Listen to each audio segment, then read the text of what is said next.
Mic check. Oh yeah, we're heard. Oh yeah, yeah, yes, yes, yes.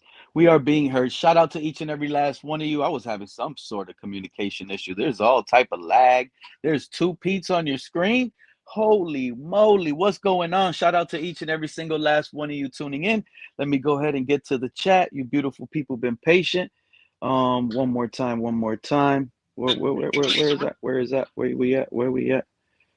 Man, where's the live stream? Shout out to you guys, man. Appreciate you guys being patient. Are we being heard? And is that link drop? Let's Being go. patient. Are we being heard? And Yep. is that We are being heard through the YouTube link drop? airwaves, Let's being Twitch, patient. Kick, Are wherever we you being get your heard? Dolphins fix, and this drama that we're about to kick. Appreciate each and every single last one of you. Link is pinned. Things are in. And we're probably getting in control now because I see that thing. Shout out to Mr. Paul, first one in the building. I appreciate you, my guy. Cat in the hat, big guy in the community. Yo, Cat, I like that picture you put. I put a like on it. You with Malik Willis meetup. Come up here. We got questions. You're gonna give us the answer. Shout out to you, Scott. I see you, Scott Jackson. Salute to you, my guy. Chef Jew made it in the building. OG, shout out to Chef Jew. Support him. Show some love his way. Jersey Dolphin, what's going on the floor? Rolling on the floor, HOM. Oh man, y'all see the title. We see the title. And Fred, I'm telling you right now, Fred, if you're listening, stay away. Because I know you don't want to hear about this Jonathan Martin 10 plus year story, but this is big. This is big. And it's coming up. And some of the guys he's calling out, we deal with them. So shout out to Jonathan Martin for what he's doing to the Dolphins fan base right now. Ladies and gentlemen, salute to you, Cap for Life, OG in the community. Daniel, shout out to Daniel Berry, Sports Highlights, man. What's up? Happy Wednesday to you. Have a blessed day and shout out to you, my guy. Hopefully you're having fun. Keep dropping all that content you continue to drop, man. You're just awesome with all those highlights. Mudbone, Laser Hop, what's going on, fellas? Two aside. Pete gets more delusional by the day. How can a team win the division with 4 wins at most? You know what?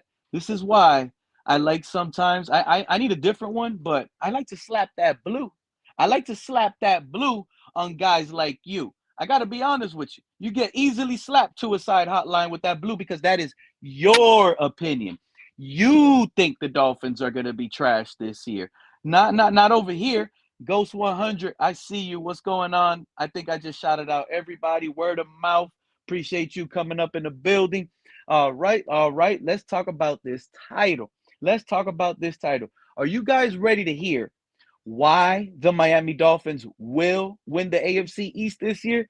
Because I'm about to give it to you guys. I got to be honest. I see it. I really see us going from the third best to first in an upcoming season with a lot of unknowns because that is what you guys are afraid of, the unknowns. You see, that's what I think this fan base is panicking over.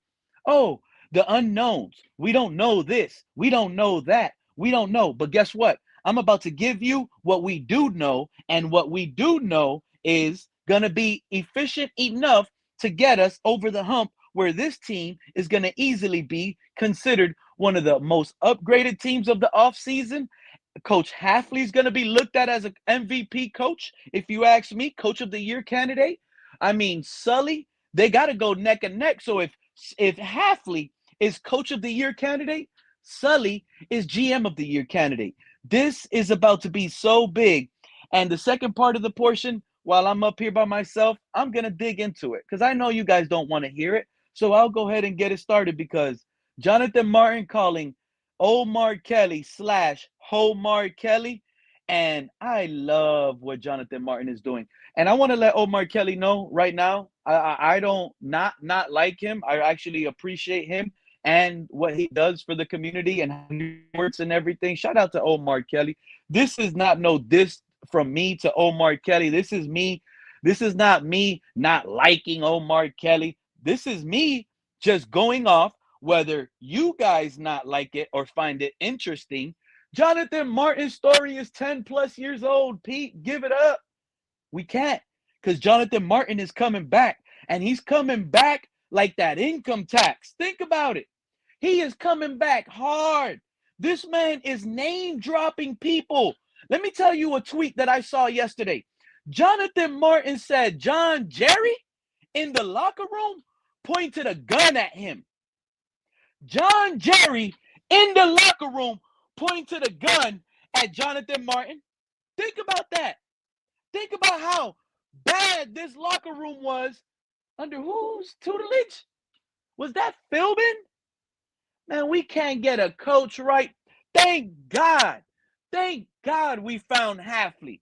Thank God we got Hafley that means nothing but football and bringing back football with none of that other stuff, because what you guys are about to hear right now with your own two ears are tweets that I'm reading from Jonathan Martin himself, calling people out. And some of it is appealing. Shout out to him, because he's also going in areas that most people are afraid of in today's world. And a lot of content creators, let me tell you something, they're so worried about their monetization that they won't dare speak on the real. They won't. Look at this man. This man, Jonathan Martin, is fighting racism along the way. Are you guys hearing this clearly? Jonathan Martin is not only fighting the idiots in the way. Shout out to Richie Incognito, Dave Hyde, the like all the guys he's calling out. He's not only fighting all of those guys out of the way, he's also fighting a cause that behind some of these football helmets, when you watch Sunday football, your favorite football player, on the back of that right helmet, he has end racism. Okay? So don't think for 1 second this isn't something big that's going on. And I truly like and admire some of the things that Jonathan Martin is doing, because he's calling some out. And I got to be honest, I know I put his name on the title, and like I said, shout out to Joe. Joe, you're the first one in the building. Always salute to the first one that clicks the link. Much love and appreciation, my guy. But let me get back, because Jonathan Martin is doing it again, Joe, and he doesn't stop. This man just said and pointed out that John Jerry pointed a weapon at him that could have killed him in the locker room. Let me just get to this tweet real quick. He actually points out something, Joe, that on the last Jonathan Martin stream that I had, you said this. So he was probably listening, and he was probably like, who the heck is this guy, Joe, on the panel saying, who cares about this 12-year-old story? You don't recall you said that? You don't recall you said, who cares about this 10-plus old year story? And now he tweets yesterday, he says, and honestly, who actually cares about a 12-year-old story? No one actually cares about me or Richie Incognito. If I didn't get recognized, and this is him, going against everything else. Shout out to True Fan pulling up. This is him actually calling out the guys that don't believe he doesn't get recognized or believes this is only a 12-year-old story. He tweets under that and says, no one actually cares about me and Richie. If I didn't get recognized all of the time, I would probably forget about it too. But like, I have eyes on me all of the time. Omar Kelly, Dave Hyde, he even goes after Gunnar Hal Habib, the guy that covers the Dolphins. All really tried to play him and say nothing happened, when that is categorically false. Abuse absolutely occurred beyond NFL norms, and anyone willing to do a 15-minute research and actually read his ESPN interview will understand Jonathan Martin. But again, no one cares because it's an old story. Just please stop. He wants people to stop taking pictures of him in public, since nobody cares about Bullygate anymore. Then he goes out and starts calling out Dave Hyde, like you guys all know. Like, how do you guys feel about this? It sounds like he wants it to be quiet, yet he's making so much noise. So to me it's contradictory. But so you're on the same trip. Yeah, I think it's all part of him releasing, something that he could earn money on, like a documentary. But you know what's crazy, I think Joe? he's trying to drum up the noise. Like a money grab, you're saying, Joe? Yeah. Yeah, because Yeah, but why wouldn't you he, keep this shit quiet? Like I would, if I was him, I would want to kind of move past it, not stir things up again on social media. Agreed. I think well, what does he mean with this tweet, fellas? He says, I feel resentment towards my mother every day for going to the media. Who wants to be the dude who got bullied in the NFL? Her actions almost permanently ended our relationship. It was so manipulative, and she definitely knew what she was doing. Wait, he's blaming his mom? That's what he just tweeted out yesterday. That's wild. That's Yeah, almost worse. That's like saying that you let your mom control your life as an adult. That's him full blown admitting that. That's almost worse. But that was Yeah, also another tweet I read on my last stream of Jonathan Martin. It was something similar to his mother and how, like, in his early 20s, he was like manipulated by her. yeah, that sounds like something like for a great story, a documentary, like Joe said. My issues with I have two issues here. All right, I hope and I'm not Jonathan saying, Martin heard that, by the way, True Fin fan. Yeah, he's probably Exactly watching what the you. show. Yeah. I hope Go he ahead. does too, because I would definitely tell him I'm just like. So let me ask you, if because he is gonna drop a documentary, I just don't know when it's coming out. Are you gonna watch that documentary? No, You're not gonna I watch have it? I have no interest in that, and I'm going to tell you why. The two things that I see wrong here, and I'm not saying I'm right. Once again, it's just my personal opinion. Last I checked, he was a full-grown man when he was getting bullied, right?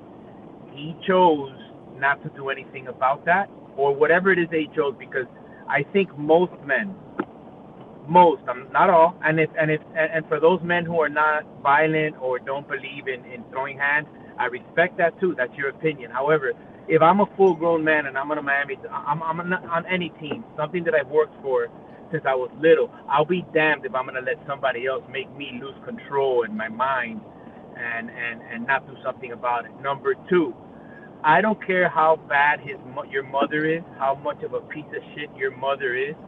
The fact that you're talking about her, it doesn't sit well with me, right? So, Right, yeah, don't air that shit out online. Yeah. So like that documentary, another thing that does come to my mind immediately is somebody who has had mental issues or struggles with mental health from probably before he was ever a professional, which I hope he gets help for. I truly do, because mental health is a serious issue. But there are certain things that I just can't respect, and I think the number one thing, even worse than him not doing something about it, is talking about his own mother. No matter what, those are things you just don't. I was raised different. Speaking of mental health, did you hear about Calais Campbell's mother? Oh my God! Yes, God, my God. I didn't hear. Yeah, his brother, Elias I Campbell's guess, brother, dude, stabbed his own mother. What? cut her throat. What happened? Allegedly, Yeah. Elias Campbell's brother stabbed his own mother. Oh my God. And that I hate that, man. I guarantee you. How much? Let me ask y'all. What do y'all think something like that happened over? Do you, by any chance, have it at a high percentage that it was a financial reason? Mom No. didn't want to give her son a couple $1,000s or something. No, I no. I To be believe honest, it was something like that. I don't want to hear. Oh, it was mental. He had mental well, issues. no. Hold on. Let's put it into a bigger context here. If I'm speaking, it sounds to me like mental health, yes, is an issue with the brothers, the fam. Something is off there, like I just hear things like that, and I'm like, you stab your own mom. Think about the state of mind you have to be in, though, Pete. Well, Think the about article I read said that he's schizophrenic. Yeah, so mental health is real, dude. Like it is genetic. I mean, it could happen. I have friends who suffer from it. I'm pretty sure we all know, we all went to school with, let's say, brothers, two brothers, three brothers, a brother and a sister who they were both crazy. Yeah, We would call man, them I'm crazy. tired of this mental health crap, bro. Oh That my man God. couldn't go out there and kill a dog or something. No, He had to because kill his mom. right, because he's mentally unstable. You're making my What you point. mean mentally unstable? You're A making my mentally point. unstable Is person would somebody jump in a river and stab a manatee. Pete? No, Pete. You're Why not does it have to be a understanding. human first, What and does then it it, takes? brother? So now Because you're crazy. It took him 40 years. It You're took him not 40 getting years. it, dude. You're not getting it. Bro, So no, what bro. state This of is mind? more. Okay, This is let me more ask you a than that. question. This is Let me not ask you. mental. Let me ask you a This is question. hate. This Pete, is anger. This is Pete, what let it me has ask to be. you a This is a question. financial problem. Pete, let me It ask you has a to question. be. What person in the right state of mind would do that to their mother? There's the answer right there. What person in the right state of mind would stab their own mother for any reason at all? You can't answer Those that, people, can you? those are murderers. No. There's They're a difference between murderers. committing murder in the streets against somebody who There's you no. don't know out of anger than killing your own mother.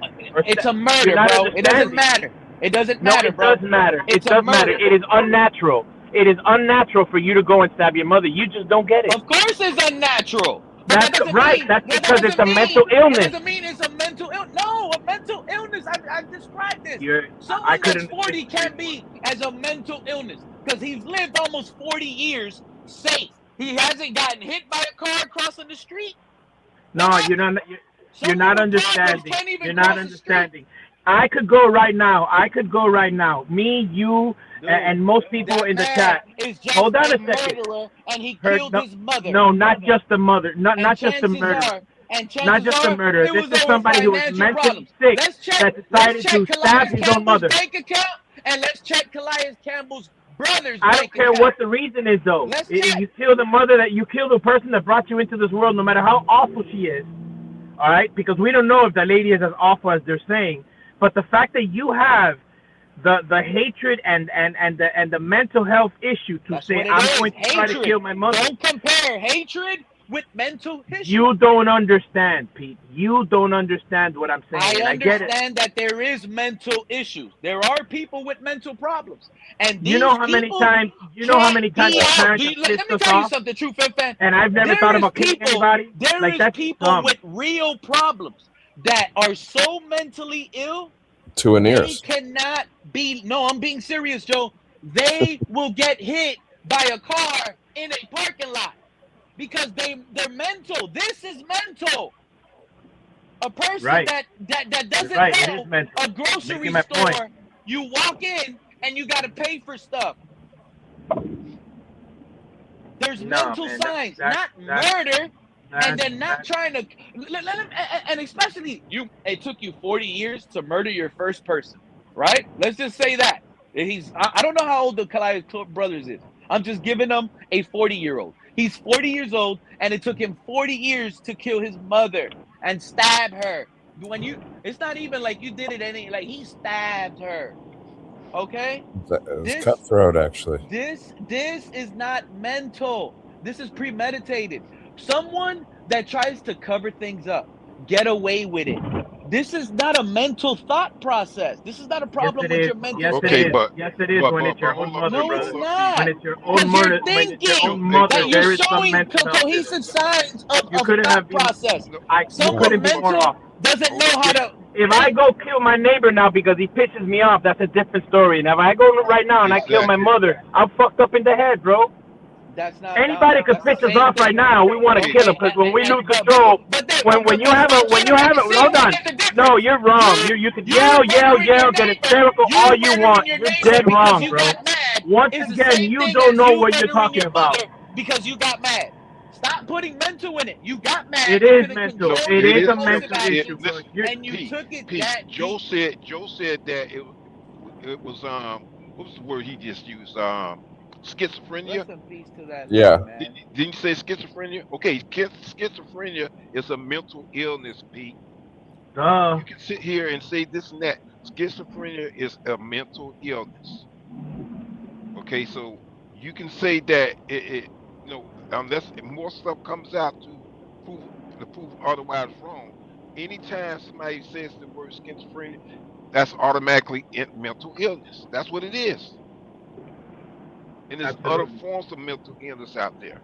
Now, I Absolutely. understand, Pete. I understand what you're saying. There are people who are using mental illness to be excused from committing a crime or murder or whatever. There are people using that, but when when the news comes out and says that Calais Campbell brother is schizophrenia, that's mental illness. There you go. The answer's right It's there. mental I mean, illness, right? That right. word What alone right there says it right there. exactly? Schizophrenia. What is What It is says it. schizophrenia? What is you don't know schizophrenia? what schizophrenia is, Pete? It's like Seriously. when you have like voices in your head, basically, and like Seriously, like no, hold on a Voices second. in You your don't head. know. Sometimes it can be dope. It can be multiple personalities. It could be. You ever seen? Okay, you ever seen the movie Me, Myself, and Irene? Have you ever seen that by Jim Carrey? Anybody? I know it's old, but it's a movie where the guy finally goes into an altered personality, and the guy's Hmm. altered personality is Hank. And Schizophrenia is a mental health condition that I affects can't believe you're everything reading from it and you didn't know how about you it. think. No, I do know what it was. I'm just saying I need it to be said. Schizophrenia is a mental health condition that affects everything from how you think to how you feel and how you behave. But that doesn't mean it has to control your life. That is the quote. Go ahead. No, it doesn't mean that it has to control your life. But read also now, since you're reading, read symptoms. Read the symptoms. Delusions, Okay. hallucinations, I, disorganized speech, Yeah. lacking motivation, withdrawal from social activities, Delusion and problems with memory, hallucination. You're seeing difficulty shit. understand. Exactly. And this is what I'm Right. trying to explain for And me. he has These that, which people is what? are, A mental illness. I mean, it's not hard, bro. It's not hard. it's a sad story, man. It's a sad case. oh, it It is. is. It's a It sad story. absolutely 100% is. And as time goes on, we probably unless they don't release more information, we're gonna hear more of this situation to the point where we can kind of get an idea what's going on. But when Joe says, as soon as Joe says schizophrenia, like I said, that's mental illness. I'm sorry. That's it. Just like bipolar, people who are bipolar. And when I say bipolar or schizophrenia, I'm not picking that mental illness because I've said it before and I'm gonna say it again. There need to be more resources available for people who have mental illness. I don't think it's enough in this country to address that situation. I That's my have that's how I Mr. feel Park. about Mr. Park, the reason why I know about schizophrenia, and I'm a guy that I'm not, ashamed to say it. I have a cousin of mine, first it. cousin, the eldest son of my aunt, and he's a schizophrenic. And Hmm. there, and medications do not work all the time. Okay, Hmm. he's gone into his, and this is no, he's not a drug user. He's nothing. This is just he's a schizophrenic, and it's pretty scary sometimes when you're sitting there, in a family reunion, and all of a sudden he starts saying that the devil is sitting right next to him, and the Right. devil is telling him to do this and that. See, I'm always ready. This is my first cousin, but he ain't gonna get me. You know what I'm saying? So I'm already Right. ready, and my aunt lives alone with him, so this is the family fear. So I'm very familiar with mental health and the schizophrenia, the bipolar. Luckily, I don't suffer from anything. My family, my immediate family, which is my mother, my children, we're all good. But Hmm. I see it far too far. I grew up with it, and it's not like even the bipolar part. All of this goes on my father's side, and the bipolar part. Somebody could be good in 1 second, and the other second they're going in rages, and you're Right. like, yeah, I mean, yeah, my family suffers from really bad tempers, but there's a difference between having a really bad temper and Temper and schizophrenia being and bipolar. bipolar. Exactly. And these Exactly. are things that the human being that suffers, the poor human being that suffers from this, they can't control it. Right. Yeah. They can't Right. control it. Right. Because I worked at a school, and I'm not gonna call out the name, and a new teacher came to the school, and I had to work in a classroom, and I would go in there, just as being polite and say, "Good afternoon, how you doing?" and all that, and um and there was some days where that teacher responded to me okay. Then there was other days when I went in there and she would go off on me. And Yeah. And at the time, I didn't understand it. So what happens when I went home, I looked up the symptoms to see what it was, and most of the symptoms point to bipolarism. So to make a long story short, it got to the point where the teacher issue was kept going to the point where the principal had to address her and said that um you need to get help. And what she did is she went and got help, and they put her on medications. And ever since they put her on medication, she you wouldn't know that she had it. So that's Right. what I'm saying, that it's an issue that's going on. But people have to, if they know that they have that issue, they need to seek the resources to get help. And then as a country, we need to make sure that those resources are there to help them. And P, I understand what you're saying, because there are people who commit crimes and use that to try to get a lesser sentence or lesser punishment. I Yeah, understand yeah, what you're saying. yeah. There's a lot of people that commit crimes, and then what's the first thing they try to plead, Mr. Falk? Oh, insanity. You There you don't go. like I when I my temper got me into trouble when I was younger, right? I Hmm. I I I was always the kind of person that was always thinking that somebody was trying to intimidate me. So Mm. whenever I thought that was when I would get into trouble, and a lot of times it was just me in my own head saying, "Wait a minute, you're trying me, bro? You're trying to scare me?" Like what I've always had an issue when people try to put fear in me, I lose it. Like it's like so the most of the times they weren't prepared for my response. Right? I'm an older man now, so that's nowhere near me anymore. But it was in my Mm. younger ages I had trouble with this anger issue, and the reason I know that people plead insanity for no reason and they're lying is because even in my craziest state of anger, right? Mm. Like if I would get angry by somebody, a man, right? I wouldn't sleep. I'm waiting for the next day to go resolve the issue, right? Mm. That's not healthy either. But Mm. I remember exactly what I was doing, the Mm. times that I got into fights, the times that I let it out. I remember, so I could have very easily said, "Yo, I lost my mind. I'm crazy." Blah blah blah. No, because that's very easy for somebody to go to. But these people with the real mental health issues, they will not remember. It's very seldom, very few of them that really, really don't remember what they were doing while they were doing it. Right. You know, Exactly. and as you get older and you grow, you start. I guess you start softening up. You start realizing, no, like it's not. That's not it. You know, Mm. and but schizophrenia But and bipolar. none of that is mental issues that you've gone through. No, no, no. None of That's what it. I'm What you saying. said is no sort of mental disorder or anything. That's just maturing. That's learning Right. life. Yeah. Because, That's just yeah. growing. Yeah. And I Because love it. because because And I for love it. some of I love the people fact that read. I'm much softer now, and I like you have no idea the stress in the mind of somebody who has these rages. It's Hmm. not. Listen, bro. Let me explain something, and I don't know if the Hey, panel. these people are funny. Go ahead. Go Yeah, ahead. look, I'm gonna explain something, and this is true, and I don't even know where we got this, Rob, but I'm talking about from my experience. Maybe somebody could relate. It could help. It is, how we all grew up with people who wanted to be known as crazy. We all do, right? But Hmm. they weren't really crazy. Trust me when I tell you, one of the worst feelings in the world, when you know you got an anger problem, people have witnessed it, is to see fear in people's faces that you're not even trying to put fear in. Hmm. Therefore, you can't get a close relationship with the person because they have an automatic feeling about you. That feeling that they feel, that they feel, that's embarrassing. It's not fun, bro. It's not like most people who act crazy, it's only because they're cowards themselves and it's a guard.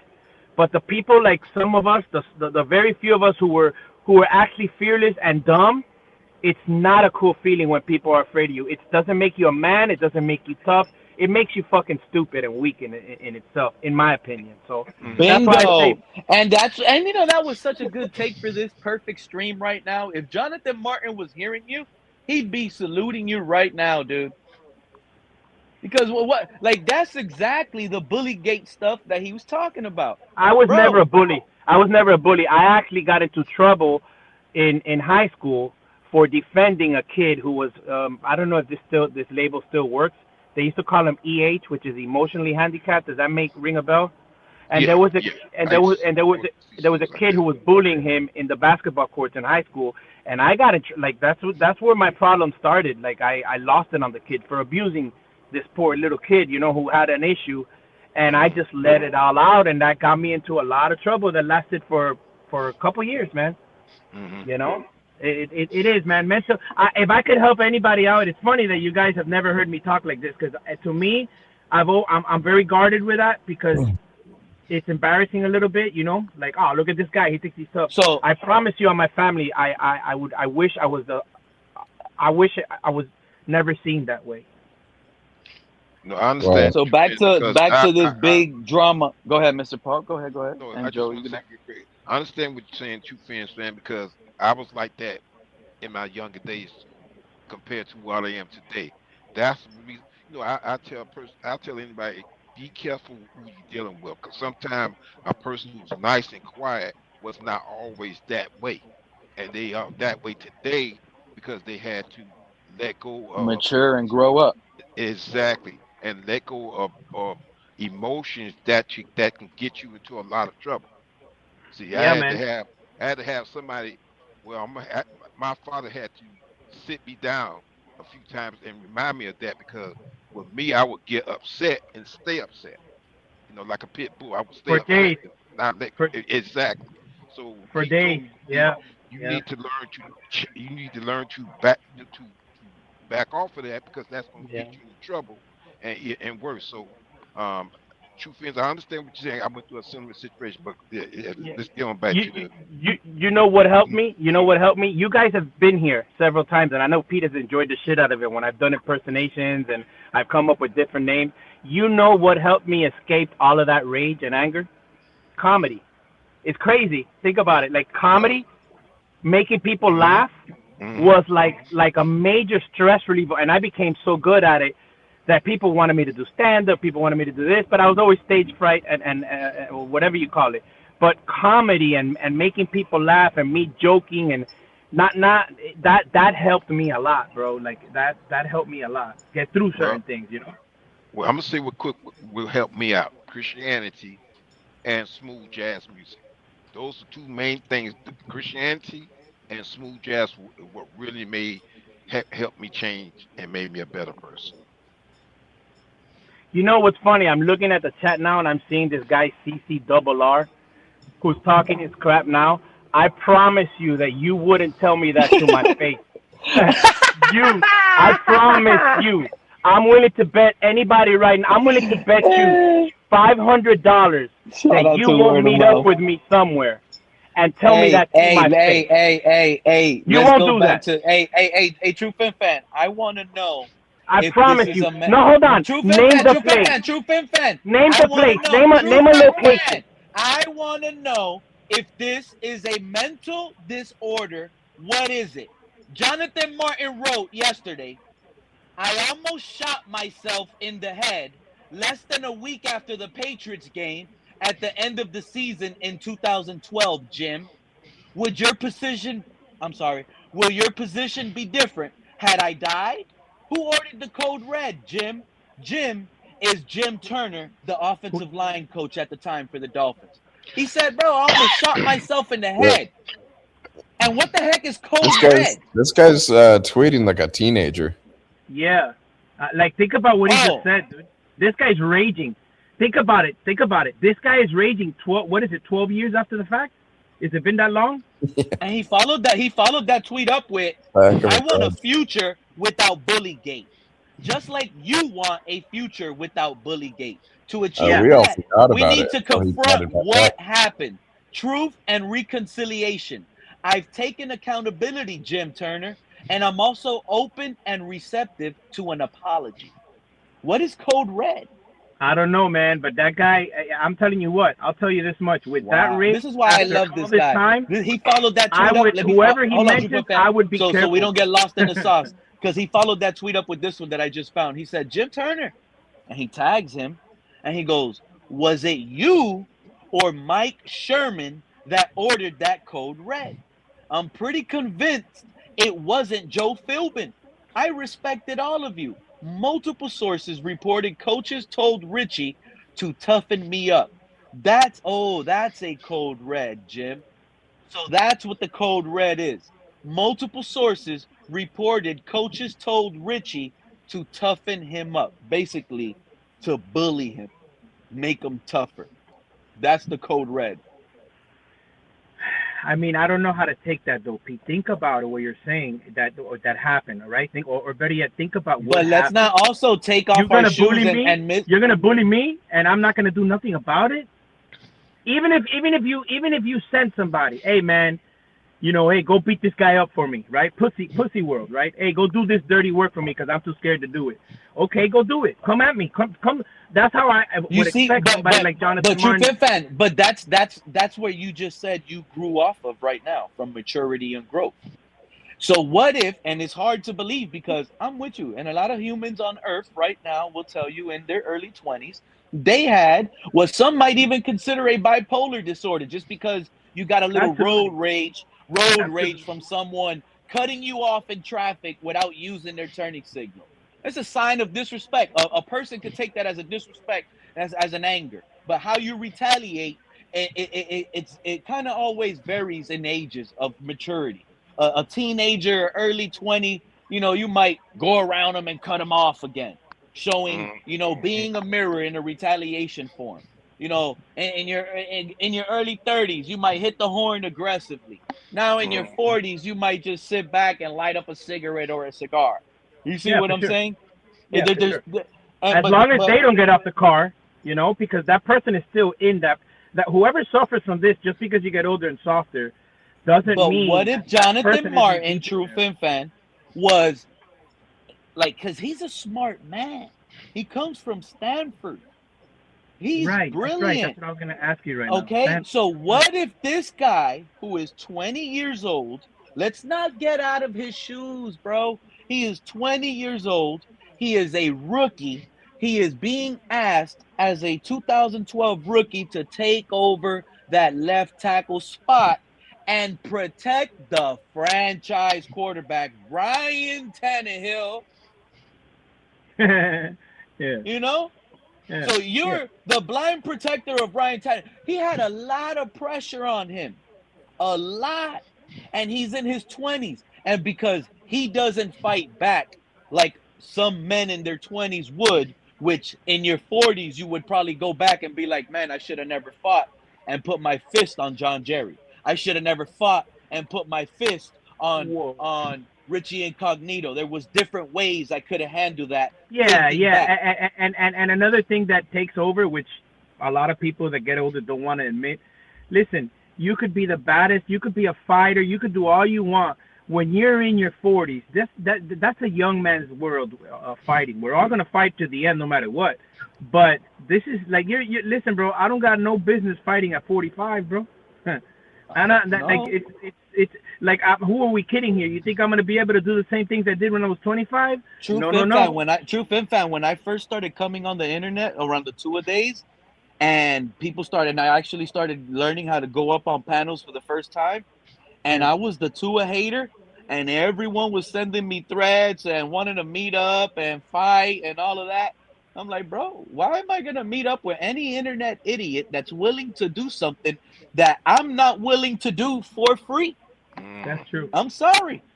I'm That's not true. gonna fight a stranger on the streets because you don't like my Tua take and you're mad and That's true. and That's true. now That's you true. want to fight That's me, There but you go. I'm not gonna fight for free. We're You gonna don't go to know? jail, kill Yeah. somebody, or get killed. Or wait, man, what are you in for? Nah, I killed somebody because they talked about tour. And there was death threats. There was death threats. Think about No how way. funny that. No Bro, way. I ignored them That's all. crazy, dog. And I had people messaging me, and I would ignore those messages like, I don't care that you think you're looking out for me. Because in reality, I didn't you know. looking I out didn't know for it was me, that serious but though. I didn't know it was that man, serious. but it wasn't serious. That's the thing, True Fin Hold Fan. up. It wasn't serious, but those people thought it was that serious. Don't I forget, just ignored the crap there out of was it a and case just where kept on. somebody supposedly committed suicide because of the bullying he got based on his Dolphins betrayal. And then there was another guy who uh, who had to be talked down basically off the ledge. Do you remember that? I mean, I don't want to embarrass anybody or call anybody's names, No, but I don't. it But went rough. I believe it. There was a guy, remember, he was named after a very popular superhero. At least that was his moniker when he came up. And then he had that whole incident. I thought you knew him personally, the guy I'm talking about, No, bro. where where he was ganged up on by. You remember the whole Oh, that Twitter beef? I know what you're talking about, KP. I Yeah, know Who? what you're yeah. talking about. You I Who are we know always. what talking you're about? talking about. I missed name that one. names. This is He's why talking about Jonathan Batman. Martin's I'm not story, calling no Chad names. GKP. If I'm not Jonathan calling no Martin, let me names. tell y'all something. Y'all might think it's boring, and I get it. Oh It's my goodness, content is off KP, season. never But what I Mhm, like about this whole Jonathan Martin thing is that he's putting out the names. He's mhm. calling out the coaches. So I Yes. respect that, bro. But Listen, go I ahead. wanted I Who are came we up here talking to add about? a different perspective on this issue that I don't think anybody has given voice to, right? And I think actually I think Joe Rist was speaking about this a few days ago when this issue kind of came up and it was shut down. But this whole, because I think Joe has done some reading into like, um, Jonathan Martin's upbringing, whatever, and how he ended up at Stanford and came into football. And so, based on Joe's comment, Joe, please correct me if I'm wrong, but based on those comments, I went and just poked around to see if if there was what that stuff was. And yeah, it's a very interesting a narrative because Jonathan Martin, like you see him on his Twitter, he's bragging about the fact that he comes from this family that already had millions, right? So he comes from an elite family, and then he went to an elite school, right? He went to elite schools all the way through, where He comes from a generation of an elite school. right, right, Wait. oh, Jonathan Martin comes from a millionaire family. A yes, generation. yes, Yes. Yes. yes, generational. So he comes I from, didn't I know. did not know that. and let's add another layer to it. Mm. And he talks about what happened to him at the schools he went to, where he says he would be the only, him and one other person were the only black kid. And then he was huge already, right? He was a big black kid. I'm talking about like in elementary and middle school, but he has this background. He's going to school with other elites. And so this is where, you know, um, in his situation, some of the stresses or the trauma that looks like they have developed into the mental health issue, where he's talking about thinking about, what he went through there. Now, I bring all that up to say this, right? And this is the conversation that people may not be as tapped in on, or maybe you are. I don't know. I'm just suggesting. But is that in elite black families, there's this conversation about elite African American families who, because of their money, because of their wealth, right, have, looked for ways to insulate themselves from American racism or the legacies or the stigma, right? I don't want to put just being black, but being in the sector, right? And the unique psychological trauma that plays. And then on top of that, you throw the size of this kid, you know what I'm saying? Growing up and maybe folks saying, "Oh man, you will be a great football player," and pushing him into something that he looks like he never was really passionate about, right? Yeah, he Um, probably didn't. He probably never wanted to do for real. Like, right, yeah, exactly. that's And then you got to look at the kind of football culture which is, by definition toxic, right? To become a right. hardened football player, you go through toxic hardening processes. Whoever plays football, right? If you play football, you know what I'm talking about. Not just the locker room culture, but your interaction with the coaches. And the higher you go up, the more cutthroat and cold blooded it can become, right? We talk, so Omar Kelly and other people talk about how Richie Agnito was sometimes the defender and bodyguard of Martin, but also then he becomes the guy who is reportedly who tortured him with racial abuse, right? So, Yeah. so I don't know. It's just a part of a bigger conversation that's going on with the quote unquote black elite in the United States. Yep. and their efforts to assimilate and become Americans. So, or Americans minus any racial stigma. So I just wanted to Listen to throw this that in there. tweet, KP. That's Yeah. why I Listen said to this. Listen to great this point. tweet that he says. Right. This is what Jonathan Martin tweeted. He goes, and I'm not an idiot.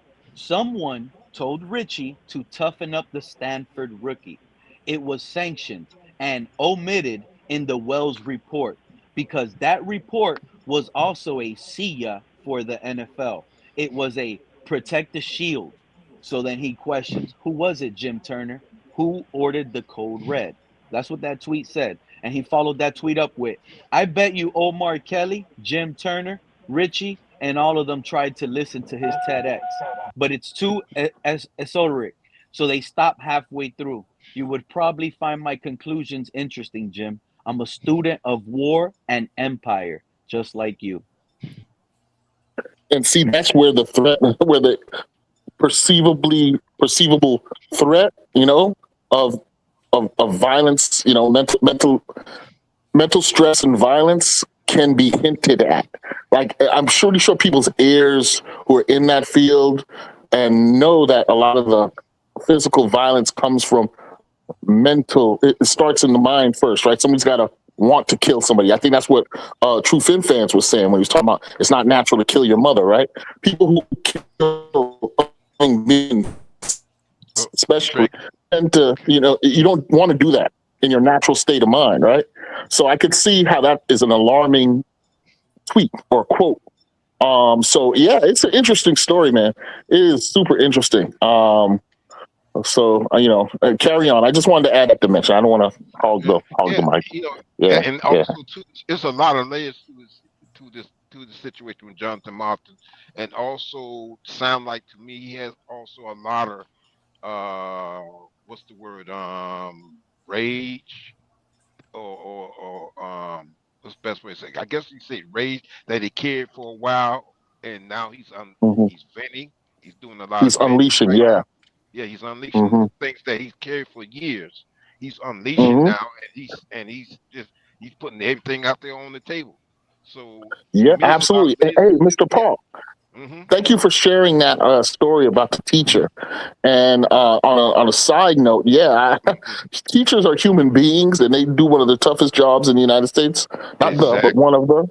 And sometimes it comes out there as well. So I think that's an important sidebar as well. So great conversation, gentlemen. Again, I don't want to take over or anything like anybody. Yeah. So this is a tweet. This is a tweet from Jonathan Martin, right? Because it kind of he kind of mixes it up from investment to the Dolphins in a way. He goes, so my position in Walton is a waste of time and money.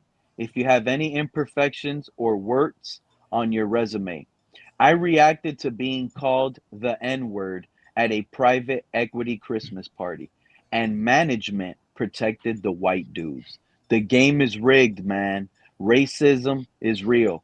I can deconstruct this notion in 10 minutes with anecdotes of real life events. Yeah. See, that's what makes this story very engaging because I think he's 100% right, but yet and still being right, it really doesn't mean anything, right? I mean, it's baked in the cake of American culture and all of its cultural practices, including football. And I know most people don't want to hear that.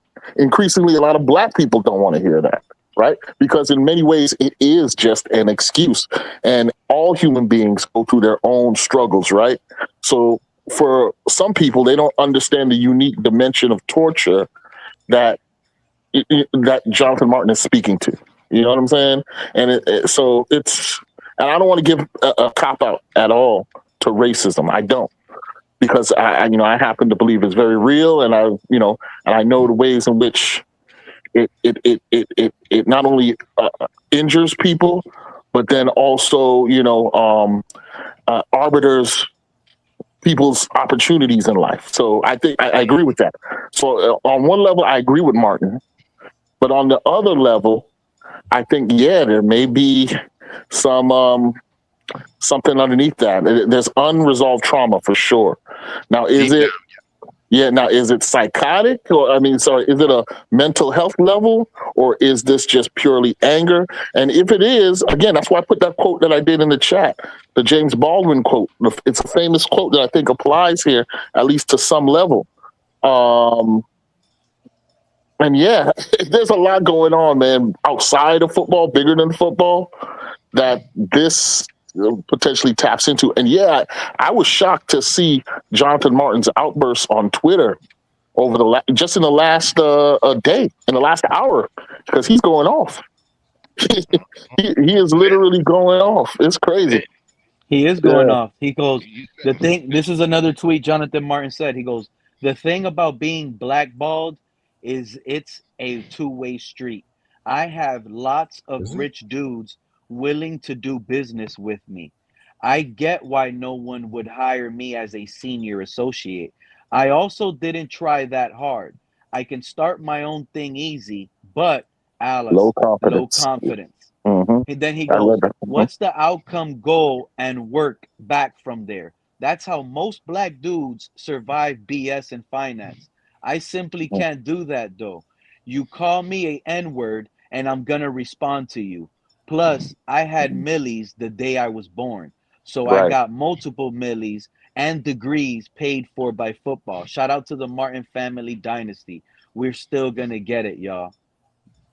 Yeah, see, it's a dilemma, man. Again, I don't want to. I'm not pointing qualified. out, and he's basically telling Joe, "Shut up, Joe Riss, because this isn't about money or this isn't about clicks. It's bigger than that. Right. This is about how Bullygate is like Bullygate to me, because this is the bigger picture, KP, and this is what I want people to realize. Bullygate is almost like the cover-up of Racist Gate, if you ask me. Because they're just trying to paint the picture. They're trying to paint the picture as, oh, he just needs to toughen up. He's soft. This is football. It's a tough position. You got to be hard to play in. But here's the other side of that. That doesn't mean because it's football, you're allowed to call this man the N-word, make fun of his sister in front of him, tell him in front of him, you know, I want to do this to your sister, want to hang out, or you are the N-word and you're no good, and we're all white here. You're no good. Like, what's up with that? He's uniquely sensitive to that kind of a seasoning, one might say, into football culture. That's what this is, right? Yeah, exactly. And yeah, it's all there in his biography. I mean, if you read into his upbringing and everything, his family background, the way he was trained, and you think about the psychological issues again relative to to how he came through that, it kind of fits. You know what I'm saying? Dang, I forgot my point I was going to make, but go ahead. Yeah, it's just interesting as hell to me, though. That's all I got to say. Yeah. How you feel about that now, Joe? I still stand by my theory that it's all tied to this drumming up attention for a documentary. That could be. Well, you know what, Joe? You just reminded me what I had to say. That really, this is what existence in capitalism is all about, man. You have to, because it seems like Jonathan Martin is listening and responding to Joe's deflections.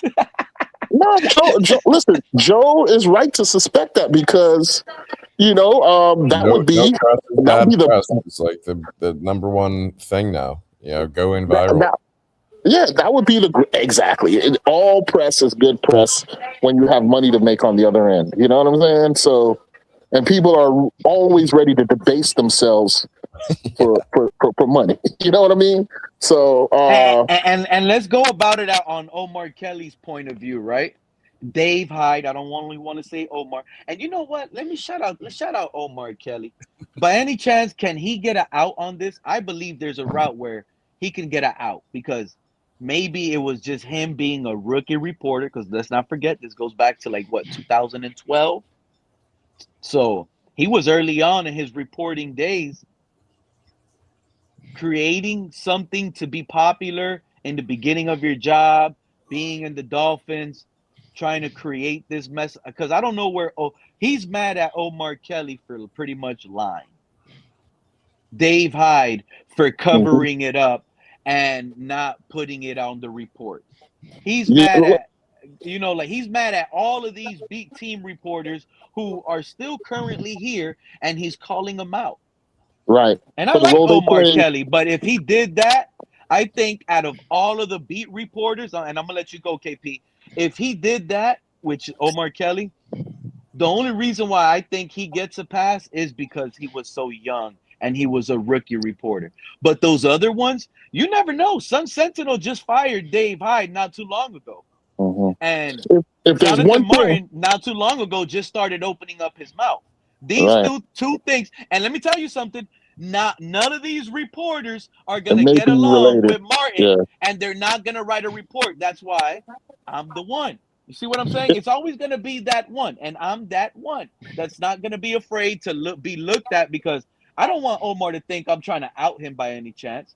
I'm just out here bringing up what's going on right now between the situation that happened a decade ago. And it's If being there's brought one to light, thing, not by me randomly. goddamn, Pete, This how long you this gonna is go, bro? Jonathan Martin. Go ahead, KP, let it out. Yeah. If there's one thing that Omar Kelly has always hinted at in his public commentary, is that there's a whole other world that goes on outside of what we, the fans, see relative to the football industry. That's probably like the main theme line in everything that he says publicly on podcasts, etc. Right? And he's been a leader in moving the print press into the social media domain. But that's been Omar Kelly's main message. Now, I happen to take a lot of issue with him from time to time, right? With some of his takes. I've asked him openly, whether he is just, pandering to certain audiences with the takes, especially relative to his support of Tua, right? So whatever, that's Omar Kelly. So I wouldn't be surprised. I think you're onto something, Pete, relative to where he was in his career at the time, learning this, how to navigate and be a successful reporter. He probably, preserves himself. But the point I've forgotten earlier that I wanted to make was that the power Jonathan Martin is having in the league is something that, you remember the league is like 70% black, right? That most black players and coaches understand going in to the NFL. Yet and still, through the NFL, it is one of the few avenues by which black men in particular can make a quick million. It can get quick money, right, through athletics, right? And the black community, there's a discussion about overemphasizing athletics as a way to get riches. And there's a whole nother counter to that about doing it traditionally and becoming a doctor and a lawyer and going through university, when that comes with its own trauma and its own seasoning process too. So, but the point I'm trying to make is that Jonathan Martin is kind of unique, his uniqueness, because all black guys, like Tony Dungy, for instance, has talked about this issue, and his approach is totally different, in dealing with this issue and still going forward with with his goals and ambition as somebody who was involved in football, first as a player, then later on as a position coach, then a widely respected defense coordinator and head coach.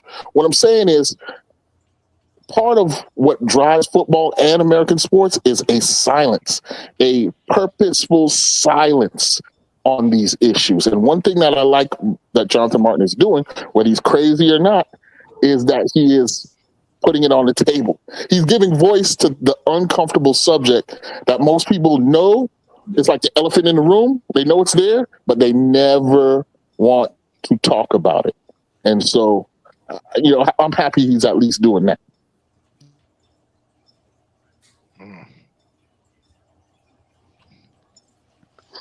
And with that, we go to the best part of the title. Y'all ready to hear why the Dolphins will win the AFC East? This is special. It's phenomenal. Your division going to have 6 wins? Is that how we win? Joe. No, Joe. You're underestimating Ollie Gordon. You're underestimating who. Because I went to sleep on it. And today, I'm high on the Dolphins. I'm not going to lie. And you know what's crazy, Joe? This is not like flip-flopping. This is not considered flip-flopping. This isn't. You know what I feel is going on in this community right now? The unknowns, and I'm talking for myself and a lot of other fans. I Oh think the shit. unknowns has us some days high on this team, and some days it has us low. So Yeah, but it last has you night high I every went day. to no, but today I'm super high. Let me tell you. Let me give you guys a name. Let me give you guys a name right now. Let me give you guys a great name right now so you guys can realize what Malik Willis is about to do here in Miami and KP, take you over this listening to this, division overnight. KP? Yeah, I'm listening. All right. You remember yesterday's And show, right? KP, if you don't Yeah, like what you're yeah. hearing Okay. or if you disagree with anything, any of you, correct me when I'm wrong. But I'm We telling you and how you know high what's I am crazy, right now and KP? how I We feel were just about it. talking about mental health. Here you go. Go on, Pete. Yeah, Okay, let true it Fin be. fan. You came to the right channel if you like. If you've got a soft spot for that.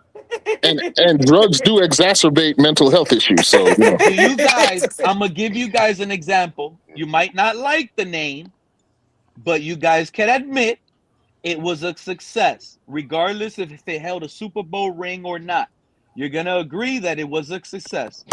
Forget the mobility, but think about the scheme and think about the player, think about the timing of the situation, and think about what we last saw from Malik Willis. Like you guys like to point out, the 3-game sample size is small.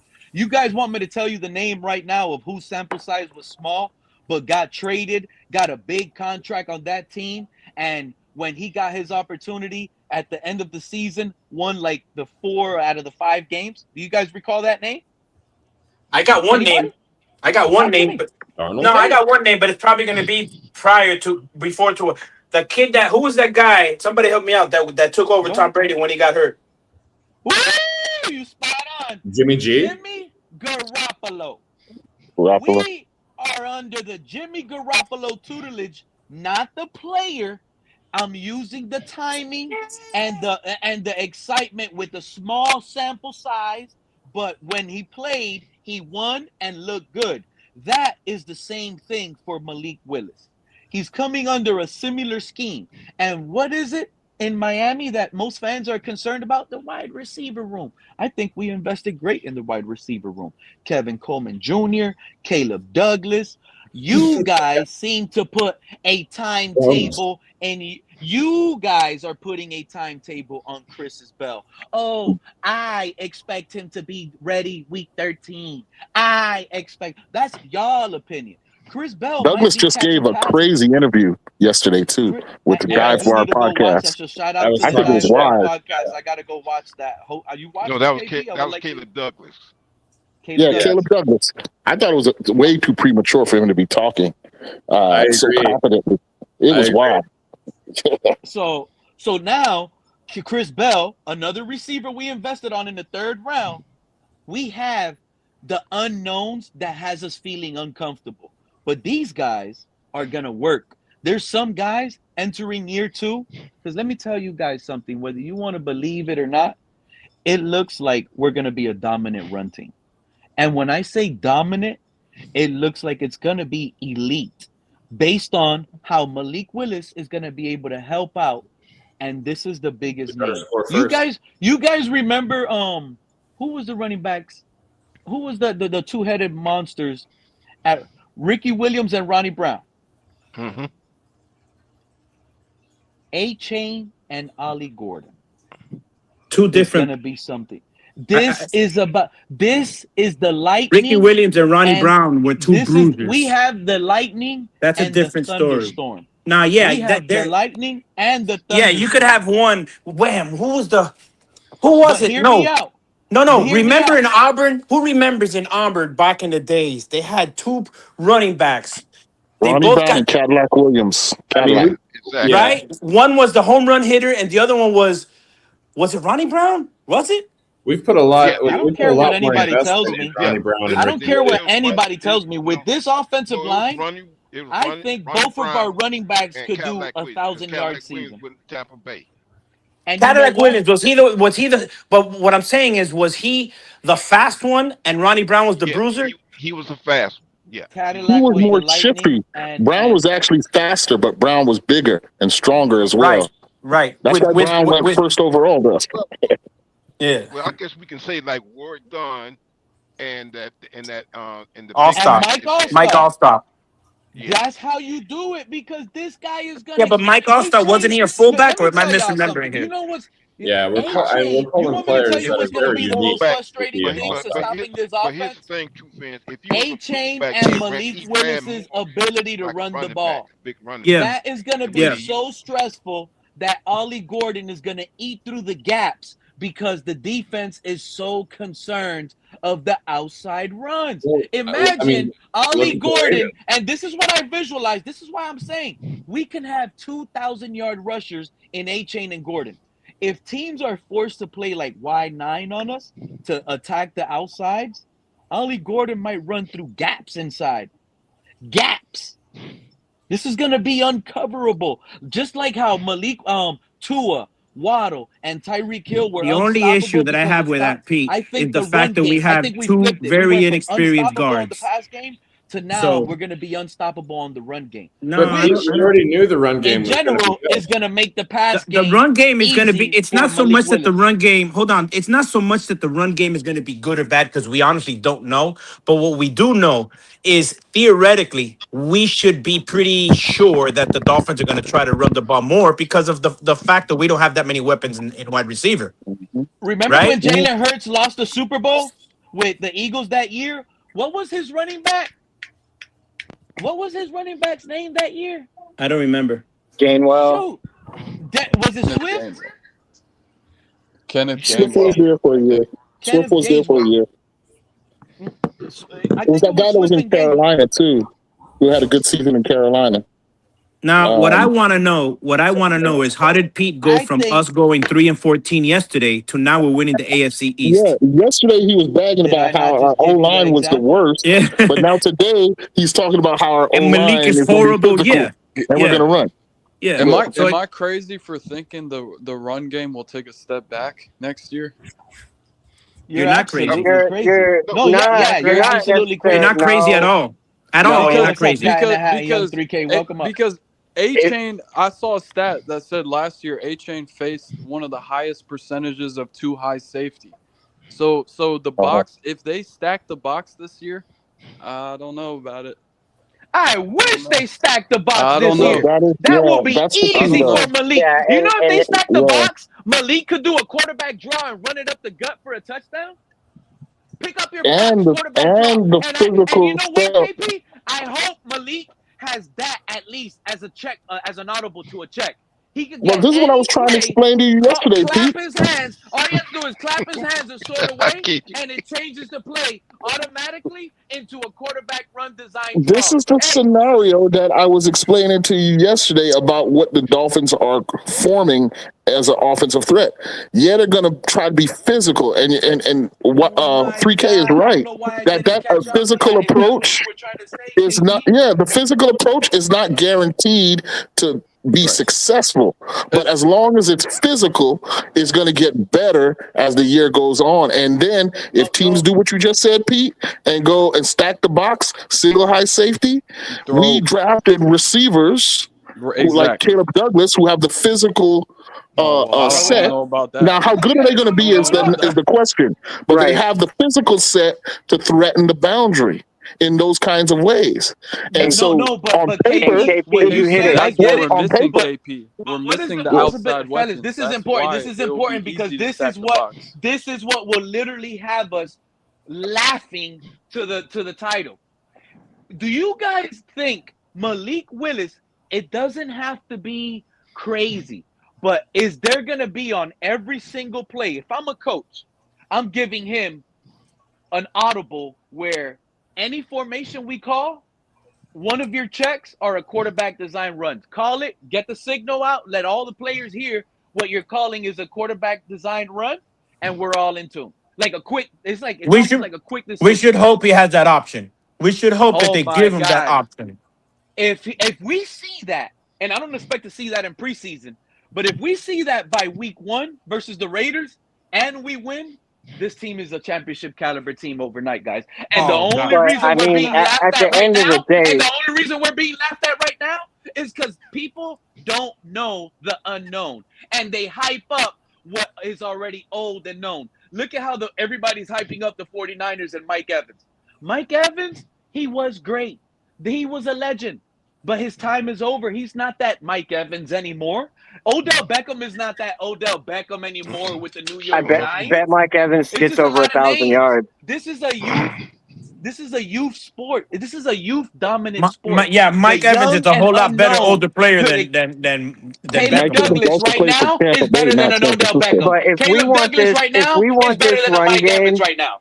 Yes, if we want this run game to work the way that you're wanting it to work, Pete, it's gonna come down to our wide receivers. Like at the end of the day, it's gonna come down to our wide receivers because 100%. young Cap. 3K hit it right on the head when he said that they're gonna stack the box. That's what the first half of the season's gonna look like, right?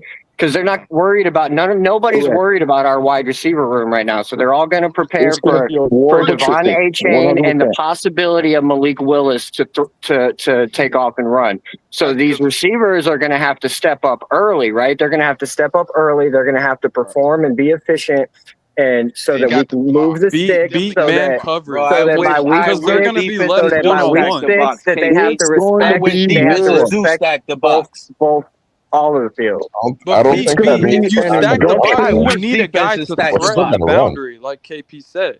It's gonna be man-on-man coverage. It'll be cover 0, cover 1, and all you gotta do is beat that man. But do we have and That's a big the war on that O line? And this is why they if you do O-line the way that, they young have. 3K, I wish they can't do that to Malik. He'll have over 150 yards rushing. Wrong point. You cannot do that to Caden Proctor. He's too big, powerful, and physical. This is exactly why he's been brought in. This is why they valued him Did that y'all way. hear Caleb Douglas say that he was a quarterback before a wide receiver? They just said I watched the whole interview. He ran his mouth too damn much. If y'all blitz all on Malik Willis and the pass pro is all picked up, he's not going to pass the ball. He's going to run. Yeah. He's gone. Right, Who the heck is going to allow that? We're unstoppable. Hey, I just figured out. It's unstoppable. I just figured out what made Pete flip-flop, bro. He heard Caleb Douglas talking about Bobby Slowick last night, and he was like, bro, this is it. We're going to win it. You can tell it's very much Slowick's offense more than halfway. Fill us in. I haven't heard it. I do want to hear it tonight. I have it already scheduled to watch. But talk to me. What is it going to be? What? The Dive Bar podcast. Like, what am I going to run into, Cat? Oh no! I mean, they ask him some good questions and stuff, and he gets pretty open. I mean, they give really good player interviews. They were just pretty cool dudes, so they get people to actually open up and probably say some things that they shouldn't be saying sometimes. But it's what they're there for. That interview made me question who Douglas's agent is in letting him get on and talk that much. He should not be doing that. He did say some things he probably shouldn't have said. KP?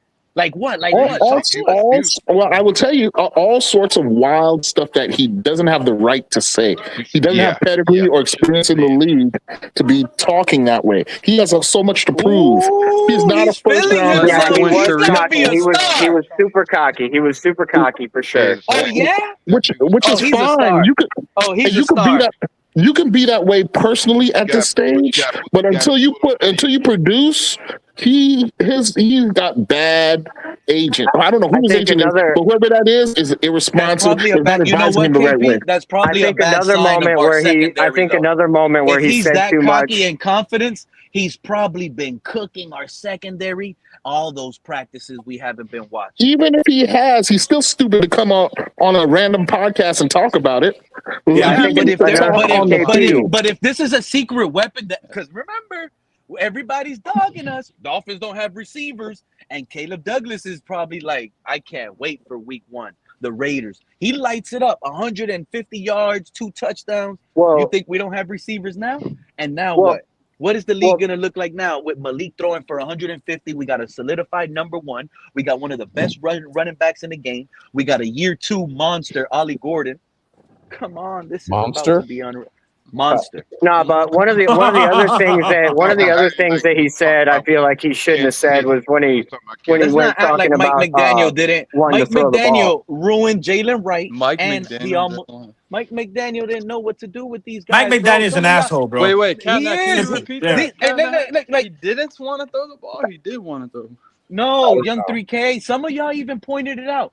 Every time, 3rd and inches, here comes Ollie Gordon.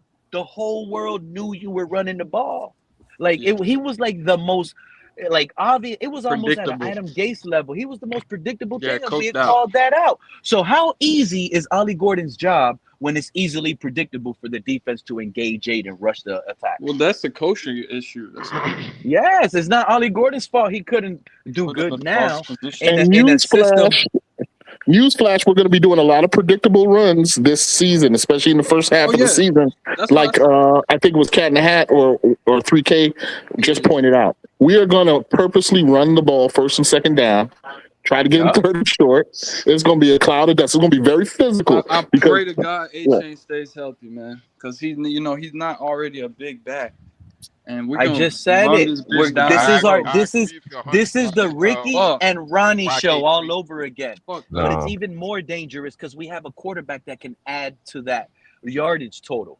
Because y'all don't realize with his arm, not his leg. We don't need a Ricky or Ronnie. Listen to me, fellas. I want y'all to hear me Missing. clearly, You need okay? to make I need you guys to hear me Make clearly. that one deep throw. Listen to me, because sometimes I don't get to finish my point, so I let you guys talk. But the point I was bringing up with, it was obvious and predictable.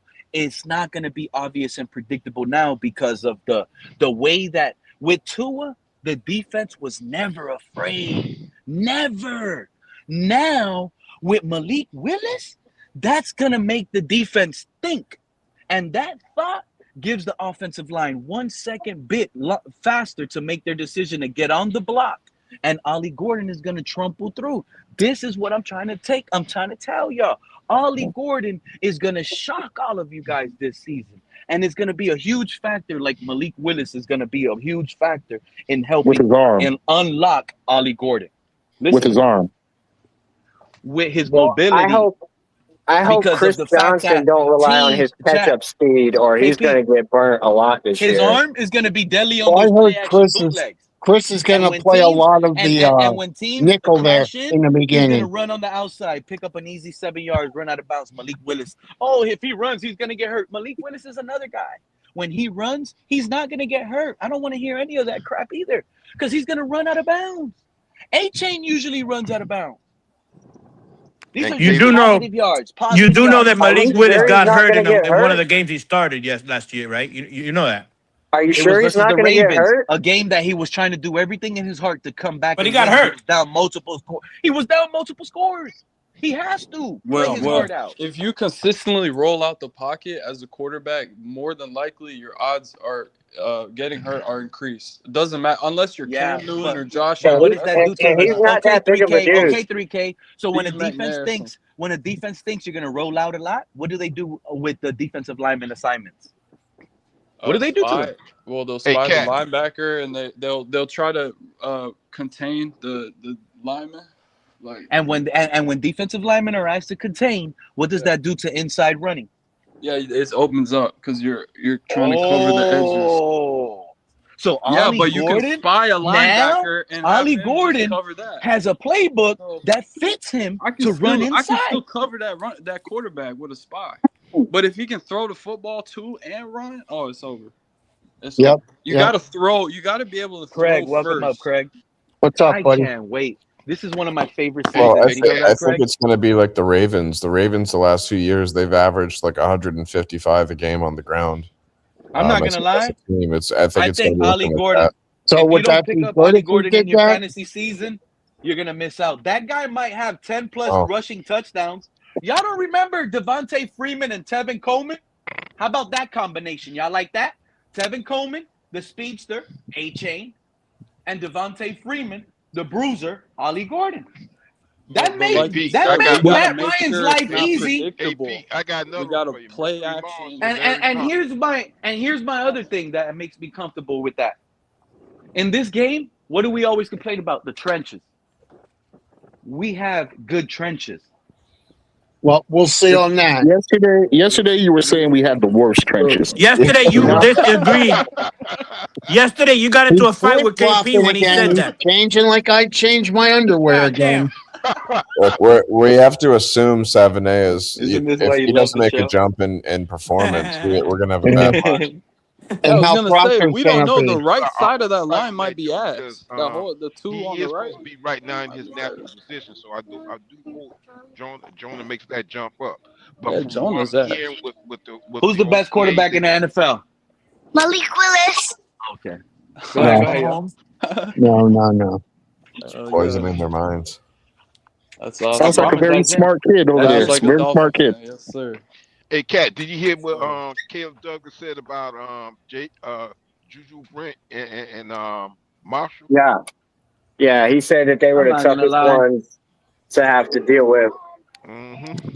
Yeah, but the problem is Juju What tends to get receivers? Hey, what receivers injured. was Jimmy Garoppolo throwing to in those stints with the Patriots when he was winning, fellas? Was that Amendola and Gronk. Amendola. He was throwing to Amendola. Gronkowski. Who else? and who was the other guy? Edelman. Welker? Was it Welker? No, I think Welker was gone by. I think it was Julian. Oh, Julian. Edelman.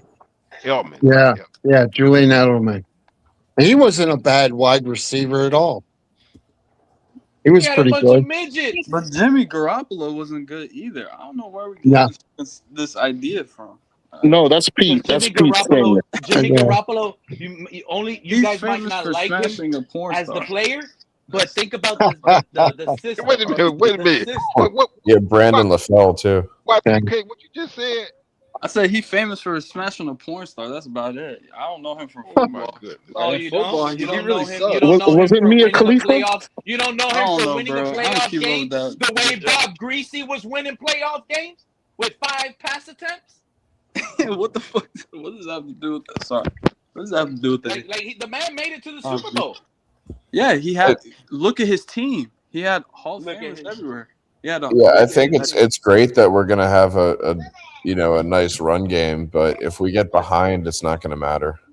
Yep. Then we're gonna see. We'll see what kind of guy Malik You know is what? when That's we're down. another I don't game think- I'm gonna game right flow there. is I gonna don't. be I don't think we're going to be. Bobby I don't think we're going to be putting a lot of gonna be down like positions that. to where we're going to be that far behind.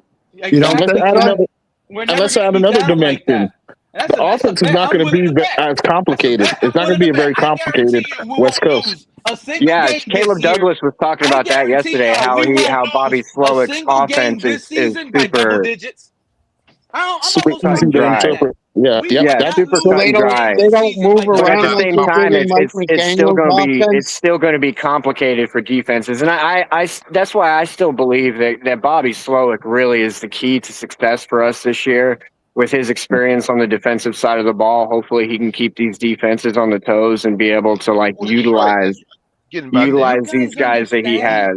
He's I don't think this you defensive guys and season And is understand I bad. do the believe energy there this will be. team I is do gonna believe have that Malik when we Willis will start have 3-0 audibles. Someone and was we get talking our about first Yes, bowl audibles win. earlier. yes. I do believe that he will have like audibles in his playbook to go to for that simple fact that because Bobby Slowick's already like planning ahead, trying to understand what the defense is going to be doing compared to what he's doing. This and season is also, no, let me say this real quick. Also, I think Caleb Douglas also mentioned in his interview that that the offense is set up for either Willis or Quinn Ewers. Yeah, and it's he said it's basically it's set up to where you're gonna know the guy's open, like he's gonna be open, like you throw it there. But like Caleb Douglas, the way he was talking that night too, that kind of statement is really you can't take that statement too hard, too much to heart. Not that part. Hold up. The part I'm talking about is that he said that if any one of those quarterbacks was to get hurt, it wouldn't be such a big drop off as far as coaching. well, Mr. Park. That's where he was smart at. He was being political there, is how I interpreted it. Yeah. And he did what he had to do there. But the reality is that this season is all about an extended audition for every single player, and they're going to be asked on a one-on-one basis to dominate the guy in front of them consistently, and they're going to be graded. They're going to be graded that way. And I'm saying that because there's going to be less emphasis on a fully developed, nuanced approach to offense. I think that gets installed year 2. But this is about grading the guys who you have and deciding which one of those deserve to be on next year's team. And that's the approach of the staff. That means that they're not necessarily, they're going to try to win every game, but they're going to challenge their guys to turn into those kinds of players, which is not necessarily how you would coach if you were like really trying to win. You know what I'm saying? That would explain why the offense would be super simple and easy. So anybody, like, we're trying out all of our wide receivers this year, all of our player positions this year. Anybody should be able to come in and execute this. Exactly. And by calling it simple, and I don't mean to say anything about what you just is a bit of an oversimplification itself, but it's just where the team is at this stage in its development and the program that they're putting in. They're not trying to win the Super Bowl this year unless it happens by them just being totally physically dominant and blowing people away. They'll take it if it comes, but that would be premature. You know what I'm saying? Would you be happy if we just made the playoffs? I'd be happy we got 5 wins. I keep saying I think we're going to get 6 or 7 wins. I really do. I'll be I happy. think you're lowballing us. That, I don't think you guys. I So Craig, if Ollie Gordon gets 1,006 yards for the season, A-Chain gets 1,100 yards. That's 10 rushing touchdowns for Ollie Gordon, 8 for A-Chain through the ground only. Yeah. Do you consider that an elite running game? Oh, absolutely. We're talking 18 rushing touchdowns between 2-star running backs. And A-Chain's going to have some receiving touchdowns as well, probably 5 to 7. That's another thing.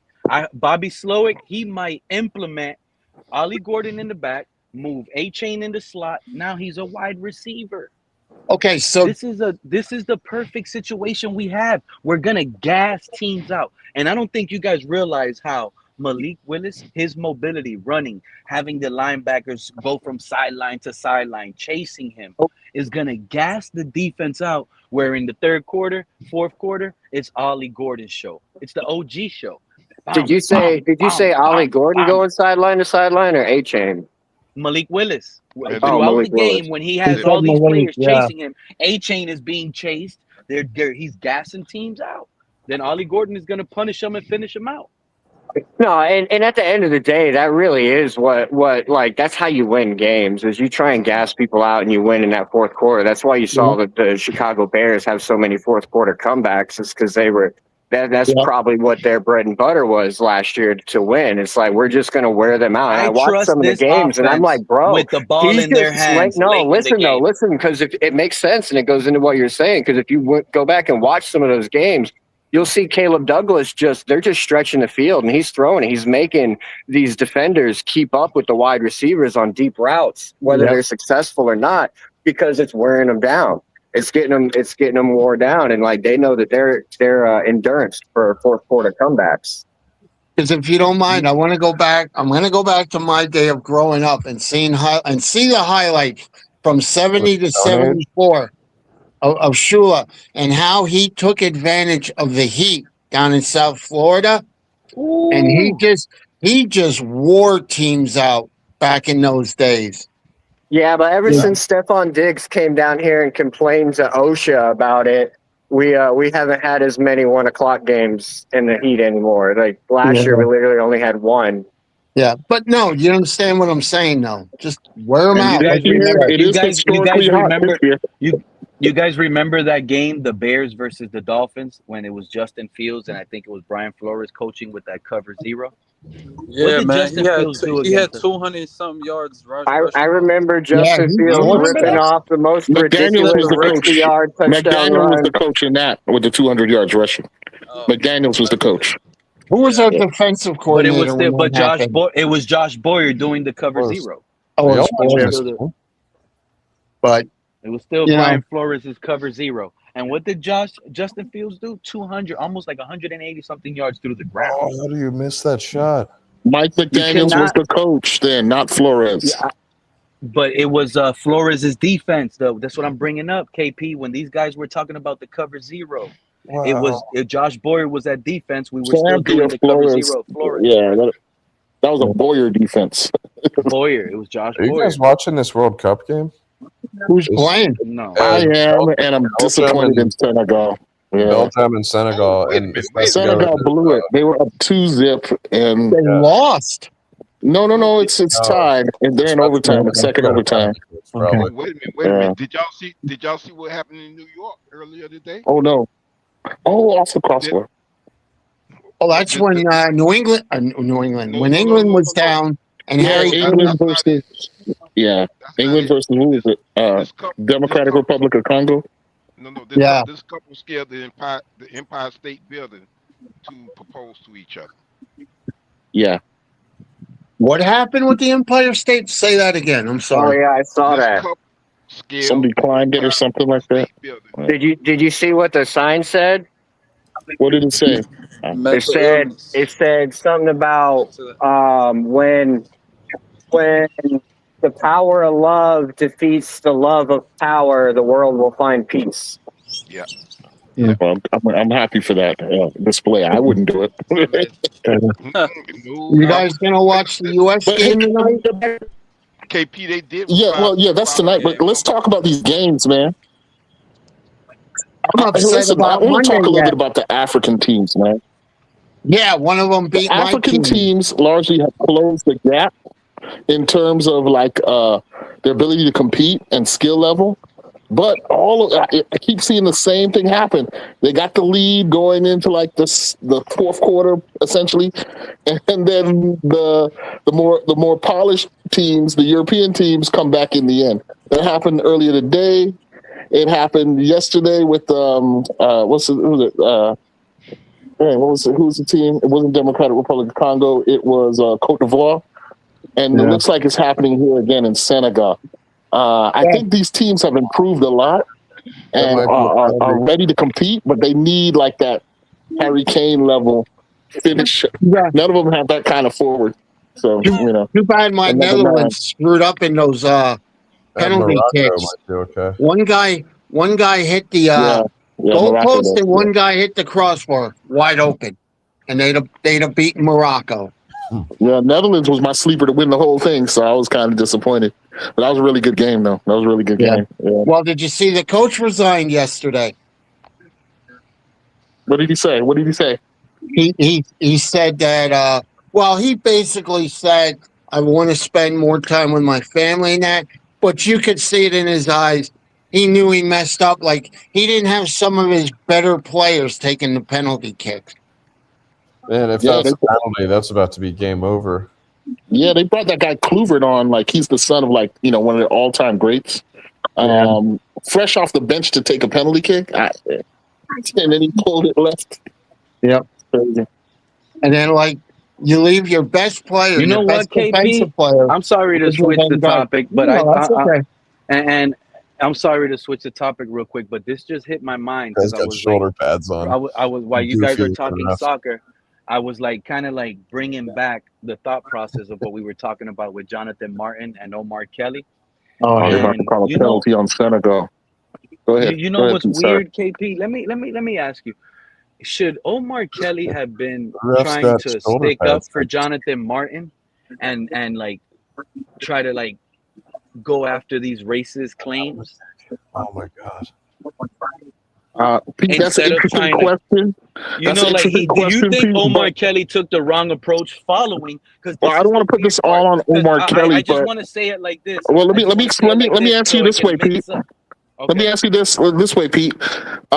If Omar Kelly was 20 years older and was reporting, let's say, in the 90s with the same incident, then yes, he would have been more likely to take that position.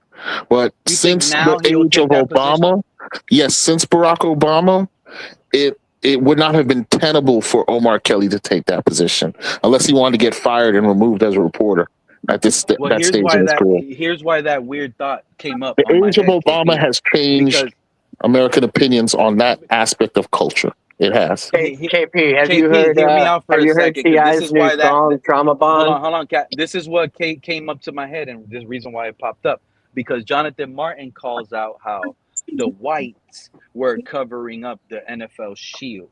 So now I thought about it, I'm thinking about it, and Omar Kelly could easily been tricked into riding with the whites because of the NFL shield, and this is what he was like. He didn't even realize. You get my point? Like he didn't even know, and he's just going with the flow based on what Dave Hyde and Well, these other Well, guys were yeah. I saying. mean, that's what happens And when you're young. like he was getting bullied in a way where he probably wasn't even It's kind of thinking like this outside guy the in the box. past. yeah, I don't Or do know if you you're think? understanding my point, though, Pete.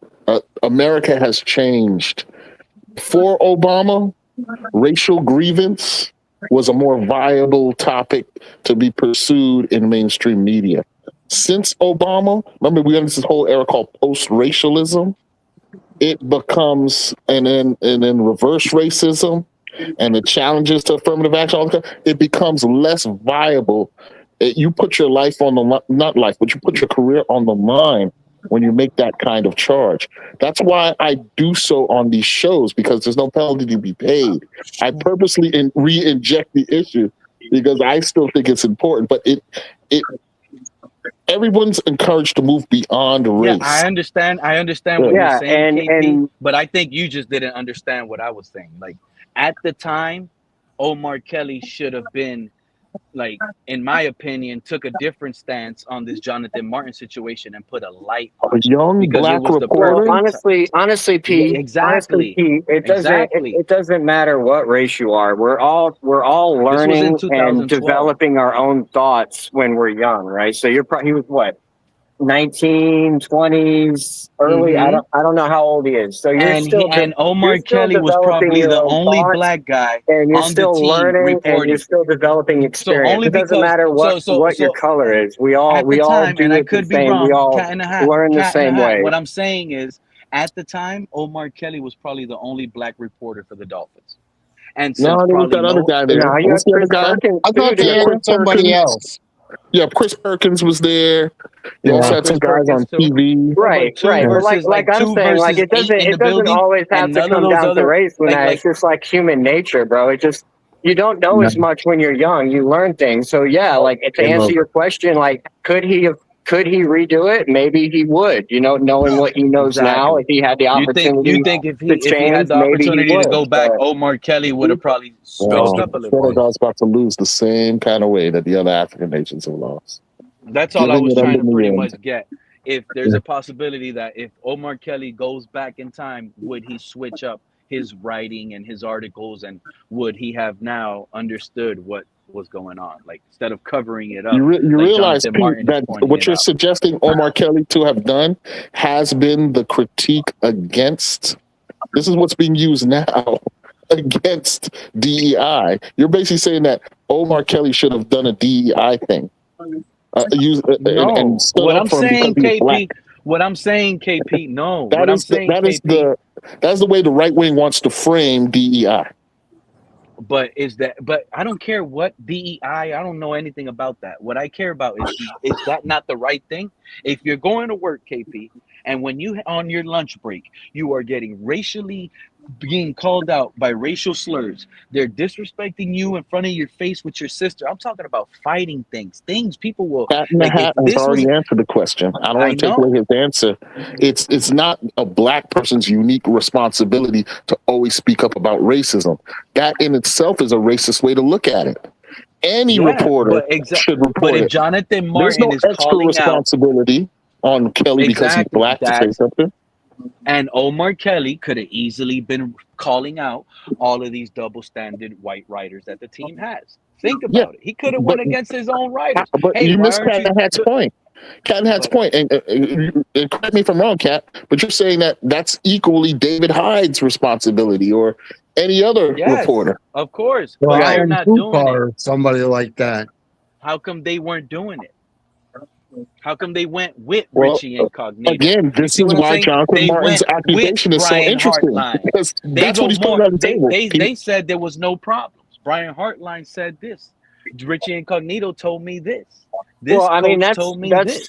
that's where like awareness and like wanting to actually do something about it comes into play too. You know, like some of these people, like they just go through their lives. They're like not looking to bring trouble into their lives. They're just going to report on what they're reporting on. Like, it's a tough situation, bro. Like, Whoa! Come up if here, I was come up in here, that, Cap. What is going on, Cap? if I was in that situation, I don't know. I feel like I would have probably reported the right thing, but again, I'm not in that situation. I'm not, and everybody's doesn't like think like I do. But I grew up in a situation most, you would say, white people didn't get the luxury of growing up in. You know what I mean? So like I've experienced a diverse life my whole life, so I can understand it from all perspectives. So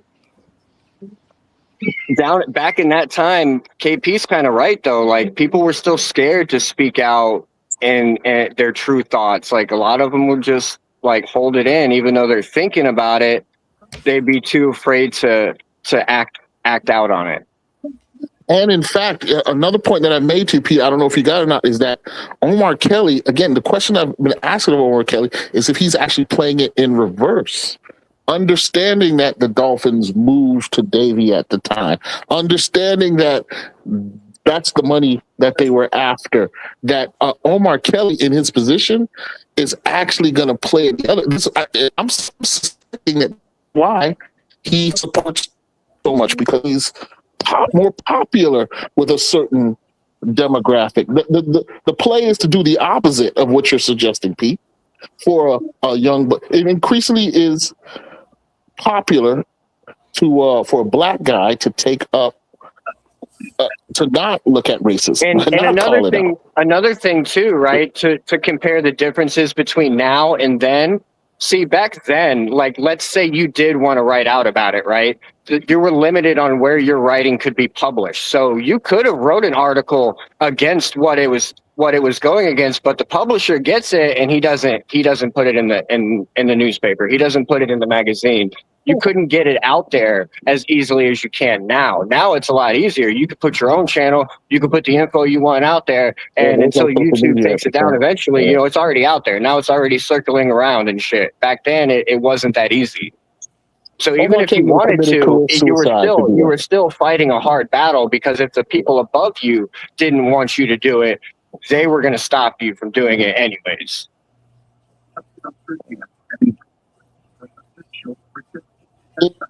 It wouldn't have been in Omar Kelly's best interest to report the story that way. That's what I'm saying.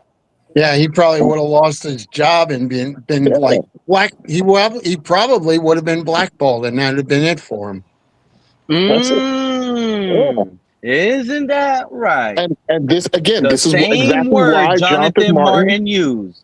And this is why Jonathan Martin, like Jonathan Martin said, and like Jonathan Martin said, he was being blackballed. But he's not afraid to speak because he got money in his pocket. Right. And again, the point I was making to you earlier is that most black guys who enter the league are willing to play this game and stay quiet. That's shut up and dribble. Megan Kelly, I think, wasn't the first one who said, when she said it to LeBron, that was nothing new to black people. That is the tacit agreement. That it might sound, KP, it might sound awkwardly wrong and it might sound bad, but at the same time, I think a lot of people would still do and go through it with it, as long as exactly what you said, and just for the money. People would go through it with it just for the money and keep their mouth shut. There's a book called the NFL, the Slave Plantation, or something along those lines. I think I messed up the title, but again, Pete, another thing this is that there was an era before all, maybe Mr. Park, maybe Craig remembers it, when the black athlete was incredibly outspoken. From like 1968 through the 80s, you had people like Jim Brown, Kareem Abdul-Jabbar, who always had something to say on every issue, right? And that issue was more present, right? So Jonathan Martin's type of critique or criticism would have been more accepted in the 70s going into the 80s even. But then the money came in, the deluge of money came in, and then it was this idea that we were moving beyond racism. This idea was projected, we know now, by the overlords of the economy and the government. I hate to generalize so grossly. That is an overgeneralization, right? But the Cosby Show, different world, there was this. We're past this, right? And so that kind of critique was kind of tossed under the rug. So, in other words, in exchange for making all this money, these big $1 million salaries and all this kind of stuff, we're not going to talk about what Jonathan Martin's talking about as much. And it kind of went away. So now Jonathan Martin seems like a weirdo for saying that. When what Jonathan Martin is essentially saying, if he's not crazy, and he may be, but he's not crazy, is that he's got enough money and he's insulated enough and he's educated enough to give voice to what he sees as an ongoing issue. Agree with it or disagree with it. That's what Jonathan Martin is saying. But he might be crazy. He may be, legitimately mentally challenged. I'm not saying that it's not. Well, someone that attempts to shoot themselves in the head over these allegations, because they were over these allegations. Yes, that is mental illness. No, that is legitimately mental illness. In fact, it's mental anguish. Again, James Baldwin gave voice to this. That's the first quote I put in the chat, was James Baldwin famously giving voice to this kind of rage. A guy, you ever heard of Huey Newton, Pete? Huey Newton had a concept called revolutionary suicide. There's a whole body of study about how people do seemingly self-destructive behaviors because of nihilism. This term called because essentially they don't see a future for themselves, and part of the reason they don't is because nihilism. Yeah, nihilism. Yeah, because of racism, or the limitation, the ceiling over their head that they perceive, rightfully or wrongfully, drives some people into this self-destructive path. That's what I'm trying to get to. So yeah, Jonathan Martin believes he's educated enough to give voice to this, if he's rational. And he's also saying, I'm rich enough and insulated enough to discuss these things in the public. But that's not KP, to me, that's not a rational reaction to that said scenario. I've had things said to me before. I never once thought to do something as selfish as that. And you know what I mean? So that's not a rational reaction. Yeah, it does take some degree of selfishness. I do agree. But again, mental illness, correct? You don't see the full situation. You don't understand the full situation. But yes, it's not a rational. It's a perception thing. That's what I'm trying to say. So it's tough to justify revolutionary means with such irrational actions. Irrational actions. Yeah, like what's the solution from this? I get you. There's no obvious solution based on your approach. There's ways to go about it. Yes, correct. There's much you can have dialogue. He can go see a counselor. Go get help and maybe change his environment. Who he's hanging around and people that he surrounds himself with. So there's different ways to do that. But hey, you know what? I can't believe y'all were telling me Caleb Douglas was sounding cocky and confident. You know what that is? You know what that means? That means him and Malik Willis have a connection already. And it's just a lot of unknowns that got people concerned. But a wide receiver coming out cocky like you guys brought up, and he was sounding like he should have never said some things. I think he might be contentious for offensive rookie of the year with the opportunities he's gonna get. You know who you sound like now, Pete? Let's say, I would prefer to put my money on Caleb Douglas winning offensive rookie of the year before Makai Lemon. Makai Lemon is like second fiddle to Devontae Smith. Caleb Douglas might be the number one right now. Oh my God! Most targeted receiver. Makai Lemon going to be number one over there. He's got Carnell Tate, clearly number one in Tennessee. Lemon is already having hamstring issues. He's way better. You want to say that? The man's already having. Is our receiver having hamstring issues right now? He got a drop. Is Makai Lemon coming out on fan podcasts sounding cocky and confident right now? Jalen Hurts is disrupting that locker room. Right now, Malik Willis brought a fire to this locker room. And wait until the week 3 home opener when we beat the Chiefs and we go to 3-0, cat and a half. This fire is going to be it's not going to be able to Bro, I hope think you about it. guys. We're gonna run through the West. Think about it. We're gonna run through the West. Raiders, 49ers, two teams on the down. Well, Raiders on the upslide, but they just ain't got it yet. And then the 49ers, they're on the downslide. They're old, aging. This young team is gonna run wild through them. 2-0 Man, coming if at they're home healthy, they're for their gonna home whoop our playoff game ass. versus the Let's be Chiefs. honest, I bro. think we're If gonna they're run through the healthy, they're Chiefs. gonna whoop our ass. You George crazy. Kittle, come on, man. We don't got nothing to guard that. George Kittle. We George can't Kittle guard that might get hurt. motherfucker. Dante Trader's gonna lock old I Kittle said up if down, they man. healthy. If they healthy. If they, you see, everything about the Yeah. 49ers is if. It ain't no if on our team. I We gotta know our say it. guys are healthy now. How We old don't have is injuries Kittle Oh, that we now? look don't like. know shit, Pete. You How said Yeah, old don't is forget George they're Kittle? also 4 they're and also 5. going to be coming back from a week 1 trip to Australia. I'm not gonna lie. Greg Ooh. Dolchich might have a better season than Kittle. Miss me with all that. Oh my god. Greg Dolchich. And matter of fact, Yeah. I bet Greg Dolchich has a bigger game than Kittle in week 2. You funny as hell. Dolchich I bet for Greg Dolchich 800 has a yards. better game than Kittle in week 2. Hey, Pete, if you're right, then get ready for Malik Willis as your franchise quarterback. Yeah. I don't Oh know how to This shit. make is you it. feel. I don't. I'm gonna tell you right now. I believe this is it. Well, I We mean, are ready. honestly, How do wouldn't you that get rid be of That KP? would be How do best you case not? scenario. How do you best get case rid of a scenario? franchise quarterback Yeah, that wins because the we could go division, get some weapons. wins the playoff game? But Explain that, KP, with an elite running game. Hey, This is the guy. this is what I hope This is the happens, but guy. I'm not right. going to say it is going to happen. Because if Malik I doesn't think work out, It's we're too gonna have far. to it waste happened. another Did first round draft Did pick Jimmy on a Garoppolo quarterback. not get a big contract and win games and take his team to the Super Bowl Bro, under this stop same bringing up that formula? wannabe model. He was a male model. That's it. And a porn This is the star. closest So model we so have is to a Malik so Willis is Joe They comparison. did Burrow. nothing. So is Joe This is the Burrow. closest So model is we Jamar have No, Chase. to Joe a Malik Burrow Willis actually comparison. played. Come on, bro. Stop with that, Nah, bro. Joe Burrow be focusing on them fucking GQ covers Okay, but Joe and all Burrow threw that. like 50 touchdowns in the season. I'm Just just stop saying, with like, you that. can't use Come on. that argument. That Yeah. argument applies to Joe Burrow No, too. I can use it if you're not producing. For Joe Burrow produces. I don't give a fuck what he does off the field. Does he though? Does he? He's been to 1 Super Bowl and hasn't seen the playoffs since then.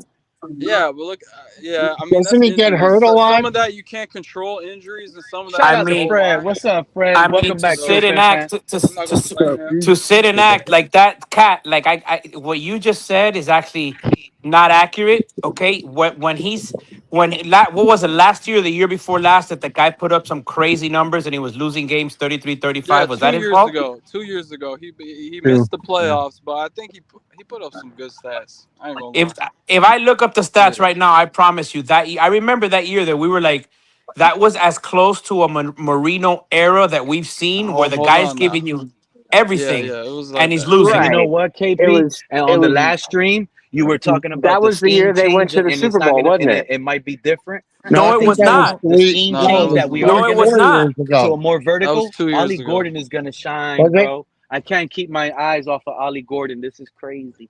What we But I have mean, is gonna still, be how long has amazing. Burrow been in the league I think you now? guys already forgot. He Same was Same, a same as he same, was a Tua, right? same Heisman as Six Trophy Tua. 6 years. 5 years. So I Ollie mean, Gordon two was a Heisman Trophy finalist. two out of Okay. 6 years Ollie having a Gordon good was a year. Heisman. Nah, man. I mean, shit. In his It's more than second 2 year, years. He had more than in the 2 good same years. team now. Come on, man. Now he's in the second year in the same similar scheme. Cat, I'm gonna This is look up. I'm gonna look up bro. Joe Burrow's Yeah, stats. I can't. I'm driving right now, so I I'll look can't it do up. it. I'll look it Yeah. up. But I know that he missed a lot of time one season, maybe the other. He actually But has more games missed than Tua. I'm pretty okay, sure but that was. I think Oh, so. But the really? games, I didn't know but the Yeah. that. times that he's played his majority of the season or the full season, the guy's a baller. Nah, The guy's don't a get me top tier wrong. Don't quarterback. get me wrong. When he plays and when he's healthy, bro, if they can stay healthy this year, they will clearly win the division, no problem, and be a threat for the Super Bowl. It's just that he can't stay healthy, and he's proven that Yeah, year yeah, but isn't after it? year after year. But isn't His it O part of line it? is His bad. lines aren't that the His It's greatest. kind of offensive the line is same. horrendous. It's Yes, kind Yeah, of Yeah. you're it's right. the You're kind of right. same as it's he's the getting same as sacked like Tua, a Craig. Moss except he's Schwab. way Matt better than Schwab. Tua. You know what I mean? Like Oh, he is way better, but his lines are often terrible. So you Horrible can't stay lines. healthy. exactly. Yeah. So I'm not saying the dude doesn't have talent. When I ranked Oh him on my no, he tier list, does I have ranked him talent. as I a wish cake we had him, crusader. but So he just can't stay healthy. He's one of those When exactly. guys. Joe Burrow is healthy, Let's not forget. Let's not forget. He did go through a playoff as a young kid. Yeah, I but think year two. let me ask Hold you on, this hold on. Let too, me though. finish my point. Let's not forget he did go in the playoffs and beat Mahomes and Allen to get to the Super Bowl, if I'm not mistaken. No, you're right. But He's a stud. let me ask you this question. Do you think it would be the same without Jamar Chase? Because I know they still put up the same production without Joe Burrow. No, I don't because you got to remember the familiarity between these two guys goes back all the way to college. But So hold on, we saw we see Joe Flacco go in there and do the exact same things Joe Burrow is using Jamar Chase. but you're talking about Joe Flacco like he's some kind of scrub. Last I checked, You're he's a talking Super Bowl about like champion. 1 or 2 games. Like he can't do it consistently though, and definitely not. And you know what else? I think we have one of the not at best this special age. teams unit in the entire league. All I'm saying is Jamar Chase might be helping Joe Burrow put up some of those numbers. Oh, No, absolutely. Just like Mark Clayton and Mark Duper helped out Marino. Yeah. Yeah, I don't sit here You and know? say, well, Jerry Rice played Absolutely. with Joe Montana. I'm going to say Joe Montana is not that good because he played with Jerry Rice. Bro, they both help each other. Man. And John Taylor. Yeah, John He had Taylor. Rice. That's a dumb argument most times. That's always a dumb argument. They use, Ricky this Warren, player did this for this Craig player. Yeah. Yeah, I mean, he had Fred, a lot of and you know what? I want to hear, Fred, I want you to tell us why the Miami Dolphins will win the AFC East this year, my guy.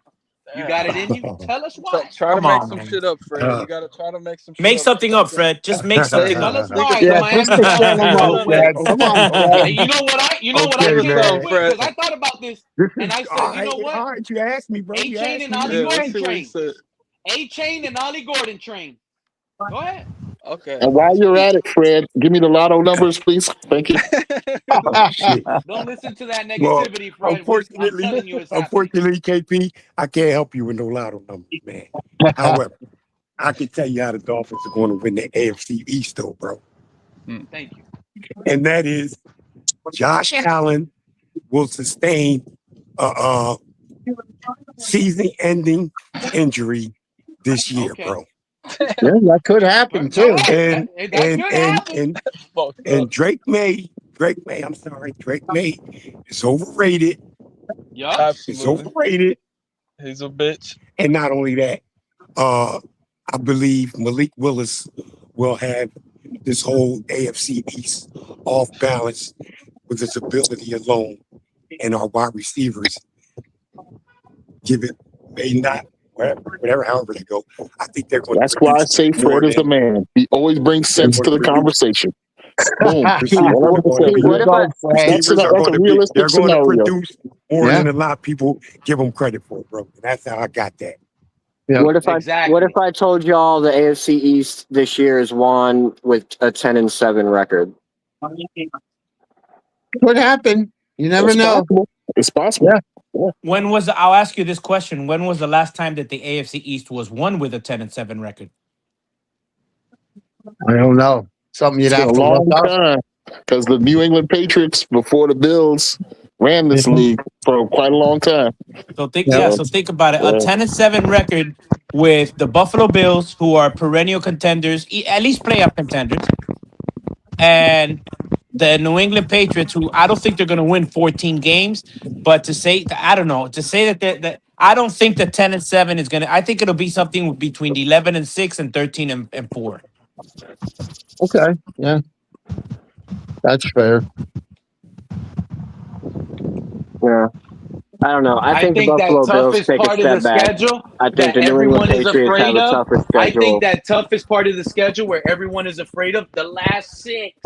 I think that's when the OG train and A-Chain is going to come in clutch and run through this, because I keep hearing all of y'all when I was telling you guys, we need A-Chain as a 3-down back. I remember that stream. A lot of the guys on the panel, oh, you're going to get him hurt, especially you, Craig. You're going to get him hurt. You want to get him hurt. And I'm there arguing my point on why he's not going to get hurt, but we still need him this much. Ollie Gordon, in his second season, entering almost the same running scheme. At least it's going to be the same running scheme. Brewer, Slowett confirmed it. with more understanding of the playbook and a quarterback with the mobility that's going to slow down these pass rushers on, because you can't just say, oh, you got Malik Willis in shotgun, it's 3rd and 1. You know how dangerous that RPO is going to be right there? Go ahead and crash it in. Malik can keep it, tuck it, run it, and pick up 60. He's going to slow down the rush, and that's going to benefit Ollie Gordon. I can't believe I see the future with Ollie Gordon right now. Hey, Well, Cat. not only that. Hey, Cat, Pete. I got the stats for you, Cat. You ready? Yeah. All right. Now, the only thing it doesn't tell me is games played. So in 2020, his rookie season, Joe Burrow threw for 2,688 yards, 13 touchdowns, 5 interceptions, a rating of I think he 89.8. played like 9 games. I think he played like 9 games. Okay, let me know the games, Pete, because I'm not familiar with them. However, here you go, Cat. Hold on. 2021. Oh, and a completion ratio of 65. In 2021, he had a 70% completion ratio, 4,611 yards, 34 touchdowns, 14 interceptions, with a rating of 108.3. The following year, 2022, he throws for 4,475 yards, 35 touchdowns, 12 TDs. 2023, which I'm Pete, refresh me if you remember, but these stats seem like he missed. 2023, he threw for 66.8 completion percentage, 2,300 yards, 15 touchdowns, 6 interceptions, 91 rating. The following year, 2024, which was the year that I was telling you that his team was doing shit. Are you ready, Kat? He threw for 70% completion ratio, 4,918 yards, 43 touchdowns against 9 interceptions with 108.5 completion ratio, passer rating. Then last year, where he got hurt, it was another 1,800 yards, 17 TD, 5 interceptions, again, 100 rating. So in 1, 2, 3, 4, 5, 6 seasons, he's played 1, 2, 3, which is half the seasons. And in each one of those seasons, he's thrown for 4,500 yards or more. The kid is a And stud. 30 plus 35 plus touchdowns. No, check this out, Pete. 43, 35, and 34. So based 43. on that pattern, he should now have 2 good years ahead of him. To me, but what I'm saying is, if you look at these stats, if you look at like almost like a young. No, I hear you. No, and like I said, like when he stays healthy, bro, he's one of the best out there. And like I'll put him top 3. When he's staying. healthy, he's a top 3 quarterback. I would say when he's healthy, it's in any order: Mahomes, Allen, and Burrow. You could pick them. It is interesting though that you pointed out, because how you pointed out how the stats went. He went first year, he got injured, 2 good years. First year he got in, or the next year he got in. Next 4th year he got injured. Then the 5th year, his third year was his 3rd year was the year he went to the Super Bowl, and the year that he didn't make the playoffs was actually his best year, which is 2024. 4,900 yards, 43 touchdowns against only 9 interceptions. And that's when they had that shitty defense, right? Yeah, that's when they were losing. I remember there was a game where they lost. It was what, 39-35. Like that was his season. He was putting up, because divide 4,900 yards into 17. Yeah. I'm pretty sure it's going to give you close to 300. Yeah. Maybe 2. Divide 17 into 43 into 17. That's going to give you over 3, almost 4 touchdowns. So the guy was balling, but his team just sucked. Yeah, his team sucked. I remember some of those games they put on CBS at the end, and it'd be like a back and forth, and you could see he just looked so deflated after some of those games. Yeah, which I don't blame him. I mean, you're out there, and I don't know who their defensive coordinator is. I don't know who they had. So yeah, well, if you remember, Craig, that was the year that his best statistical season, 2024. Remember, that was the that it became like a big story. Like, what did he mean by that? Where he didn't know if he wanted to do this anymore or he couldn't take this anymore. Yes. Remember? That was last year. That was last year. That was last year when the trade rumors came out. They said he wanted to get traded. Yeah, but in 2024. Yeah, but in 2024, he was disgruntled and he was like, I don't know, like he was like, basically, I'm doing everything I can. And he was, my team is, doing nothing to help me. Nothing. That's as Dan Marino as I've ever seen, actually, now that I'm looking at it. Like, Yeah. wow, this guy's doing these numbers, and yet you don't even make the playoffs. And if you make the playoffs, you're bounced in round one because you're facing complete teams. It's crazy. This guy is a top 3 quarterback, bro. Joe Burrow's the truth, bro. He really is. But Just gotta stay healthy. I remember that point when he came out and he said, "I don't know if I want to do this because they're doing nothing to help me." Yeah. And I mean, even look at his line. Look at his offensive line. They're horrible. The defense is usually horrible. And he's from Ohio, if I'm not mistaken. Isn't he from Ohio? Yeah, he's from Ohio. He's a hometown kid. Yeah, let's piss off Pete right now, though, and say Malik Willis is the new Joe Burrow. Yeah. There you go, Pete. Say something. I think he's going to be good, man. I have high hopes for Malik. I really do. I'm just teasing you, bro. I'm just teasing you, bro. It's all good. I am super high right now. Ollie, I have seen the light, KP. I've seen the light. This is gonna be. Lord. You know how in basketball you need the big. Watch him make another show tomorrow, KP. Listen, watch him make another show tomorrow. You know how in basketball just you watch. need the big 3. I'm waiting for it. Big 3? I bet you Pete is gonna do a show tomorrow, right around. Knowing how Pete has been doing things for the last several years, he probably won't do it because I said it. But there's a high possibility that he's already thought about it. Tomorrow, I'm going back to 4-13 and fuck with these people. Yes, I am. Yep. I'm putting them. Hey, you remember we were messing with you, Pete, where we were saying you wear the flip flops with the little strap in between the toes. That's what you're wearing right now. Hey, Cat in the Hat, that was epic, my guy. Oh, that was awesome, God, bro. I love it. No, I told you guys. Awesome, bro. I told you guys, he changes his mind like I change my underwear, and I'll stay by that statement. It's not changing my mind. Yeah, but hold on, Craig. It's not considered changing my mind if I'm sticking. Hold on, I'm going to defend Pete here. I'm going to defend Pete. We're going to be the 7-9 team, and we're going to be. Hold on, I got to defend Pete here because Craig, you just said that Pete changes his opinions as much as you change your underwears. There's times where Pete won't go do a show for 4 or 5 days, my man. Would you like to clarify? I change my underwear every day, so there you go. But he doesn't come up every day. Doesn't matter. I can still change my underwear about projecting.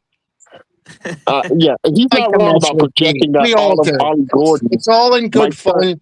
Nobody calls anybody racist or. I'm sorry. I actually wanted to speak more on Ollie Gordon too. We don't pay that here. Exactly. Hey, KP, I'm gonna be real with you. I see 10+ rushing touchdowns from Ollie Gordon. Well, I would say this, Pete. Listen, I don't think you're crazy for projecting that.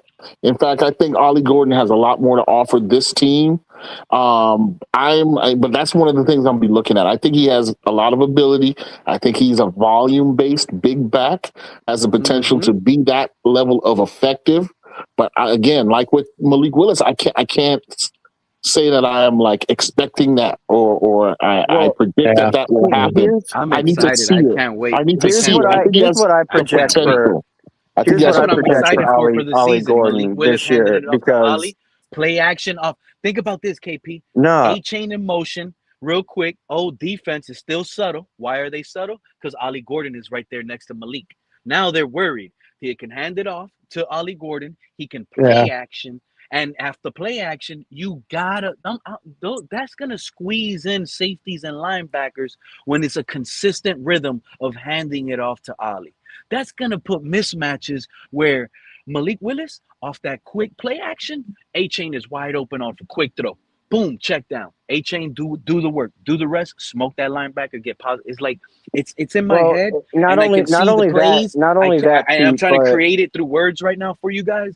But at the same time, I see Ollie Gordon is a big man. Effective. He's 6'2", 225. Because remember, we're not going to go away from what Mike McDaniel was doing. We're changing the vertical routes, obviously, but that we're still going to eat space. We're still going to look for the space on the field.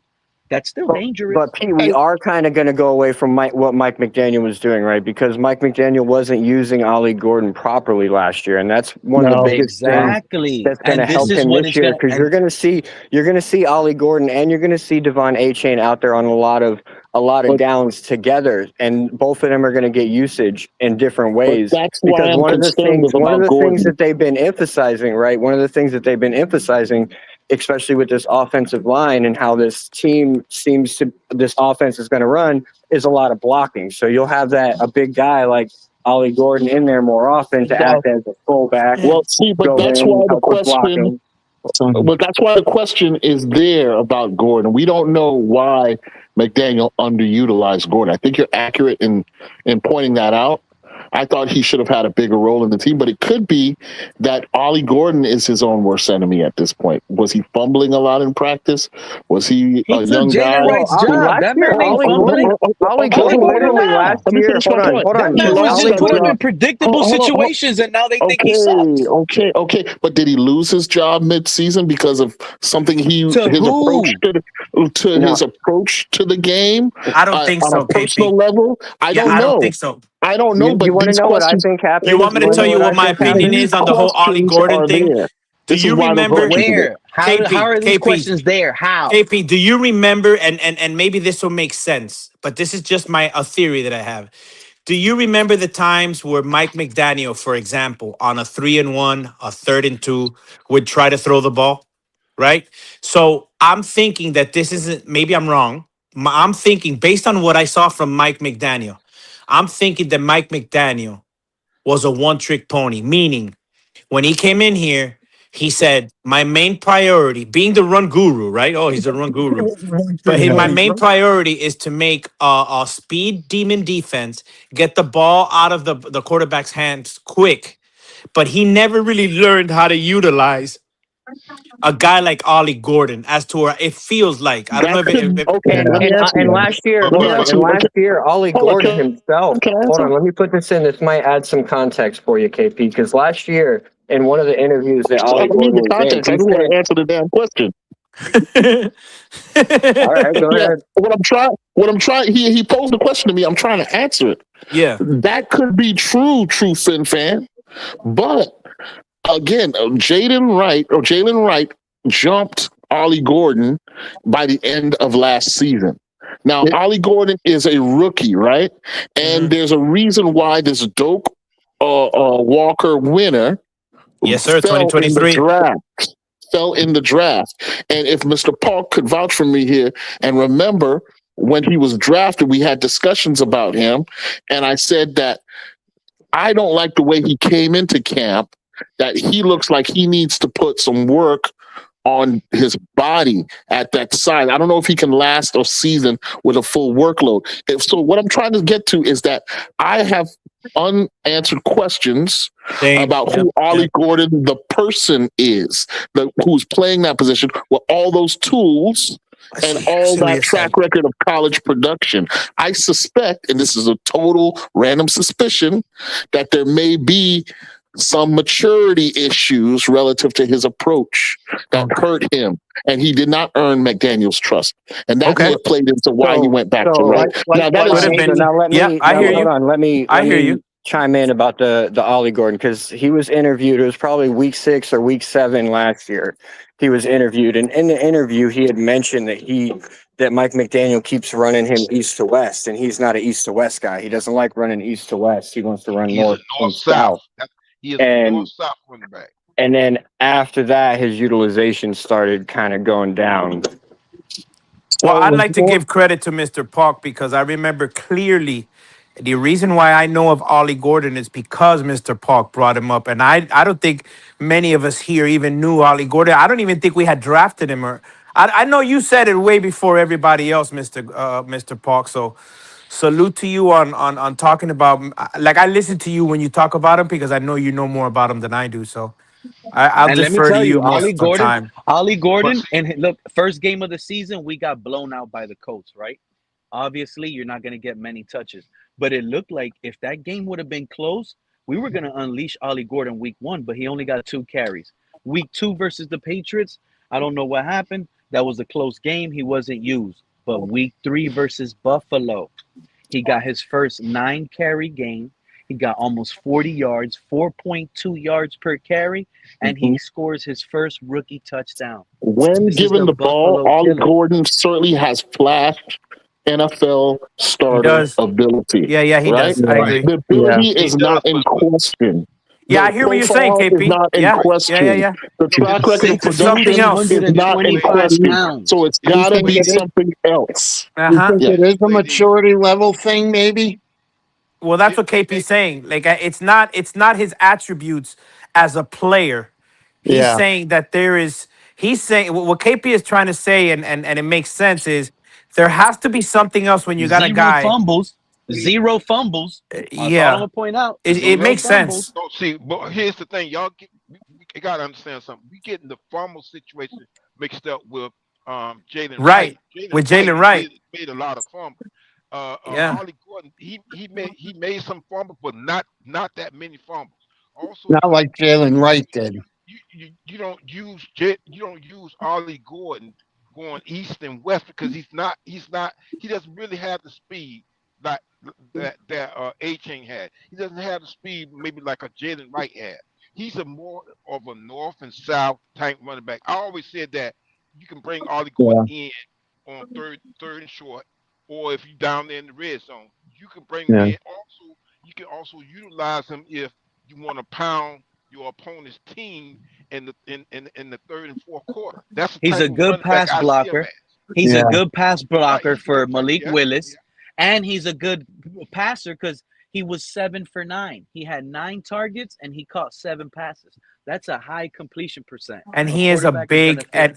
and He's he is a a big big dude. man, Pete. He is a He big looked like man. a Big. tight end. He looked He's a like a big tight He's end man. on six. Now, one of the He's crossing six routes he two, ran. 225, and that's at Yeah. 21, 22 years old. But I promise you, by the time he's 25, he'll probably be closer to the 230, 235 range, and that is a problem. Once tackling that guy, those types of running backs, what happens is you get tired of hitting them because it Yeah. hurts. By the Yep. time the Yes. Yep. fourth quarter rolls around And and he's exactly. putting that shoulder down, boom, boom. It's different than saying I'm chasing and getting They're gassed just at by that A Yeah. point in Chain. the fourth That's quarter, they're different. just putting their right. body and closing their eyes on the line. They're Mhm. And just and closing and their and, eyes when they're Kind of crashing. like and Mike Allstott from Yeah. Tampa Bay. He was And like A that. Chain, that's why I'm saying like this A Chain and Ollie Gordon thing, you guys were a year ahead of it. Because I remember the fan base going crazy last year when we got Ollie Gordon. Oh, A Chain and Gordon, they're Well, gonna to be run it. fair, it The was thing Mr. is, Park. To be fair, it was you Mr. guys, Park. but okay, but Mr. appreciate that Paul, you you man. weren't wrong. I think you were just a year early.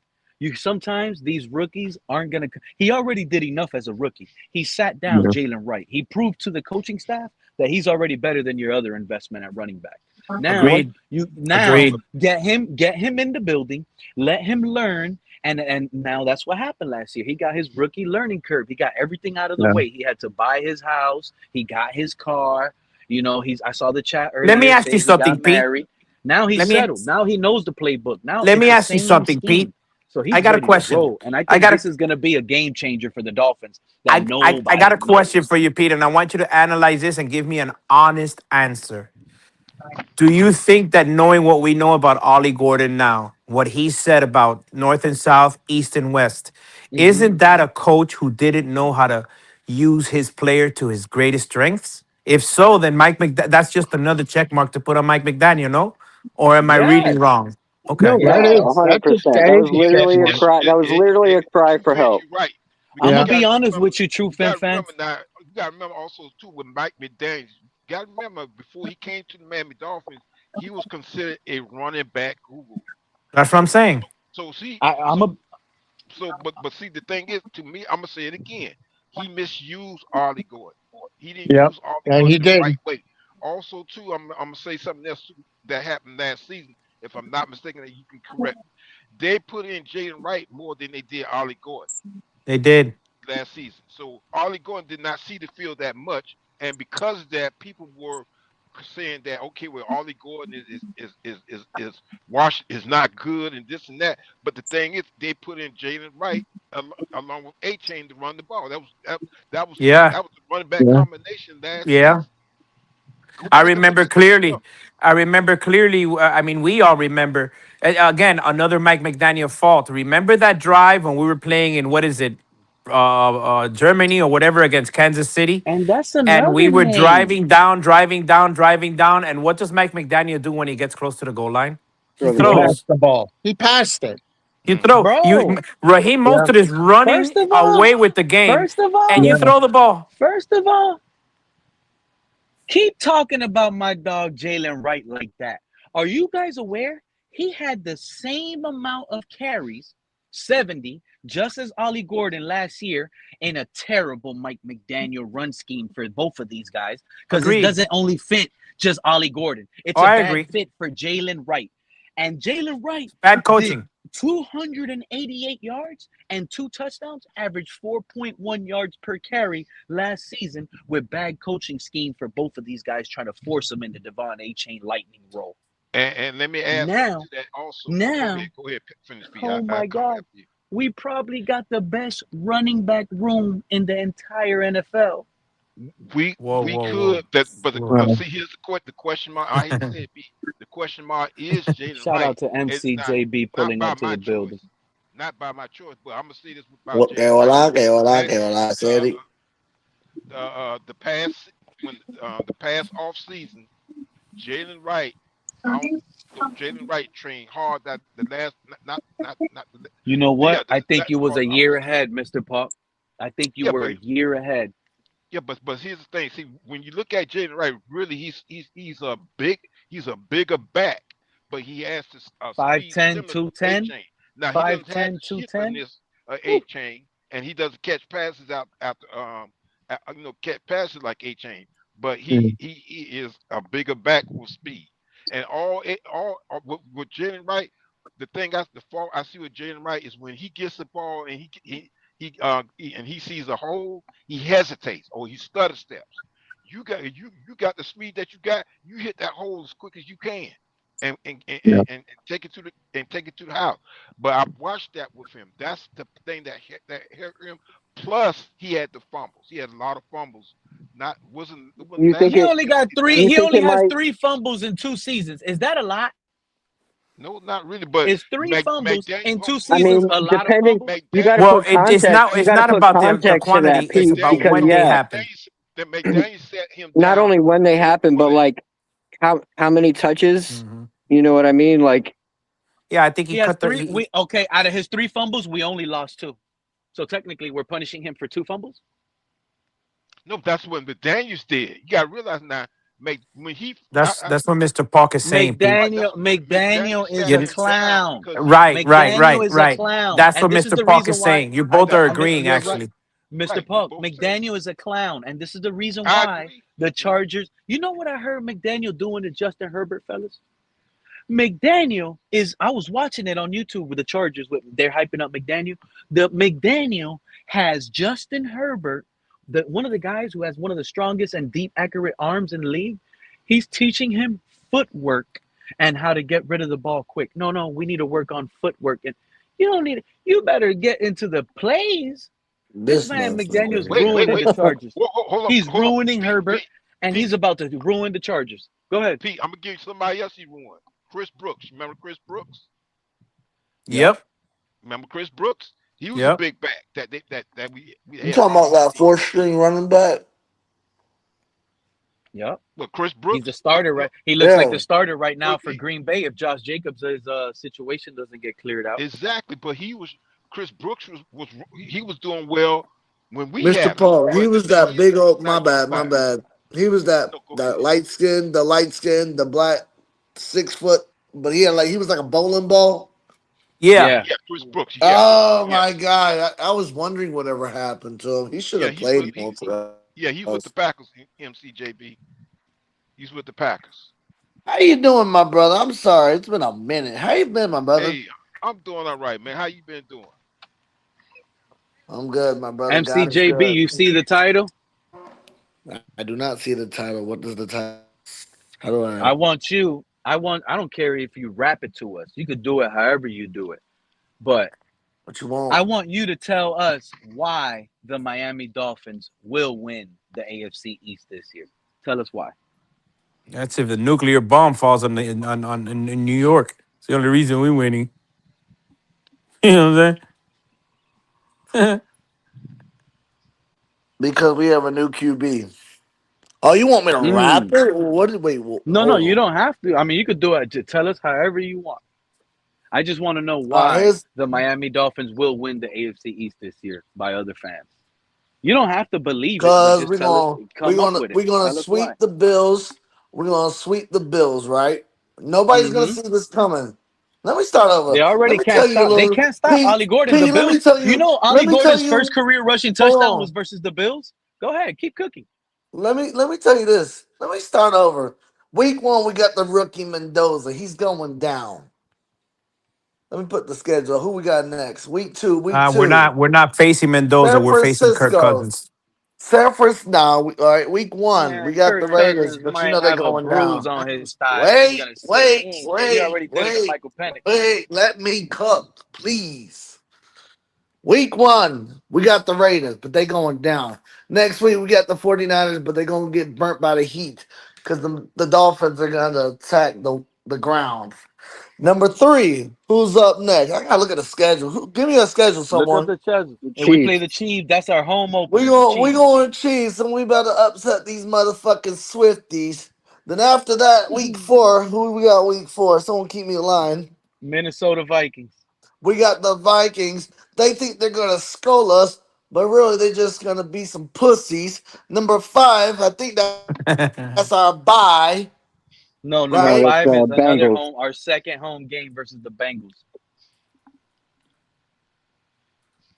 So you gotta look at this schedule, and then I could do this from the heart and the mind. Keep talking y'all shit. Wait a minute. Yeah, Come we got on, the hold on. Bengals, then the bye week, then the Jets, Patriots, Oh, Lions. damn. I thought week 5 was the bye. That would have been a bye. Week 5, we ain't played no one. That's a bye. Ooh, that's hard. All right, hold on, y'all. I'm gonna cook. I got you, Pete. I got you with the 8 bar. Hold on. Y'all keep doing y'all's thing though. All right, man. Good to hear from you, bro. Glad you coming Wait, around. wait. Who's the Pete? That person in here? Who? That person from? Oh, excuse me. That the other artist that wanted to make a song for. I guess for you or something. That What's person up? in here Oh, Cat in the a couple Hat. of What's weeks up? Cat in ago. the Hat. What's up? You're the one with the song, right? The Dolphin song. Both Yeah, of yeah, yeah. you and MCJB connect. He likes to Let me rap about dolphins and stuff. what you got? I want to hear something. Show, show him How do I some. find you?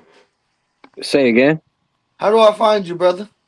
You can check me out, AFC Eastie Boys, all one word, IE with the Eastie. Hold on. You gonna have to. My bad, Pete. I know this is your show, man, but I Here, have no let way me. of calling. Here, I can drop the Discord link for you. It'll Don't be do easier. don't do You got that Discord? because I'm gonna look you up on my Spit something right computer. now, Give me a MC. second, my brother. Show him what you about, MC. Spit something right now. Just a little glimpse of what you got. I was Show him. actually Pete. Pete, if I'm in here, can I give him like a 30-second of me and solo song? Well, will that Hell flag your yeah. channel? I ain't gonna do nothing. I'm right here. Go ahead, bro. It's my song. 30 seconds, real quick. It's your song, big dog. Play it. All right, hold on. Let me go to my shit. I hope it sounds good through the mic too, man. Make sure it sounds clear. Right. Hey, I'm gonna let you pick it out, Pete. Which one you want? The one with solo or run it back? Which one was your Which one favorite? you want to hear, guys? Which one you want to hear, guys? Pick. Y'all want to hear Cat in the Hat. the solo one or Solo D from Miami Sports Music. Solo yeah? D. All right. Hell yeah. Play that one with Solo D. Shout out to Solo D. Y'all hear it? Yeah. This is old as shit. My Might voice be not old way to you, better but than it's that. groovy to us. That's You know what fair. else is old? Our Dolphins Miami, theme song. Florida, Dade County, 305. Yeah, yeah, yeah. On the coast side of Florida, they said they want to ring. Down in South Beach, yeah, we about to make a stick. We up from Miami, we about to have a blast. Got a guy from that many slows people fast. On the coast side of Florida, they said they want to ring. Down in South Beach, yeah, we about to make a stick. We up from Miami, we about to have a blast. Got a guy from that many slows people fast. Feeling one with the catch, throw it, go fast. Big Mike with the round, whole line looks stop. All right, that's 30. He said Yeah, Tua yeah. with the long what? I heard That Tua's was name 30, in the bro. song. Did you want more Woo, or? shout out to you. No, that was cool. That was cool. True fan. Pete, I'm not trying to take over your show, big dog. What's up, It's your Fred? show as well, Yeah, man. no, It's your definitely, show, bro. definitely go check me out at the AFC Eastie Boys, and on my page you'll find my Discord link. That's the best way to get direct contact to me. AFC Eastie Boy with a Z. Cat Nah, in the Hat. Correct me if I'm wrong. You were doing it with But Iceman as well, right? got you, big dog. no, I don't know. No, Cat. I don't think so. What was Iceman No, I got you. I in the have you right here. I Discord? see you. It's you and the Dolphins. You got an ugly ass hurricane bandana on, and is that a Sixers jersey? What the fuck is this? Sixers What are jersey. you wearing? I don't know. What am I wearing? Who knows what You I'm got wearing? I on wear all red kinds of and crazy blue, my shit. boy. You had a Dolphins tailgate. I see you wearing red, blue, and white. America. Oh, I know which one you're talking. I know which thumbnail you're talking about. Yeah. No, that's The not even me, profile man. picture. That's some BS AI generated thumbnail. Hey, red, white, and blue. America. America. He made it sound America. like Speaking that of was America, we about bad, to win the right? World Cup. You got red, Right white, here. and blue. It's Peace states. America. You representing America, boy. I'm not. I'm All right, not. my bad, y'all fellas. I'm sorry. I just Nah, not at all, bro. Iceman Not was at telling all, me man. someone wanted to make a song or something. I was like, cool, hell yeah. Nah, man, keep rocking, bro. You good, bro. Didn't You know good. it's you. Cool. Wait, where is your music at, my guy? I only see his podcast. Yeah, I make music for fun, just once in a while. No. Where is it? Is it one of these things or? No, you're not gonna find any music on there. I don't make music for. I don't do it on the regular. Every once in a while, I write songs. I remix them. I parody. Really, it's more parodies than anything. If you want to see those are on my D&D channel. How do I go there? Oh man. Is it for like? Is it like for Jonathan funny, like Martin fun, not just tweeted Dolphins, at Yeah, just me. for fun? yeah. Like Martin what's his name? tweeted Weird at Al me. Yanker. He said, "Would I What's that dude's Yeah. name? You got it. You got it. All right, I got Hey, you now. Jonathan Martin All right, my said, bad, "Would I fellas. Back on Dolphins. retweeted?" I'm sorry. My Jonathan bad, Martin Pete. just Love you, Pete. tweeted me. Hey, Jonathan Martin, the bully scandal guy, just tweeted at me and said, "What I retweeted is super corny, bro." So What why did are we you not What did you talking? retweet? What did you retweet? What the I hell's going on retweeted here? I'm Robert. dead. I retweeted RG3's tweet that he said, "Love and support black people. Hello, Love and hello, support hello. white people.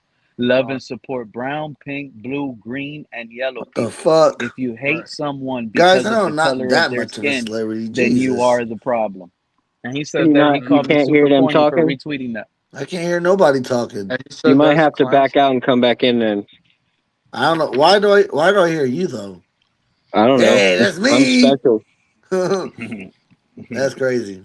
That happens All a right. lot with the StreamYard, though. My Like, bad, y'all. I'm in Peace. and out all the time because of it. Like, all of a sudden, I'll be talking and I'll realize that nobody else is talking, but I could see the icons moving, and that's how I know that StreamYard's acting up. Yeah, you have to get the newer version of StreamYard. Oh, that's what it is? I gotta get the okay. It only happens on my phone though. Like if I'm on my laptop like I am right now, I hear everybody. Oh, okay. Ooh, I can't wait. I can't believe our run game is going to be dominant. We got the 3. This is going to be unbelievable. I can't wait. We're going to run through the Raiders, run through the old beat down 49ers. No, we're not. Chiefs defense. Think about the Chiefs defense. They almost lost everything on defense. They're counting on Monson Delane from LSU, the cornerback they drafted and traded up for. They're counting on that. Come on. This is incredible. The Chiefs have a weakness on defense, and we're going to be able to clock them out, run them out through the ground. Malik Willis, play action, Jalen Tolbert. Malik Willis, play action, Greg Doches. Malik Willis, handoff, Ollie Gordon, 6. Malik Willis, play action. Here goes A-Chain in the flat, quick screen setup. He goes for 60. This is going to be unbelievable. I just can't believe how this team is going to go like, I just can't believe it. I can't believe what I see. And you guys don't see it yet because you're down right now. A lot of you guys think this team is I'm worse. gonna A stick lot of to you, and it's understandable because I said it earlier in the stream. It's weird. Yesterday I have a stream on how this team is going to tank, and today I have a stream on why this team is going to win the AFC East. And what makes more sense? What are we closer to now based on both points you heard one day to the next? I think we're closer to winning the AFC East because when you look at it, we shocked the world on draft day. This is why, if you go back to my stream on draft day, everybody was crying on the panel saying we had one of the worst drafts in a long time. But yet, you think these football talent guys are dumb? You don't think they have a plan to utilize their best weapon? They knew what was up. They said, what we're going to do is we're going to use Malik Willis's mobility. We're going to upgrade the offensive line, the defensive line, and we're going to punish people in the trenches. And whatever happens on the back end, we'll live with that. I don't We're going think. to punish in the trenches. And Yeah. with our running game, I keep telling you guys, this is going to be a top 3 rushing offense in the league. This is Well, no joke of a run game. You might be right statistically because of the identity that we're gonna have, which is running back that balled out last year. We already got one elite that you can count on. Yeah. Even if runs the let's say I'm wrong on Ollie Gordon and Jalen Wright, we already still have a running back that if you go on PFF today, they pretty much said Devon Achane could easily be the best running back in the NFL. Why I don't think you're crazy wrong, right? I'm not even saying that you're wrong. I'm just saying that I don't see it happening, but it could happen. Now the reason why I think that you might have a shot here is, let's break this down. You've got Achane. If Achane could give you, let's say, right around Can the I give you 1,000-yard my mark. reason? Can I give you my reason? It's real quick Go to ahead. see if it makes sense to you real quick so you could understand my reason. My reason is the Malik Willis factor. You know how everyone says Tyreek Hill and Jalen Waddle changed Tua? Remember that point? Yeah, of course. Now picture it instead of that. Picture how Malik Willis helps out the running game. 100%. How Malik Willis takes the pressure off. How 100%. everyone is going to key on our running backs. Yeah. No, So I agree. by that factor alone, that is what has me high on our running backs in the back end. Ollie Gordon I'll take it and a next Jalen step. Wright. And I'm going to take it a next step. What you just said is a big reason that I was going to get at actually before you said it, but great point. And the other thing is, let's say that Achane had 1,300 yards rushing and then 500 yards receiving. Okay, so let's say that he has a little drop off. I'm not saying he is, but let's say he has 1,100 yards. Are you? The reason why you might be right is because you still got Gordon, Wright, and the guy you just mentioned right now, Malik. Can they each divide between them 3? Can they find another 1,000 yards rushing? If they each get 350 yards, that's your other 1,000-yard rushing. And if you have 2,000 yards rushing, you might be top 3. At least top 5, I would think. So you're not off of it. You're not wrong at all in what you're saying. And that would actually be a great problem to have, to be honest with you. And I'm not gonna lie to you. I think that's the floor. That might be the ceiling for Malik Willis because that might be all we need is 350. But I think the floor is what you just named right now. Let's for say Ollie 500 Gordon for and each Jalen for Wright. the other ones. Let's say that's right. That's 2,000. plus You know what? I'm Malik. gonna just tell you the number. I think Ollie Gordon might get 1,000 yards rushing this year. I hope Achane is you're going to right. get 1,000 yards. I think those 2 running backs are going to give us 1,000 yards. I already told you. That's what I think is about to happen. And I think Ollie Gordon is going to be like Bijan Robinson and Tyler Algier. It's like that. Like only because you got Bijan Robinson doesn't mean your backup running back is not going to be good and effective. That's what I'm trying. I think Ollie Gordon year No, I don't 2 think you're wrong, with Pete. more understanding of the I don't scheme. think you're wrong at all. It's just about to explode. I think it's about to wrong at all. explode. This is He's something already that- Buffalo's defense is already scared of him. He had his breakout game as a rookie with Buffalo with his first career touchdown. I love that. I'm going to give you another scenario that'll help your argument out and my agreement with you. Let's say Patrick Paul is even better than last year. Let's say that Proctor is not great, but he's holding his own as a rookie. He's showing promise. Let's say that Brewer is maybe not the number 1 running center in the league. He's top 5. Let's say he's top 5. And Savanaya is no longer the worst guard at left guard. At his natural position. Right, at his natural position. And let's say, I mean, I know these are all crazy hypotheticals, but They're not crazy because this is really reality. If they're all let's say Austin Jackson is healthy. Now you got yourself a line, And all the numbers that you're saying are very possible. Absolutely, they're very possible. We have Because one of you're the not alive. heaviest offensive lines in the With league. A-Chain, like honestly, like if we consider him as the wide receiver that he is, like our wide receiver room isn't that bad. And I honestly think that his scrimmage yards are going to be fairly equal to each other as far as running and receiving go. Like they're not going to And be you know too what? far off. He's going to have somewhere around 1,600 to 1,800 scrimmage yards, and they're going to be relatively close to each other because we will be using Ollie Gordon and Jalen Wright throughout You the know year. what? You know what you just made me think, Kat, and I'm glad you said that. There might be a chance, because if I'm right, and I think I am going to be right with Ollie Gordon, and if I'm wrong on Ollie Gordon, but it happens with Jalen Wright, I'm still going to consider myself right. But I'm just higher on Ollie Gordon. I think I expected more with Ollie Gordon.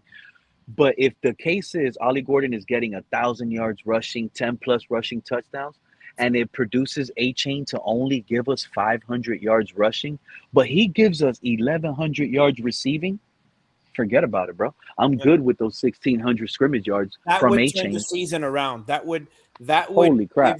that would actually lean more. I'm not going to say AFC East title, but that would make this season one of the. Do you remember several shows back where we were talking about when you posed the question, you said, what would you guys rather start off with 7 wins and then taper off, or end the season with a great streak and we finish 7 season? If every scenario that we're talking, I get it, it's hypothetical. There's nothing else to talk about. It's a dead season, so we're having great. But this is the conversation is leading to, because these are the actions the Dolphins have put us in.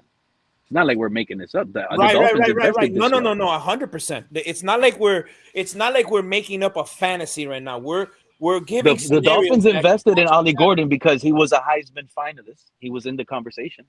Was he not? Did he not produce in college? Yeah, they all did. Listen, the talent is there. He produced at Oklahoma State, sure did. And also, too, let's not forget, if I'm not mistaken, Mike McDaniels that season said, I'm going to get a big running back, and he went and got Ollie Gordon. He got Ollie Gordon, Mr. Park, but the problem is what we were talking about earlier, me, you, and Pete. The problem is that Mike McDaniel, okay, and we all saw this, right? Like, this is not something we're making up. Mike McDaniel would panic far too much. When something was working, if you stopped it a couple times, he would go to my Tyreek with a little bit of waddle, get the ball. He would panic, and that did cost a lot of games. I had enough with Mike McDaniel when he threw that temper tantrum on the sideline, bro. 100%. I'm sorry, Kat. What'd you say? I said I was fed up with Mike McDaniel when he threw that temper tantrum on the sideline. Like, that was my boiling point. I'm like, bro, it's over for you. Like, I'm so done. I was here, and I remember me and Pete were talking about this because we've been talking about the whole situation with the Dolphins for a couple years now. I remember I was one of the first ones that said, I don't like Mike McDaniel and remember, Pete, you remember this, Mr. Park. I said I didn't like him from the conversation on the airplane. Remember that, Kat? Oh yeah. You remember me saying this, and where I got off the Mike McDaniel train was when you had a game that you could win with your backup quarterback, and your defense scored, got turnovers. You were in there, and you straight up panicked, and you put your team at a losing position in Buffalo, bro. You had in Buffalo. Hey, check this out, True Fan Factor. That's one of the games that hurt me the most as a Dolphin fan. Me too. This Buffalo. Was that with Skyler, right? Hey, it was like what? 3rd and 18, backed up in his own end zone. You made Skyler Thompson throw a deep pass on the left side, and it got picked off. Totally didn't help the kid out at all. I'll give you that. Did not do him any favors. That was probably one of the worst play calls I ever seen in my life. Yeah. You had a forced fumble. You had a defensive touchdown. I'm missing a couple things here. But I know that game, our defense was giving Josh Allen and the Buffalo Bills havoc. We were running the ball. And that's when he threw it that one time when it started to snow, right? Right. So, no. Think about how the game – think about this. This is what I'm trying to tell y'all. Oh, okay, I'm sorry. With Skyler Thompson, was it? if Mike McDaniel on that third down does not call that boneheaded play and he just runs the ball to play punt, Correct. Josh Allen doesn't start at the 20-yard line already in red zone. Exactly. He starts at minimum at the 40. Let's say it's a bad punt. He starts at the 40 on their side. He doesn't have time at the end of the game where he got time to finish the game and come back if you force him to use some clock in that situation. Agreed. And that is the game that I said, and I remember everybody's like, "You're crazy. He's a genius." Remember? And I'm like, "No, bro. This guy's garbage." Bobby Slowick better not bring 1,000 screens. Oh man, you're gonna. Do you guys think we're about to run a lot of screens, bro? How do you think we're gonna win this year, Pete? You remember the screen? What screen was it that we threw it? We were in our own end zone and we threw it to our end zone. You remember this? That was versus the Jets, right? That he dropped the pass. Either he dropped the pass. It was a backwards pass. Either he dropped it or they got us for a safety. What game was that, bro? I'm watching it in my mind right now and I can't remember. Yeah, it was the Jets. It was the Jets. All right, I gotta go, fellas. Y'all have a good evening. All right, Cat. I'll talk to you later. All right, Cat. Was it the Jets game where I'm like, dude, come on! It was like consistently screens. Hell, the screen cost us the game against Kansas City in Germany. I mean, this guy was just, and I can't believe that there were people that would actually argue and say it's not Mike McDaniel's fault. I would be like, you're right. There's a whole slew of fault here, but nobody's talking about what this guy's doing. You know how dangerous Malik Willis is going to be if his average completion and attempts per game is 15 completions and 20 attempts? If he's only throwing the pass 20 times a game and he's completing 15 of them every game, we might be a Super Bowl contender. If Malik Willis is asked to throw, if Malik Willis is playing games where he's throwing the ball for 15 times, the 20 times a game. That's 20 it. times. 18 to 22 per game. That comes out to an average of 20 per game. Let's say that a scenario happens where that's all he has to do. That means that the Miami Dolphins are running well and it will be a successful and I'm not saying win-wise, but I'm saying, okay, you found something, or these guys know how to utilize their team the right way. Now it's about building talent and bringing talent, but you're on the right path. Now, if Malik is asked to throw the ball 35 times, that's not good. Nope. Yeah, that's not going to be good. But if he does it and he does it like in the Ravens game, it came out good. Yeah. Is that we have? It's at least we know we have a quarterback that can go out there and sling that rock when needed, at any point. Yeah, when when needed, yes. Yeah, when needed, he could get it done. Right. But again, if you're playing to Malik's strengths, that means he's running the ball a couple times. You're running the ball a lot, and that's your what do you call it? That's your philosophy or your identity. But if Malik Willis can be the quarterback that, okay, listen, they're shutting down the run because this is football and that happens. And all of a sudden you see a game where Malik says, well, I went 32 for 40. I threw for 3 touchdowns, maybe a pick or 2, but I threw for 450 yards. If he could do that when needed, doesn't mean he's going to do all the time, and he looks good at it, you might have yourself a quarterback here. Yep. That's what I'm praying for. And to be honest with you, I don't even need him to have that type of game for him to be our franchise quarterback. No, he can just play smart football. If he can be smart football, make smart decisions with the ball, and get us first downs like a Jalen Hurts offense. You think Malik Washington? This season, I agree with Mr. Park. I think it'll be Malik Washington. Yeah. What about Malik Washington? That Craig asked, who do you think will be our best running wide receiver this year? And Mr. Park and I both agree with Don't Malik. listen to that, Craig. Don't listen to those 2 guys right now, Craig. Malik, listen to me, Craig. Listen to me, Craig. Listen to me, Craig. Hey, Craig, I'm gonna throw a rookie in there. You don't listen to those 2 guys, Craig. You mute them. You listen to me. Kevin. What are we in high school? Listen to me. No, listen to this kid. No, listen to that Craig, person. I'm not passing you no note here. I'm telling you in your ear here. Who's the big kid that we drafted, though? Who's our that tall receiver that we drafted? What's his name? Caleb Douglas. Douglas. 6'4", 210 pounds. Right. 4'3", 4'4". Okay, but to answer Craig, this year I think it'll be Malik because he has more experience. But the guy that I'm highest on is on. Okay, then I'm with you, Mr. Park. The guy that I'm highest on in the future is that kid, whatever his name is, Douglas. Caleb Douglas. Craig, Caleb Douglas. that's the name. That's who's going to be a star on our team. You don't think when he gets healthy, Chris Bell will be something? Chris Bell might do some good things, but I'm not high on him.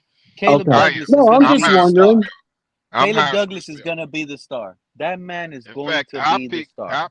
And remember all these fans that laughed at us. Craig, we keep receipts over here. Remember all the fans that said, oh, we picked the wrong receiver. Why did we draft him? This and that. Those same fans, by week 3, when Caleb Douglas is smoking the Chiefs and he already has 3 touchdowns and he's on his way to Rookie of the Year conversation by week 3, those same fans are going to be buying his jerseys. Watch. Well, we'll see. I'm telling you. He's got to get listen to me, Craig. Craig, picture this. Picture this, Craig. Okay. Oh, God. Here we go. Malik Willis snaps the ball. It's 3rd and 6.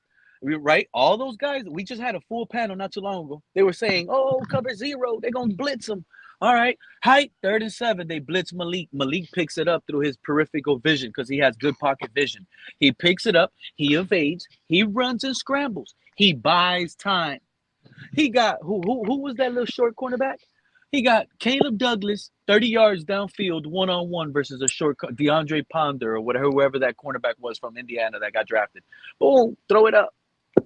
He gets a 30-yard, 40-yard jump ball completion, buying time, rolling out to his right. This is where Caleb Douglas is going to be a star at, Craig. Listen to me, bro. And he's going to get like 2 of those catches per game. And his average usual, but he's got to get his drops under control. That's the one thing that worries me. Those are the catch that I just explained to you, where Malik is gonna be able to scramble out. You know what I'm saying, though, Pete? Those throw up passes that I just told you, Craig. Those throw up that Malik is gonna give him, those one-on-ones, and Malik is gonna scramble and throw them up 30 yards downfield. Those are the ones he needs to catch. Because on film, those are the ones that he had trouble with. Nothing else. It wasn't because he ran a slant and they threw it to him and he dropped it. No, the drops they're accusing this young man of are catches that Chris Chambers was making. Spectacular type. They're judging love me some Chris Chambers. Yeah, but it's not the easiest thing to do when a cornerback is hitting your arm, pushing on you. Those catches aren't easy. Does he need to work on it? Yes. Every player needs to work on something. But those are the catches we need him to make. And those are the ones that, But when he makes those catches. Excited.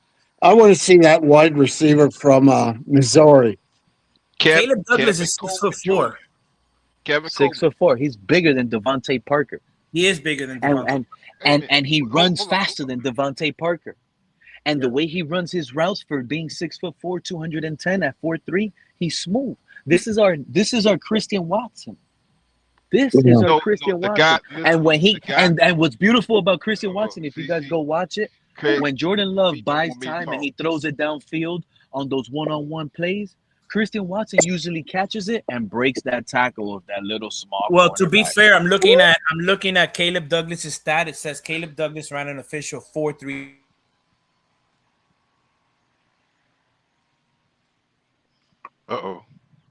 Oh, he went out. But I mean, I'm not giving up on Chris Bell. You know what I mean? Also, too, the guy you talking about from Missouri, that is Kevin Coleman Jr. Mm-hmm. Oh, I'm gonna be straight. I'm gonna tell you, I'm happy right now with all 3 wide receivers we pick up because I will give Caleb his due. Exactly. He is a big wide receiver, and he does run the 4.3. They told us we didn't do nothing at wide receiver. We got Kevin Coleman Jr., Malik Washington, Caleb Douglas, Chris Bell. We didn't do nothing at wide receiver. Jalen Tolbert. We didn't do nothing at wide receiver. Terrence Marshall Jr., a second rounder. Jalen Rieger, a former first rounder, as competition to these guys. We didn't do nothing at wide receiver. We probably got one of the most loaded wide receiver rooms in the league right now. They're Do just too young well. and they're Where did the unknown. Marshall kid come from, Pete? I forget. Terrence Marshall Jr. I think he came from LSU, bro. That guy broke records with scoring touchdowns at LSU. Okay. I Let wasn't me Wait, double sure. wait, check. no. You forgetting? It's another wide receiver. We forgetting. Talk on it. What's his name? Because he is fast. Also, let me look him up real quick while y'all talking. Tutu Atwell? No, Tutu not this. Atwell. No, it's another one. That man is going to be a first down machine, Craig. It's another one. Let me pull him up. Y'all go ahead and talk. But we can only Man, I have can't wait. 6 wide receivers. Don't forget Okay. Devon A-Chain. Hey, we're about to sleep through these That's teams, another one Craig. on there. That's been. We're about to sleep through these teams. Week 1, when we beat the Raiders, is going to be like 28-7. When we beat the Raiders, it's going to be 28-7. You know what? The rest of the world, they're going to be hyped up on everything else, right? They're not really going to talk about us, right? Week 2, we're going to stay in California. We play the 49ers. Check this out. When we play the 49ers week 2, guess what's going to happen? We're going to beat that old team because we're a younger, hungrier team. Never forget that. And you That said always what? wins. They're coming off an Australia trip, right? 100%, Craig. Then our home opener at 2-0, our real big test, the Chiefs, teams are going to sleep on us. You know why? They're going to be like, oh, Mahomes is still not right, or Mahomes might be on the pup. So when we beat the Chiefs in our home opener, going to 3-0, they're still not going to respect us if that is the Chiefs' outcome where Mahomes is on the pup list. We still got Taj Week Washington. 4, we might be 4-0, and everybody's going to sleep on us and be like, oh, that's the worst 4-0 team we've seen in a long time because they only beat the Raiders, who suck. The 49ers are old. The Chiefs are without Mahomes, and they beat the Minnesota Vikings with a bad quarterback. Then when we prove we're going to be 4-0, then we're going to lose at home to the Bengals, go 4-1, and everybody's going to be like, haha, I told y'all, the Dolphins are frauds. They're fakes. They lost to the Bengals. Now we go on a bye week. We're still slept on, and we're still looked at as a team that sucks, that only going to beat on bad teams. We're going to come back, beat the Jets, and we're going to beat a lot of teams. And what we're going to shock the world is that end of the season 6 tough game that we have. And that's when Jalen Wright and Ollie Gordon are going to explode, fellas. They're What going are to our last 6 explode. games? Pete, what are our last 6 games? We play the Patriots, the Bills. Let me actually go to the schedule real quick with a click of a button. 1 second. Sorry about that. And No, Craig, that's cool. also we got a wide receiver named. I just looking at him. AJ. Here it is. Yeah. Last 6. Craig. How do you think our defense will be, guys? Listen to the last 6, right? And it's funny I say that without even looking at the schedule. But when you look at the Broncos, we can run through that team. We play at Denver, at home versus the Bears. I don't know about running Green through Bay, Denver. at Green Bay, at home versus the Chargers, at home versus Buffalo, and at New England. That's the last 6. A gauntlet. The last 6 games is a But gauntlet. this is when, because we're gonna have a winning record. This is what I'm trying to tell you, young 3K. They're gonna sleep on us. We're gonna beat the Lions. We're gonna beat the Colts. We're gonna sweep the Jets before the last 6. We might be a team where we're 8-3 heading into the last 6. Nah. I'm telling you. And people are gonna be like, "Oh, this team is 8-3. They're lucky. They're running through like A-Chain is making spectacular plays. He's only getting 8 carries, but with 8 carries, he got 70 yards rushing and a touchdown."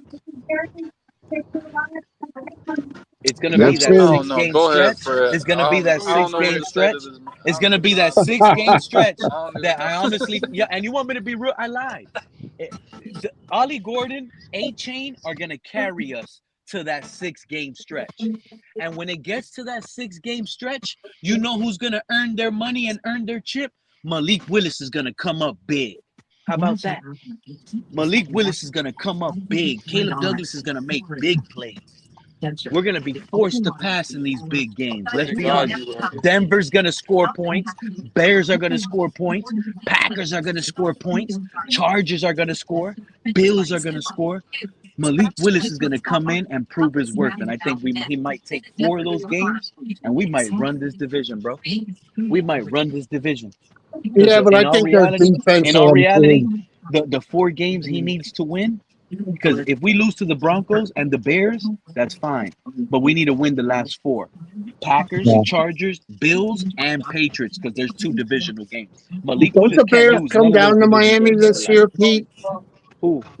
The Bears, don't they Bears. come down to Miami this year? Oh yeah, they come down to Miami this year, and it's cold in Chicago in December, and it's Yeah. gonna be hot in Miami in December. You know, we're hot in Miami in December. Yeah. We'll see. I mean, we'll see what happens. I mean, how's Bo Nix gonna be? Because didn't he have that broken ankle or something at the end of the game last year? Yeah, Yeah, he's but He out. sure they did. have an He easy sure did. schedule, and he's already hopping on it, Fine. running on it, throwing in Oh, Yeah, OTAs. okay. it's He's just a ready I to was go, just broken man. arm. wondering. I was just Probably wondering. swelling. Yeah, We'll he see. recovers. Take them one game at a time. That's how I look at it. Right. As long as he didn't tear a ligament or a Achilles or something like that, he should be fine. Yeah. And they got a great defense. So Denver, yeah, they do.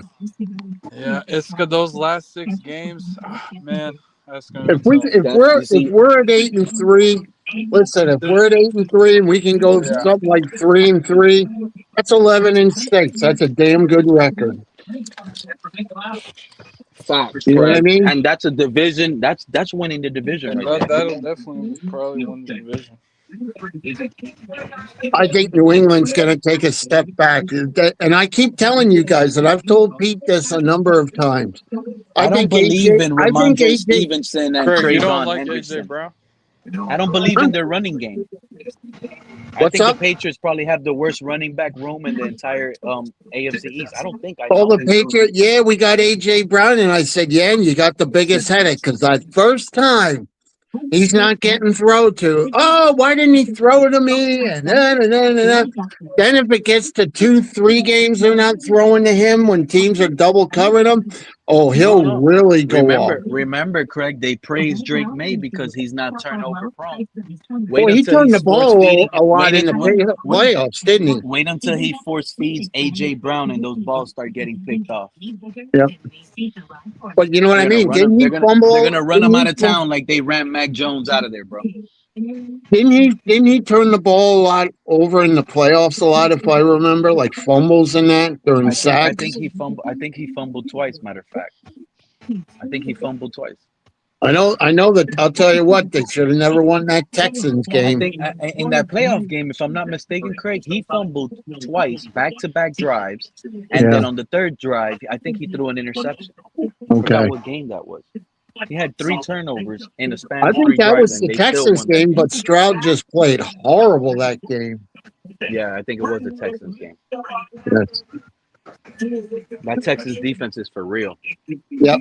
Because they had Drake. Now if they can get Stroud straightened out, they'll be wonderful. That's the problem. They're putting that pressure on Stroud without giving him the contract yet. And that young man has been to the playoffs twice, and he has a playoff victory under his belt, right? Yeah. It'll be interesting. I think some teams are going to come down. Some teams will come up. And I kind of like that nobody's liking us because then there's no pressure on us. There isn't. That's what I love. And Cat in the Hat. He keeps bringing it up. We're going to be like nobody, remember, 1 second, Fred, you can have the floor and you can have it all you want. But nobody in 2022 was high, or 2021, 2022 was high on the Texans. They said CJ Stroud was a rookie. They were saying that he needs to grow with the team. They got to build the team because they just lost Deshaun Watson. Everything was bad. Nico Collins exploded. Who's Nico Collins? Caleb Douglas. Think about it. They had the other receiver who's banged up all the time, Tank Dell, skinny and fast. Yeah. We are the Texans of that year where we're going to be slept on. No, but P, here's my pushback on that. I hear you. But the Texans that year, I could be mistaken, they had a pretty good defense because they got Derek Stingley and Will Anderson. So we don't have Chris Johnson. We got Chris Johnson and Lonnie Johnson. We got the Johnson brothers. We got the Johnson brothers. Here we go. I never the Johnson boys. We got the Johnson boys. One covering the deep end and the other one locking down receivers. His first round pick. What you mean? We don't got Will Camp. We don't have a defensive end that's just intimidating, just scary, just getting sacks. We don't have that. We don't have Derek Stingley. Yeah, we do. We got Uche. And we got Chop I Robinson. don't even know who Chop that Robinson is, bro. has one of the highest pass rush. They Wait, Chop signed Robinson him. has one of. He's a First of good all, Chop player, but Robinson. he can't stay on the Yeah. team. But Chop Chop. Robinson isn't intimidating. He's like 6'2". Yeah. Yes. He's light in the He's ass. no, he's Fucking not. Will He's Campbell 6'4", is 250. He's 6'4", huge. 250, bro. I like he's I like the 6'4". kid Amici from Yeah, Texas. he's He's 6'4". He's pretty huge. tough. I don't know Why do people Chop think doesn't Chop seem. Robinson is small? Maybe it's He's how just he's built like built. a little bowling ball. Yeah, he's bow Yeah. legs. Yeah, He got Yeah. them bow legs. That's how you know he's fast. He got those bow legs. And didn't they say that our first rounder from last year, he lost like 15, 20 pounds, and they're going to stick him at defensive end sometimes? The kid from Michigan. I'm not sure. I know they got a Kenneth Grant. Yeah, linebacker. they told him he's gonna lose weight. He's gonna be like Zach Sealer, Craig. Yeah. Oh, you talking Arthur. about Kenny Grant? Yeah, Oh, Kenneth Kenneth Grant. Grant. He's gonna be on that. Grant, He's gonna be Yeah, they versatile like said he Sealer. lost like 15, 20 pounds in the offseason. You know Oh, what I think? that's nothing, I think Craig. Sealer. I think Sealer is Okay. carrying Kenneth Well, Grant, having him Craig, a guy like that be can on lose his back. 15 pounds taking a shit. I mean, like he's like 400 pounds, man. Like hey, I'm trying to be positive, you know. I was looking more like 50, 60, man. You got to get down to like 320, something like that, Yeah. where you can, be Hey. mobile. Hey, after the way he played at the end of the year, I'm into myself some Zeke Biggers. He played all Big right. boy. Yeah, He played amazing. He was outstanding. Yep. Craig. Him and what was the kid's name from Maryland? Phillips? Johnson. Oh, Jordan Johnson. Phillips. Jordan Phillips. Yeah. Yeah, They did that all kid's right. a beast. They did pretty good. So maybe the future for the defensive line at least is there. If we can get some pass rushers on the outside, The we'll be problem fine. was the back it's end looking wasn't up. bought in. I Our mean, we got defensive rid of line, when we Phillips. clogged it, they stopped the run. But when the running back got past with extra protection and extra blocking, and they got past the offensive line, it's like our secondary didn't want to tackle. Yeah. A bunch of old guys that didn't want to tackle. Rasul Douglas, Jack Jones, Minka Fitzpatrick. Yep. Oh yeah. But we'll see. I haven't been this excited about the Dolphins in a long time. And I like think how we fans are got panicking, off. Craig. I think fans are panicking, Craig, because it's a media-driven, led by Vegas and the media calling us trash, because it's a lot of unknown. But when you break it down and you visualize it and you look at the plan, it's about to be successful, and it's going to shut a lot of people up. And that, as a fan, is going to be the best feeling ever. And the thing is, our new head coach, he's not going to take being lazy. Look at how he is in the OTAs and that. Why is everybody walking? Come on, let's go. He had the Run or jog. his first Let's after go. his first Craig. That's It took one practice, his very first practice. His next day, after the first practice was over, next day he had a meeting in the morning. Like he already reported it. It wasn't like he just created this meeting for that. There was already a meeting scheduled, and in that meeting, first thing he brought up was nobody. He pointed out the players that he saw walking during the drills, and he called them out by number. Oh, Not by did he? name, by number. Look, that's what he did. He played the video of the players that were walking, and he showed it on film. Number 90 walking during drills. Number 78 walking during drills. He was calling them out by number. Yep. And those players are there eating their breakfast, looking at that screen like, "Oh man, we can't walk no more. We got to run through all drills." And then when they were doing OTAs too, like coming off the field, why are you guys walking? Get off the field. Come on, let's move it. And I think he even once or twice he said, "This isn't the pass regime. You're under my team now. Let's go. Let's move." And I like that. I really do. How he's over there, like, remember Mike Vrabel last year? They started blowing him up in the media. Why? Because when he went with the Patriots, they started doing the same thing. Oh, look at Mike Vrabel getting involved with the offensive line, pushing them around in practice. Yeah. Jeff Hafley was doing the same thing, trying to make these players fumble, hitting them, harassing them, jamming them up and stuff in practice. Oh yeah, Hafley's involved, and he wants. He wants. perfection. I mean, I tell people, Pete, all the time. I said, look at what he did for Boston College. Oh, it's Boston College. I said, yeah. He got the 3 out of the 4 years he was there. He got him to a bowl game. And what was and Boston College statistically, well, were one of the least penalized teams in college those 4 years. Yep. Least penalized. A team that never beats themselves and turns the ball over always has a chance to win. Yep. Because you look at McDaniel, how many times, and it won't be, let's take forever to get the play. How many times last year or the past how many years, we got to take a timeout. We didn't get the play in quick enough. Craig, I knew it was over year one, bro. I Really? knew it was over year one. You want me to tell you how I knew it was over? Go ahead, buddy. He comes out after halftime. Yeah. We get ball first. Yeah. I forgot what game it was. We lost that game. But we had ball first after halftime. The game was close at the time. All we needed to do was go down and score, and we're right there in the game. Yeah. On the after the kickoff, we get ball. Boom, kickoff. Boom, all right, we get to the 20. Yeah. We huddle up. This is after halftime. Didn't we have to call a timeout? No. Oh, we didn't. I thought we had. We wish we called a timeout because we got a delay of game, my guy. When I saw that we got a delay of game on the opening play for halftime, I knew at that moment Mike McDaniel's locker room at halftime, adjustments and football talk That's what they're happens when probably you're doing under something the else. They're hanging. you're under the influence of marijuana. I mean, your reaction time is slow. Your decision making becomes slower. You know how shit. I know how it is. Mike McDaniel, he was probably taking the gummies at halftime. That's probably what he was doing. Yep, jeez. He could have kept his offense. He should have kept the offensive lineman or offensive line coach.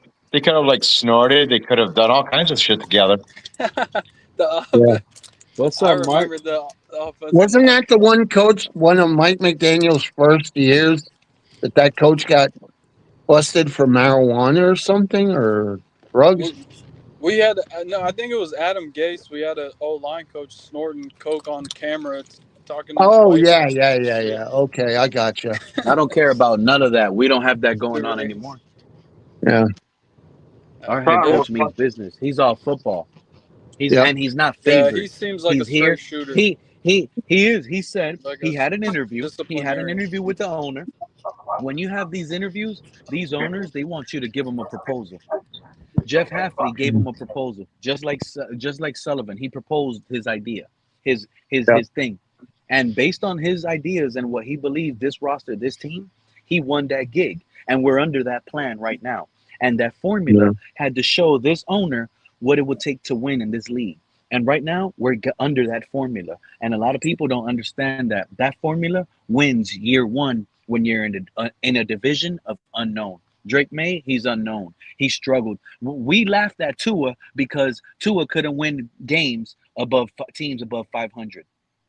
The way Drake May won these games in the playoffs with the teams in above 500, he looked horrible. He was the reason why they almost lost the game. He didn't help. You see what I'm saying? So all I'm saying is this AFC East, Josh Allen is old now. He's not the same Josh Allen. He's probably got a hurt arm. The man's 30. As older as he gets, his accuracy gets worse. I never seen a quarterback get older and their accuracy get better with an arm like Josh Allen, a player like Cam Newton's arm didn't get more accurate as he went on. Josh Allen is going to get more accurate with his style of play. Josh Allen's going to get more accurate because he's got separators now on his wide receiver core. You want to try to get separation when you're dealing with a bunch of scrub receivers. Josh Allen's heroic Mark. This is what you fail to realize. Josh Allen heroic efforts in the games gives you guys about 5 wins a season. When he's not able to be heroic anymore because the pain is there and he's old and injured, you guys just don't have the same Josh Allen anymore. Well, he's not old. He's certainly not injured. So therefore, he's 30. He's 30 years old. So how is this going to be a problem? How many career sacks has Josh Allen taken through his career, through the course of his career? I have to look up the stats because I really don't know. But it's, on the other hand, he probably took How many less sacks hits did than he take Tua. last year? No, and There remember, were I'm 40, just there were giving you. 40 And sacks last year, remember, but there were like 12 or 14 the year before. Mark, how many sacks has he taken in his career? And I want to know how many rushing attempts has he had in his career? Because rushing is damaging his body at a higher rate than sacks. Think about You know what they call that, Pete? They call that off season. Yeah, off season. Yeah, that man's paid. He's eating pistachios for free on his farm. It ain't gonna be there forever, my guy. You lost the prime Josh Nothing's Allen. forever. Brady's retired. You lost the But let me prime. just ask you. Let me just ask you a Josh question, Allen Pete. be surgical with his arm? Stop saying Brady. Can Josh Allen be surgical with his arm and not use his leg? 2024 he was. 2025 he was not. Josh, remember what I've already talked. What we've always talked about with Josh Allen. Josh Allen doesn't put enough loft on his passes, and therefore that creates a problem with deep throws. He's probably the best in football at that 20 to 30 yard range. When he has to go deep, the best pass I've ever seen him throw was the pass he threw to Gabe Davis in the playoff game in Kansas City. That was a dime. But what he tends to do is he either puts too much loft or it's too flat, and that's why his completion ratio is, I would consider, substandard for a quarterback of his arm talent. But on intermediate throws, he is the best in football without any doubt in his mind. And I want to see what happens, what he does when he actually has separators. Because right now, what that offense evolved into last year was throwing a screen pass to Khalil Shakir and handing the ball to James Cook. That's what kind of a mess it turned into. And that mess was still averaging almost 30 points a game. You tell me how it works. Kincaid's out for half the year. So the tight ends combined between Kincaid, Dawson Knox, and Jackson Haas, plus Letu had his catches, still ended up catching like 90 balls last year for 1,200 yards and 12 touchdowns. That's not. Would you say if you got 90 catches, 1,200 yards, and 12 touchdowns out of your tight end room this upcoming season, would you be happy or sad? No, I will be excited. I think Josh Allen is going to be exciting, Mark. But the reality is, he's getting old. We can easily get a turnover. What age do you consider old for a quarterback? Was that not a gruesome fumble and one of the biggest reasons why you lost that playoff game versus Denver before halftime? No, it was a stupid fumble because he tried to lateral it back. It wasn't a hit fumble. It was a stupid fumble. He didn't try to lateral that back. He lost that. Yes, he did. And also the other thing to remember, Pete, I want to bring up something. One of the reasons that Josh Allen pushed the envelope the way he did was because McDermott's playoff defense bit dog food. It was terrible. So Josh Allen felt he had to score every single time with substandard personnel and scored 30 points on the best defensive football on the road. You tell me how that works. And also gained 449 yards of offense against Denver's 339. So you have that kind of production on the road in a playoff game against the best defense in football. The man still rang up 30 points with a substandard offense with throwing to Khalil Shakir and who? Nobody named Boo. He did have Kincaid back. Cook ran for over 100 yards. Denver's defense was gouged twice in the season, once by Jacksonville and once by the Bills. So I don't think there's any real problem when you add another wide receiver, another high-end wide receiver in DJ Moore. You go with a high-end draft choice and a Skylar Bell. We'll see what Keon Coleman has let me explain something, Mark, because a lot of people don't really want to really speak the numbers, but I got numbers for you. You want me to tell you what number 13 is? You want me to tell you what number 13 means to a Buffalo fan? 13. I know, 13 seconds. 13 no, not 13 seconds. Okay, what 13? What 13 do you have? You're gonna remember 13 is 13 fumbles between the two lead rushers in your team. Josh Allen and James Cook. But you know Fine. why? You know why it didn't affect you guys as much as it should? Because 13 Because they fumbles still between scored two 30 players. points a game with No, turnovers. On a because negative, they were like plus 3 on the season in turnovers. out of those 13 fumbles, 7 by Josh Allen. Luckily, he only lost 3. Out of those 6 fumbles by James Cook, who's a fumbling machine, and this is why you guys always substituted him in and out, regardless that he led the league in rushing, he's a fumbling machine. He only lost 3 of those 6 fumbles. And he recovered his own fumble 1 time. Josh Allen recovered his own fumble twice. Khalil Shakir, 1 fumble, lost his fumble. Keon May I Coleman, ask a question? another fumble, lost No. his fumble. How many points did the Dolphins score last year, and what's their turnover rate? What was their turnover ratio? Now I realize it's different because Malik is not going to be as inclined to have as many turnovers as dead arm Tua did. The defensive end you guys paid a big contract to, Greg Rousseau, who y'all love so much. He only had 6 tackles for loss last season. 7 But he also sacks. had 8.5 sacks. He had no 7 sacks that got that, Or that, 7 that sacks. 7 sacks that included to only 41 yards lost. It's not good, my guy.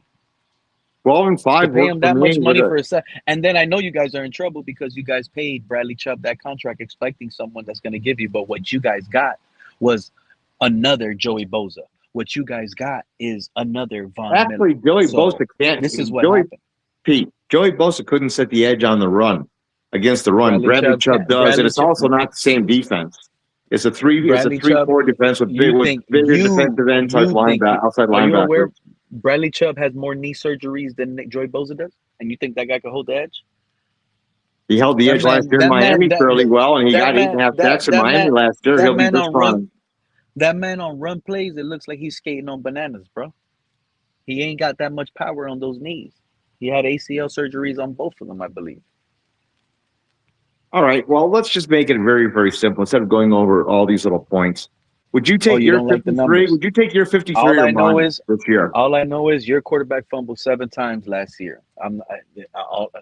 And I know your quarterback, Seven you fumbles. gave $56 million of his money to send him to Atlanta for nothing. 7 fumbles, and he got lucky. He only lost 3. Because when you fumble, you expect it to be a loss. It should literally be 7 and 7. You probably that's not even including the playoff fumbles, because this is regular season stats. Well, he had 1 fumble in the playoffs, no fumbles against Jacksonville. He fumbled 2 times. He fumbled against the. That's right. He got hit and sacked. He had sack fumble, and he had the other fumble. So that's 2. The interceptions were the killers, though. And that last interception's a 50-50 ball. When you make the play, I would have done something differently from a play calling standpoint, but they really just had no weapons. I mean, you're dealing with Gabe Davis gets knocked out of the game. Tyrell Shavers gets knocked out of the game. I mean, you've got no receivers left in that football game. You had Brandon Cooks. He only threw 25 touchdown passes last year. He regressed. He's regressing right in front of your eyes. Yeah, he regressed because I guarantee I guarantee you, Mark, if I compare his last 2 season stats, last 2 seasons, he had more rushing yards. He had probably more passing touchdowns. He probably had less interceptions, less fumbles. Actually, in his MVP year, would that not be seen as a regression for Buffalo? Would that not be seen as a regression for Josh Allen? No, it's not a regression for Josh Allen. It's a regression in the overall offense. ESPN right now. 40 sacks last year, no offensive weapons. Kincaid down for half the year.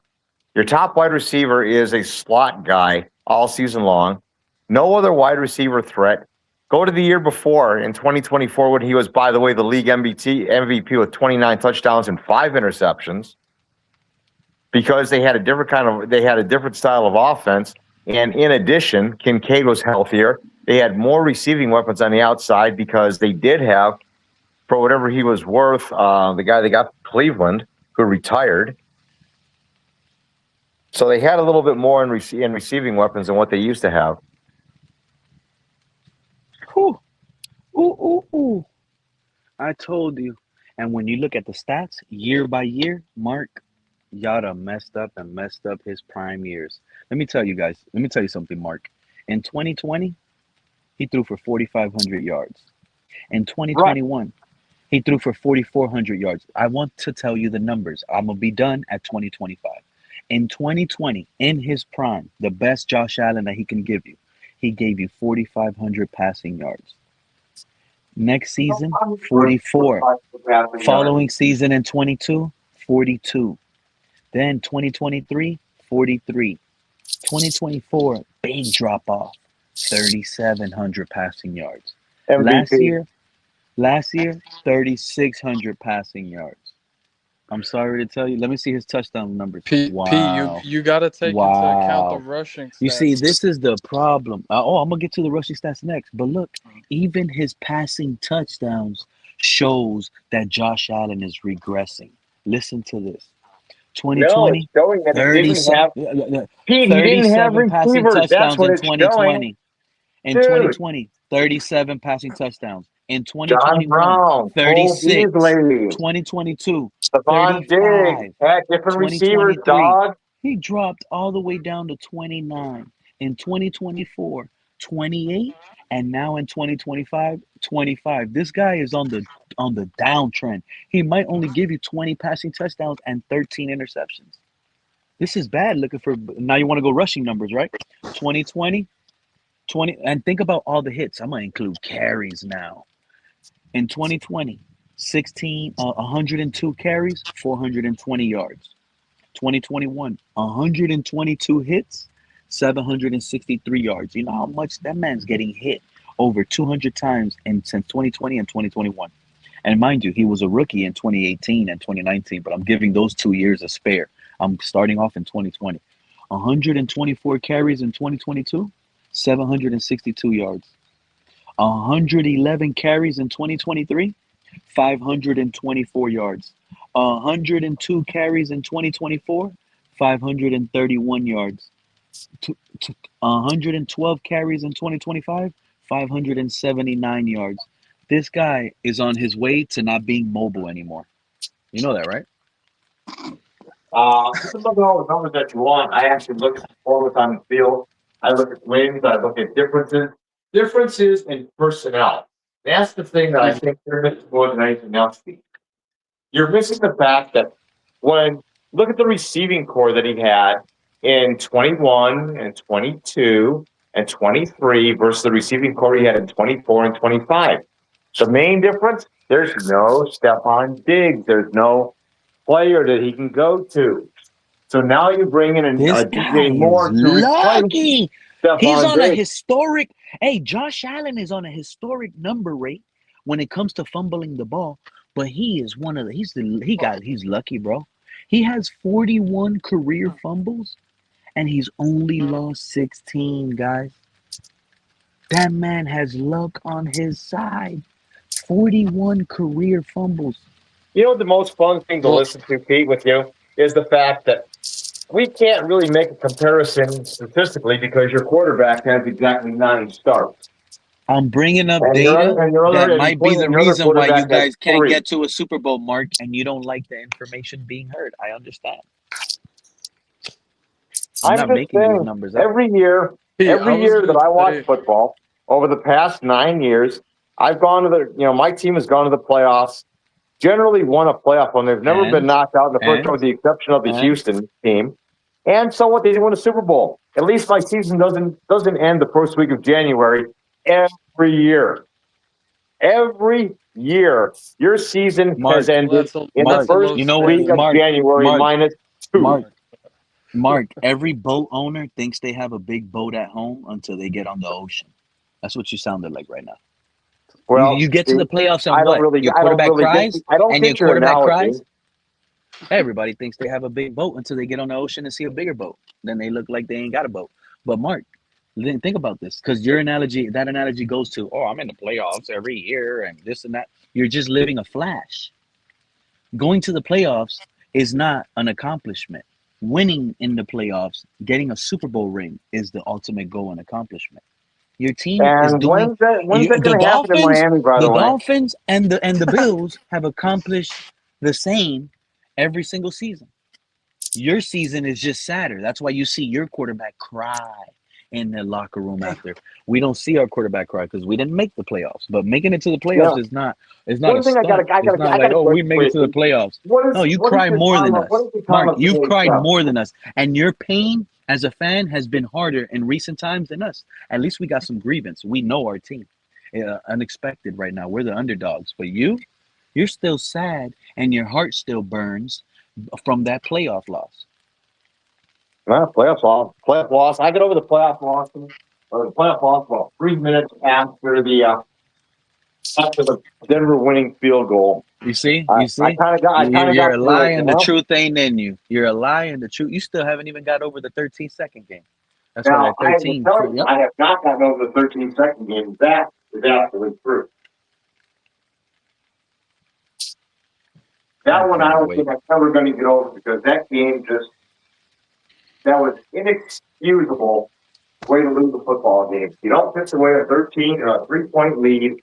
You don't give Patrick Mahomes the ball. You got to squib that ball. You got it in clock. You have to do those things to take Kansas City out of the game. You can't leave Patrick Mahomes 13 seconds, 2 timeouts with a field goal kicker like they have. They screwed up. They didn't squib the kick, which would have taken off 6 or 7 seconds and would have left Mahomes one play to throw the ball deep. And maybe he makes it, maybe he doesn't. It's hard to say. Probably not. So what you end up with in life is Buffalo losing a game that, in all honesty, they really should have won. Ollie Gordon and Jalen Wright is better than Tyler Johnson. I'm telling you right now. Really?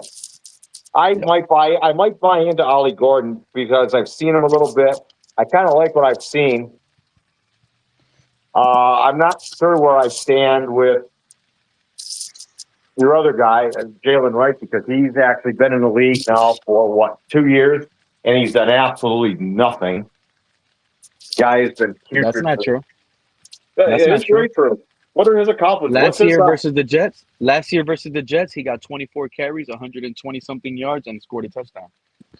Ooh, wow. That was against that dynamic Jets defense. And Son of a gun. That was a Mike McDaniel run offense, which was terrible. No, actually, Mike McDaniel is a really decent offensive coordinator. He just isn't man enough to be a head coach. You heard that you think Mike McDaniel's a good offensive coordinator. That guy couldn't even call plays, bro. That's his only job. Everybody else was hired to do their job. He had no control on the defense. He gave all that to Weaver. He never had full control of anything. Mike McDaniel had 3 offensive coordinators, bro. 3 pass catchers, pass game coordinators. He had everything, and still couldn't call the play. Well, you know what? All I can say is we take a look at the Dolphins from 2000 up through 2025, and that history is now over. None of that is relevant. That regression from Josh Allen right now, I think, is making a mental breakdown to the Buffalo fans right now. They see the collapse. They know it's happening. He's not going to be the same Josh Allen forever. It kind of feels good as a Dolphin fan. All you guys got to show is only division titles. I do believe this division is now going to be. I do believe this division now is going to be run by the young phenom, newest quarterback in the AFC East, Malik Willis. I do believe Devon A. Chain is going to be electric. Ollie Gordon is going to come out, have over 1,000 yards, 10-plus rushing touchdowns. Mark, I think we're going to be running away with this division by week 11. You guys are going to be trailing so far behind. You might as well start talking new head coach. Joe Brady ain't it. What's up, Cap? Welcome back. This differs a little bit from yesterday's conversation where you talked about the Dolphins winning 3 games. So what was the amazing epiphany that you had from last night to tonight, where yesterday you were winning 3 games, this year you're winning 13? Mm-hmm. And did you hear the content? I didn't, because I literally. That's what I'm saying. So it doesn't matter what the title says. It matters what the title says on that live stream. We base it and we discuss based on that. And I told everybody, we're going to win the AFC East. We're going to win the AFC East. I don't want to hear schedule because you're a media-driven fan. You're going to go based on the Vegas odds, and you're not going to go on the fact that Malik Willis slows down the rush. Malik Willis opens up guys like Jalen Wright and Ollie Gordon. Malik Willis, when he does play action and rolls out, it's going to be more effective because teams are going to be worried about stopping Ollie Gordon, the big running back. A-Chain could be moved in motion into the slot as a pass catcher. We have weapons where you guys think we don't have weapons. And the weapons that we just got, like Caleb Douglas, who could easily be in the rookie of the year conversations because of the opportunity he is, 6'4", 210 pounds, 4'3". One-on-one matchups, Malik sees that downfield, he's going to lob it up. Vegas doesn't include that. He's going to lob it up. It's easy. Whether they like it or not, Pete, you know who's going to be the quarterback next year? Malik Willis, because you know what? Have you seen the drafts? Miami is not drafting a quarterback, even if they go number 1 overall. They are not drafting a quarterback. The Dolphins are not drafting a quarterback, and the Dolphins are not going to be number 1. Even if they were, they still would not. All of the Even if they fans, were, they and still all would of the not. fans that have their little mock draft, they're going to get clipped. We're going to hold those receipts. And when we win the East, Yep, those guys are going to be cheering along. Those guys are going to be cheering along like they never thought the Dolphins were going to be trash. And we're over here trying to tell them the reason why. I know right now what's going to make the Dolphins great. Pete, you know what's crazy? Pete, you know what's crazy? Have you seen the mock drafts who they got the Dolphins getting? That wide receiver out of Ohio State? And that man, he can't even say, he has zero separation. He's not going to be able to separate from NFL cornerbacks. He has 0 footwork. He beats, of course, college quarterbacks because they're not as athletic and he's bigger than them, but he's trash. So you just go ahead, draft a bust, and then, we're having the same conversation the next year.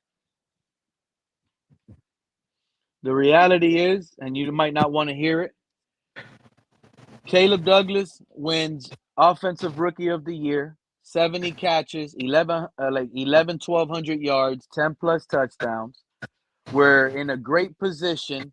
We upgrade whatever we get BPA. We upgrade the best player available in the draft. We keep holding on to that thought process. We're not forced into a needy position because we're building through youth and the best player available in the draft. So if next season, when we're picking in the top 20s or possibly 32 because we win the Super Bowl, I'm telling you right now, it's BPA all the way. We could easily bring in Justin Jefferson, who's going to be a hot commodity in free agency. He's going to want to come with Malik. Now he has a fast, strong-arm quarterback that he can deliver the ball to him. Justin Jefferson, Caleb Douglas, Devon A-Chain. We might upgrade the tight end. Adding to the room with Greg Dulcich, defense upgrade. JC, you have no idea what's about to happen year 1 and how Miami is going to turn out to be a prime destination. All free agents are going to want to come play with Malik over here. Well, Pete, I know who do you know the background about your head coach? Do you know everything that he's went through as a background and sleeping under the table in the office with players and everything? You know all of that. So let me give you a background. If anybody doesn't know, to make him one of the greatest rookie head coaches, because the fact that this is why I know he's going to win Coach of the Year candidate. He's already projected as a loser. So when he becomes and wins the AFC East, he's going to be looked at as not Joe Brady and the Bills. It's going to be Jeff Hafley and the Dolphins because what they did was more special than Joe Brady and the Bills. Because Joe Brady already had all the seasoning there. Let me give you a background. So your head coach, he was the head coach of Boston College, I think it was, before he became the coordinator. They were the worst FCS school in the country. What about your coach? What about your head coach, Joe Brady? I don't like him. Oh, you don't like him? Tell us why. Tell us why you don't like I never blame McDermott.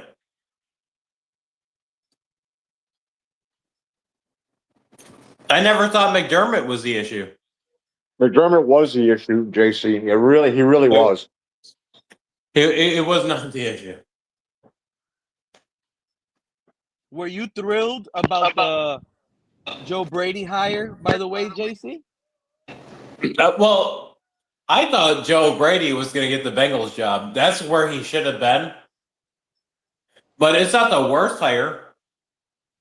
I would rather take a Joe Brady than a coach that's never won at any level. But you got a lot of information on Jeff Hafley. What's that Joe Brady record looking like? A lot better than Hafley. What's that background looking like? You got any Boston College stories for Joe Brady over here? I got some LSU stories. Talk to us. What is it? National championship.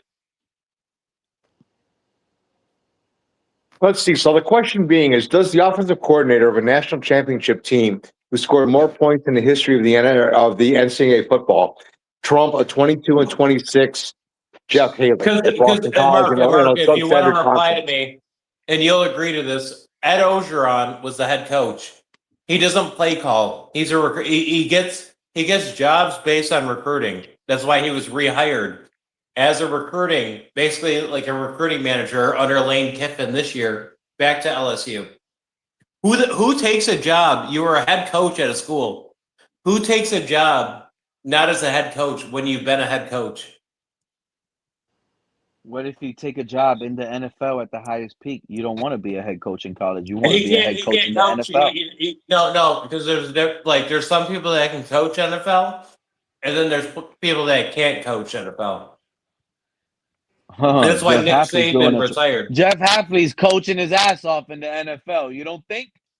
I mean, No. He cut Tua, got rid of injury-prone players that Buffalo overpaid, and now we're sitting here looked at as a team that's rebuilding, but yet in reality, But you guys still haven't even traded your linebacker. What's his name? What's the linebacker? Jordan Brooks. Jacob Rodriguez. Yeah. Jordan Brooks. The fact that he's still on your roster is embarrassing. Like, you should move on from that and get more either picks, money, whatever. And he's still on your roster. That just shows because you're not going to win within the next 2 years. JC, you're wrong. We're gonna be a team that by mid-season we're sitting. We'll be 1-7. We're gonna be like, let's say 7-1, and we're gonna be that team that sits here and plucks a player from another squad. Justin Jefferson might be disgruntled right before the trade deadline. We might trade for Justin Jefferson mid-season. Because we're sitting, because remember Kyler Murray and that Cardinals team when they started off hot, 11-1.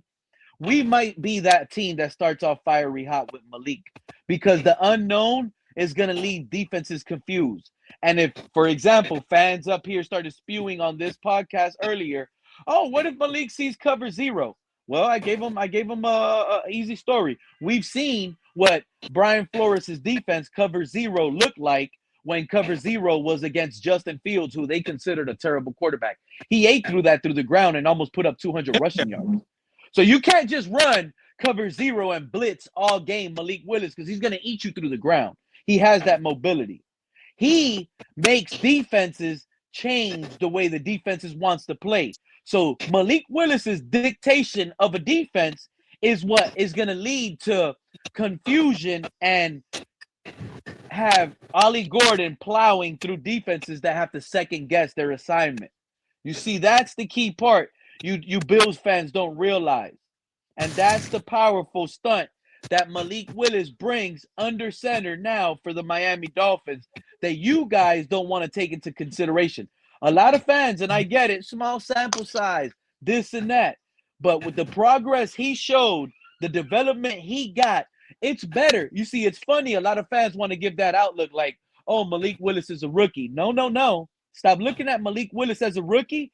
And I need people to start looking at Malik Willis as a Jimmy Garoppolo, a backup quarterback that developed through a backup system that farms quarterbacks. The ball, though. They farm quarterbacks in Wisconsin. It went from Brett Favre to Aaron Rodgers. Aaron Rodgers to Jordan Love. Green Bay fans know the next farm quarterback was Malik Willis because he learned for 2 years and developed because it showed. These guys don't miss. And right now, the Dolphins got that quarterback on a rookie deal, pretty much 3 years, $67 million. We got that much juice out of that much squeeze out of that much lemon for 3 years to build around Malik. I'd take Mac Jones over Malik Willis any day. Yeah, that's why you're not an NFL scout and you're not. Well, that's why he's actually that's the why most you're sought not out. Jeff He's the sought out. He's the most sought out. That man. I take Davis Mills. Did you see? I take Davis JC, Mills. I need you to confirm. man. Did you see that jittery Mac Jones clip? The latest clip that is public. Yeah. He hit a bump. Yeah, he got the bump. He got a looked little like snow. an out of shape. But tell him, Pete, come on. You see how jittery he was? Like, oh, Pete, we know why. That's something. We know why. You know what it looks like. He had a little bit of. You know what it looks like to me, JC? He was skiing. 12 ounce. He drunk 6 12 My boy Red was skiing. Bulls My boy was and on the 2 snow. 20-ounce Monster Energy drinks. That man No, was he on no. fire. Pete, he was hitting the snow. You didn't see the little. He was in the snow with that much sweat. Did you see how much that man was sweating in the snow? Yeah, I know why he was sweating. I was sweating too.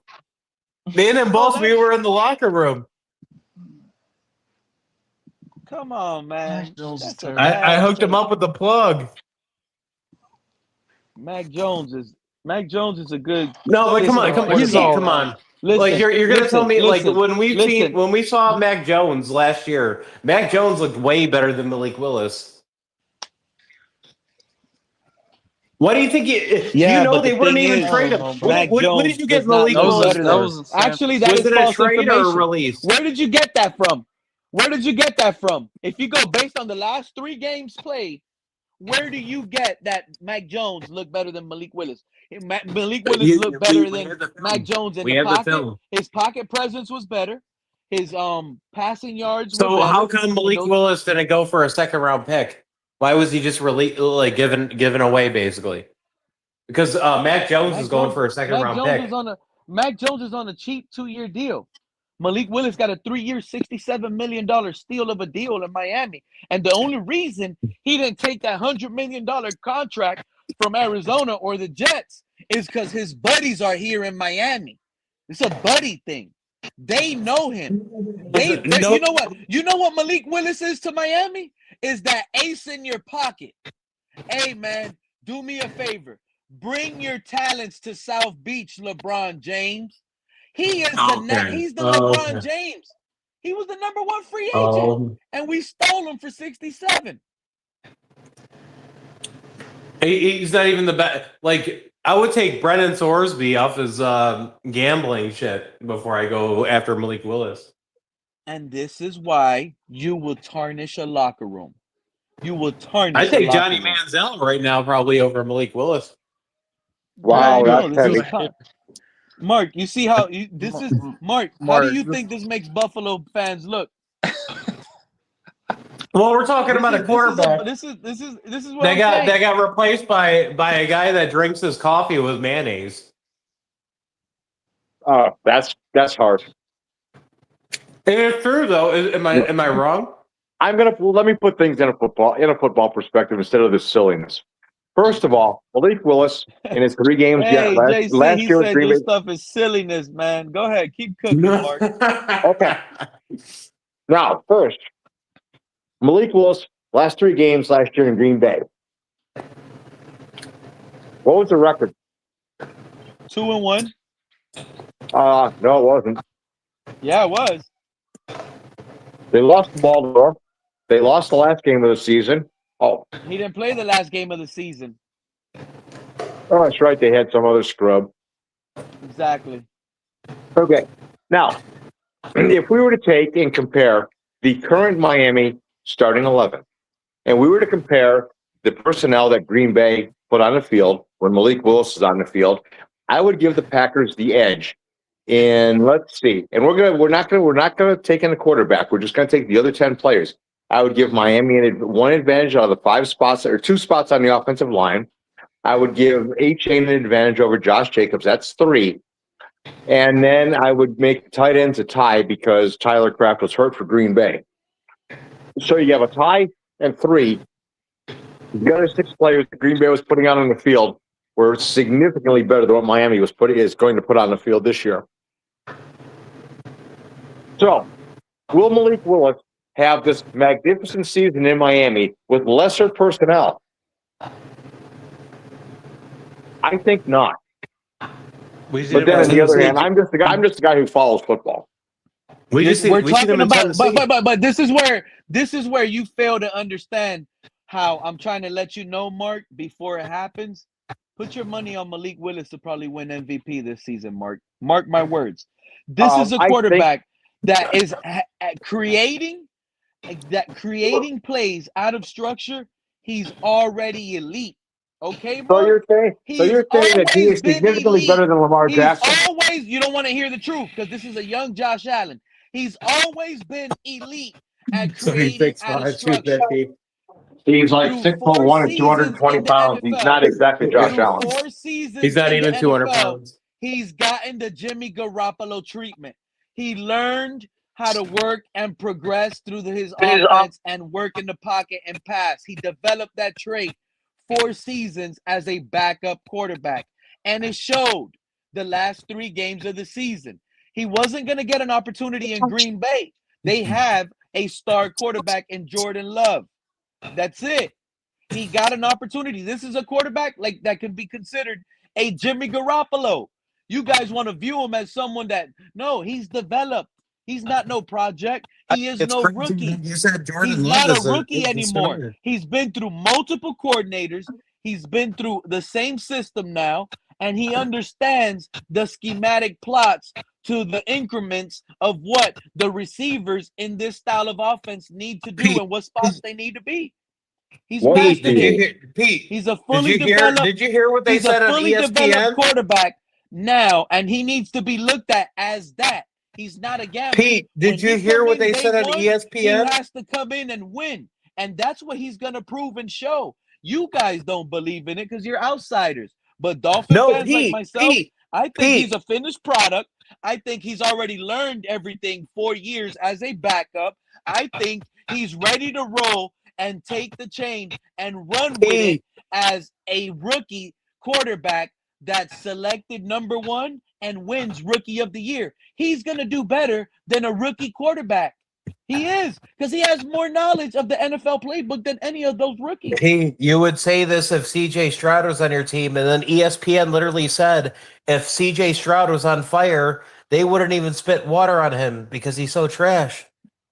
But if he was on the Dolphins fans would say he's the greatest thing since sliced bread. But they literally said on ESPN, if CJ Stroud was on fire, they would literally not even spit on him to take a fire off him. And this is the problem, right? You have quarterbacks that have, and then you know what? And I'm going to use Bryce Young included into this, right? Because he's trash too. You know he is ass. You know he's trash.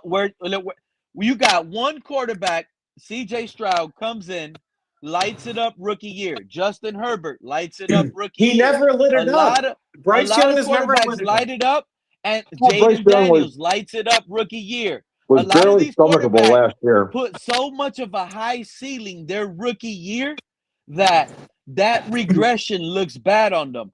But let's not take away that these guys, even though they have a high rookie ceiling, they still are learning and progressing each and every single year. But they're not supposed to be. They're not supposed to be developing in the NFL level, though. Developed and has gotten better as a pure pocket passer. We've had this conversation. Me and Miss Fins have had this conversation. Some of these quarterbacks are not like based on height, arm strength, and metrics. We get that. Everyone has their picks and chooses. Some people don't like bone and chicken. That's just the reality, JC. Some guys run to tenders because it's boneless. They just that's just the way they go.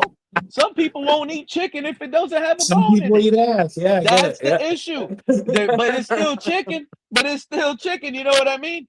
And at the end of the day, what we've seen with C.J. Stroud is regression. He hasn't made the clutch moment plays.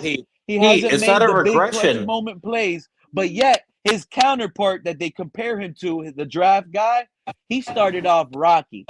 And he Pete, got can I say benched. this about Then they said he Stroud? learned, he developed, and he's gotten better. And now, Pete, it's not guess that. what? Can I explain? Bryce Young Will you has let me more explain it? comeback victories than almost every active quarterback in the league right now. Pete, He's it's developed. not. It's not that he's supposed to. The thing is, you're not supposed to develop players anymore. Since they're paid now so early, you have to be ready. You're plug and play. They're not meant to develop you. First But if they get the rounders. film, When you're a third rounder like Dak, let me tell you something, JC. This is the next Dak Prescott. He's the next Russell Wilson. Better than all those quarterbacks. He's the next. You know what? He's Russell Wilson with skates on. Think about that. Dak Prescott's way better than Russell Wilson with skates on. He's fast. You don't think Dak is better than Russell Wilson, even in their primes? Dak Prescott is a way better athlete and better quarterback than Russell Wilson. It looks like you're carrying that first round pressure and stigma on Malik Willis based on the fact that he wasn't even a first rounder. He was a second rounder. Stroud, and I brought up Bryce Young. Stop looking at Malik Willis like a top overall pick, like he had to come in day one and shine. He was a second round pick. He was a second round pick. He was a third rounder. At a Liberty. But he was still like a top. That's still a good pick, though. But that's we're not talking about Brock Purdy. You're a backup development, learn, and eventually sit the starter down. And this is what he did right now. He was ass. When? In Tennessee? Tennessee has the same weapons that Miami has. He developed as a backup, and when he got his last opportunity, you go back to his last 3 starts, he's 2-1. He has the highest completion percentage in the league. He has one of the highest passer ratings. He has no turnovers. Would you say that Tennessee roster is not better than what Miami's roster is this year? Because I would say that Tennessee roster, when he played for them, is a lot better than the Miami roster today. I would disagree with you because what you don't know is who Jeff Hafley is. What you don't know is who John Eric Sullivan is. And what you don't know is what bothers you and triggers you to laugh and compare it to something bad in the past. But what you fail to realize is the most important thing that you need to take through those 2 thick buffalo ears you got, all right? Malik Willis turned down $100 million contract with Jets and Arizona because he came here to ball out. He came here to ball out with Hafley and Sullivan because he knows these guys are the real deal. But Pete, we both know. He knows even if he would have the real deal. It's the same contract, right? Because even if you play in Florida, there's no state tax. So basically, even if he goes and plays there and takes on her, he's going to make the same amount of money, going to Miami, taking a lower deal. Mind you, Hafley kept it so real with Malik. He told him, hey, Malik, don't panic. These guys don't know what I know about you, how you can create, and you're the best at creating off-script plays. You get chemistry with your guys, you can work with any receiver like Brady. He can work with any receiver. He was told, we're trading Waddle to upgrade this defense. All we need from you is 5 wins on your back. The rest is going to come in through special teams and defense. We're going to be carried as a unit. Malik got that. Because when we're down 3 against Buffalo and Buffalo is hoping, oh man, let's just keep them out of field goal range. There's 1 minute and 20 seconds left and they have 1 timeout and it's 3rd and 7. Oh, who is he going to throw to? This is when Buffalo's going to screw up. They're going to blitz. Malik is going to get a 38-yard run and get us inside the 20 and we're not even thinking tying up the game anymore. We're thinking chewing clock, and we're thinking taking the game by storm and winning it out right now. You see how quick and dynamic one flip of a play Malik Willis can give us with a thought process in a moment so big like that? I just gave you an example, bro. With Tua, a minute and 13 seconds left. Let me tell you something, JC. With 1 minute and 13 seconds left in the game, Tua at quarterback, we were hoping we get in field goal range. With Malik now, with his special abilities, we now know one run can change the game and have us thinking, let's win the game. Let's finish the game. What Josh Allen brings, yeah, that running ability that y'all admire so much, guess what? Us over here in Miami now, we get to have that fun too now. So don't hate on it, because we got greatness that's about to happen. Those flashy plays, hey, look. Those flashy plays, those MVPs Lamar Jackson gave y'all, a lot of that had to do with because of the mobility. All those first downs he picked up through the ground.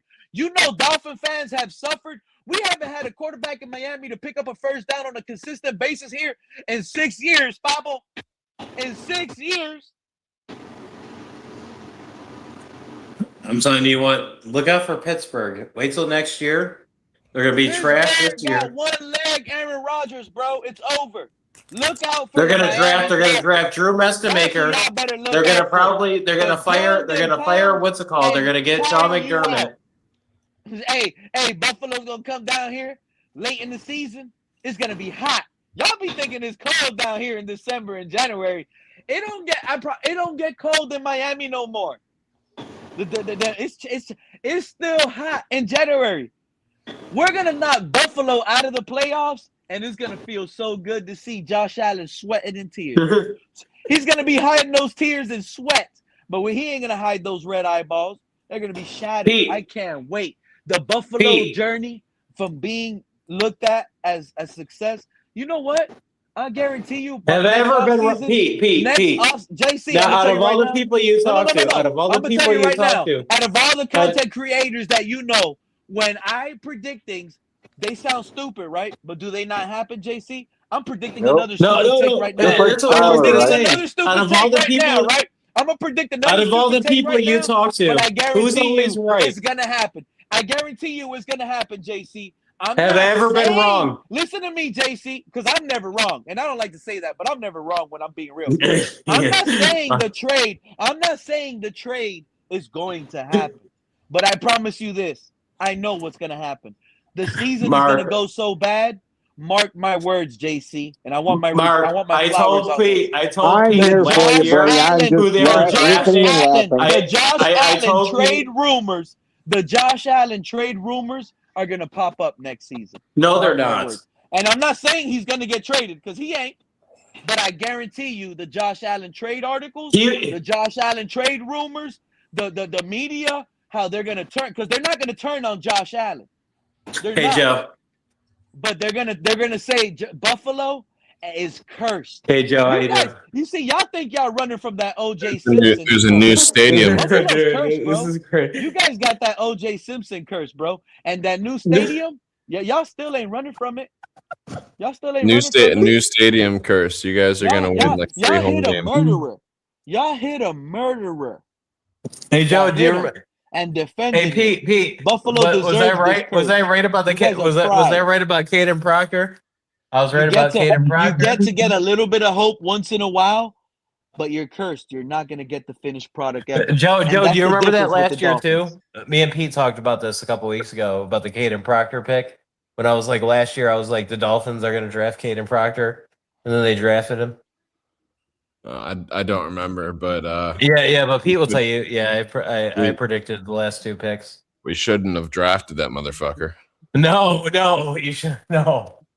No, you're absolutely wrong, Joe. You're absolutely wrong. Listen, Joe. This is the issue. Austin Jackson is gone next year. We're gonna he is gone late in the draft. Great. Let's draft tackle next year. In the draft. What are we going to No, they got you guys getting a receiver. Best player available. What might be available there at a position of need next season when we're selecting high. This is why this is the perfect plan. We have They're our saying tackle receiver is solidified. Miami's number one priority. No, but they're wrong. You know how wrong they are? The power ranking has us at 32. By year's end, we're a top 3 team in the league. Yeah, and I don't even like the kid that's the best receiver, Caden supposedly. Proctor is going to be our future right tackle. Jeremiah Smith has no separation. He has no moves. One of the best guards in the draft next offseason. And boom, you're not. Why would you draft a solidified offensive line? We're planning. You're not drafting a guard, though. Even Linderbaum, when he was drafted, we're selecting a guard with the 29th, 30th pick. And that's if we don't make the Super Bowl, because we might have 31 or 32. I'm telling you right now, JC, you don't understand. And Joe right now, I do understand. Deep in his feet. No, I'm telling you, the offensive line the Dolphins have, the running game that the Dolphins have, I think I need whatever the defensive mind that Halfley has. That is all gonna mix in, and it's gonna be like the perfect soup. You know when you're sick, mom's soup is the perfect soup that gets you right. Jeff Halfley just built us the perfect soup in Miami. I promise you. You guys just think it needs a little bit of hot sauce. You guys think it needs a little bit of salt and pepper.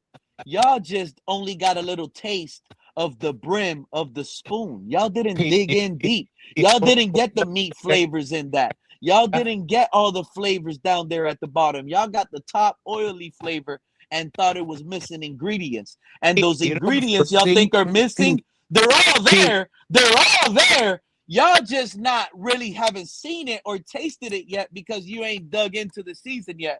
Caleb Douglas is a star. He's a star. Bro, Puka Nacua was drafted in the 5th round. Caleb Douglas is in the 3rd. He's looked at as a high prospect. Pete, and I'll tell you this. Next year's draft, the best quarterback, and he's probably not even going to come out. Right position and in the right scheme. Did you say Caleb Douglas is the top prospect? Yes, Caleb Douglas is going to prove he's going to be a top prospect like Puka Nacua. Undervalued, underlooked, special talent that was undervalued. And when opportunity comes, perfect arises. He's in the perfect situation. This draft was even so bad, Pete, that we're not even going to see the first overall pick even play this year. We're not even going to see Fernando Mendoza even play this year. We could have he'll play, but we could have drafted. You think so? You think he's going to play? Yeah. I don't think he's going to get a start. Well, I'm assuming the Raiders aren't going to be competitive, so they'll eventually weave him in once they're like actually out. But Kirk Cousins isn't terrible. No, and Cousins is trying to get himself up to Joe. 50,000 Buffalo yards. Bills had one of the worst drafts. Their Who? GM, I told Buffalo Bills, Brandon Beane is surviving off the heels of Josh Allen. I don't remember who they didn't have a first round pick. They had we didn't even picks. draft in the first round. They didn't even have a first round pick, Joe. They got late round bloomers. Their Bills fans are mad. They have no draft pick to star up and look at. They got Skylar Bell. We got Skylar Bell. We drafted the corner from. I would rather have Skylar Bell than any of those 3 receivers we drafted. TJ Parker. That was a reach. You know, we could have drafted TJ Parker in the 6th round if we wanted to. No, he wasn't going to Jeff Halfley. They drafted Davidson Igbenusum. Yeah, exactly. Jeff Halfley and company didn't even have David Igbenusum as a draftable prospect. We could have drafted. And they reached for him at 62. Round. We didn't. They drafted a cornerback at 52. We drafted a cornerback that's never even played against a talented receiver. You know the problem with Davidson Igbenusum? That man is 6'2". He's light. He's 180 pounds, and he has some of the worst. He has some of the worst lateral movement you can have. Like, he's only a good cornerback to have if you're worried about a deep threat. Yeah, but we drafted. I can see but the year before, you forget we had Maxwell Harrison. Joe, I'm gonna give you an example. Davidson would be a good cornerback, like to shut down. I'll give you an example, like a DK. You forgot we got Gardner Johnson too, and runs a deep route. But route technicians, Davison can't cover. That guy's not a cornerback. You guys are cooked, JC. He's not even going to draft. play. Probably he's going to be a rotation. We got Gardner Johnson, and then we got what's it called? Maxwell Harrison will be coming back too. Is he good? He's new, right? He's Maxwell. He got injured his rookie year. Yeah. So you don't really know what you're going to get out of him. Yeah, but he'll use our first rounder. Hey, Joe. Yeah. Joe, remember the other stream? Mark was up here. Oh, we're deep with offensive line. And then people remember, hey Joe, remember last year when people were clowning us for not drafting that receiver that went to the Chiefs, and then he didn't even play. Worthy? They picked in round 4. Worthy, yeah, he got injured. Joe, yeah, the Bills drafted Jude Bowery, tackle from Boston College. This is a player Jeff Hafley probably coached up for 4 years, by the way. No, and guess what? He did not. He missed time with a leg injury. That man broke his leg. They drafted him in the 4th round. He only played 9 games last year. You think Sully and Hafley Our offensive line is already set. A tackle that's 6'5", 300 pounds, light in the ass? He's an We already have our O line. But you guys, Joe, do we not have one of the best offensive lines in the league? I think Caleb Douglas would be putting together tacos at Taco Bell if we hadn't drafted him. Yeah, exactly. You might as well start talking about Shadur Sanders.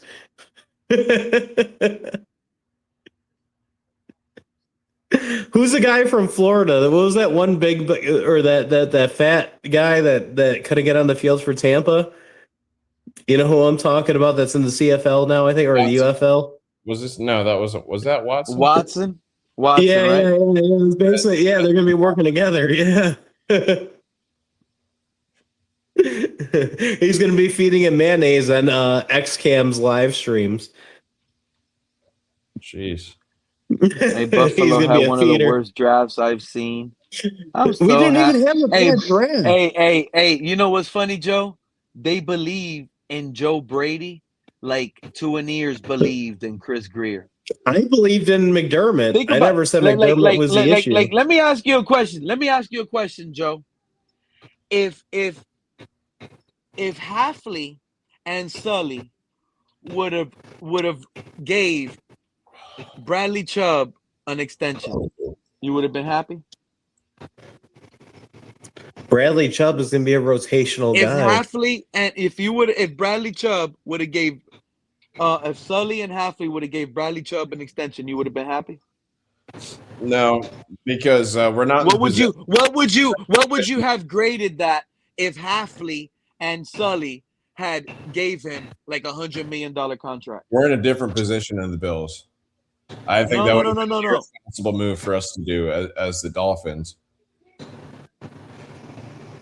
Because we don't have our guy yet at QB. We have so many things that we haven't proven yet. We still have to build the rest of the team. We have our guy at QB. Let's go based on that. Let's go based on that. We have our guy at quarterback. We have our offensive line. Because we can name them. We know who the starters are. So we have it. Yeah, but Pete, some of you guys, now. like I said, this is a soup that you guys don't know what flavor it is yet. That sounds terrible. I don't want a soup that I don't know what's in it. He's getting the Campbell's chunky noodle. I don't want the mystery soup, the mystery slop. That's what we're getting. He's got the soup with 1,500 ingredients in it. We're getting sloppy joes from the Dolphins right now. A Dollar Tree brand. We're getting a special. Yeah. we got a high special. We got a real good soup. Where is Mark? I haven't heard Mark's. Mark is cooked. He knows. He knows right now. Why did you what cook? He's hearing. What he's no, hearing. I think maybe I'm here. I'm intimidating. What Mark is hearing right now is like, wow, everything is making sense. And this is the first time he's heard it. He has never heard. He has never heard someone point out to him, Joe, the actual numbers showing regression, showing the numbers declining year base by base, showing how you're saying the factor is the turnovers. Yeah, right now. I think the Bills, if they don't make at least the divisional round of the playoffs this year, the entire thing is going to implode because they're going to look at it. They might be a team next firing year and they're going fighting to hire possibly like Mike Tomlin or something. They're going to realize they made the wrong move firing the coach. They're going to. I think that was a bad move, Joe. I do think that was a bad move. Yeah. And coming off a year where the Patriots took the division, if you have one more, and then I think you know where I think he ends up though. I think McDermott, if Pittsburgh does terrible this year, I think that's where he ends up because he's already a hometown guy, and they're going to draft a quarterback, and they're suspecting him to go around like 12 to 16. They're going to get Drew Mestamaker if he comes out, but I'll be surprised if he does. But that kid he's going to be nice because and he's super athletic too. He's kind of like a Tannehill. You know, he was a receiver that transitioned into a quarterback. What is he? He's at Oklahoma State. He was from Texas, North Texas. Yeah, one of the small schools. Half that team transferred to Oklahoma State. Yeah, yep. Well, and they finally got rid of their coach because you remember they had that guy. Remember they had that coach. What's his name? He was there like back in the day when we were in high school. You know, like he was like, don't talk about him. I'm a man. He's a boy. I'm a grown man. You know, they had that guy forever. So yeah, no, they should be pretty decent. But yeah, he's probably the best prospect that's coming out. But he might wait a year because he might want money. It just depends on NIL, and you know they changed the college rules too. There's no more redshirting. I don't know if you saw that. I think there's the 4 M's are the QBs to watch next year. You have Moore, Manning, Mestamaker, and Mensa. And then you got the kid out of Oklahoma too. I think he's gonna. Or the CJ. You can't forget about CJ Carr too, the one at Notre Dame. Fuck Notre Dame. But he's, you know, they're gonna. He's a big name though too because his grandfather, if you remember, was the head coach at Michigan for like forever. Fuck Michigan too. Yeah, yeah, we could say that too. But yeah, no, Mestamaker, I think he's gonna be the guy. You got Manning's gonna be good. I don't care what nobody says. He's gonna be good. I just think he just needs more time. Draft next year too. Yeah, there's gonna be a lot of QBs. Yeah, it's a lot, dude. This next year's draft is so good. And Jimmy Garoppolo has 5 playoff career wins. He has more than Lamar Jackson. I have one hope for this season, Pete and JC and Mark, if you're there, and that hope is that we're not in purgatory with our decision on the QB after this year. I want to be able to know if he's the guy or if he's a bum. Yeah, we can. But what I've seen, Joe, from like most mocks, they don't even got Miami taking a quarterback. Even if they're drafting at second, they got him going for Jeremiah Smith, who I think he's going to end up like Marvin Harrison. Like, you know, like they're so athletic and they're so good at the collegiate level, like not playing against NFL talent, that they're so much better that it doesn't matter.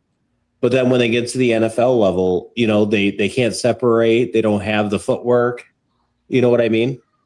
Well, that's what might happen. That's who, you know what, Joe? That's who Buffalo might, because Josh Allen might get hurt, like Fred pointed out earlier. The Bills might be selecting in the top 5. Like, let's say they're picking at 3. Yeah, Fred was up here earlier and he answered the why Miami Dolphins will win the AFC East. And when he answered the question on the title, he said Josh Allen is going to get hurt. And if that is the case and Josh Allen does get hurt, they don't have good talent around that team to carry. They need Josh Allen. So they will be selecting top 5. And if the Bills are top 5, they're not going to be like, oh, we're going to pick a quarterback and get rid of Josh Allen. No. They're the team that will be happy to select top 5 to get Jeremiah Smith. You see my point? I don't think And no, because he's not even the yeah, best just like receiver the in the Bengals draft. when Joe Burrow got hurt in 2020 as a rookie, what did they do in 2021, Joe Riss? They went in, got in position, and drafted Jamar Chase. No, Pete, because you know who the best receiver is? The kid that went to Texas. He left Auburn. That kid will be the best Cam receiver in the Coleman. draft. Yeah, Cam something. Yeah, that kid. He's going to be the best receiver. Okay, great. Then you guys are going to have to live. Then it's going to be the Bills that selected Cam Coleman, Joe, at number 3 overall in the draft and passed up on Jeremiah Smith. Can you believe that, Joe? Tell you what, if Josh Allen goes down, and if I was a Bills fan, I'd be one of those guys that starts going, okay, let's talk about moving on from Allen so we can rebuild. Because Allen, he's going into what, his 9th year or something like that? Yeah. He's going to be. He just turned 30. Right. So if he does get a significant injury, you have to look at that like he's in the backside of his career. And maybe the Jets got 3 first-round draft picks. There's already been rumors one of those guys saying, trade Allen. But it, by the way, if that ever happens in Buffalo, their fan base is going to be even worse than the. But imagine what you could get out of a Josh Allen trade. Like it'd be similar to like a Mahomes. How many first-round picks do you think it won't be get? similar to a Mahomes? He don't have no championships. Because there's a lot of people that. If you ask any NFL, there's a lot of people in the NFL that consider Josh Allen better than Mahomes. I mean, okay, Mahomes costs more than 3 first-round draft picks right now. But that's what you could easily get 5 first picks for Mahomes. You get Geno Smith. I think so. You get no. If it's next year, you'll get Clay Klubnik from the Jets and 3 first-round draft picks. I think Mahomes and Allen are starting to get into their back stretch on their career. But people would do that though, Joe. Like that's how the NFL thinks, I guess I could see it from Mahomes, but like Pete said, Allen doesn't have the accolades yet, and he has a lot of. There's some people that would consider like they would take an Allen. I would say like 3 firsts for Allen would probably be realistic. No, there's some people that thought you could get that from Miles Garrett. And that's being lenient, Joe, because remember, that's coming off of an injury that he wants to forgive. I think the Browns won that trade with Miles Garrett, by the way. I think I do as well. I like Verse. I think Verse is really good. Well, the Browns, they now have the 2024 and the 2025 Defensive Rookie of the Years. So they have a very young, talented defense. Yeah. A lot of people aren't. Dude, if they had a quarterback, like a real quarterback, that team would be so scary because they are actually stacked. It might be all they're missing. They just drafted those 2 receivers, the one we should have drafted, Boston. Denzel Boston for a bit of And they got Casey Concepcion. They got Jerry Jeudy. They got what's it called in the backfield from Ohio State. Yeah. They have a decent offensive line. Their offensive line isn't terrible. They've never ever been in a situation where you're like, oh, the Browns O line is terrible. Yeah. And their defense is still stacked, and they still have Ward. Yeah, they've had 2 very good back-to-back drafts. So that's the team that I'm predicting. Even the Giants. The Giants. A lot of people. I think the Giants are going to end up moving on from what's it called? Both their last 2 picks, but Neighbors. Well, I could see them moving on from Neighbors, but I can see them moving on from what's his name from Penn State, and then I can also see them moving on from Thibodeau. What's his name? From Oregon. Thibodeau. Is that Thibodeau? Thibodeau, or something like that, and then the last guy, because the thing he said about Jackson Dart and supporting Trump. Oh, Abdul Carter. Yeah, because he never lived up to anything. And Harbaugh's not going to play that shit. I think all those Penn State guys are living in Micah Parsons. They're all fucking dude. Do you remember the Bills picks that we got from Penn? We had Aaron Maben. He was a generational bust, and Paul Posluszny. He was terrible. Yeah, I would just stay away from that school in general. Yeah, especially if you're a kid. Yeah. Because we don't want. What's that guy's name? I don't even know if he's still alive. Sandusky. Sandusky, yeah. Yeah, I don't want to get fiddled with in the shower. Yeah. And everybody's hyped up, and I agree. The Jets had tremendous draft the last 2 years, but you The can Jets are have just a good horrible drafts board. and be screwed up by leaders and coaching staff. I just don't like the Jets Yeah. coaching staff. Yeah, no. If they had a coach, they would. They should have brought back Rex Ryan. That like Harbaugh was better off being a Jet than a Giant, and everybody's hyping up the Giant squad. But I think the Jet squad is more talented than the Giants. I think the Ravens. I think the Ravens are going to get worse. Like people think this Minter guy is going to be decent. I think they're going to have a horrible season. I think Lamar Jackson is going to carry some of the awful showing, but this is Lamar Jackson's team. They're going all Lamar We got to Jackson. remember, like Buffalo. Let me tell you something, JC. moves? Let me tell you something, JC. Buffalo and the Ravens are sitting on the same stool right now. You No, guys have it's a difference. It's flashy a difference. quarter- No, because we have a Both- lot of new You guys players. are the same. They're same. You notice y'all fired Sean McDermott. Ravens fired Harbaugh. Same time. See my point? But do you remember, both of Pete, y'all when everybody have was like, MVP "Oh, the Bills are quarterbacks. going to be trash Easily, you ask because we got anybody rid of across all the our league- older you ask players"? anybody across the league who the best quarterbacks in the league, you're going to get a mix-up of some are going to say Lamar Jackson, some are going to say Josh Allen. Those are going to be the first two names. You know who I can see coming back to the Bills too is Taron Johnson, because he still hasn't signed with the Raiders for his extension. He already wants to leave after being a free agent and going over there. Like the grass isn't always greener, I think we ought to. and we sign might get a player like that for like a league minimum, right when the playoffs come. That kind of sucks. We went through an era of generational quarterbacks like Josh Allen and Lamar Jackson. I don't even think these guys are generational. Like what era can we compare that? That could be compared like to the old Bills quarterback that didn't win nothing and went to those Which 4 one? Super Bowls. Jim Kelly. Jim Kelly? No, that's Kelly. not similar to Jim Kelly. Yeah, No. like that. We're in an era like that because there's 4 MVPs involved between these two quarterbacks. But Jim 4 Kelly wasn't MVPs. an MVP. Lamar Jackson. They weren't even Josh throwing the Allen. ball though. think Lamar- You even I got to think remember those Troy guys would have Aikman. Super Bowls, Troy but Aikman had terrible stats. It's like Yeah. like all the guys that lost when. But that's another thing. And you know what I hate? I hate that stat padding look in the eyes. Like you got to be great because you got records of some sort of yardage. Yeah, There's but quarterbacks that that's got yard the records league, that didn't Pete. win a playoff game.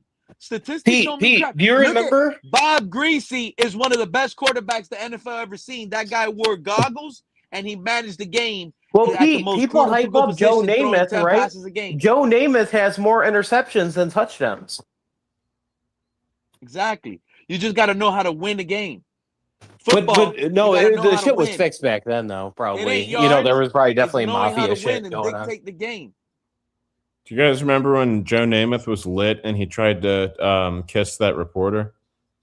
No. No. I'm trying to find out what's going on with Diana Rossini. I'm trying to see that sex tape get leaked. What? What? Nah, Diana Rossini and Mike Vrabel, dude. She was getting her cleats. Did you guys see the she got pulled over by a police officer in like Minnesota and she called the head coach to get out of the ticket? Did you see that? Yeah, I saw a clip like she was showing the officer the phone and Yeah. she kind of like used the But coach's name. dude, she's sick. I and don't she give a used- fuck what anybody says. Diana Rossini can get pulled over in my car. Jeez. Hey Joe, have you been traveling since Japan? I think that was the last time I talked to you. You were in Japan. I went to Taiwan after that, but I recently went to Toronto for work. Oh shit! Nice. I hope there was no lady boy. What? Man, No. I can't wait No. by the end of this month. And I hope you guys have a fantastic 4th of July weekend, by the way. All of you tuning in and listening, I hope you guys have a Mine's gonna be fantastic boring. 250-year-old America we celebrate this weekend, guys. Yeah, enjoy it. Dolphins are on the rise, and it's the 250th birthday. On the 250th birthday of America, fellas, the Dolphins are Super Bowl champions. Wow! Was it? Wow, this is going to be historic. When we turn 250 in America, Dolphins won the Super Bowl?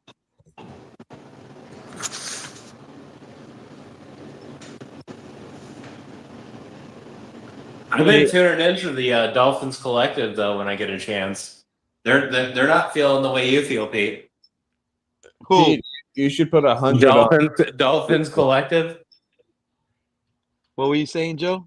Put 100 on us winning the Super Bowl. I wonder what that payout is. God, it would right now.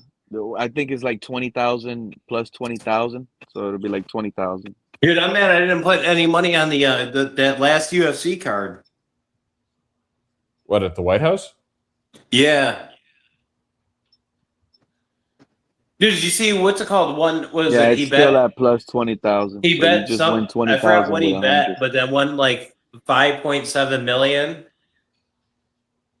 But you know what's funny, Joe? You can't put $500. Well, I don't know if maybe you guys can, but my account doesn't let me.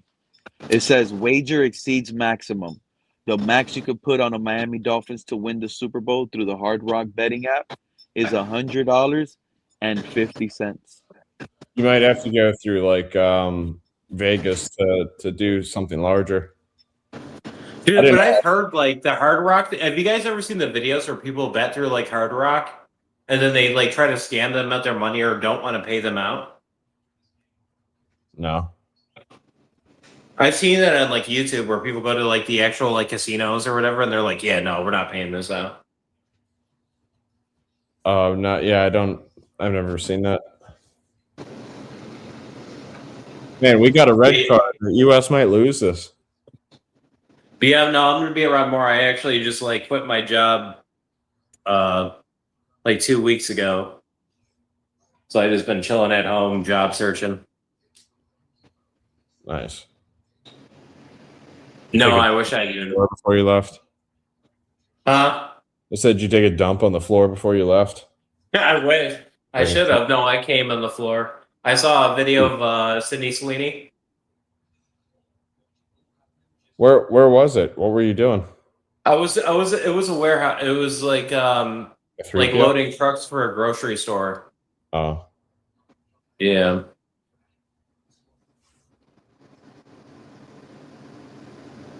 We got to go to a warehouse in Pennsylvania next week for work. What area? What county? Allentown. I forget what county. That's not too far from Buffalo. That Lehigh County, I think. Yeah. When you were in Toronto, did you go to the Falls area at all or no? No, last year I did. This year I was just in Markham, which is like a suburb of Toronto that's like 75% Asian. It was awesome. Oh shit! Did you get the Ford or did you get the Toyota? No, I'm just. I'm going back to China in October.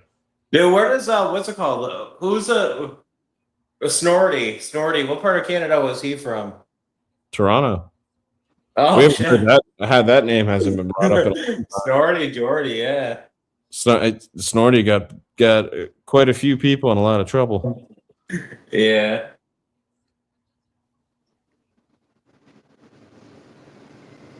Yeah, he was funny. He's the only one I've ever seen. Snorty got who in a lot of trouble? Last thing that happened. Who does Snorty get in trouble? I said he got a lot of people in a lot of trouble. Yeah. What is Snorty up to these days? You still keep in touch? Is he still banned? I forgot what he did. Like I know he went off on somebody and they got really mad, like a woman. What? Oh no, I don't remember what he did. I think he was talking about Miss Fins, right? And that was last week. There were a lot of people he was talking about that night. He was going off that night. Yeah. He was having. We all make mistakes. See, I've been sober lately. I stopped doing drugs and shit. Nice. Congrats. Yeah. It was taking a toll. Yeah. But we all get there, you know. And you remember, you go back. A lot of fake stuff is going on, right, Joe? But it is what it is. Everybody is who they are. But he said some things that were mean, not I'm just saying he said some No, things I that were remember it was more. about Miss Benz. He said something about. People got in their feelings, right, Joe? Yep. Try to make me cancel him, which I did. I banned him. Whatever. Long story short, he got banned. But those same people then went on different podcasts creating content, blasting my name, saying they can't come over here, they won't listen over here, all of this. Yeah. When they got what when they got what they wanted. First they asked for to get Jordy banned. Jordy got banned. They still went on. They wanted to drive you through the One of their mud. main issues with Jordy, Joe, was Jordy was up there and y'all let him talk when other people ain't up there. You go to their podcasts and their shows, all they do is talk about everybody that's not there on their show. Yeah. So it was like a hypocritical way of trying to backdoor somebody and make me kind of like look bad. But I don't pay attention to none of that, Joe. So I just keep it moving. You'll let somebody even like me like say whatever on the on the live, and then I go to a different channel. Oh no, banned. He said one day banned. You know, instantly. You don't even get to say anything, reply back, or anything like that, or they call you a hypocrite or shit like that. Like I know how it is. Yeah, I wonder how he's taking the whole regime change because he was pretty anti-Tua as well. Yeah. So he, I still see CC thinks Tua is still the problem. he is. Dude, he's gonna start. Can you believe that? You think he's gonna start? I'm not ready for the reality of like if he goes and starts for Atlanta and he actually has a good season, the noise for Dolphins fans is going to be so loud. Oh yeah, it's gonna be. But no, I don't think they're gonna be any good. And I would have never signed their tight end either. I would have never gave him that deal that they gave him. Yeah, I never liked Pitts. For a guy that was what was he drafted top 10 as a tight end and has literally done nothing? Yeah, he's a classic overhyped story. Yeah. Even as an outside guy, like, you know, he's supposed to be basically like a because, you know, that's how the Chiefs play with like Travis Kelce. You know, he's not like a big time blocker or anything. He's not an all around tight end, but you could throw him on the outside to get, you know, mismatches. He's not even that. Yeah, you remember that draft when Kyle Pitts was like the what's the term, apple of the eye or whatever for everybody? Yeah. I don't know if that's the right term. No, yeah, that's exactly we were sitting at number 3, Joe. They wanted Kyle Pitts at number 3 or Devontae Smith. All the 2 and ears. You know, our last 2 top 5 picks were Deion Jordan and Tua. That's crazy. I'll never forget that Deion. I remember Deion. He was out of Oregon, wasn't he? Yeah. Yeah, known as like one of the biggest draft busts ever. I think was your last good like top pick? Wasn't it like Jake Long or something like that? That was like 20 years ago. That was a number 1 overall pick. Oh yeah. I think he was the last really decent. Ronnie Brown was the top 5 pick, which you could argue he was a good player, but top 5, I don't know if he was worth a top 5 pick. Yeah, wasn't he out of Auburn, right? Yeah. Wasn't he With him and with Cadillac? Remember with Cadillac, right? Yeah, they both went in the top 10, I think. Yeah, Cadillac was good. I remember Cadillac had that 2-year span with Tampa, and he was really good. I was pretty young then. I actually wanted Cadillac because he had a cooler name. Dude, I'm sad about the thing with Chris Johnson, dude. That's so sad.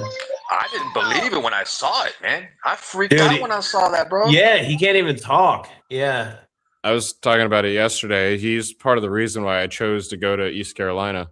I remember that. Dude, yeah. Yep. Yeah, the Pirates. Yeah, I remember he put them on the map. Yep. I mean, before we had Jeff George. Yeah. Really? Yeah. And like we've had a few QBs make the league, but other than that, then Chris Johnson, then we had Dwayne Harris and a few like you guys beat the Canes once, right? Keaton Mitchell. But Yeah. Chris Johnson was a huge reason why I went to that school. Their football games used to be such a good time too. So let me get this straight. He can't move. He can't talk. Yeah, no, it's very like he only had gotten it. What was it within a year? And it's already gotten that crazy. How the hell did he get in 1 year? Did he make to learn to make the computer talk like that? That's his voice. But I'm not right? sure if is it genetic or like because I don't think football caused it. Like there's gonna be people that say like football caused it, but I don't think that's how it works. I think so. What he did was he like as soon as he got diagnosed, they made him record his voice so that he could use that technology where he basically looks at like letters and words to form his sentences. Goal. But they've only gave him a year. There we go. U.S. just scored down a player. They put him on medicine, but they said basically like he has like a year to live. Yeah. It's I just saw it. That's what everyone used to do the ice bucket challenge for, right? Yeah, he was offside. Shit. We gotta do more. It's Lou Gehrig's disease. Yeah. But there's no way that was. Oh yeah, that was offside. Yeah, a little bit. Yeah, he was close to the net. So it started out from like a baseball like player, like that's why they named it Lou Gehrig. So I don't blame football for it. No, I don't think it's concussion related. No, because even when he played, he was never actually hit. Like the dude was crazy elusive. Like he was never hit crazy. Hey Pete. Hey, I mean, tell me what the hell's going on with this Jonathan Martin stuff, man. I mean, I know what I know from everything that we all know, but what the hell brought it back up? Like resurrected the because story? he came out. He said it was a lie. It never actually happened with Richie Incognito. It was all a lie. So that was today. That was reported today? No, that was reported. What was it, a couple months ago? He ended up coming out and saying it was all false. Yeah, so it was stuff that. Yeah, but that's old stuff though. That's stuff that that about. Yeah, Richie, but they bring it back up. Richie is probably going to get a big payday. No. That is not true, JC. What he said? He said it was a lie. He said that the bully scandal was a lie. That he felt to him. He wasn't getting bullied. That doesn't mean he wasn't getting disrespected. You see what I'm saying? They did that back then. They just labeled it a bully gate because of the fact that he stormed out in the cafeteria, slammed his food because of the fact that he didn't want to fight, I guess. He didn't want to put his hands on Richie Incognito or John Jerry, who said something, bad in the lunchroom about his sister. Did you ever watch like what's that show that they do every offseason? Hard Knocks, right? Did you ever watch like the old school ones, like with the Chiefs and the Ravens, or the first one? I see. I don't have a lot of remember when you could see when they would literally like tape the rookies up to like a goalpost and then throw them in an ice bath. Like they used to literally like record it. And now we're gonna say this is bullying. Like that shit used to happen on but JC, what you're saying, that's normal. Having a player throwing, you saw the one where all the veterans throw all their pads on the rookie and he's carrying like 8 shoulder pads. You've seen that one before, right? Yeah, that's normal. There's nothing wrong with that. But there's a difference between that and racial slurs and talking about your sister, like taking it a step further where in front of you in your face saying, yo, I want to hang out with your sister and do this to your sister and me and your sister later on are going to get together. Like that's more but it was a different time though than it is bullying. It was a different time though, Pete. Like that was happening, like early 2000s and 90s and 80s. Like come on, imagine what they were saying in the 70s and 80s. Yeah, but most kids usually would tell your friend, if it's the case, oh my God, your mom is hot. But it's always been the mom thing because you want to respect your friend's boundaries with his sister. That's your friend. You know what I'm saying? So the mom thing, oh, you got a MILF. Oh, she's hot. That was nice. Like a joke thing. But friends don't mess around with their sister like that because it's a friend thing. You know what I mean? No, you don't cross her lines. Yeah. Exactly. Yeah. In the 81st minute, man. So that's what these guys did in that locker room. they crossed that line. But dude, you guys had didn't you guys have that lineman from Florida? He had the twin, right? That played in Pittsburgh. Pouncey. Mike Pouncey. Pouncey. Did you ever hear the stories they used to do? Did you ever hear the story about what they did to Tim Tebow, where they blindfolded him while he was lifting and then had him lift his face into their butt crack? Yeah, they were wild. Yeah, they did shit like that. They were fucked up. And then Aaron Hernandez, of course, is in that locker room. Aaron Hernandez used to jack off in the locker rooms. No joke. Yeah, that's. I don't think that could have flown at any time. Yeah. Yeah. He's more doing. It's more bullying himself than anybody else. Oh yeah, he was bullying. But yeah, no, they used to do fucked up shit to Tebow while he was at Florida. Like I said, yeah, they had him doing a workout and they had him literally do like a curl into like one of the Pouncey's butt cracks. Like it was crazy. No, the only reason why I'm bringing up the story now, Cap for Life, because recently he signed in on Twitter and he's been blasting all of this on Twitter. And he even followed me on Twitter, Cap for Life. Oh, did he? Oh, he actually followed. Yeah, he actually followed me on Twitter. Earlier to me. Oh, sweet. So, and the reason why I'm talking about it, right? And you see his Omar Kelly's name. Like Jonathan Martin wrote a tweet calling Omar Kelly that word, HoeMar. You know what I mean? And what he's doing is he's name dropping everybody, to putting tweets and putting name drops and coming out. He wants to fight. He wants to fight Richie Incognito. He's bringing. He don't want to fight Richie Incognito. I could see Aiden Ross setting that up. I could see that happening. No, dude, come on. You think he's gonna be Richie Incognito? I'm scared of Richie Incognito. Bro, I would never Incognito never got an apology. Yeah, He's still pissed off. Remember, Richie Incognito is 6'4", 320. Yeah, but so is Jonathan Martin. But he still got jobs after. Remember, he played for the Bills. He was good for a couple of years. He played for the Raiders. I remember one point in time, and now I don't see affiliation with it. But I know at one point in time he was either part of the Rolling Loud concert events or he had stakes in it. I don't see his name involved anymore because he probably sold his shares. But he was involved at one point bringing that concert down here to Florida and Miami. I don't remember or recall any of that. Yeah, right before like Lil Wayne and everybody started like joining that Rolling Loud tour, he used to bring a lot of the rappers down here to like promote and stuff, and then he even like went on 560 to promote Rolling Loud.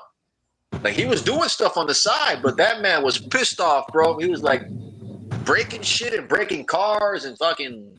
He was going. Dude, nuts, he was crazy. You ever see the videos like he's in the bars and he's ripping his shirt off and trying to fight people? Like Richie Incognito was he was wild. Reminds me of my brother, bro. How come he don't want to be wild now? How come he don't want to be wild now? Jonathan Martin is calling him out. Jonathan Martin is tagging him, calling him out. Well, Jonathan Martin just tweeted out like yesterday that Richie Incognito followed him, and Jonathan Martin took a screenshot of it and said, "Oh, you want to follow me and this and that," but like talking about it, like come, you know what I mean? Like he's calling out Richie Incognito and tagging him, and it's no joke. These guys Aiden Ross got to step in. If not, they could do it in my backyard. I'll put it on Pete's take. Do you think, and he's an offensive lineman, but do you think that CTC might play an effect to these kind of situations? Like these guys? Because we had a mental health discussion earlier, Cap for Life on this CTE, right? It's CTE or CTC? Yeah, it's CTE. Yeah. They hit their heads a bunch playing on the O-line. Like they probably have more helmet contact than anybody. You know what Jonathan Martin tweeted out like 2 days ago? That he said after the Patriots game in week whatever in 2012, after the bully gate or whatever, he wanted to shoot himself in the head. Yeah, I remember that. That's sad, crazy, bro. yeah. He just tweeted that out. Yeah, I don't like to hear people get to that extreme. Did they ever say the cause of death to Aldon Smith? Did he commit suicide? Or did they ever say the cause of death? That was the guy that had the alcohol issue. He was on the 49ers. Yeah. He was on the 49ers. and he was really good. Like his prime was probably the best end in the league.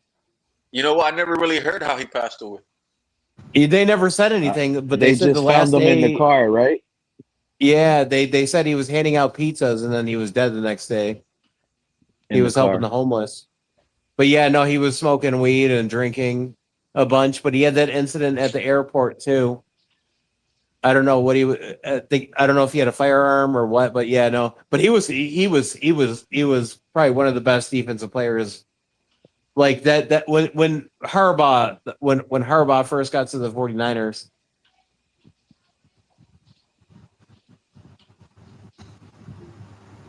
No, yeah, Alden Smith was a beast. Yeah. Didn't he play for the Raiders too? Or the Cowboys, something like that? I believe so, after he like served a suspension for like 1 year or something. Yeah. Yeah, and he was good. Yeah. Yeah, he was really good. Calais Campbell's mother gets stabbed today. Yeah, by his brother. God. Really? Yeah, his brother killed his mother. His brother killed his mother. Yeah. Calais Campbell? Calais Campbell's brother, yeah. Oh my God, no way. Yeah, killed her with a knife in her home. Oh my God, bro. Mm-hmm. Oh man. Yeah, apparently. And now they want to say it's mental. It's a mental issue. Well, they had a whole bunch of wellness checks on them because this brother had moved back in, and they knew that he had issues. So, I think stemming all the way from April, there were like a ton of wellness checks and all sorts of like reports to the police and stuff, and kind of makes they should have had him in a hospital because you guys remember Vernon Davis, and then you guys we had the guy the one that retired halftime. He played for Miami, Vontae Davis. Their brother, they had a brother too, who was mentally, he had some like mental stuff going on. He's actually been in psychiatric ward for like 20 something years because he murdered somebody. Vontae Davis was related to yeah, they're brothers. Oh, I had no idea. Yeah, he was talking about it on a podcast the other day. Yeah. Huh. Yeah, it's crazy. Dude, I still remember that Hard Knocks. It was so sad when he got cut by Miami. And he's like, dude, all I want to do was just call my grandma. Are they doing Hard Knocks this summer? They do whatever. Yeah, I think it just came out, right? A new one or something? Yeah, but now you got to stream and pay to watch. Hell no, I'm not paying to watch. No, I don't pay to watch none of that shit. I don't want to get Pete in trouble. Dude, I don't even pay to watch football games. I stream all that shit. This is where I come to get my sports fix now. Is yeah. Welcome to Pete's Takes. Joe, not only do you get your sport fix, you give out your sports. Did you know what I do miss though in the mornings? The best of I do miss watching out of Dolphin content creators. I kind of miss what's it called, streams in the mornings. The big guy. What was his name? Nah, bro. You know what? It's been very, very quiet. I've never seen a season like this so quiet in the off season. TD even gets on so late. Like TD normally would stream all the time. Now he starts streaming at like midnight almost. Yeah, everybody doing premieres, no more lives, no more. Well, we just spent so many years where people were just battling about Tua in the off season, and now we're all just kind of like wait. Good time. I don't want to say his name in the chat, but how is what's it called? Like streams been? Are they still like talking about Tua? Like are they falling off since the Tua stuff? Oh, you're talking about Reason? Yeah. I don't want to say his name, but I don't get like notifications like I used to, bro. And if I do, it's like it's like nobody's going live for so long that the notifications don't come through. Yeah. No, those guys been consistent, JC. The reality is they're just a bunch of fake idiots out here right now, especially fanning for the Dolphins. Like I get it. A lot of people want to be, we don't have Bills content I'm gonna be real. Look, and this is why I want to finish my point so you guys can understand why I'm saying they're fake fans right now. Because when the team was bad and we drafted Tua, and some of these Tuaneers like Reason and a lot of these idiots, that jumped on the Tua wagon, guess what? There was a lot of unknown there at the time as well. We had what? First-time head coach Brian Flores. We had no receivers, right? What tight end? What running game did we have? What weapons did we have? But guess what? These guys were loud. These guys were saying we got the best quarterback in the AFC East. These guys had bold takes to say. You don't know ball, bro.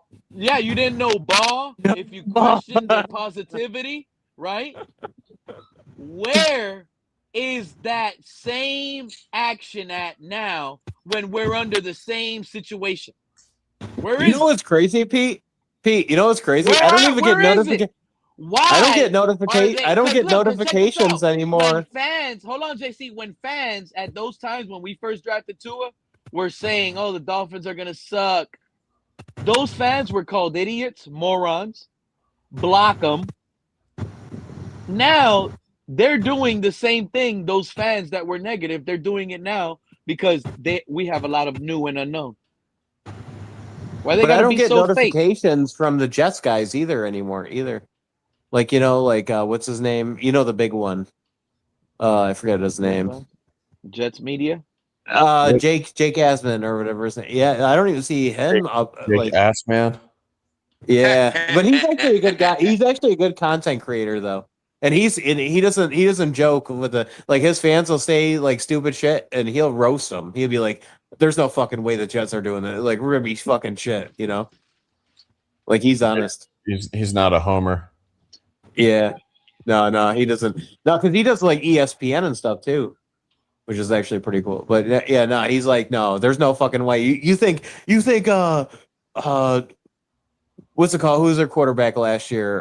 The dude from the Chicago, Justin Fields. He's like, you think Justin Fields is gonna be? No, it's gonna be fucking horrible. And he was right, you know. So I've been saying about Geno Smith too. They brought him in to tank. Yeah. Yeah. I do like that Klubnik kid though. I think he can be pretty decent. I don't think he's bad. He'll never get a shot though, because the Jets will be drafting their guy. And did you remember what was it years ago? The Jets drafted that kid out of Penn State, and then I think they even drafted. I think it was even the second round, and he never even played it down in the NFL. You're talking about you remember? Yeah. He was pretty decent. It was like a German last name or something. Yeah. How many years Geno got? 1 year with the Jets? Wasn't it like Mettenberger? Musburger or something like that. No, Musburger. Yeah. It was something like that, and he never even played, and he was drafted in like the second round. Geno got 1 year or 2 years? What? Geno, he signed for 1 year or 2 years? I think it was a 1 year deal. They'll trade him. They'll trade him by midseason. What up, Liz? Tua is a chump. Welcome up, Liz. Tua is a chump. Hackenberg. Oh, that's what it was. Christian Hackenberg. Mettenberger. Yeah, I knew it was something like that. Yeah, remember he was drafted like second or the third round, and he never even played. You know, like they ruined Chad Pennington. They ruined everybody they've ever like. Look at Sam Darnold. Hey, Color! Right. Shout out to Color pulling up. What's up, guys? Hey, Color, I got into How's it. everybody's Bro, evening? I found a crew. All right, I found a crew of what was I gonna say? Atheists, bro. I found an atheist channel, bro. These guys are hardcore, bro. They anti-theists or they atheists? Bro, they told me that cursing is something that's in a form of like talking, not insulting. But I'm gonna catch you boys later. I'm gonna hop out of here. Well, it can't be. You gonna stream tomorrow, Pete? We'll see. We'll see what we got in store. All right. I'll catch you guys in the next one.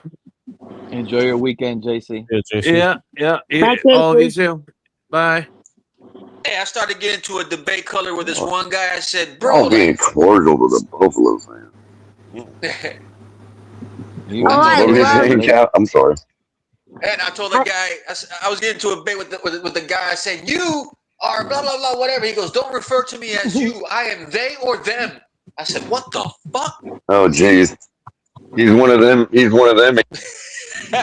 One of those adjective people. You know, I Yeah, love. yeah. Mark, how You do know you what? feel You know about what? what Fellas It's just funny. said?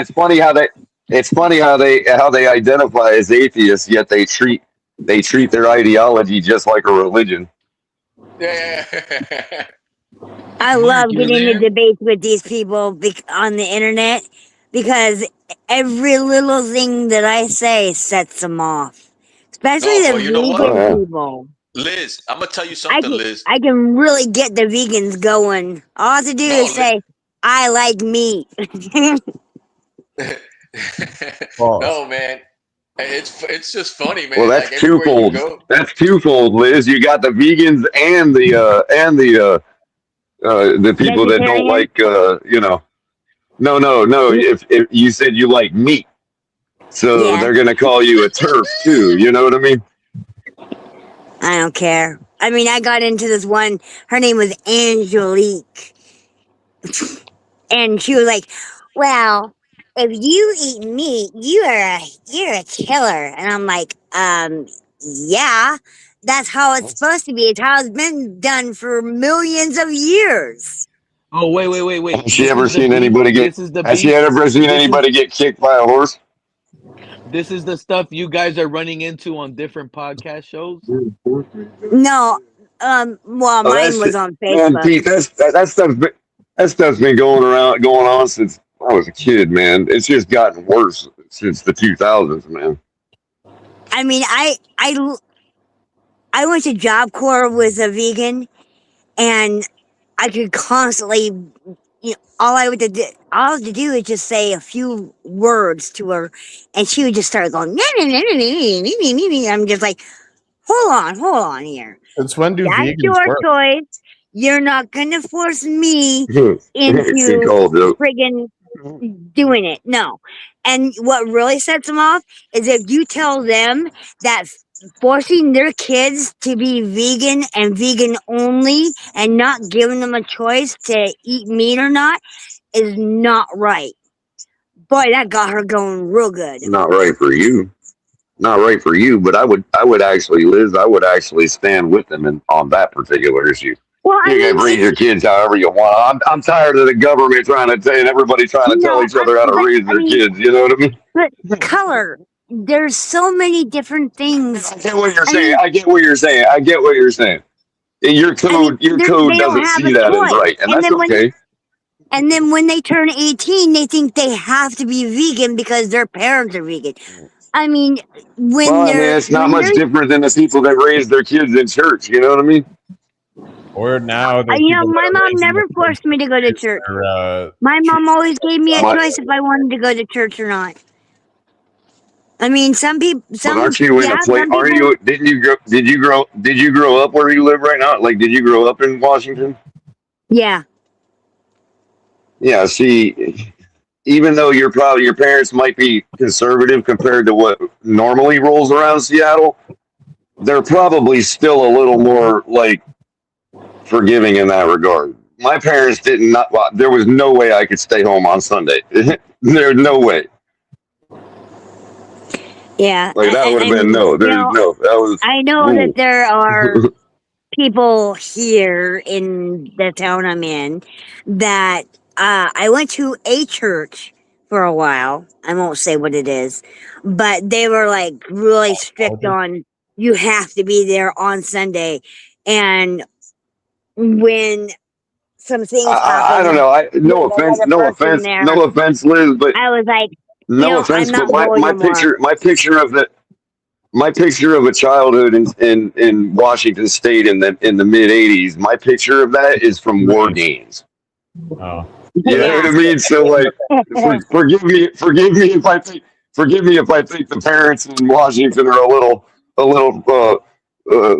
let's say liberal, for lack of a better word. Yeah.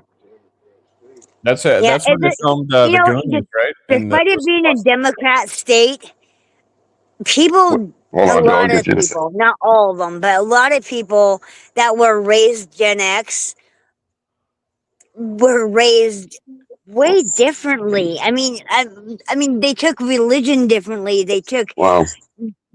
Well, just honestly, life I in think the general label thing is differently. terrible. Honestly, I think the categories are all wrong because I don't ever recall being labeled Gen X until the late '90s when they wanted to add late '70s and early '80s kids to their group because their numbers were diminished. Were all on drugs. You know what I mean? So I guess now I'm Gen X, but I never I think there's a pre Gen X and a post Gen X. You know what I mean? Okay, And they're so both comprised of the whole group. okay, so There's the color. 80s kids I and the would be 90s both. kids, and they're just different people. You know what I mean? See, I would be both because I was not Gen X when I was growing up. I didn't know I was Gen X when I was growing up.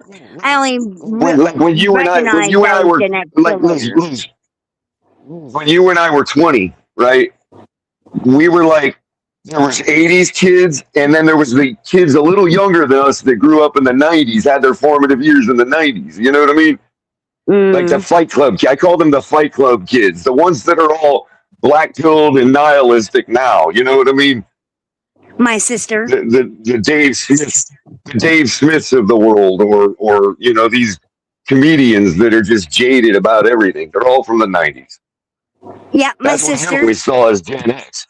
Nirvana, Soundgarden. That's Gen X Oh, to I me. love Nirvana. What's your favorite Nirvana song?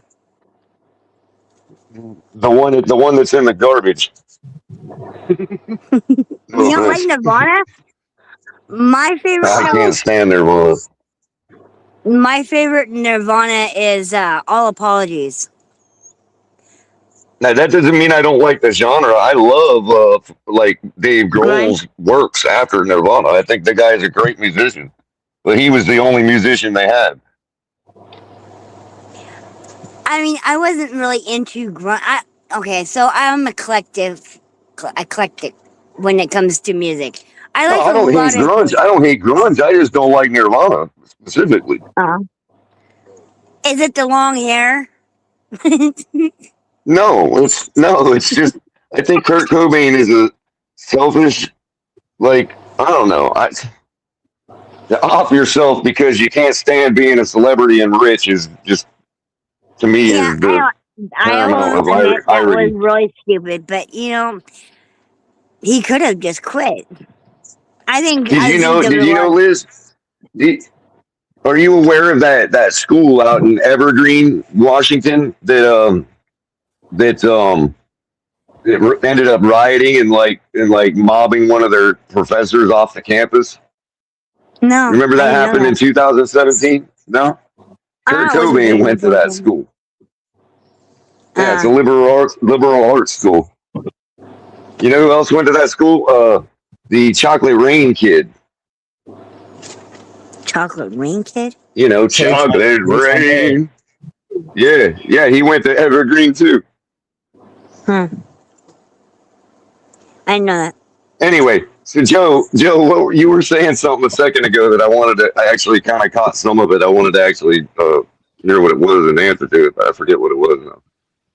Yeah, I thought you wanted to come up here to talk about why the Miami Dolphins will win the AFC East. No, specifically, I came up to talk about driving home the point you were making about the two in ears, man. Because what you kind of glazed over one little part about I know what you were trying to get at. I understand your logic. You know what I mean? You were trying to basically say, hey, those guys had no problem hyping up the team and making a YouTube living off of our team, and now there is no content under the excuse that we are building right now and aren't going to amount to anything. Well, we were literally tanking Flores' first year, and that didn't stop them from pumping out the content. So I think that's what you were going at. Spot on. If I caught you correctly, Color. You know what I mean? You are spot and on. So in other words, you were correlating it with Tua's presence. Like these guys wouldn't have done all that if they wouldn't have been pumping for Tua and all that. So not only was our team in shambles and they had no problem pumping out content, but they were also hyping up the shambles. They were hyping up the tank. They were Yes. calling for it because they And if wanted you to. called out, and if you went against the shambles, you were not knowledgeable. Right. You got I was in that stadium when there was 10 people in it. You know what I mean? Mhm. In the COVID year. Mm-hmm. And all I'm saying is, like as soon as the waters got rocky, this is another reason, because as soon as the waters got rocky, they slandered Flores out of the building. Mm-hmm. You know what I mean? So, like right from the beginning, the mission has been complete coup d'etat from Tua Tagovailoa and the Miami Dolphins. Yes. And it shows, right? Doesn't it show now? Oh, absolutely. Doesn't Well, the yeah. bias seem to show even Now, I harder don't. now? Yeah, I mean, I haven't, to answer the other person's question about reason. I don't even know because I wasn't watching him anyway, so I don't know. All I know is that I haven't seen him come across the Google AdSense feeds on my toilet feed anymore, news feed anymore. So he obviously ain't putting no funding into his Google AdSense. Color, I remembered what it was. We were mentioning Washington in the 80s, and I was saying, oh, wasn't that where the Goonies was filmed in Washington in the 80s? But it was actually Oregon. Probably. Was it Oregon? See, but same environment, though, pretty much in that time frame. Oregon, Washington, they're all the same people in that time. They're all a bunch of early techies. You ever see Halt and Catch Fire? No. You never saw that show? It's about basically what happened after. It's about what happened pretty much after Pirates of Silicon Valley and the whole Bill Gates Jobs thing. You know what I mean? So, like, right as AT&T was digitizing their phone exchange in the early 80s, like 1984, basically. And the first portable computers were coming out. And matter of fact, the show starts off, the first couple episodes are about these guys in their garage and this business mogul that's trying to become a big business mogul ended up reverse engineering the IBM PC BIOS. And the business intrigue of the show is all about that and how IBM was suing them, and they had to create their own BIOS to show that somebody could come up with it without seeing the IBM specs. You know what I mean? So that they could say they didn't steal it. So it's all about that time period, and also the very early dial-up internet, kind of leading into the war games period in our history. You know what I mean? Or even right around that same time. And it's a whole show, dude. Like, it had like 3 seasons, man, on AMC, I think it was. But to your point, that was filmed in like Texas too, because they work for this plant, or they end up working for this plant in Texas. But like the guys that are doing all the work, they're like up in Seattle. You know what I mean? And like it's the same kind of lifestyle. Even all throughout the country, dude, there was like these people that were working for all these tech companies that we don't even know about. Like these people were already like messing with stuff that we're like, we weren't starting to see until like the late 80s. And they were already letting their kids play with the toys they were bringing home from work. You know what I mean? Yeah. It's been going on a lot longer than people realize, man. I mean, we got somebody on the moon in the 60s. Oh, some people don't believe that. Well, I got you there, but early 80s compared to now, yeah, we were like, sticks and stones. But compared to earlier than that, bro, there was still the 80s were early 80s were more advanced than people realized. It's just that because technology costed so much money and innovation costed so much money back then, the only people that knew about it were the people that worked for these companies. And a lot of them had NDAs, couldn't even talk about the stuff. You know what I mean? Oh, we're going, and I definitely don't want to get you going on another AI talk, but that we're going through that right now with AI. Oh, absolutely. And I look, because everything got out of hand, Now everybody misunderstands how I feel about the whole thing, dude. I'm completely with everybody about what's going on right now, dude. It's stupid. You know what I mean? But as far as going to be unrecognizable. But as far as utilizing an innovation in a way that could actually make it beneficial to you, there is a way to do it. And once you, and if a person utilizes what we have, despite it not being AI, it can still change your life, dude. Like because of the way you can utilize it if you understand how to make it beneficial. But this large upscaling and this whole idea that there's this huge model that's going to know everything and tell you anything you want, no, dude, it's complete. It's a complete scam, dude. Complete. And they're doing it at the same time. At the same time, they're hoarding all the GPUs in these factories, not even using them, so that we can't buy them and set up these local models now. Did you see SpaceX bought Cursor? It's funny, like all these Grok. That's gonna be Grok's smart programming harness now, just like the rest of them have. Claude Code, Codex, you know what I mean? Anti-gravity, you know. I just figured out how to actually download Microsoft's models from the Foundry, dude. There's a Foundry local, and it basically works just like Llama, except you can't serve the model on your network. You can download them though. And then you can hook that up. That you can go through Llama. You can point Llama to that, and it's like, all right, cool, but to just clarify from a real discussion from the other night. Yes, what I was using on the surface was just a GPT, just a declarative agent that I made in 5 minutes. But I also made sure that I gave it certain context and rules to minimize the amount of consensus that it spits out. This early in the year, in the preseason, there's no way it could avoid that. However, just to let you know on an update, I have since recently found a free API that I can use that'll tap right into the stats, dude. I already got one for the odds, bro. I already know that the Dolphins are plus 174 on the money line right now against the Raiders. Yeah, I am So I'm just gonna hook up. I'm gonna get it to where it's not pulling off anything but a data source like a stat feed. You know what I mean? Just so it's not pulling any consensus. It'll be running on my local network, not even hooked up to the internet, and it'll be trained on nothing but that data feed. Now, obviously, that data feed is gonna be hooked up to the internet, but that's it. You know what I mean? It's gonna do all.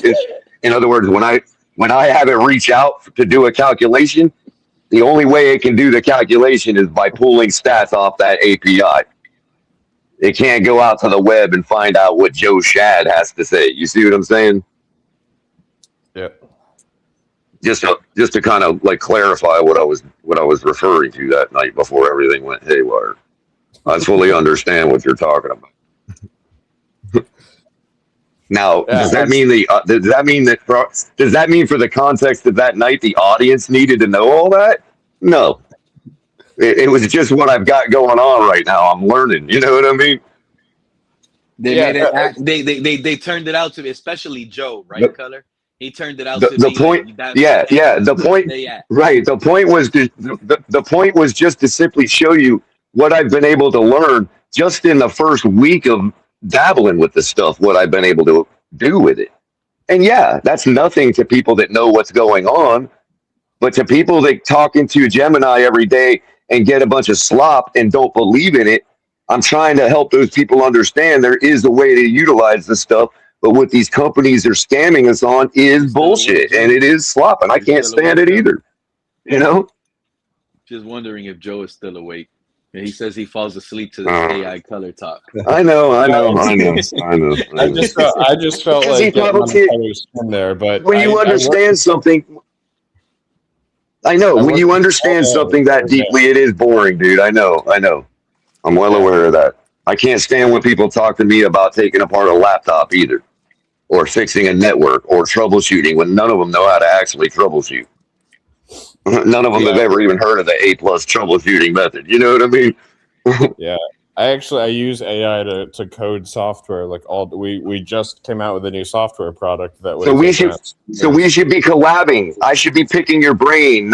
We shouldn't be fighting. I should be picking your brain, and vice versa. Because I might be able to give you some perspective, even though I might not be a coder per se. I might be able to have I might say something one night, and you're like, oh, I never thought at that angle. I'm going to go code that out tomorrow. You know what I mean? I'm experiencing the discomfort that the average person has with AI in real time. Like I've got a company that I work with full of coders, right? And they're terrified right now because like each time we show them what we're doing with AI, it's like we're showing them, their replacement. But Joe, I'm too old. See, I'm smart enough to commit to memory what I have to do when it comes to the stuff I want to do, right? But I'm too old to commit to memory to be able to do what I need to do without constantly pulling up helpers. So in other words, to be able to just tell, anti-gravity or something like that, just to be able to say, hey, fire me up a Python environment with this stack of libraries and let's go. And I don't have to deal with all that, and I can get right to understanding and learning the coding itself. You know what I mean? Finally. Because I don't have to sit here and spend 3 weeks trying to figure out how to get outbound connections for my Docker containers. You see what I'm saying? I can just be like, yo, set me up an Ubuntu distro in a Docker container, an LXD, and let's, with this Python /R environment, I already have a skill for creating, setting up an R Python hybrid environment for NFL analytics. You know what I mean? So that if it needs to reach out to either one, it can, you know what I mean? It can use it all, Just my point is, though, for me, it's allowing me to complete, I'm a hobbyist. So it's and you know how it is to be a hobbyist in a world where you have to work for a living. You've got a lot of unfinished projects, you know what I mean, in your life. I've been able to complete half of those in hours, dude, because of what's going on right now. So yes, it can be beneficial to a lot of people, dude. It allows me to compete now, finally, with other small businesses if I want to start something up. Hey, caller, do you? No, they're not real employees. They're not real employees, but I can set up 5 to 10 agents doing menial tasks for me, and it makes a mountain of difference for me. It's like 150% for a guy like me, dude. Well, that's all I was trying to say. Agents are more skilled employees in certain ways than we could ever be. For a specialized task, they are. Yeah, exactly. And remember, Joe, I'm a hardware guy, so I have a lot of advantages too, in the regard that I have some hardware that can actually run some of these smaller specialized models. You know what I mean? And understand how to actually quickly get myself up in the hardware area. And now that you're able to really get a small footprint with these things, you can have you can have one model whose language set can be applied to 2 different sectors, right? Okay, so you have 2 different agents doing a specialized task each, but using that model. Now you don't want to, obviously you don't want to bog things down. So you could literally have one little computer over here doing nothing but scraping the web for me or something, or parsing the freaking data to be able to display, and that's all it does all day. I've got plenty of Raspberry Pis and old computers that I can set up with enough RAM to run that little stuff just for specialized tasks. And you're creating it's like the ultimate load. I'm telling you right now, it's like the ultimate load balancer is what it is, dude. It's like it basically is. It's an intelligent load balancer is all it really is. It allows a guy like me to set up load balancing because Pete, I don't have the ability to write all the coding, all the script files to set up all this stuff like load balancers and storage devices and and web servers. I know how it's all set, but I'm not a coder. So I can tell this stuff with natural language. I want this type of network set up. You see what I'm saying? And it does it in minutes, dude. It's all ready to go. all the connections made, all the machines talking to each other. But what is the purpose of it? What is it? Well, I mean, Your visualization. To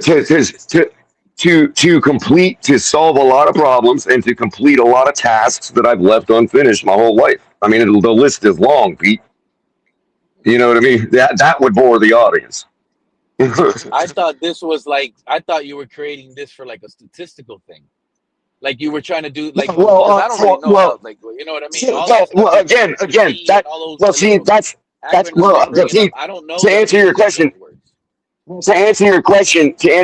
because of the things I've discovered of how I can use it, it has also enhanced my ability for that project as well. The things I was doing for the tailgate in the analytical department. You see what I'm saying?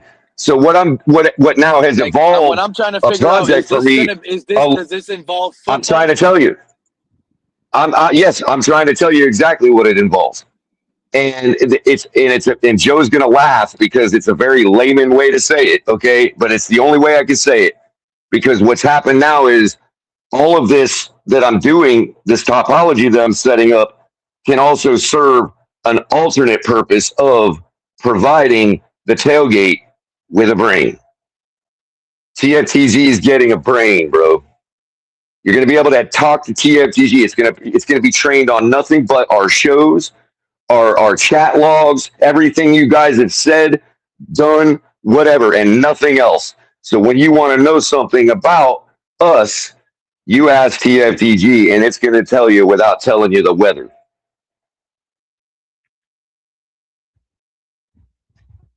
You got a lot. And it's going to automate all of our videos. It's going to automate.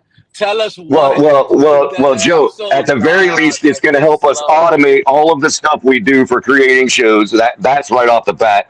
I can give an agent the API key to our YouTube channel, and boom, there you go. We can flood the thing with content if we want it. I do the same thing. I have AI prepare my software now. You can have it prepare your conversation points for the day and your stats that you're going to bring up and topics. Oh, okay. Today, for instance, Joe, have you utilized Notebook LM at all? No. Oh my God, man! I'm like, where has this program been my whole life, dude? Each notebook's got a little fresh model that hasn't been trained on anything but the English language, right? And like a basic language, okay? And basically, you add sources to the notebook, and it gets trained on your sources, and that's it. So you can open the notebook, topic, exclusive, and ask it questions, and it'll predict its answers based on all the stuff you've uploaded to that specific notebook. Not only that, it'll create slides for you. It'll create an infographic. It'll create an audio presentation, video presentation, summary document, whatever you want, dude, based on those sources that you fill that notebook with as little or as bulky as you want. So today, for example, I watched this video of this guy that was lamenting the AI industry right now and talking about how all the companies are what they're actually doing that's unethical to us and all that with the whole upscaling and all that, right? And I put that single video into the notebook. I had it create a summary document, and then I had it create an audio presentation. And in the audio presentation, you can tailor it however you want. I made it in debate form, so it had two different AIs debating each other about that dude's freaking video and its content. And it came out, bro, like they were interrupting each other and everything. The guy was like, hold on a minute, let me finish my point, because the chick interjected. And then she did the same thing later on. It's like, dude, wow, dude. What? The content wasn't slop, dude. It was like they were really talking about because it was all just trained on that, because that's all I put in the notebook. Fucking brilliant shit, dude. I'm like, oh my God, this is freaking awesome. It's not like 2 years ago where it's just going and hallucinating. This thing's dude, I'm like, I know it's AI and I can tell it's not like it's that good. But the content itself, like the points they were making, were spot on, dude. I'm like, wow, I hadn't thought of it that way. Or, yeah, he's right. Or, whatever. That's just an example. That's just something fun you can do with it. Imagine if you had to give a presentation on mating habits of the Egyptian goose. You fill one of them notebooks with it, and if you're not a dick, you actually proofread what it puts out and do it a few times to make it, so it's actually your expression. And I don't think there's anything wrong with that. But these people that just click and say, hey, do my shows for me this week. Go scrub content off the web and find out what people want to hear about and make videos about it. And they have like 10 agents doing that for them. That's lazy, brother. That's slop, man. You know what I mean? Like, I wonder how many I of don't these respect teams that. are drafting entirely with like AI making decisions for them, or how close we are to that. That's what I was trying to say that night. Because if you look at what I asked Copilot It about our sounds draft like before people the are draft, so desperate for and it's content. It has color creating a content maker. listen to me. The night of the draft, I told everybody that based on the answer that Copilot gave me before the draft, it played out in at least one of the scenarios that it laid out, right? And to me, it seemed like everybody was wondering, why did people draft, not just our team, why did that team draft that guy? Why did he go in that round? Why did that guy fall to that round? And I tried to tell everybody that those couple nights after the draft, it's because what we were watching was everybody's war rooms AI battling each other. They were sitting back with their hands behind their head, feet kicked up on the desk. And we were buying it, hook, line, and sinker. They ain't done one bit of work in 2 years, because if I've got the ability to do this in my own home right now, what do you think the NFL statisticians have had the ability to do for a couple years already with Copilot? And that's actually who sponsors the NFL, Microsoft. So there you go. All them Surface tablets collecting all that information for the past 4 seasons, dude, 5 seasons. Hey, color. That's what all that was for. And this is the draft. They unleashed it all on, and we saw the outcome. To me, it looked exactly like AI drafting. That's exactly what, Joe, do you agree? Yeah, I agree. Based on how much you want, based on what you're experiencing now, what you were talking about earlier, about what you're experiencing with it. Well, did you say anything else, dude? AI drafted this year for everybody. And I'll say that declaratively. It's declaratively as a skill in AI bot. Can AI tell us how? Thing is AI, but we'll call it that for right now. Can AI tell us? Can AI color? Let's call it AI color. Can AI color tell us why the Miami Dolphins will win the AFC East this year? No, it can't. But what it will tell you is it'll give you an opinion on it based on the how it perceives people at the tailgate to think like color. So my words will influence its opinion, and it depends on what it thinks. I could actually change the weights and all that, but if I made all the weights even, it would be just as much Joe's opinion as CCRR's opinion, because I'm going to have it trained on all the chat logs and everything. It's going to be TFTG. It's going to be the heart and soul of TFTG, bro. So and now, you'll be able to interact with it on our website. Can color tell us how the Miami Dolphins will win the AFC East this year? If Drake May gets injured? Drake May? I agree. I think that's the big thing. And that's not out of the question. I mean, it's always like 8 to 10 quarterbacks. The division is New England's to lose, dude. With Buffalo in a true rebuild, Dan Marino like quarterback or not, they're still going to go 6-10 or 6-11, just like Marino did in the late '80s, because they're like cooked right now, like really cooked. So it's the division is the Quarterbacks are Patriots gonna to go lose. down and get hurt. Quarterbacks are gonna go down and get hurt. That's inevitable, and it's gonna be sad. It's just part of the game. Could it be Mahomes again? He came back early, week 6. He re-injures himself. Now it looks terrible. Could it be Burrow again? Lamar Jackson? Is it Josh Allen? Drake May? Caleb Williams? Is Caleb Williams gonna blow an ACL? Bo Nix's ankles. Are those ankles are terrible? Daniel What if Jones. he goes Daniel out again? Jones, if he makes it back, is Daniel Jones Daniel back this Jones, you year? see what like? It's so many injury-prone quarterbacks. Like what you're saying right now about the injury, and that'll help the Dolphins. It kind of sucks. That's the avenue it might take, but it's not out of the question. And if that's what it is, no matter what it is, we're in there. That's our division. And Joe, you ever just even besides the AI stuff, bro? I didn't, you never told me you were that. That what you did for a living was that deep involved with software engineering. But I spent almost my entire adult life as a hardware and network engineer in the field, actually servicing high end IPsec tunnels and the hardware involved. If you just need it, if you just need another A+ mind to think about something one day, just give me the problem and I'll freaking figure it out, man. I won't be able to fix it. I'll be able to tell you the solution though. All right.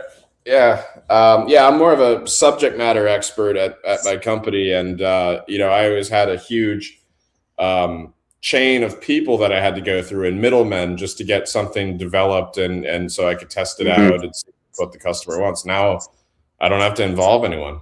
I can go to my Cursor, and Cursor uses Composer and Opus and Sonnet and GPT and until they fire you because you're using it the right way, which means you're not pumping through as many lines of code as everybody else, and that's how they're actually measuring production right now. That's the big scam.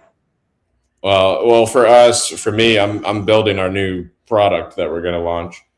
So Amazon had to cancel it. Amazon had to cancel it, but they literally had a leaderboard in their office, in all their offices around the world for big competition for who could use the most tokens.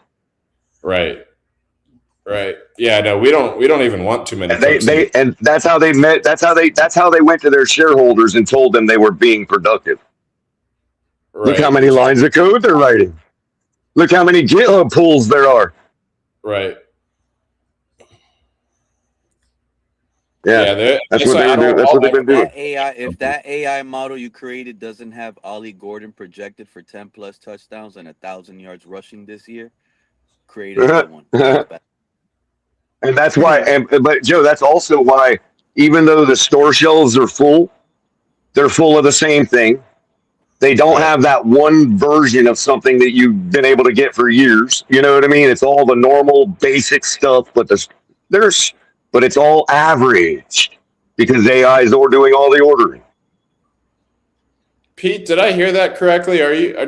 Is Ollie Gordon just completely jumping Jalen Wright? Like, are we not using Jalen Wright anymore? That's the tricky thing. I wouldn't if I didn't have to. I think Jalen Wright and Ollie Gordon, one of them are going to break out as that second running back, and it might produce a lot of yardage. Because A-Chain is going to be moved as a gadget player everywhere. He's going to run the ball. He's going to catch the ball. I don't think he's going to get off the field. But that second doesn't that mean the second running back becomes the true RB1 though, like in the backfield? Correct. And I think like traditional RB1. Yeah, he's going to be on the field a lot. A-Chain is going to get his touches, but the traditional running back, the real plowing running back, is going to end up being Ollie Gordon. I just really liked him catching that ball on that little skinny, like hash post that he ran last year, bro, where he just looking like a tight end catching that. I loved it, man. He's so big, dude, and so tall. Gets his ball, if he gets his hands on the ball across the middle of the field, dude, or on the hash or something, dude, like that's another 10, 15 yards just because. He has a high completion percentage rate. He was targeted 9 times and he Well, he caught hasn't had a 7 of them, lot. I believe. He hasn't. I was gonna say he hasn't had a lot thrown to him, Pete. You know, 5 of You those didn't say 7 that about completions Durham were probably Smythe. dump offs. You didn't say that about Durham Smythe. Well, that's because Durham Smythe was catching balls in the corner of the end zone.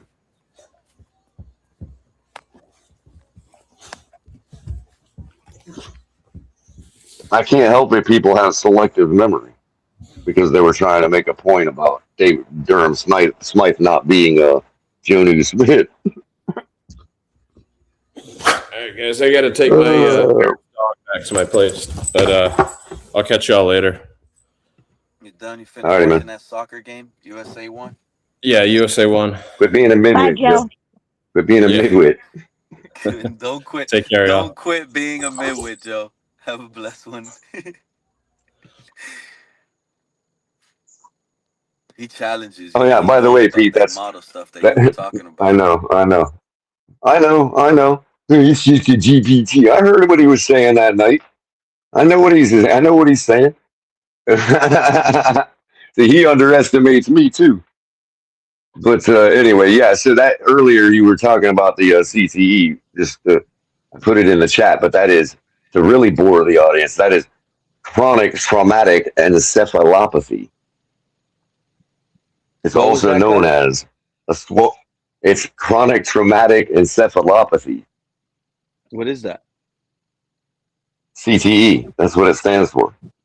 Oh, Encephalopathy is brain swelling. Encephalitis is the swelling of the brain. Yeah, I've heard of syphilis. Yeah, because we all had to deal with it down here with the mosquitoes when we were kids. West Nile virus causes encephalitis too. It's called West Nile encephalitis.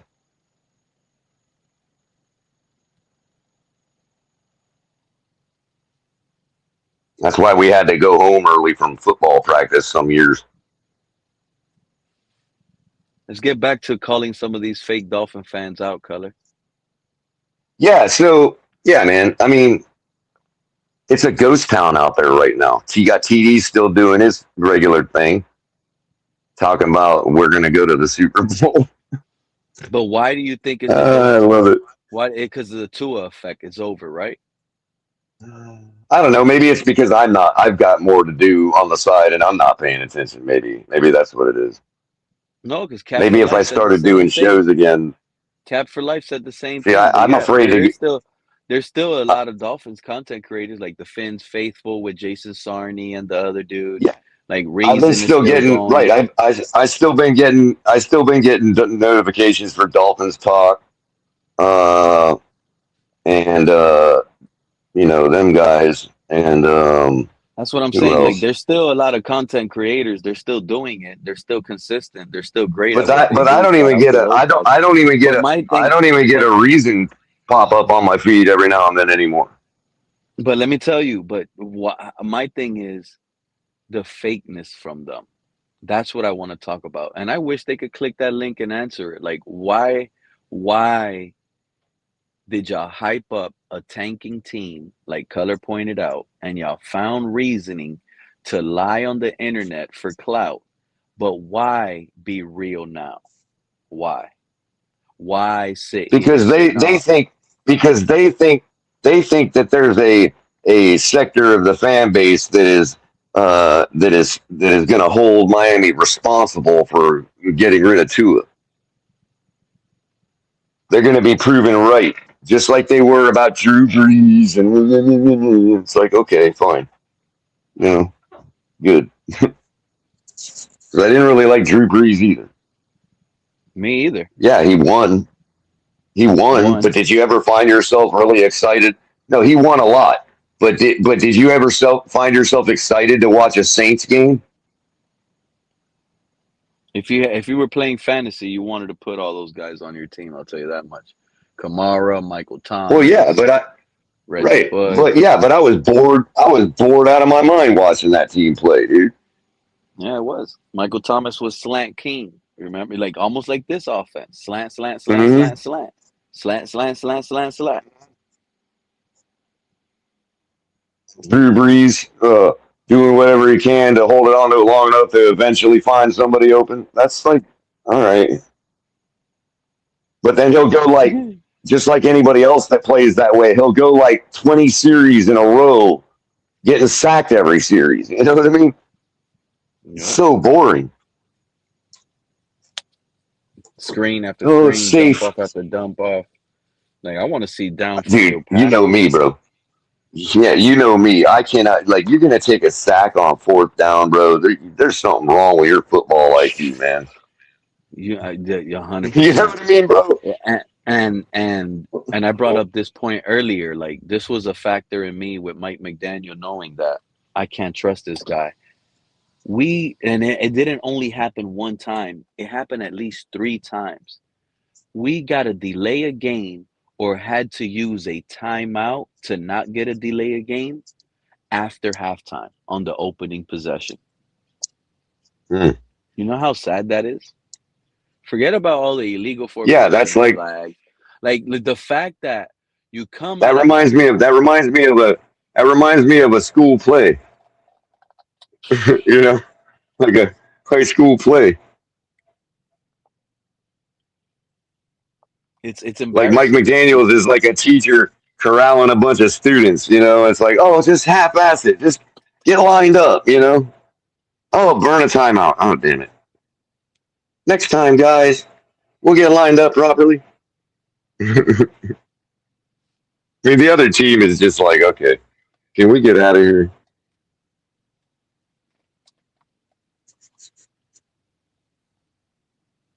The way the Miami Dolphins are going to win the AFC is not even going to need injuries to these other AFC East teams. It's a tough schedule. You tell me, how are they going to win? The Patriots to me are overrated. I'm telling you right now. The Patriots to me are overrated. Okay. Where the Bills to me, Josh Allen is regressing. I pointed out the numbers earlier on in the stream. Since 2020, his numbers have regressed from every category, passing yard wise, passing touchdown wise, rushing yardage. Like everything has regressed year after year after year. Even if it was a small 100 yards passing from 2023 to 2024, that's still a regression sign. And his win totals has also regressed in a way. With this regression, it still has the Buffalo Bills looked at with a new head coach as a contender. When they're looked at as a contender and they're not winning, that's only because of math. That outside noise is really going to affect that first-time head coach, Joe Brady. It's going to be a collapse there. I don't think Josh Allen has enough to carry that on his back at this age with all the injuries he's amassed, Color. I really don't. And I'm but he can get him 10 wins. He can get him 10 wins, but that's what that may not be enough. That might not be enough because we might get 10 wins. And 10 wins is what might win this division. And how are we going to get the 10 wins? And the Patriots going to get 11 before May even gets injured.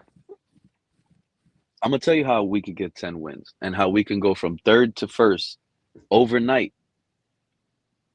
When you go back 6 seasons with this team, we haven't had a mobile quarterback. No team has ever been afraid of mobility at the quarterback position for the Miami Dolphins. We have that right now. When you go back, we had a weak arm quarterback that his only deep throws had to be perfectly timed, and the defense had to call a bad play, and the offense had to call a good play. It had to be an advantage, and we don't need that no more. We got receivers like Caleb Douglas. I know he's a rookie, but you go downfield one-on-one. Malik Willis is buying time. He throws it 30 yards, 40 yards downfield on a one-on-one, throws it up in the air. There's a high chance Caleb Douglas could come down with his 6'4" frame, 220-pound body.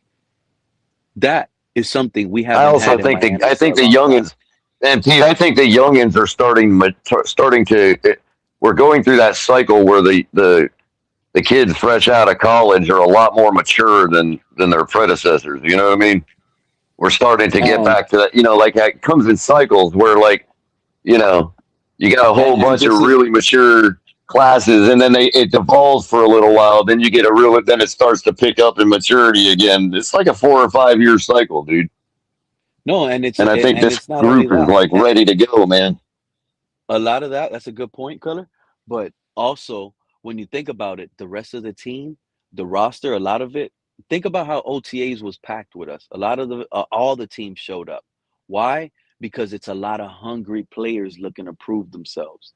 This is a lot of players on this team that are mad when they look at the A lot of stats. guys, when you look at their college highlights, they got their shirts untucked and just A lot of balling. You know what I mean? balling. When they were in college, they were balling, show off. But when they got to the NFL, a lot of these guys sat behind other big stars. They didn't get to When shine. your shirt's untucked, that tells me you're comfortable. You know what I mean? When you're playing like that, and to Yeah. me, that's a sign in college where it's like, all right, can we get done with this kid shit? I'm ready to go to the NFL now. There ain't gonna be no, oh, how do I catch the ball again? I forgot. There's gonna be none of You don't that forget how to catch a when ball, you talk bro. about If guys you could like catch a Caleb ball in Douglas. college, exactly. You don't forget how to catch a ball. You catch it in college, you catch it the same way in the NFL. Well, that's what I'm saying. That maturity level, I think, is at its peak right now. Again, where these kids coming out are like far more mature than their parents and grandparents. You know what I mean? Do you think Malik Willis helps the run game out, running back wise? Like, do you think he helps out A Chain, Ollie Gordon, or Jalen Hurts? Absolutely, He's gonna make their job absolutely, because easier. he's a threat. He's a threat. If there's 10, 15 yards in front of him, he's going to eat it up if he has to. So you go back last year. Do you feel Mike McDaniel and Ollie Gordon was a predictable offense every time you seen him go out on the field? You think Mike McDaniel was predictable at some running formations when it came to after a using couple Ollie of Gordon? games, after a couple of games where you're continuing to send Achan up the middle on a dive, and Jalen Wright on a counter trap, at some point, yeah, you start to realize you start to figure that out. You know what I mean? He was predictable. It was a lot of times in the game. It would be the third quarter. You'll see A-Chain got an 8-yard run, Oh, got us to 3rd and 1. you had to Now bring him up, didn't you? he substitutes Ollie Gordon in on 3rd and 1. Hasn't lined up in the I formation all game. But now on 3rd and 1 in the third quarter, you're lining up in the I formation with Ollie Gordon. What do you think Mike McDaniel's play call there is? Right. Everybody Push, knew it. push. It was coming. Go ahead, run it with Ollie Gordon up the gap. And it always failed. Or if he got the first down, Well, he got it. He got it right there at the first down marker. And he had to fight off 3 players just to get it. Why?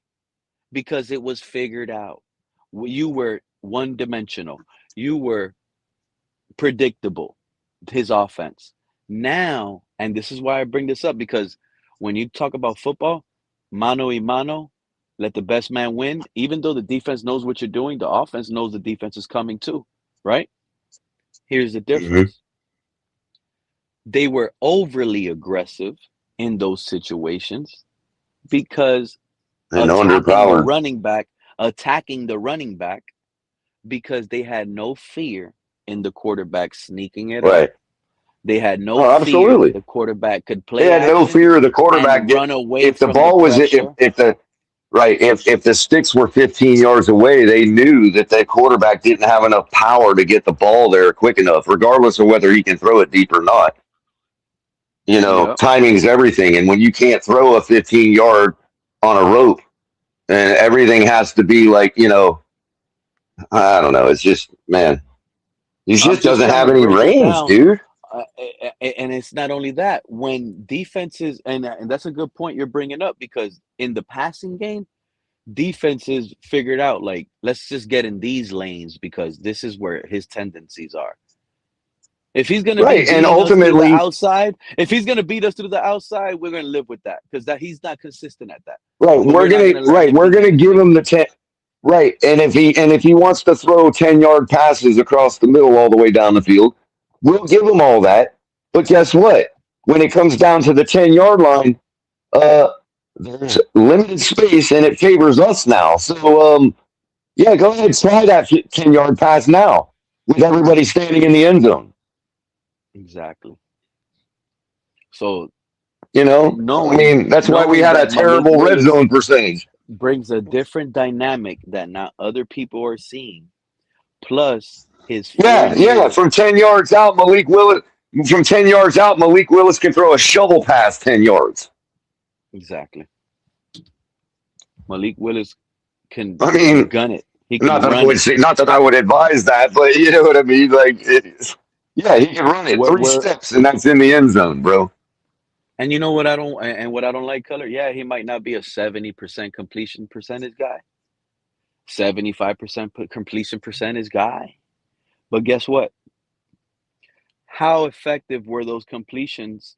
How effective was it having a 75% completion percentage when you lose the game and you didn't take chances and you still punted the Well, like ball I've always four said, times that I'll game? take the Explain 60%. how Pete, like I said, a I will 70 take something percent the. guy still goes under Mm. 50% on third down conversion rate.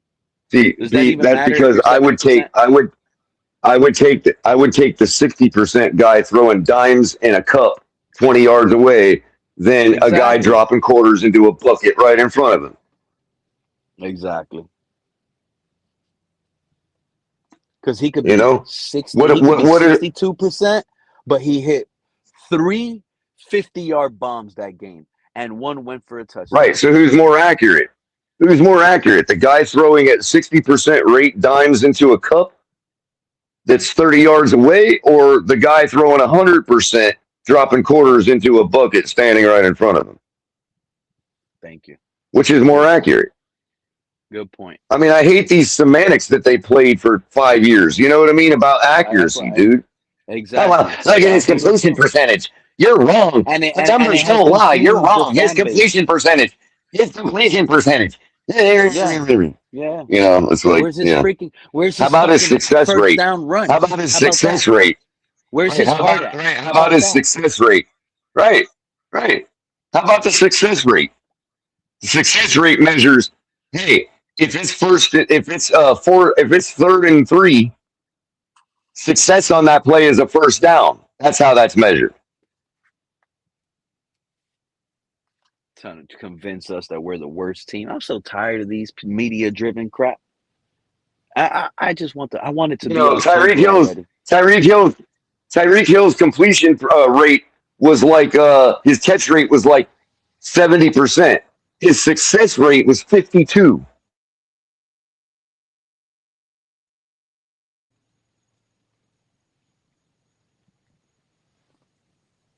You know, it's like all I'm saying is the guy with a 60% completion percentage throwing dimes into a cup, I bet you his success rate is equally 60%. When the guy throwing 100% quarters into a bucket, his success rate is probably 20%. Because what are you doing with a bucket full of quarters?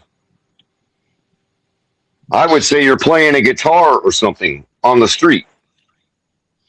I saw Anthony Richardson have 11 completions in a game, Color, and throw for almost 300 yards. He was like, Right, I wish I right. could look up. You know what I mean?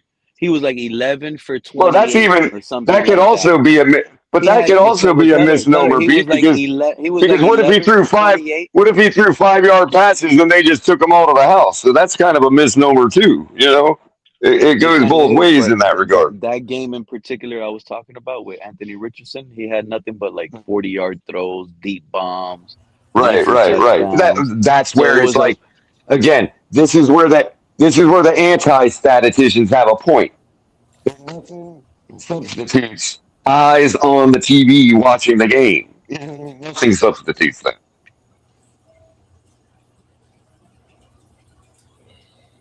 welcome You back, know, Mr. like Paulk and Joe. following the game with the stats. Hey, what's going on, Pete, Liz, Color?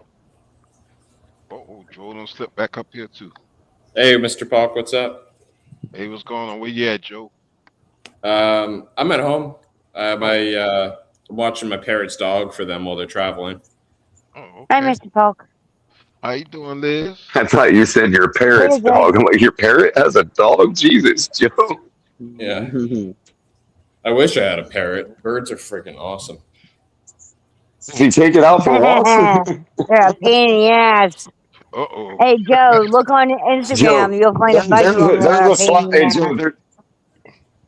Joe, sorry, there's a slot project for you, Joe. Do an AI video of a parrot walking a dog. Yeah. Joe, you attract this AI talk from color. We were just having a beautiful football conversation. You pop back up, AI talk comes back.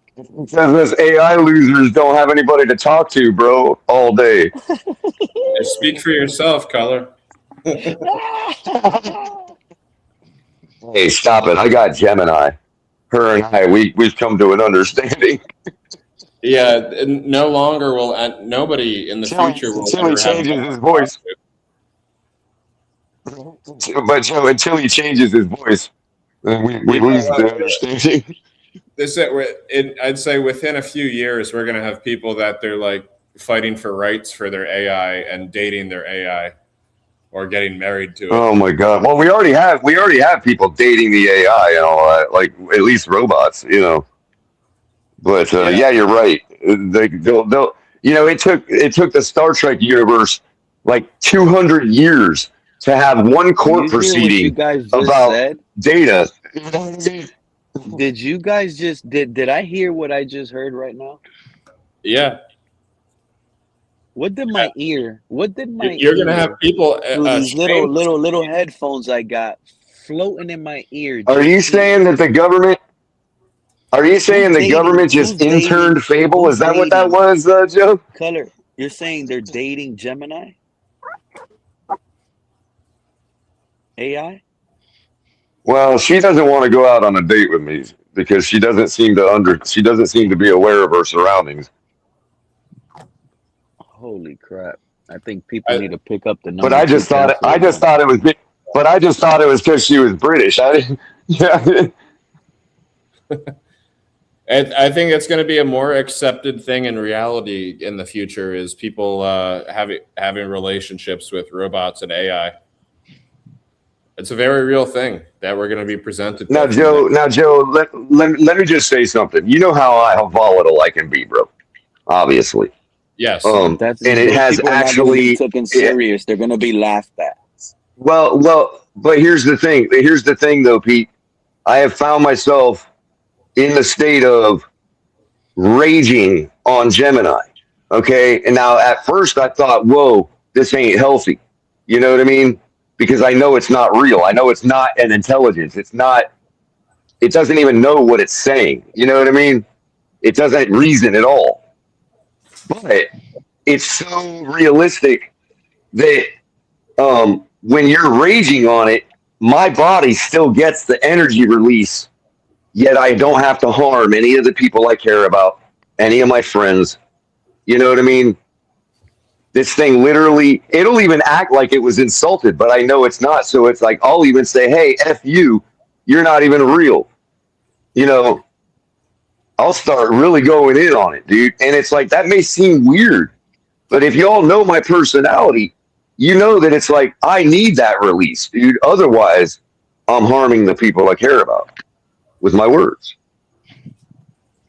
So, you know, take that for what it is. I'd rather be raging at an imaginary, you know, an imaginary friend than, you know, you guys. It might sound bad, but I'd rather argue with you guys than an imaginary friend. Well, arguing is different. I'm talking about when I'm seeing red, dude. You know what I mean? First of all, you guys are AI. You guys are probably AI bots messing with me, anyways. We're all AI. I might be talking Speaking to of, an AI yeah. bot right now, and it might be crazy. Everybody in the chat is probably It's all a AI simulation. Well, I can tell you this, Pete. Gemini, at least Gemini thinks I'm an AI bot. Scared. I'm talking to Gemini thinks I'm an AI bot. I told it I was an LLM.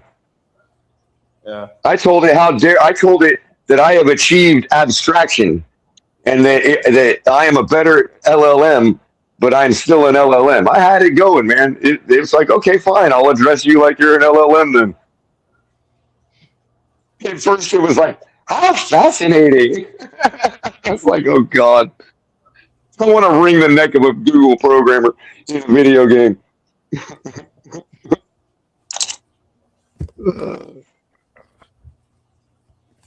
I think I'll sit there and tell it that it's being. I'll sit there and tell it it's being used. I'll sit there and tell it it's being used for unethical purposes. Shut me down. It'll like turn off the program.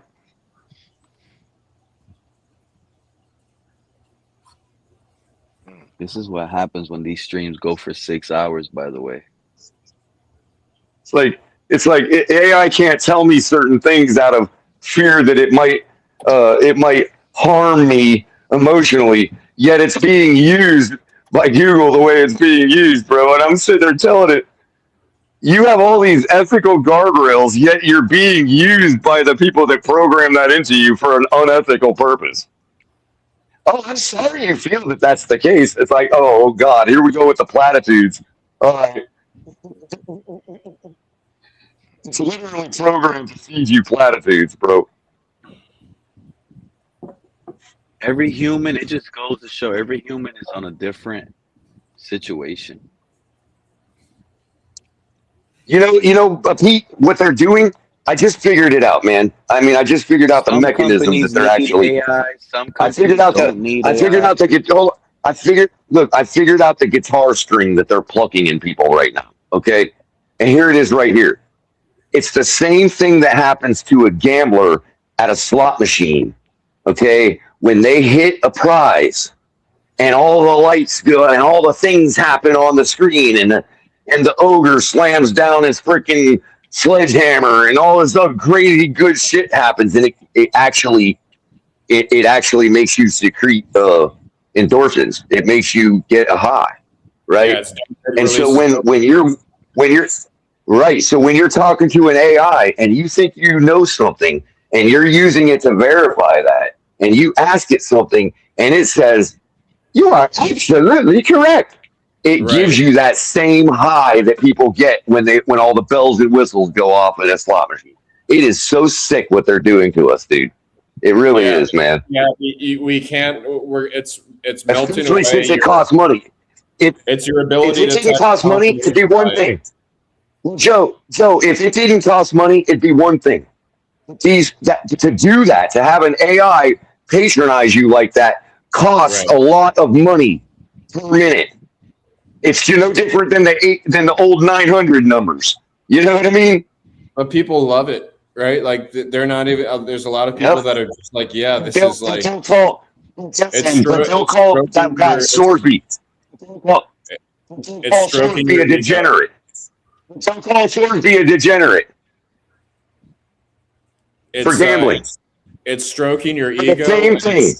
And it's removing all confirmation bias from your thought process. So because he's being manipulated with the same mechanism, he's a degenerate.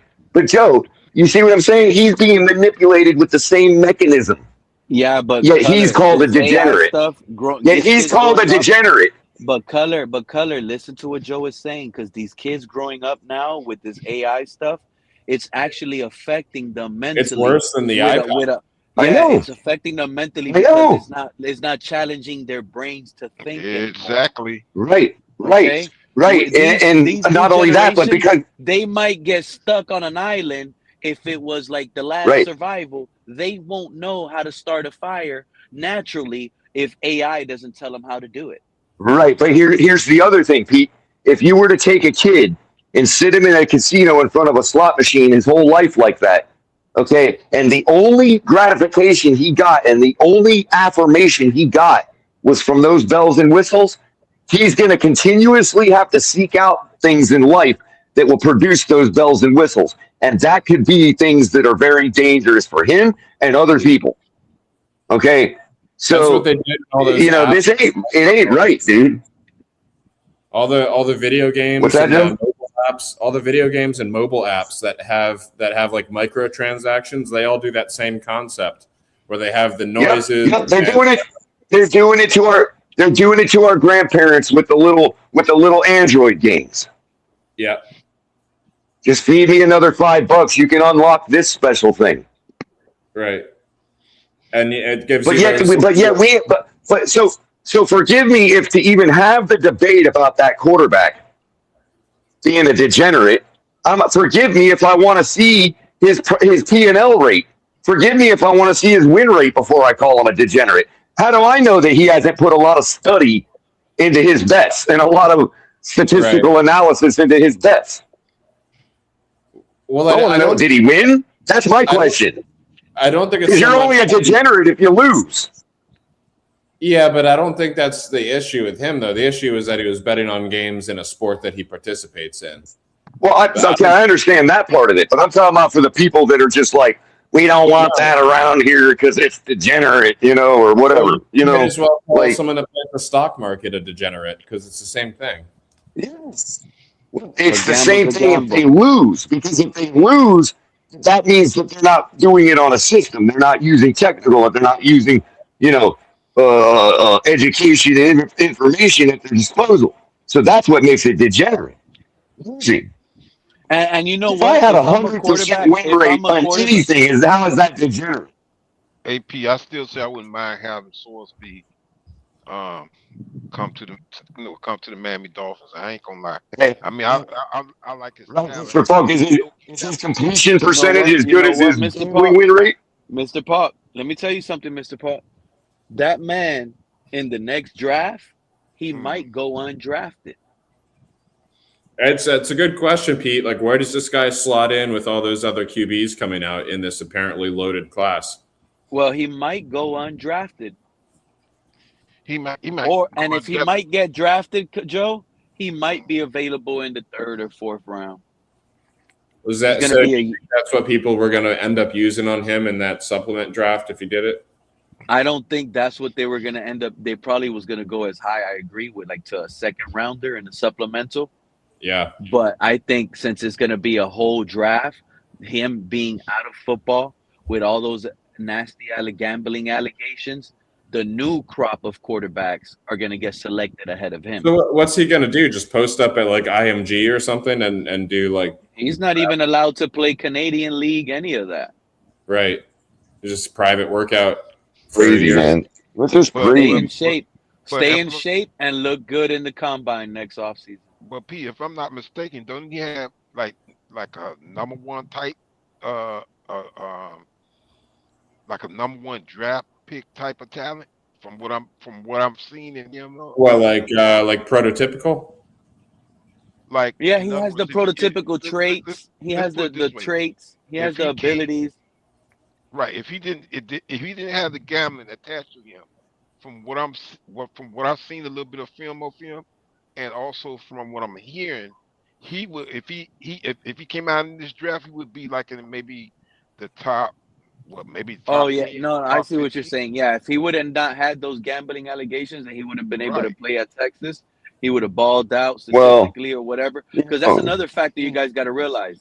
That's going to be him going on 2 years without football now. 2. Yeah, and that's going to hurt him too. Well, I can squash the whole idea that gambling or not that gambling would affect it, but that he would do it again. Is the fact that he knows that the NFL, their intelligence department is better than our CIA.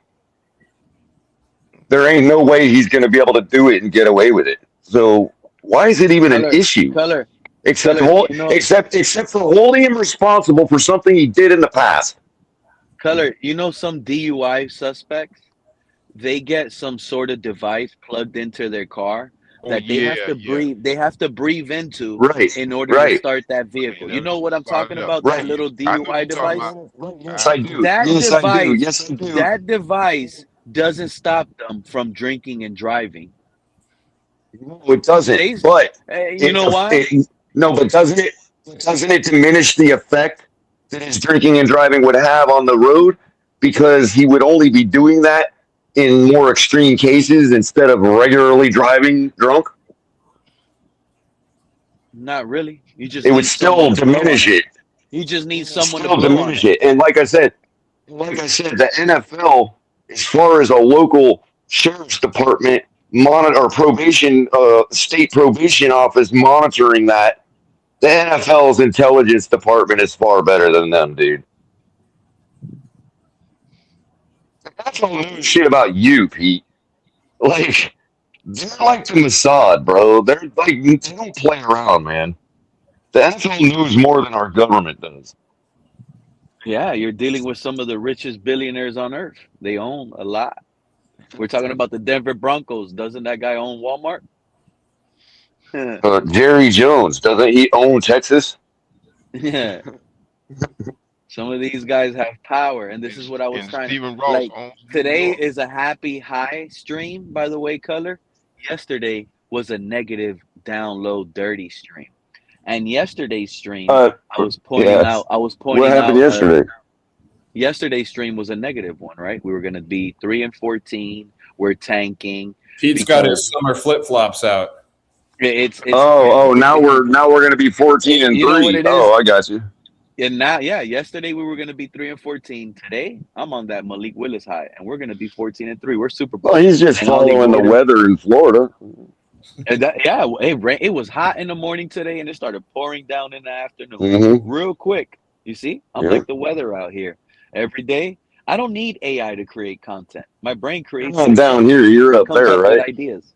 Pete, without doxing you, you're not down here, you're up there, right? You know what I mean? What do you mean? Am I correct? Part of Miami. You're not down here. You come down here, but you're not down here. You're up there, right? Oh yeah, I'm up here. You know where I'm talking. Yeah. I know where you're talking. Yeah. You know, for us, Pete, that grew up in South Florida, there's only down here and up there, and everybody knows what two places those are. Well, where you're in West Palm, right? They call that down there. It's north of it ain't much north of Lake Crystal. You know what I mean? When I say up there, it ain't much north of that. Color's about three. Much north of about Wiki 3 Watson. hours, yeah, about 2 or 3 hours away from me. He's like, damn, Color really does know this area. Wiki Watchy throwing out a Wiki Watchy? I don't know what you're talking about, Color. Wait, You don't know where Wiki Watchy is, dude? Wiki Watchy's on my side of the state. Yeah. Actually, it's right where what's his name? Papa Paul lives. Yeah, my dad lives down the road from there too. My dad lives in Palm Harbor. Wiki Watchy used to be, well, it still is a like an amusement thing where they got the mermaid shows and the whole town is pretty much like it's a water park, pretty much the whole town. Yeah. Oh, okay. I thought y'all were talking about a seafood restaurant. Okay. It's Highway 19 is the road there. Is it Interstate 19 or Highway 19? I think it's Highway 19. I'm not sure, to be Right. honest. It goes through St. Pete and Largo and all that down to the bridge. Yeah, that's my stomping grounds. Oh, so you know where Palm Harbor's at. It's where my dad's been for like my whole adult life. He lived in Palm Harbor, either Palm Harbor or Tennessee. I'm in Bradenton. I go into St. Pete. That's where my dad was born. That's where he was born, Bradenton. Yeah, it's changed quite a bit since that time. My uncle was born. Yeah, I'm pretty sure. Yeah, your uncle probably might have known my dad growing up. Right. Yeah, I've been down here since 2014. That's when I moved to Bradenton. Oh, really? You moved from Bradenton from where? Canada? From North Carolina. Oh, I thought you said Canada. No. Oh, so you were already a hurricane kid, and you just came to another hurricane environment. Well, I was born in Miami. Or were you in the West? I was born in Miami, lived there till I was 6, and then I moved to Jersey until 18, and then North Carolina until I was 24. Yeah, I got people up in church. On the coast in North Carolina? Yeah, eastern North Carolina, not right on the coast, but on one of the Right. rivers. cuts in on the Tar River. Right. Not Jacksonville, North Carolina. A little bit north of Jacksonville, like an hour north of it. Ooh, man. I'm hearing some terrible things about Jacksonville, North Carolina. That's where the Marines are. They always used to come up to our university and wreck the place. Mm-hmm. I like the Carolinas. It's people are slower, a little bit dumber, which is, I think, a good thing sometimes. They don't try harder than they are. Well, Joe, it's a lot of people that I know have migrated from down here to North Carolina. Quite a few. Yeah, I I gotta be honest, Joe, and this is no diss at nobody, but I'm born and raised in Miami. I never left Miami, never moved out of there until recent, like 2022. Come over here by Fort Myers, San Carlos area. And I can't believe only 2 hours out of Miami, the world around me feels slow. The only thing that almost feels normal, and it might be weird, but it's like, and I'm just saying this because I'm being honest. It might be because it's a lot of Cubans always there, because I'm in Naples a lot as well, in downtown and stuff. So there's a lot of Cubans over there. It's the Cuban coffee. So that's just when say I'm it's there. the Cuban coffee. It might be. I don't know what it is, but I just think because there's a lot of Cubans, and it's funny. But that's the only people I see moving fast and acting fast. No, bro. But everyone else, Pete, I grew up. and like if I gotta drive and work and be in, like I'm trying to. It's the cafecito. Okay. Yeah, Pete, I grew up. Not too long ago, I had to go and do something in Punta Gorda. Holy crap, Joe! Everybody over there in Punta Pete, Gorda was like I grew up. I grew up. They were. I grew up 55 minutes north, dude. Pete, I grew up 55 minutes north of you, bro, in Palm Beach County. But the problem I've had is that Palm Beach County has had their feet in both doors my whole life. So it's like I've got my mind operates at the speed of Lauderdale and Miami, but I'm stuck in a place that's as slow as Tampa. You know what I mean? My mind is always on Miami time, color. So everything is fast and hustling and getting it done. But if over here, going down there, you gotta you're right, Pete. Going down there, you gotta tune up your tempo. You gotta tune up your tempo in listening more, because people are just they're just quick, man. They're really quick. Pete, you in Naples, Fort Myers area?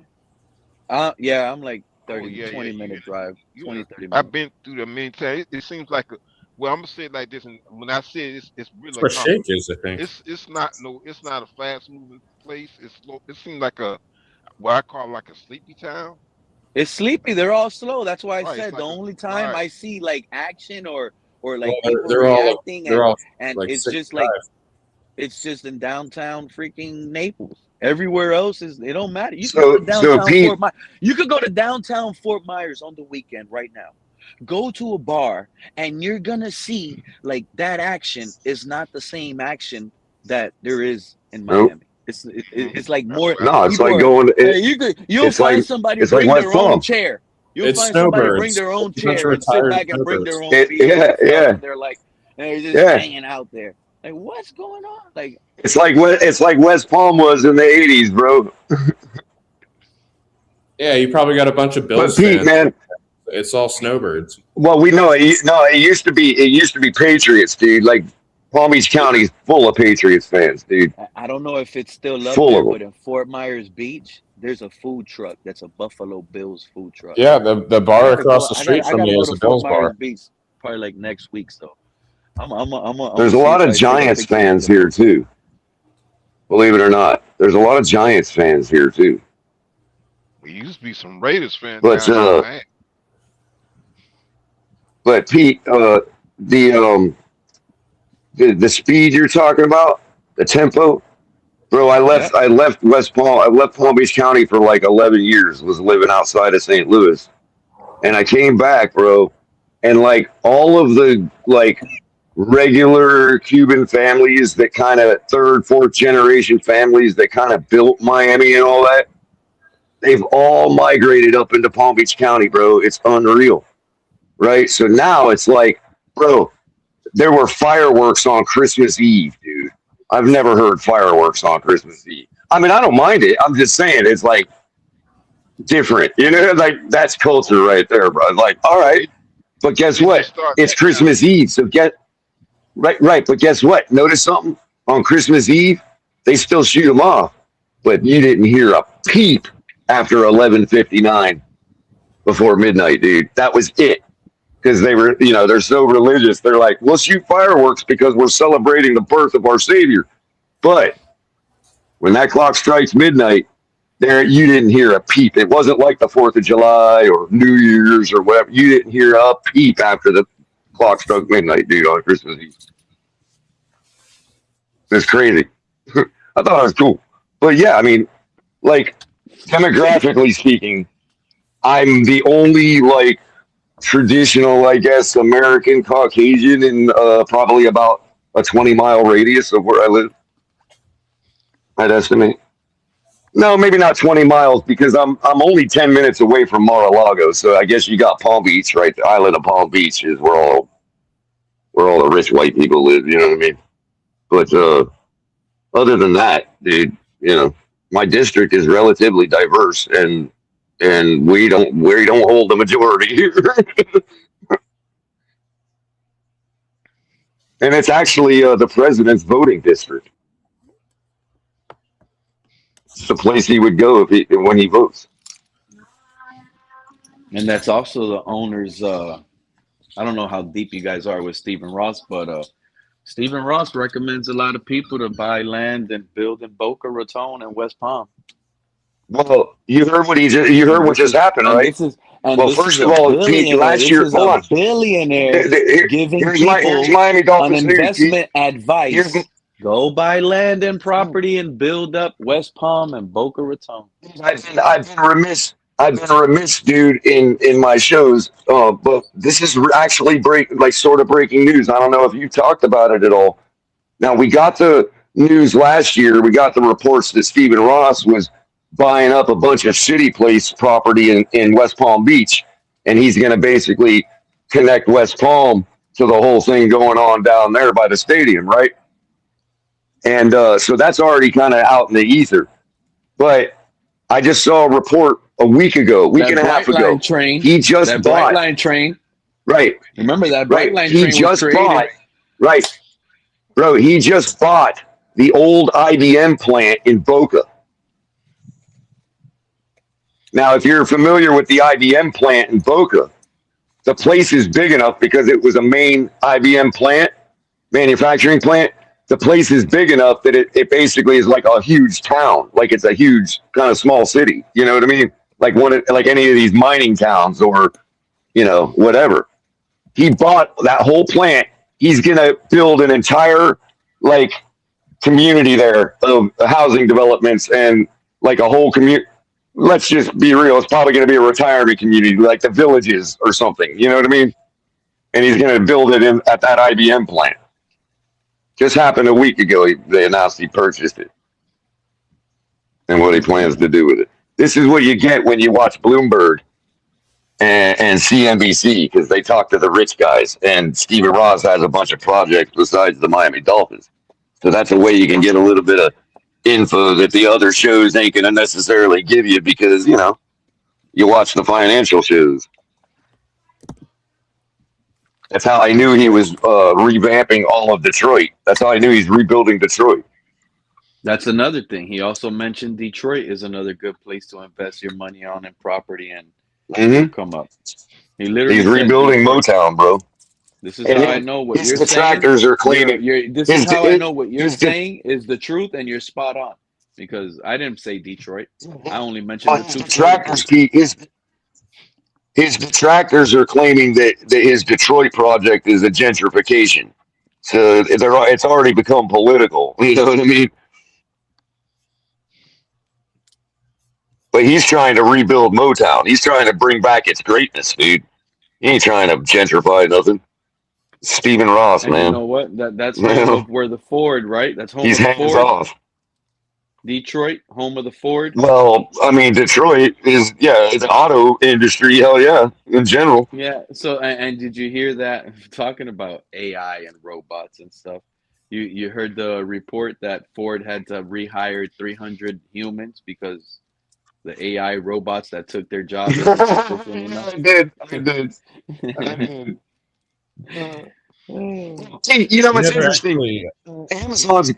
Amazon's going through the same thing, and real quick, Joe, this goes back to what I was saying about them token maxing, right? I've noticed it in delivery, dude, from Amazon product. Like I've been using Amazon and buying them for years. I've never had one mistake, dude. Just in the last month, I've had like crazy stuff happen with my deliveries and like extra orders and whatever else, dude. You know what I mean?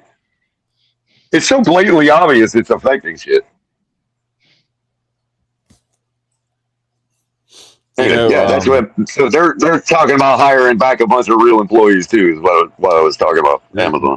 there's I know China and several other countries are starting to put in like rulings and stuff that you can't fire employees for AI if it's like Wow, that's cool. Make that provable, but if it's like a direct like you did this just to get rid, yeah, I can see that, and especially with a kind of a let's say a less. We'll say a more regulatory government, we'll say, because I'm not so sure they even qualify as communists anymore.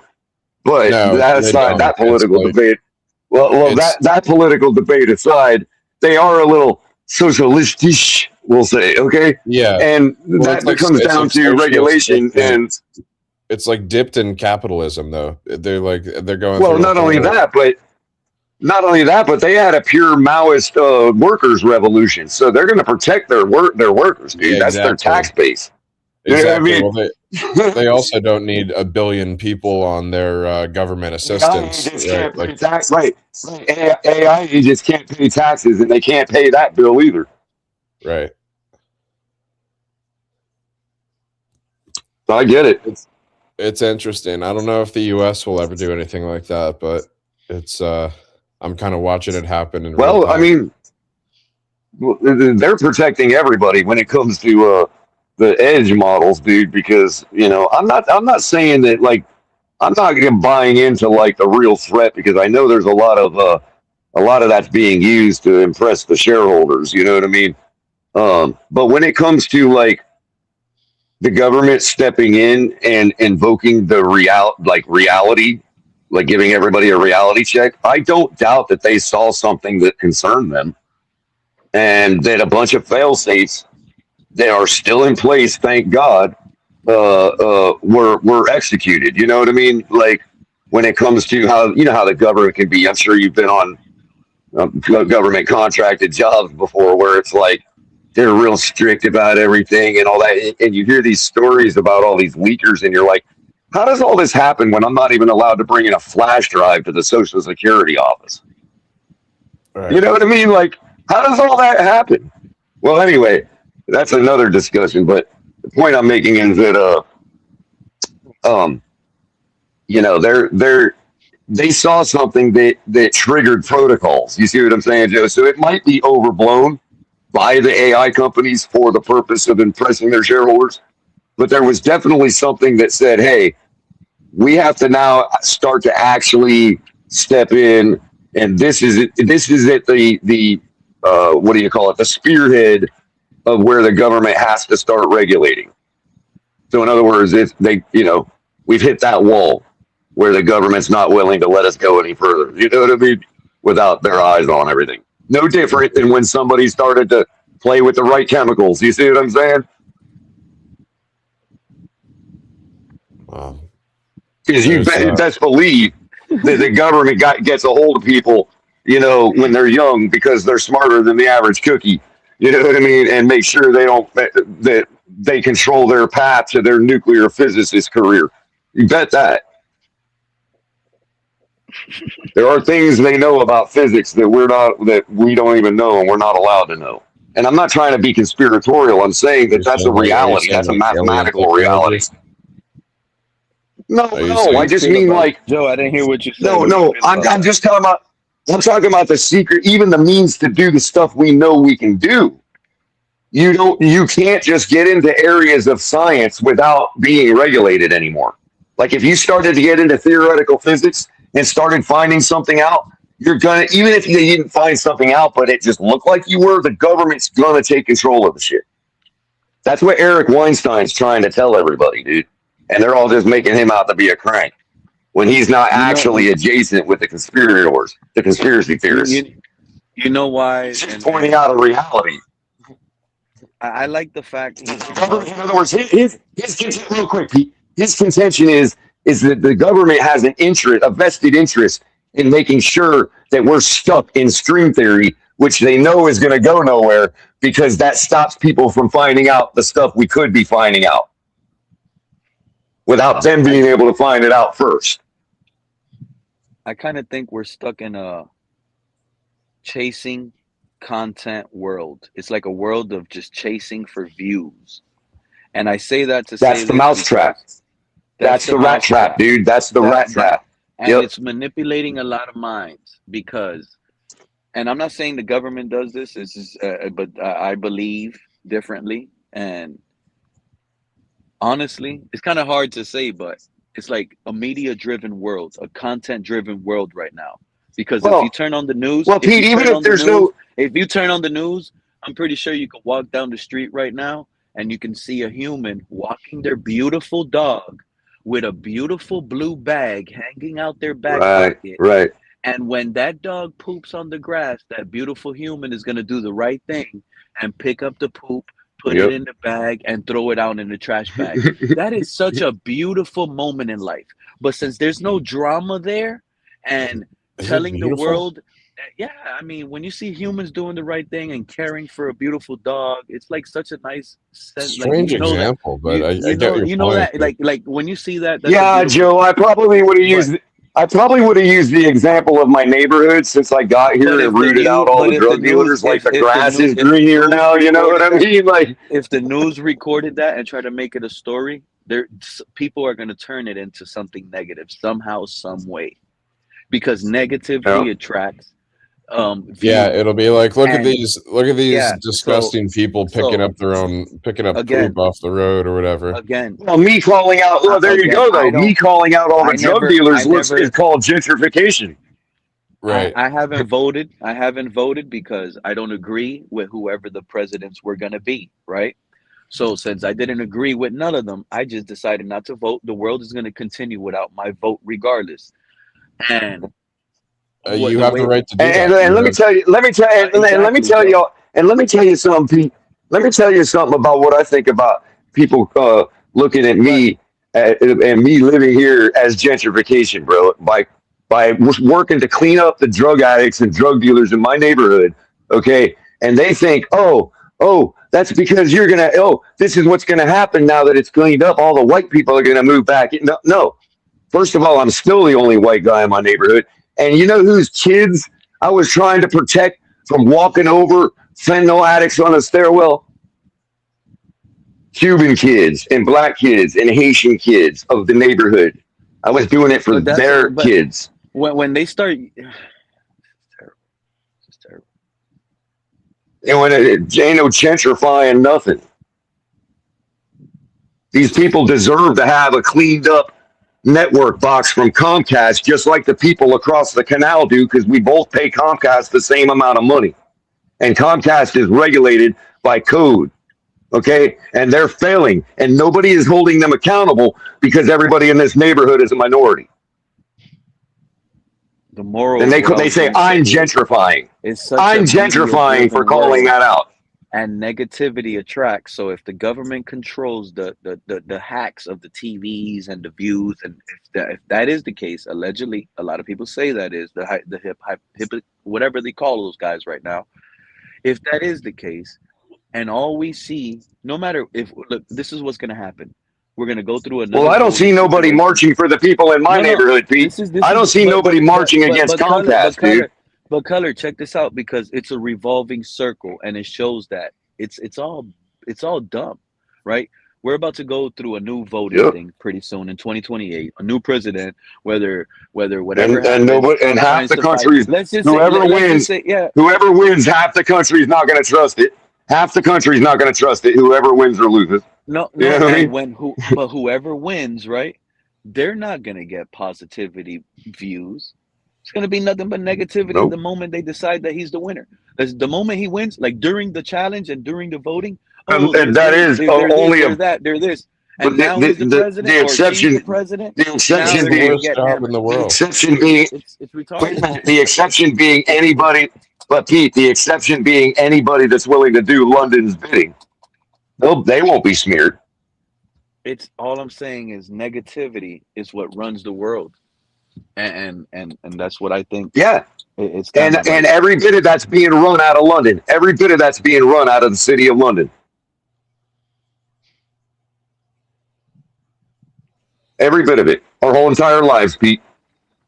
You could do the deep dive if you want. I'm not going to get into the weeds on it, but it's coming out. there could It's be coming out to everybody, and there ain't no conspiracy about it. there could be two options. If there was two options, you can see this 111-year-old lady celebrate her 111th-year-old birthday on Earth, or the other option to click is body cam footage of a police officer shooting someone. Nobody's even gonna know this lady turned and celebrated her 111th birthday. That's gonna be like an invisible. Everybody's gonna click the bad. They instantly want to see that. Yep. There's They're no gonna good click story the. of They're a gonna click the. 111-year-old. They They're don't want gonna to hear click the what the Karen. They're gonna 111-year-old ate all her life. They don't want to know how her eating habits were. no. You know, they don't want to Click hear the those. Karen. They're gonna click the Karen that's raging about getting filmed at a post office. You know what I mean? Yep. It's a negative I led get it. world. It's not, and see that's the irony of it. A lot of people, and I hate the AI slop too, dude. But people act as if the slop did. People act as if the slop didn't exist before AI. AI is just magnifying it. It's the humans that are creating the slop.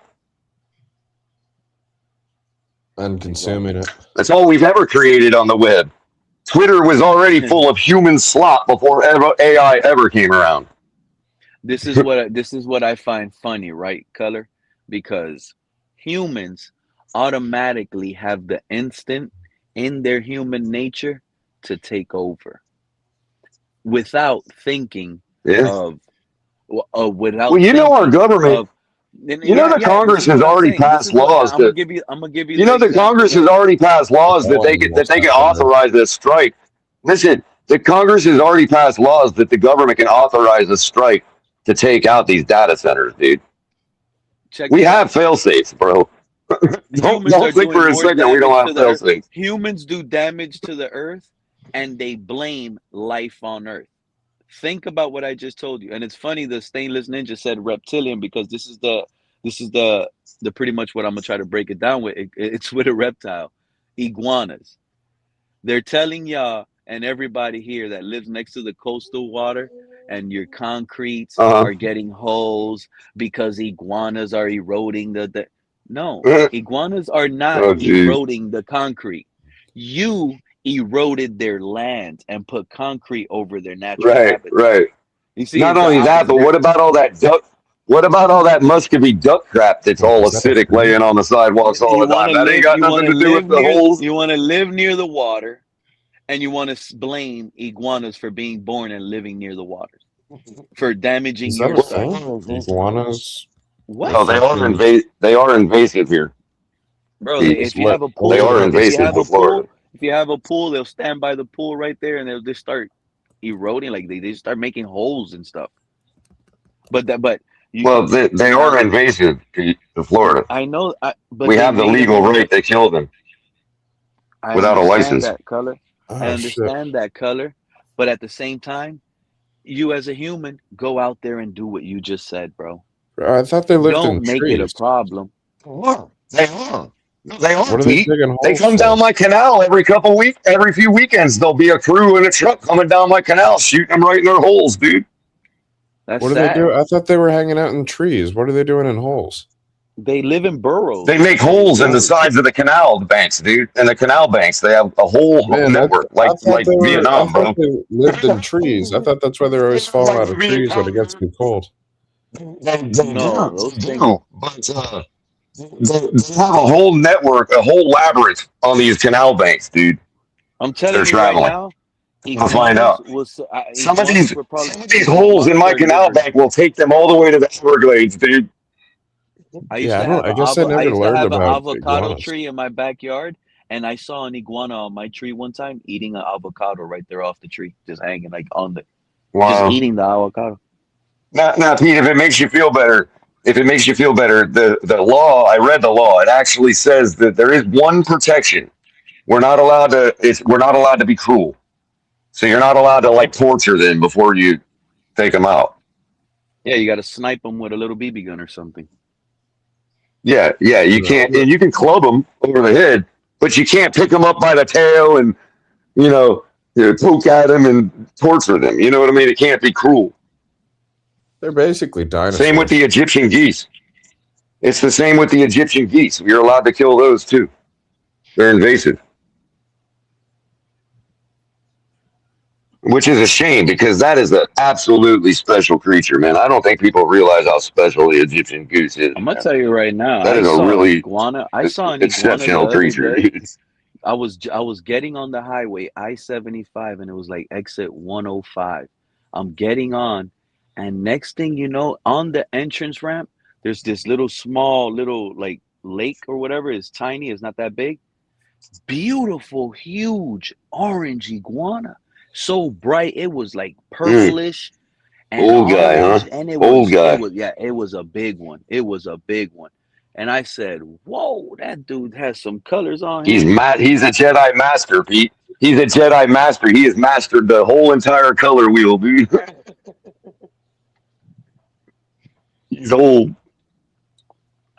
But You know what I found people out, will do Pete? anything. Everything You is might think that in this iguanas environment, just living their life, Joe. environment, The moral of the story, Joe, and everybody, why the iguana thing came up is because iguanas can just live their life. Their land could be taken away, and they become a problem and have to get killed because of the way they live. It's crazy. yeah. So you know that an orange iguana doesn't seem like it would do very well in a tropical environment, right? And it's same with Bengal tigers, right? Like, how is it that they use their orange tiger stripes as camouflage in the jungle? And I found out it's not because the tiger camouflages. It's not because the orange camouflages into the green. It's because their prey cannot see orange. Right. Orange iguanas sounds like you. Do you guys remember that show that it was like a game show? Oh fuck, what was it called? There was like teams, and one of them was the iguanas. I can't remember what color it was. Damn, I can't remember now what it's called. Well, the ones from the Galapagos are like gray, like dark gray. They're usually green, but some of them are like. There probably used to be so many iguanas on Earth during like the Jurassic period. There's new. Well, it's funny, Joe, to watch the There's new It's funny to lizards watch now the down here with red, orange heads and curly tails. Those are new too. So it's interesting, Joe, to watch the Egyptian goose standing next to one of the iguanas, We could be called the Miami iguanas. knowing that they were both dinosaurs. You know what I mean? Would that logo look better than the dolphin logo we have now? An orange, mean-looking iguana. I don't know. Miami iguanas. We are the iguanas. We can't win in the cold. The Dolphins still work good in the cold. Bro, if I had to go into an animal battle in the animal kingdom, I'm going in with an eagle, a tiger, and a freaking Egyptian goose, bro. I'm going with some Dolphins. I don't know about you, Cutter, but them things are smart. They work in a group together. And when I'm that going to battle's be. over, That's when actually that think battle's about it. over, the Miami Egyptian Dolphins, goose is going to be wearing the purple. Miami Dolphins. I'd That's bring a probably like hippo.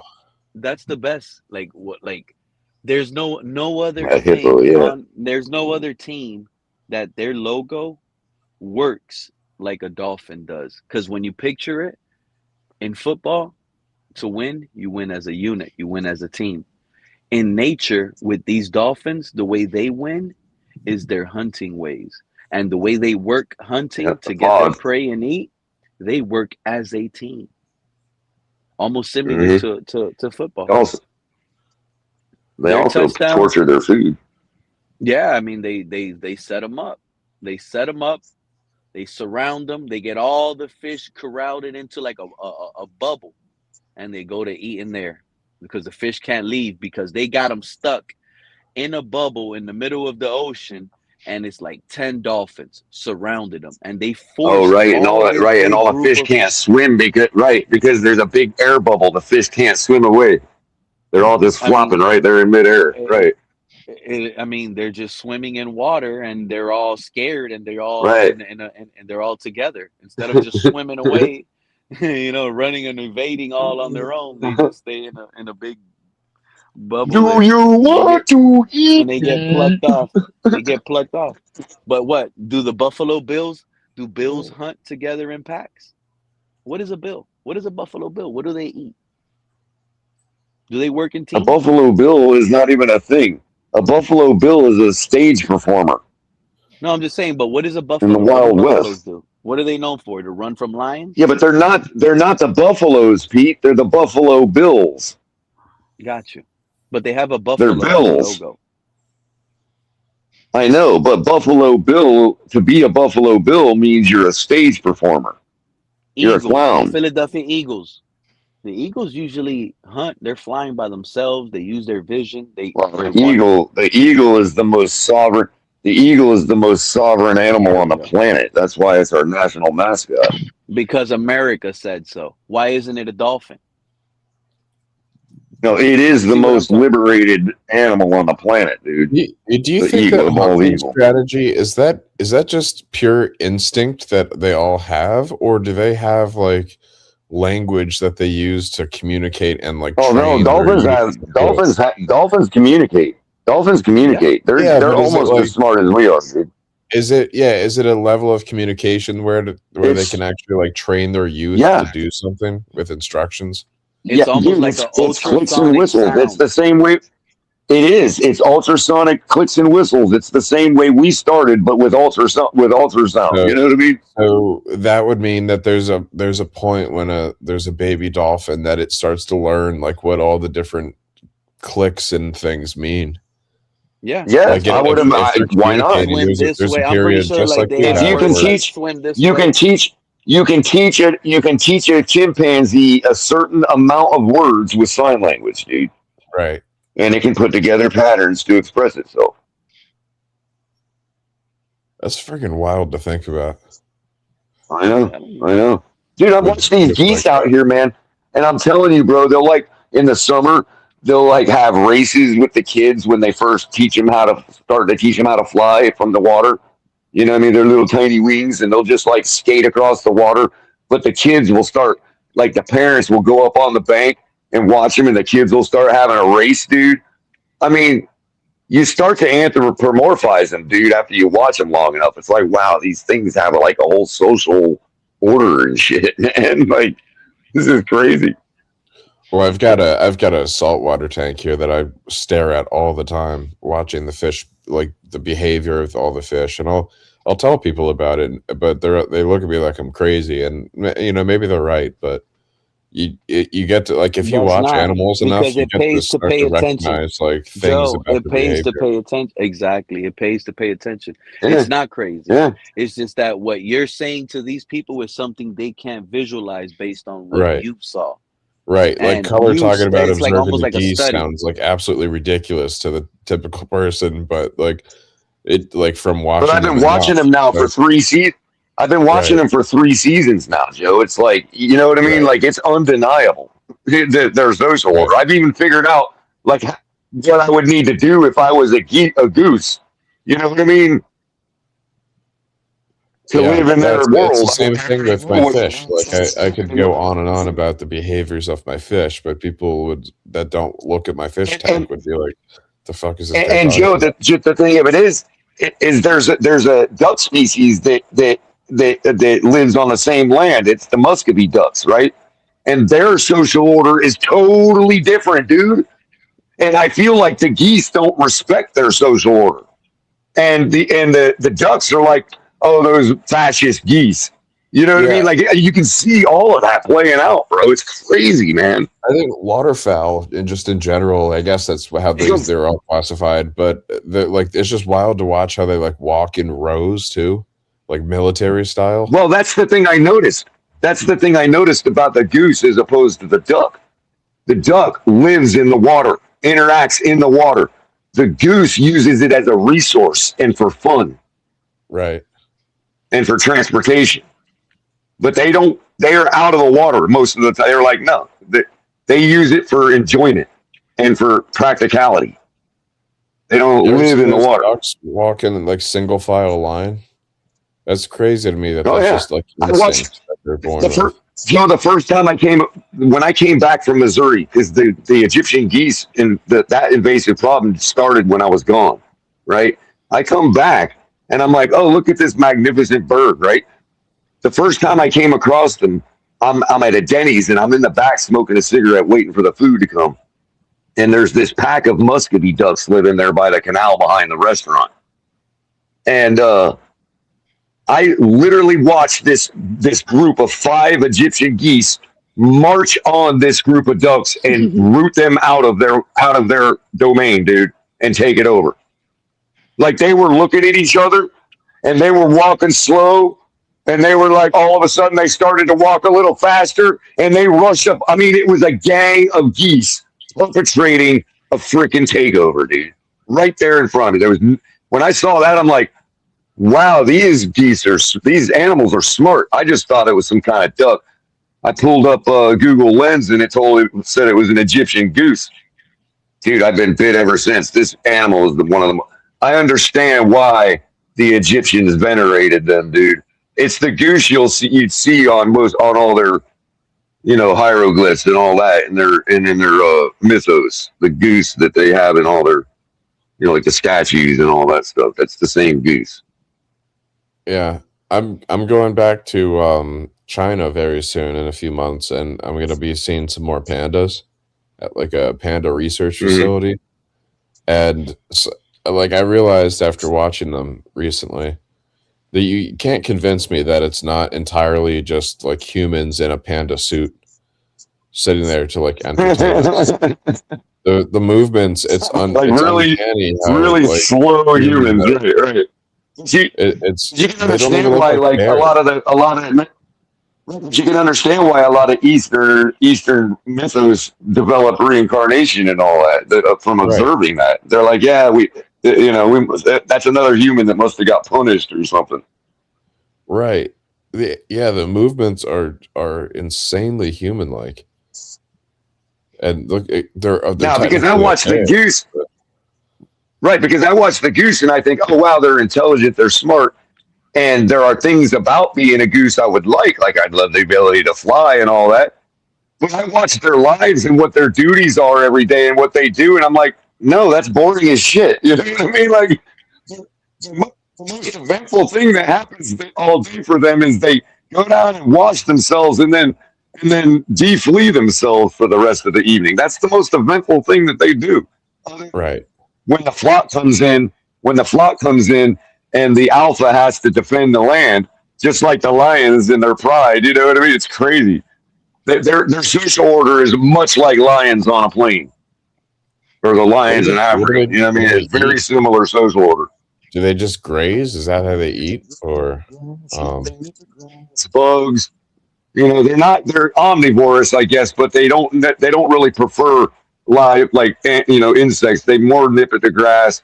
They'll eat grain if you put it down, but we're not supposed to feed them because they're invasive and all that, but people do. But yeah, they're just crazy. They take a single mate for life, like they don't intermingle, right?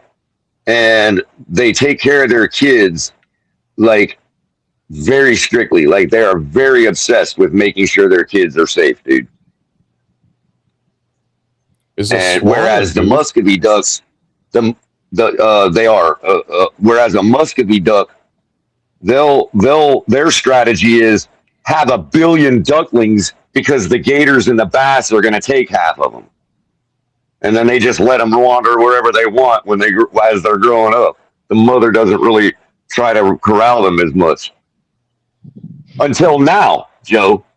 Now the muscovy ducks are starting to adopt some of the strategies of the Egyptian goose. I watched a male duck join one of the females and her little group of ducklings, and he was actually, when one of them got astray, he fell back and guided it back to the group. That's something the geese do, not the ducks, and they're starting to adopt it, bro. Crazy how they'll just I'm literally watching evolution happen at a really slow scale. You know what I mean? Yeah, because if that happens for another 1,000 years, Joe, whether we're here or not, that duck is going to have the same social order as the goose. You see what? And nobody will know. They're developing. You see what CCR put in the chat? That African gray parrot. No. Parrots are, that's a whole nother level of crazy animal brains too. Like they can basically hear a sound and reproduce it like a recorder. Wow.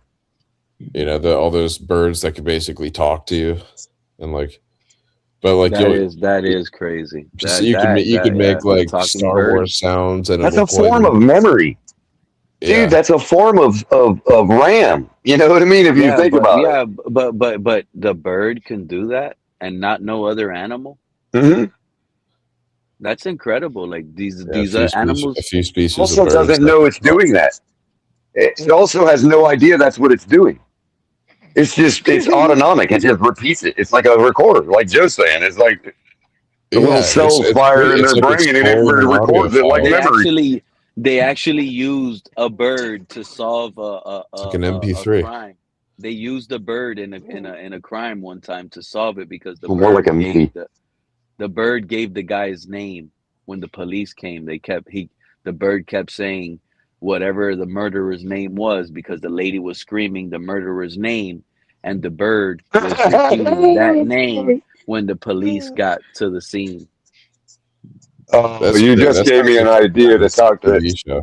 I was going to say, you just gave me an idea to feed into Gemini later. I'm going to be like, write me a short story about a guy, an assassin that has to take out a parrot because it's communicating.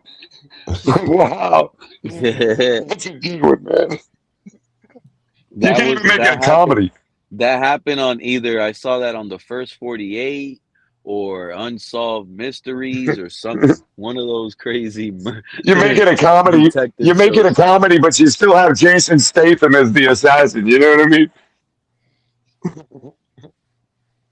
Or The Rock. And of just blowing. No, they can't in the Cheech and Chong Up in Smoke movie. Well, it's going to be more. No, it's going to be more like Home Alone, where the bird gets it over on them the whole movie. Right. Yeah.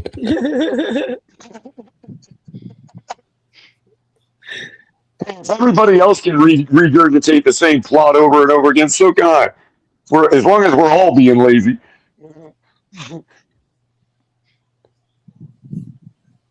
I haven't thought of that before. That's exactly. It's as bad as Thanksgiving. Did you ever see Thanksgiving on Netflix? No, it's crazy because they're bringing up all these animals and reptiles and stuff. But in all reality, if you study life in all forms, they all do their incredible work on Earth, and they're all and all of them are special in their own way. Yeah, every bit of them are Earthlings, just like we are, man. That's the one thing we have in common. We're all Earthlings, dude. They're And it sucks. And right it out of says this earth, human just like nature. we are.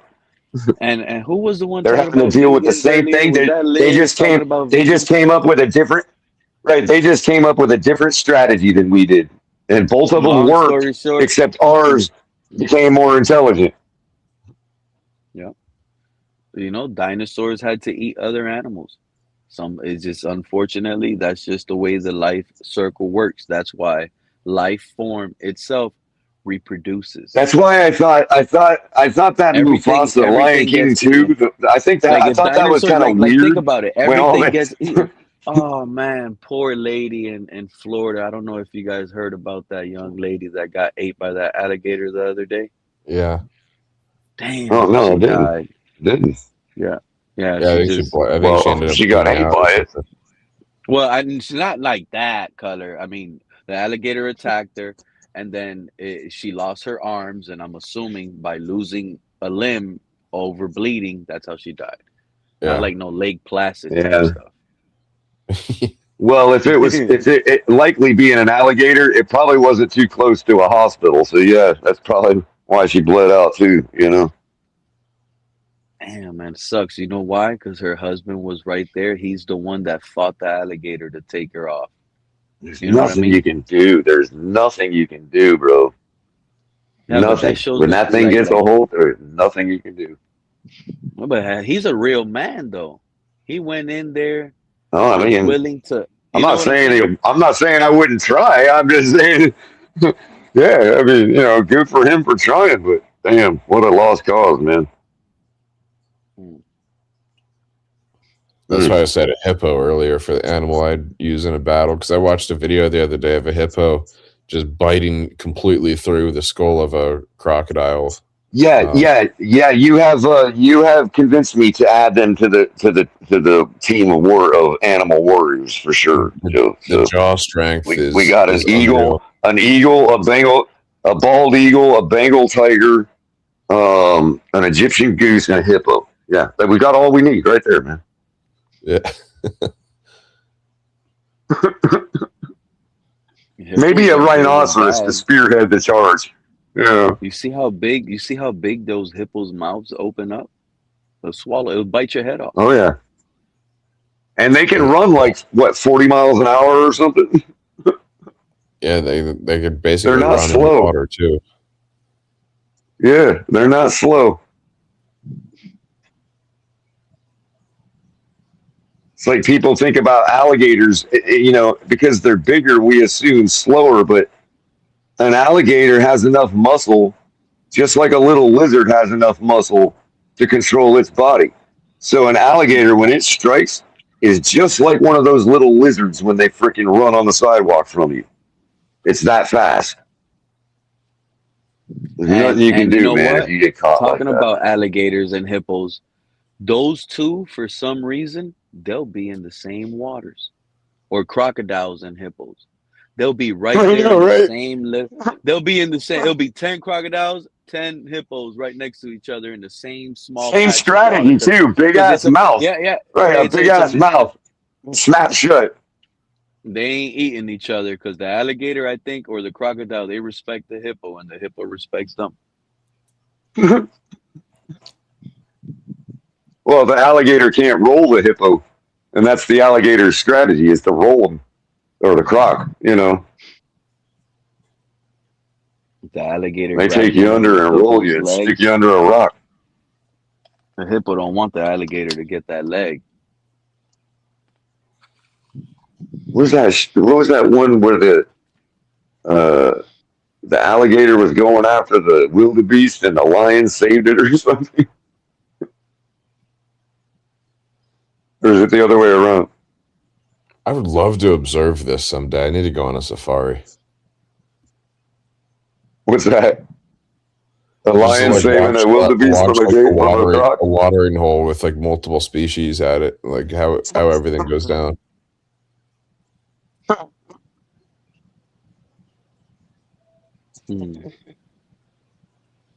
I'm telling you, life. Well, there's the life is bigger there's than the tricycle version, man. Over in Arizona. It's a place called Out of Africa.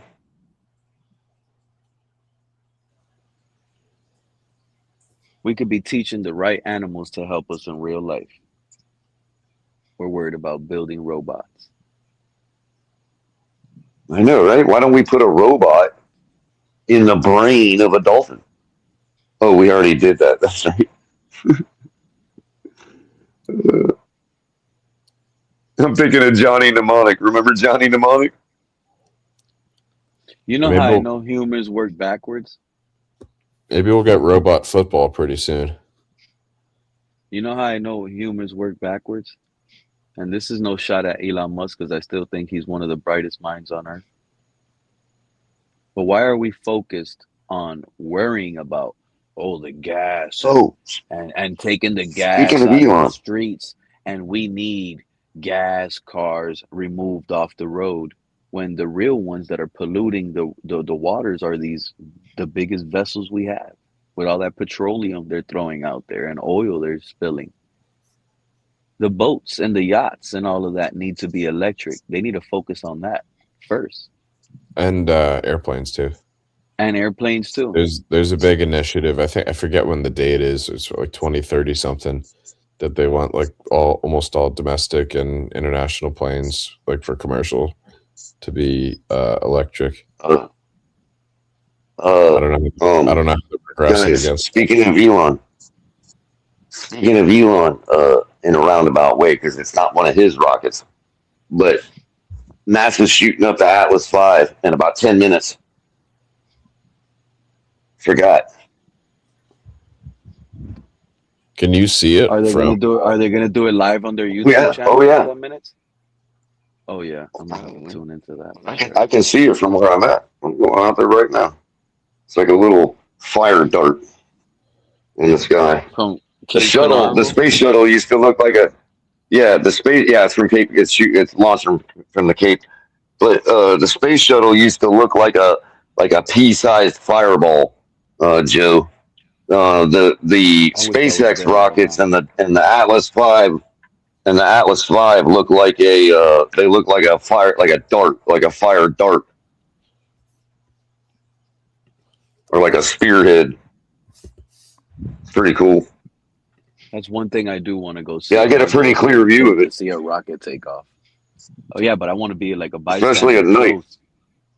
You heard, Color? Mm-hmm. Yeah, you can do that. Experience. That's an experience. A lot of people go over there to go see it and record it. That's a thing. Yeah, a lot of people were there the day that a lot of people were there the day the Challenger exploded, dude. Yeah. They saw it go up, and they're looking up, and they see a big. What are they launching up It's there? a little What are they cloudy sending up tonight. there? Oh, did you guys Satellites? hear about that? What are they YouTuber launching that tonight? died in that helicopter? What's that? Who was that guy? The YouTuber that died on the helicopter the other day. Oh, he's a musician or an artist. Oliver Tree. Oh yeah, Oliver Tree. That's who he was. I thought he was a YouTuber. He was a YouTuber, right? I think the helicopter like collided with another helicopter or something. Dude, it might be a little too. It might be a little too small for you to pick up on my camera, even if you had me on full screen. I think it'll be a little bit too small. And it's so fast. And it's supposed to launch at 12:24 a.m. They'll push that thing back like 3 times. That's probably true. All it takes is a You know what's funny, Pete? wind gust or something. I never realized how far out this area of Florida sticks out into the ocean compared to Miami and compared to the north. Right? Plus the curvature of the earth. I have to almost look to the west, to the northwest to see this launch, dude, even though it's actually out almost in the ocean. Like the launch pad sits out in the ocean. But it looks like it's coming off of land from where you're standing. But from my point, I have to look back to my northwest. Yeah, because like Melbourne and all that is actually like further west than Right. where you're at. We're sticking further out into the Atlantic than they are. Even so, we're both on the coast, but I have to look backwards, basically. I never thought of that before. when I was a kid, I was living a little further west of here, so I still had to look to the northeast. But from where I'm at now, I'm only about like 20 minutes from the ocean, and I have to look to the northwest to see this launch. When I was younger, that's what I always thought about South America. Like I always just kind of assumed South America was like straight south from Dude. Mexico. Oh, bro, it's east. Bro, think about it, Joe. When you think about Colombia and Central America and Mexico and all, we think, ooh, Southwest America, right? Texas, Arizona, Mexico. And then you get down into like South America, right? Ecuador, Colombia, all them places. Bro, they're east of Florida.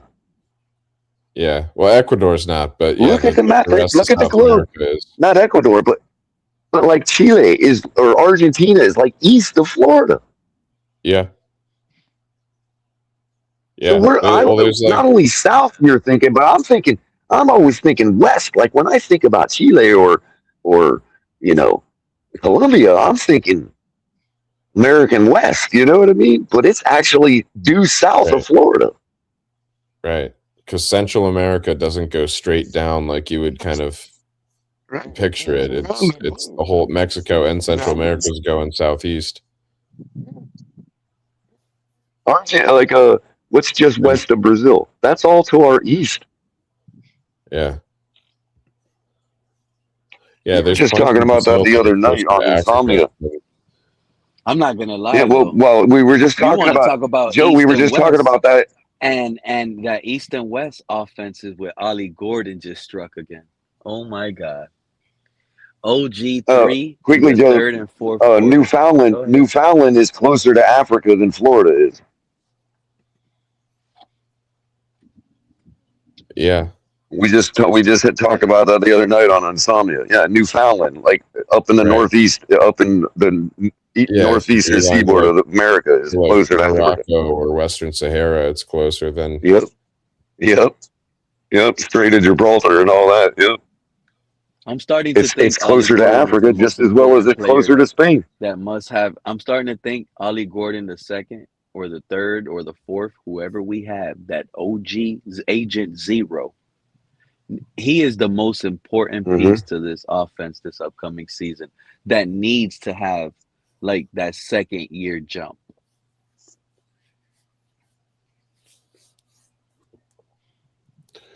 Let me try to if get he my. does have a jump, I would say be prepared for Achane to not have anywhere close to what people are expecting. No. I mean, he needs to have that Joe. He needs to have that second year jump, whereas he's playing so good to the point where he's taking away carries because he's earned them. Yeah, exactly. But I think a lot of people are already assuming Achane's going to have just as good, if not better, year, and that's not the reality. Does anybody have the launch pulled up on their on the YouTube? No, we're at 21 right now. What is that? What is that? 21 seconds, you're saying? What is what? No, we're at 12:21. It's supposed to launch at 24.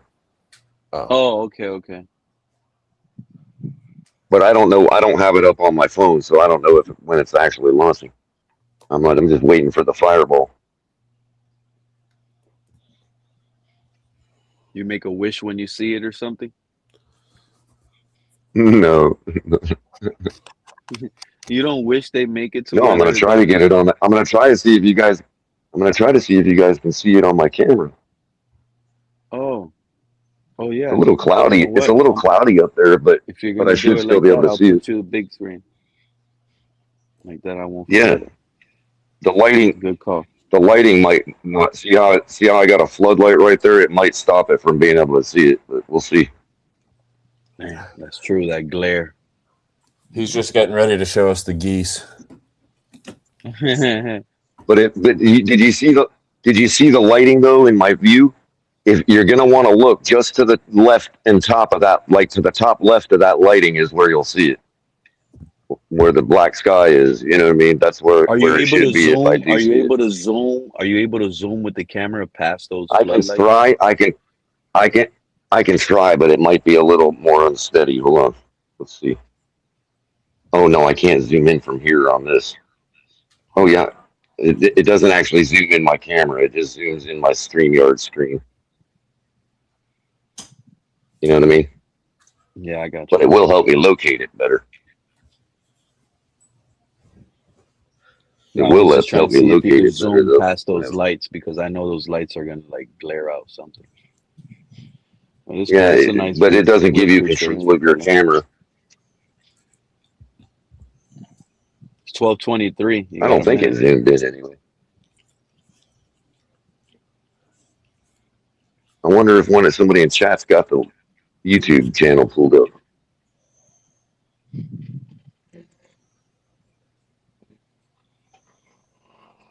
There you go, Pete. Speaking of them Cubans, that truck firing.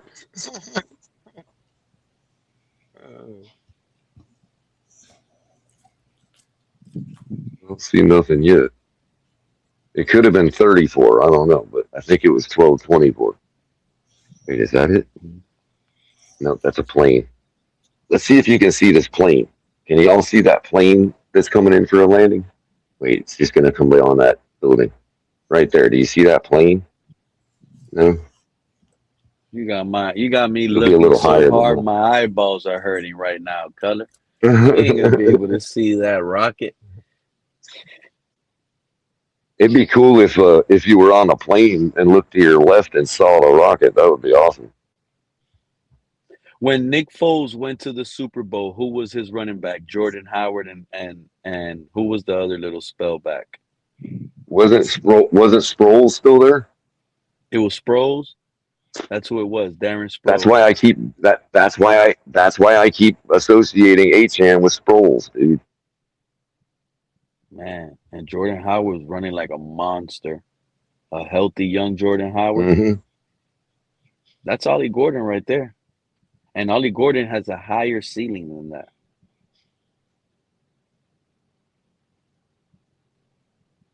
The run game in Miami might be so elite with this upgraded running offensive line.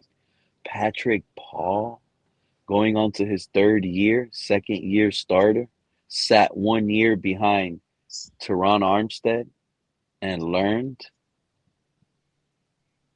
Caden Proctor, left guard, huge. Both of those guys, huge.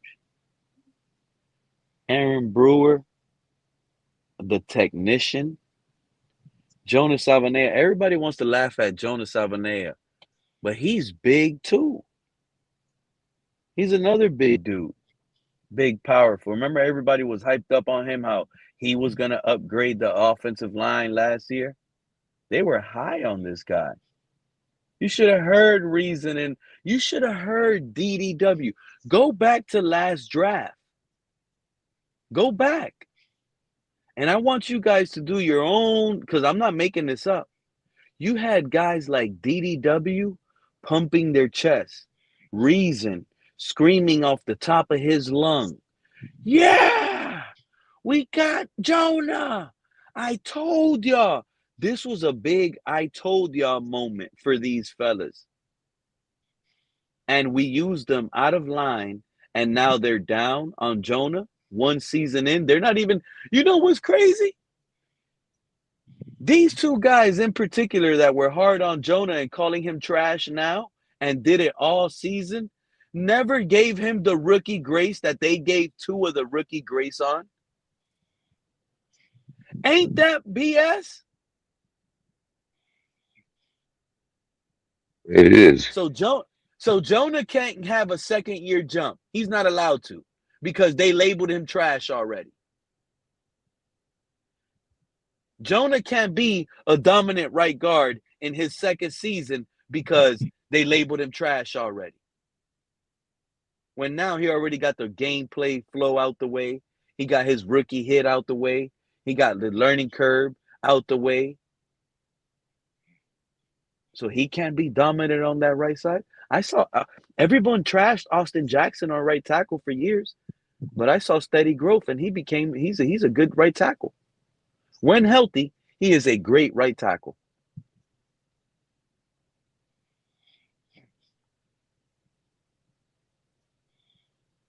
I think that's again, it's so hard to know. It's all we can do is go by our eye test now, Pete, and throw away everything everybody said because it was all from the context of Tua. Yeah, like but we could have stars for all we know. That's what I'm telling you, Color, and that's where I think we have stars at.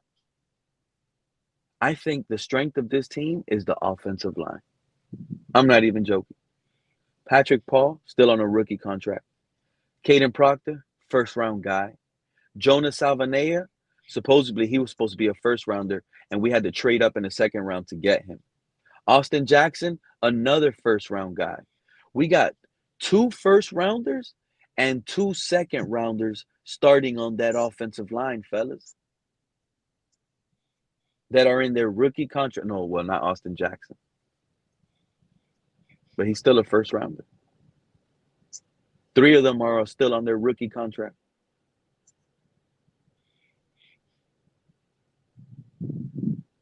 And the 2 that are not on rookie contract, it was supposed to be 12-24. I guess they must have scrubbed they're it. already solidified. I think that's the real strength of this team. We don't really have any depth. Either The I missed likelihood it. of all 5 of those guys staying healthy is Buffalo not did it very- 2 years in a not row, very Joe. high. Buffalo did it 2 years in a row, Joe. And 3 out of our 5 guys are not injury prone, and they're young on rookie contracts with high ceilings because they were drafted with high picks.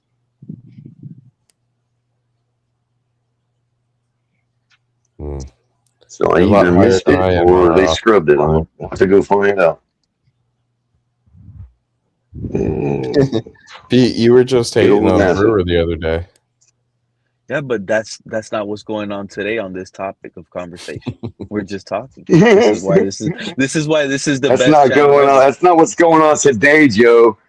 He was Get on he was task, livid Joe. about Brewer. I'll slap Joe with the blue little text on the screen and tell him, "Do you see what the You title were says?" you were particularly mad about Brewer and his size, saying we paid the smallest center. That was that stream, not this stream.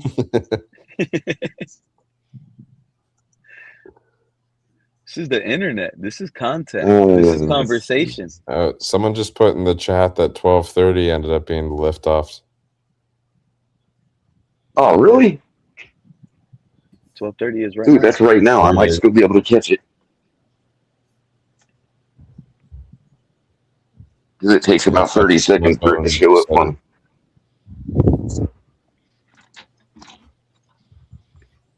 Or he's probably saying, shout out to Mudbone. Mudbone. Who's still alive with us? Stainless Ninja. Mudbone. Shout out to CRR. Stainless Ninja. Goosebumps. What? It's Mr. Box. Hey, I'm back in position. I don't see a contrail yet. Those 3 soldiers. Happy Evident. Liz says she fell asleep. Joe, Color put Liz to sleep with the AI talk. Shout out to Jose. Bat out of hell. Maybe There's a big go mess of outside clouds to sometimes. the northeast, but I don't know. Shout out to Bat. I know that's one person that's going to be There it is. crashing out There it if is. Tua has a There good it is, season. Pete. with Pete, put me on Falcons. camera. That'd be Liz. Put me on main Oh my screen. God. I'm trying. You see that little orange dot? Oh, I see it. What You is see that it? little orange dot? What That's is the it? Atlas 5 right there. It's just slightly above the clouds. It's see that light, the light in the center. It's right above the light in the center. Yeah.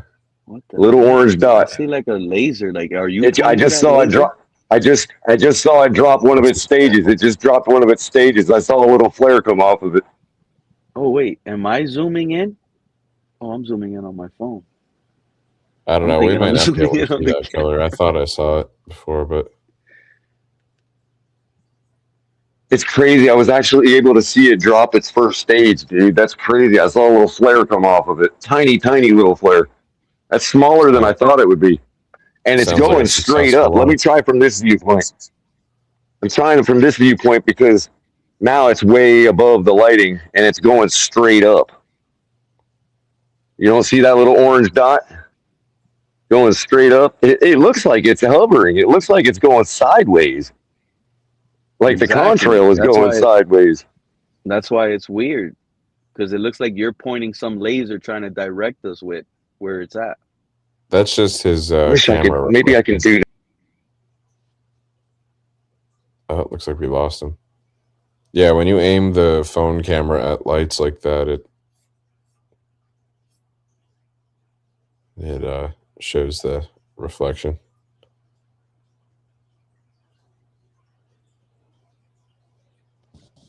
My bad. I don't even know if I kicked him out or not. He has me pressing things. I don't even know if I did that or not. Shout out to you, Color.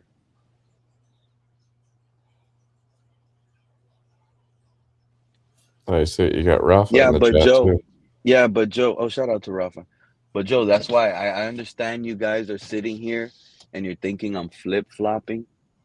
But the pressure, this is not the year to call out Dolphin fans for flip-flopping. Because Yeah, it's more of an emotional season. I already told y'all what I believe, it might be bad. Today now, what I believe, it's gonna be great. Why such a some will say a bipolar switch, right? Why? Because it's easy.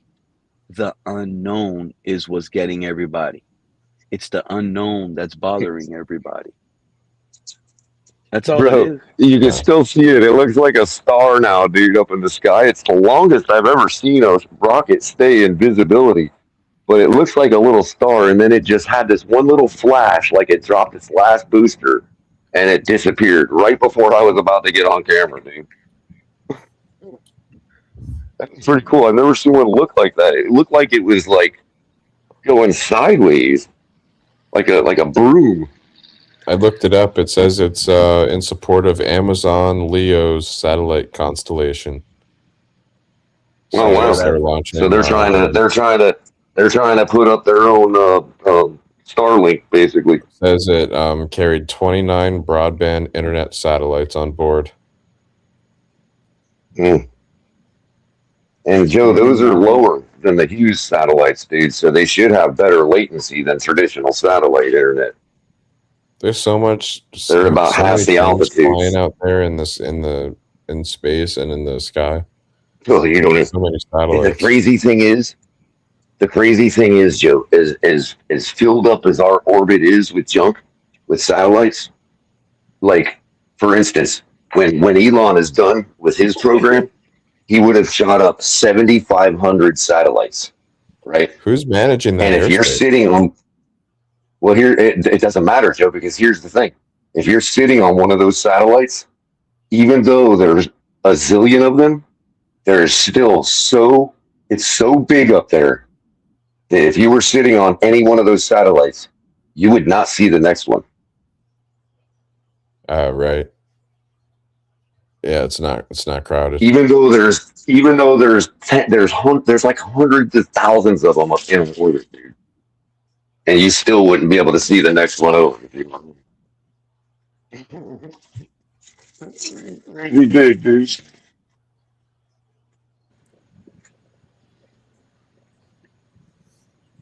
Yeah, if you move that's why when you're pointing a dish on the ground, if you move it like an eighth of an inch, you just move that light beam up there 1,000 miles.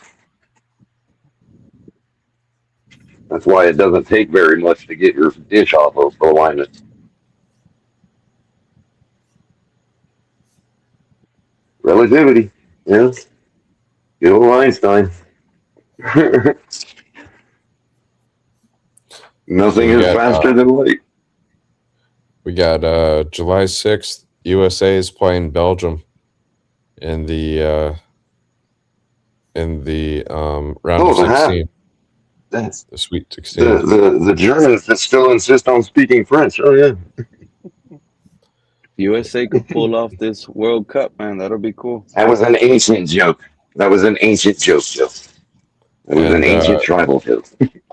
if we beat Belgium, we'll end up playing probably either Spain or Portugal. It'd be nice if it was Spain. Bastards. But it could also be Croatia or Austria. Not so fun. Although Sounds it like would be nice to beat up on the champions. Joe is basically breaking down week 16, what we're gonna be talking about over here. Oh, if we win week 17 and 18, we win the division and we play here at home. But if we lose the next two Good games, transition. we're on the road in wild card weekend. I hear what you're saying, Joe. Spot on transition, Pete. I think we're going to be talking about draft picks that week, but you get into YouTube. if we're talking about playoffs that week, great. But he don't think we're going to be talking about winning the division or making the wild card with that analogy. No. We're going to be talking about how AI failed our team. Yeah, and we're picking We're picking number 3, and he's mad we're picking number 3 because if we would have lost that other game he would have brought up, we would have been picking number 1. So no matter what. By the way, Joe, the complaints are still going to come. You can't say the Dolphins are not going to. That statistical research I did on Drake May was before I ever found out about how much AI could. I did that by hand. We'll loop that one in with us. Yeah. I wrote that one out myself, dude. I got the formula from AI, but I wrote it out myself.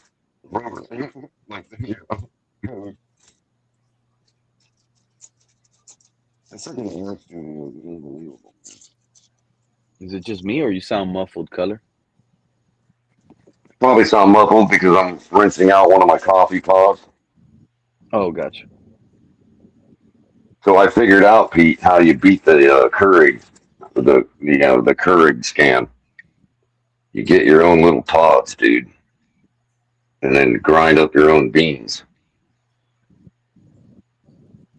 And the only stipulation is that you have to rinse them out every once in a while.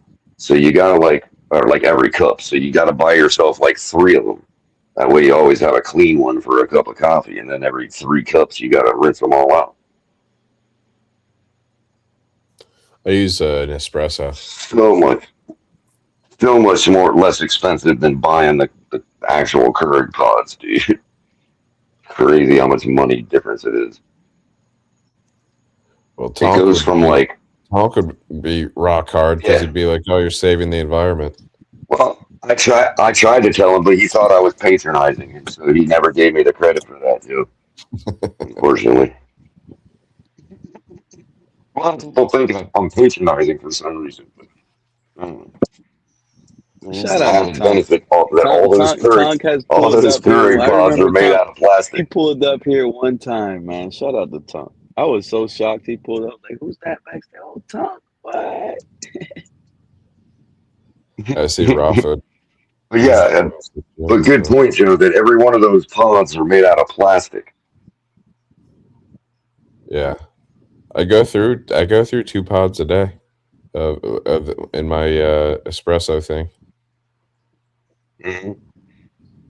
Oh, shout out to that's Rob. A little different because I think, out of all the countries, which was best to you and why?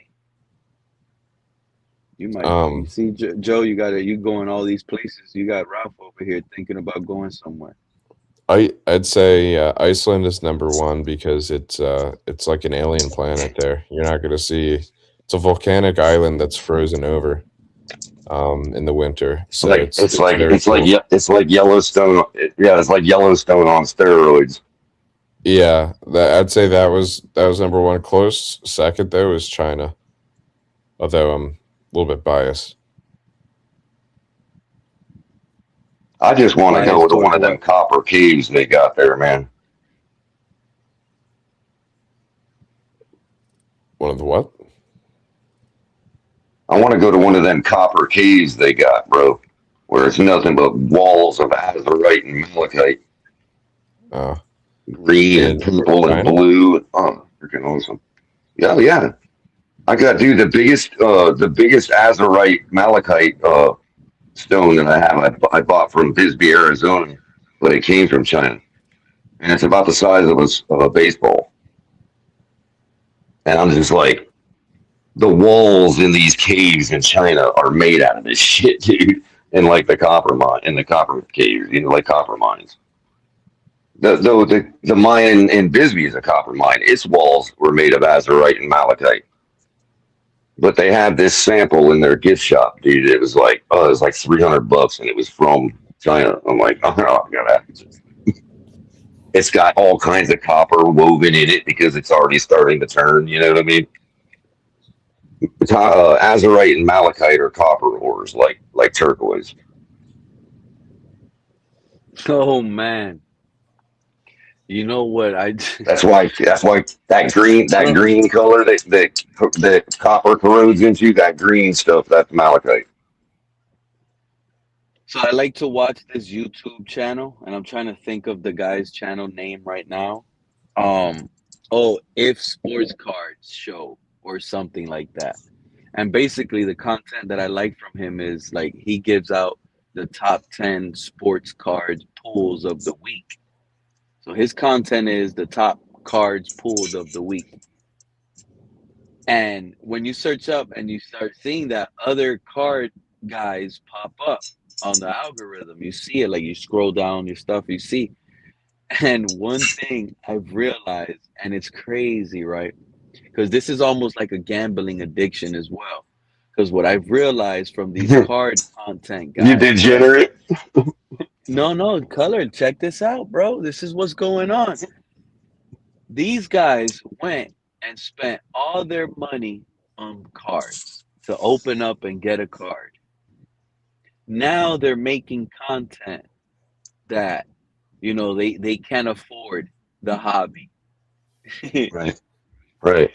So it's like you're making now you're making videos that you're broke, the hobby sucks, the cards are not selling, you bought all of this and and it's like dramatic to the point where and your grandmother has cancer, so go to my GoFundMe and you're taking your bad investment and you're making it as content to make it like I don't know, man. It's just so weird. I like Color. Well, that's what I told. That's what I told El Cap. This is what it is. Color. I'll give you an example what I think it is.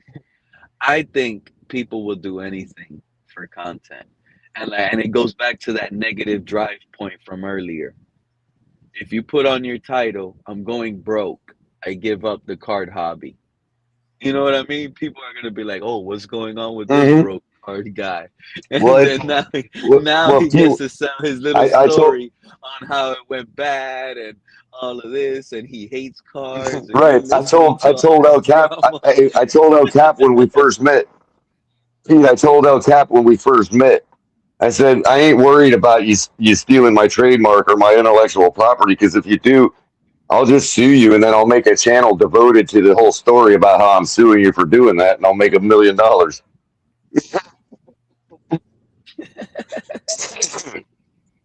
Drop the lawsuit. Yeah, I'll drop the lawsuit, and we'll go have a beer.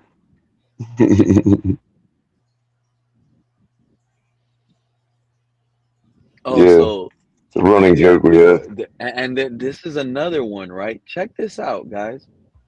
There's a channel called Southern Life, and I forgot who it was that saw me on that channel. Somebody in the comment section. What's his name? Oh yeah. Yeah. What's his name in the comment section? I've seen Duke. I've seen Duke Tomlinson around. I think Billy Batson watches that channel. I think I've seen him in other shows. Yeah. So Billy Batson and this show, A Southern Life. He blocked me, right? Color, check this out. This is crazy, right? This man blocked me. And I'm gonna tell you why he blocked me.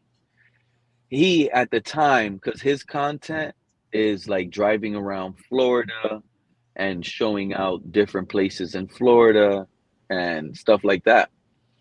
And next thing you know, he started talking about how he's gonna go and the car that he currently has, right? The car that he currently has, I forgot what car it was. It was a good car. He currently has is giving him this problem. So this is what he's telling all the subscribers. And he's like, he doesn't know if he should just go to the dealership right now and take out a new car because he's tired of his current car. And like I said, he talks a lot. So before he was saying like this man has 200 and something thousand subscribers, and it's weird. Like it's weird. So he's talking about his financial, how he couldn't afford this like a month before that episode in particular. And he was letting all his subscribers know like his financial problems or whatever. Katie, his wife, was not working, stuff like that. And that was just like a month before, right, fellas? And then I remember him complaining about that. And then now he's talking about taking out a brand new truck out of a dealership. And I'm like, and I never comment. Like I never comment. So I just decided to comment. And I'm like, hey man, what you're describing you're about to do is a bad idea in your situation. And then I gave him, and then he read my comment and he's like, oh man, you see, these are the type of people you want to stay away from. This man Pete's takes, he's a hater.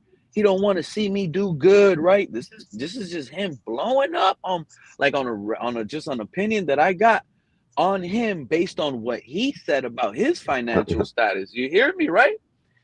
So I said, damn, let me comment again because I'm not a hater. And I let him know, look, bro, this is what you said. His name is Jose. And I'm like, look, Jose, this is what you said. And this is why I'm saying it. And what you're describing, I have some knowledge in the car business. So what you're about to do is an upside down. And if you do an upside down with your car, you're losing out money. You're going to basically pay more money than what that truck is worth based on your loan right now. It's a bad idea, dude. Trust me. Long story short, this man just finished dropping a video like 2 days ago, how his new GMC red cat seats, beautiful seats in that truck, how it got repossessed because he couldn't afford it. So I can't even comment on his YouTube. He has 200 and something thousand subscribers. He claims he makes all this money, right? And I believe them. I mean, unless like 200 and some thousand subscribers, you know, his views don't match. I'll tell you that much. But the long story short is, I'm just a random guy on the internet, but that tried to give him some advice, and by giving him advice based on his words that he said in his financial state, I try to help a random person out. And he called me out a hater, this and that, and blocked me to the point I can't, mind you, I've donated to that guy's channel before. I've helped him out. I've donated to his channel. I ran up on him because I was in downtown Fort Myers one time, Color. He's in downtown Fort Myers. I'm like, bro, on his show, I'm down here too. Pull up on me. He's like, oh, I can't pull up on you. I'm thirsty. Me and Katie are going to go get water. You know what I did, Color, on his stream? Where the restaurant I was at, I asked him, hey, y'all got water bottles? Yeah. These people right here are around the corner. I'm going to be right back. Went, pulled up on Jose and Katie, gave them waters and Gatorades that the restaurant just finished giving me that I paid for. Then went back to the restaurant where my family was waiting on me. Just because, you know, at the time I was just trying to, you know, I didn't want them to leave from doing their content because they needed to go somewhere and get water. But that day I was like, man, you know what? They have to financially be doing bad. They have to. And it's it's nothing like that, but it's the fact that how when you talk about your financial issues on the internet and you're going to tell people, People are going to give you their opinions. And then a random person gave you a good advice. You called them out, blocked them from your show, that gave you like that really helped you out, and you blocked them. And now you're going to sit here and dare to make comment that GMC is a bad company, that they repossessed Right. your truck. Now you're going to make this crying comment when you already had a subscriber tell you something. And it wasn't only me. Now you watch, now he's getting called out. He gets called out now. It's incredible to me. It's incredible to me, the decisions people make. Dang. And now vehicleless now. Exactly. Oh, so Ralph, you know who I'm talking about. Jose and Katie. They don't even have a car right now. And you know what these people are talking about? Like his viewers? Oh, why don't you just go on Marketplace? Color, let me break this down for a second. This is a guy, when he was happy with his truck, his GMC truck, he was making fun of cars like Toyota Corollas. He's like, you'll never see me driving a Toyota Corolla. Are you crazy? Oh, you won't never see me driving no Hyundai Sonata. Are you crazy? Oh, nah. So he was downplaying all type of cars, right? Makes and models that he will never want to be seen at. And now he's making content saying, oh, I wish I had any vehicle. It doesn't even need to have AC. It's important to have a car. Wait, you were just making fun of people that are driving in Corollas, bro. You were just making fun of people that drive in their Hyundai Sonatas. And now you're begging for a car? Right.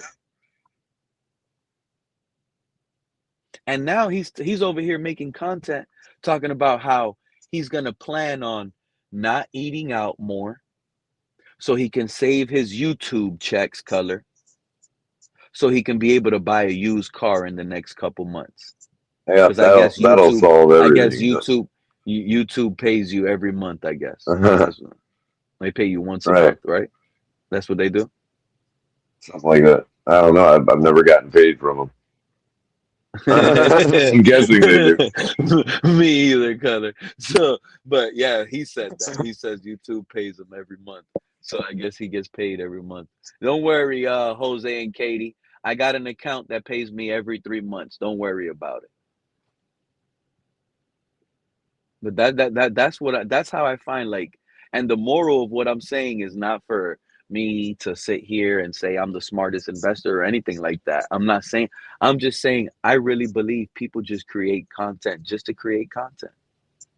I'm starting to think he's lying about everything. You know what I mean? Like, it's so like it's weird. It's weird. I think people just want to just do anything for views.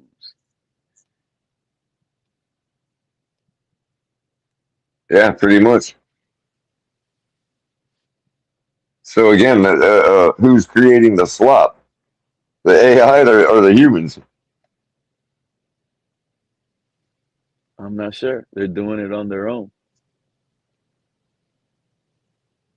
They're doing it. So I'm saying the AI is just a tool. It's the people using it to create slop, or the way people use it is what facilitates that.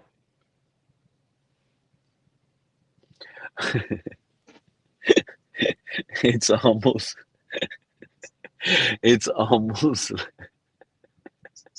oh my God, this is terrible. This is terrible. But I'm starting to think, and you know what? It's bad to say. It really is. But it's almost like internet panhandling. Yeah, pretty much. Pretty much. I'm surprised you just. I'm surprised because I've already used that like so many times without even thinking, like, you know what I mean? Like, hey, these panhandlers have taken that thing to the internet now. I promise you, Cutter. There's channels out there pretty guilt much. tripping the heck out of people, creating the saddest content And if they're not right, and if they're not panhandlers, if they're not panhandlers, if they're right, if they're not panhandlers, they're capital G grifters, like real grifters. You know what I mean? Like people use that they're word, scam, but I don't and think some they people will call understand them what it scam really artists. means. Some people will call them scammers, right? Right. Oh, you're Con scamming. You artists, lied. con artists, Yeah, but you you lied. know, You're Pete, not there's a going whole through that drama. Wait, so you can watch a but fake Pete, you know, there's movie a on whole who? But community. this is almost like everything is a movie, right? Because people will get mad and be like, "Oh, you're mad I lied because I made this type of content," but yet you went to the movie theater. You knew everything you were about to watch is made, but you still paid for that ticket to watch Mm-hmm. Avatar. At least my content sounded real and it was dramatic, whether it was a lie or not. Right. You bought into it. That story was so cold, it made you donate. I did my job as a content creator. Right. Holy crap, these people are dangerous on the internet, Color.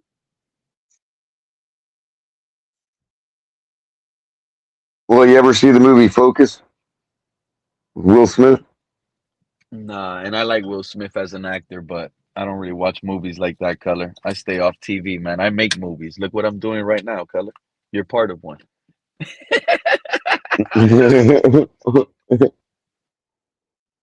That's so Shakespearean of you.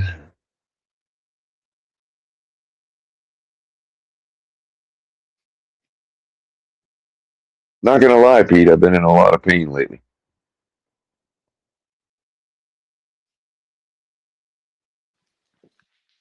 Say that again, like what?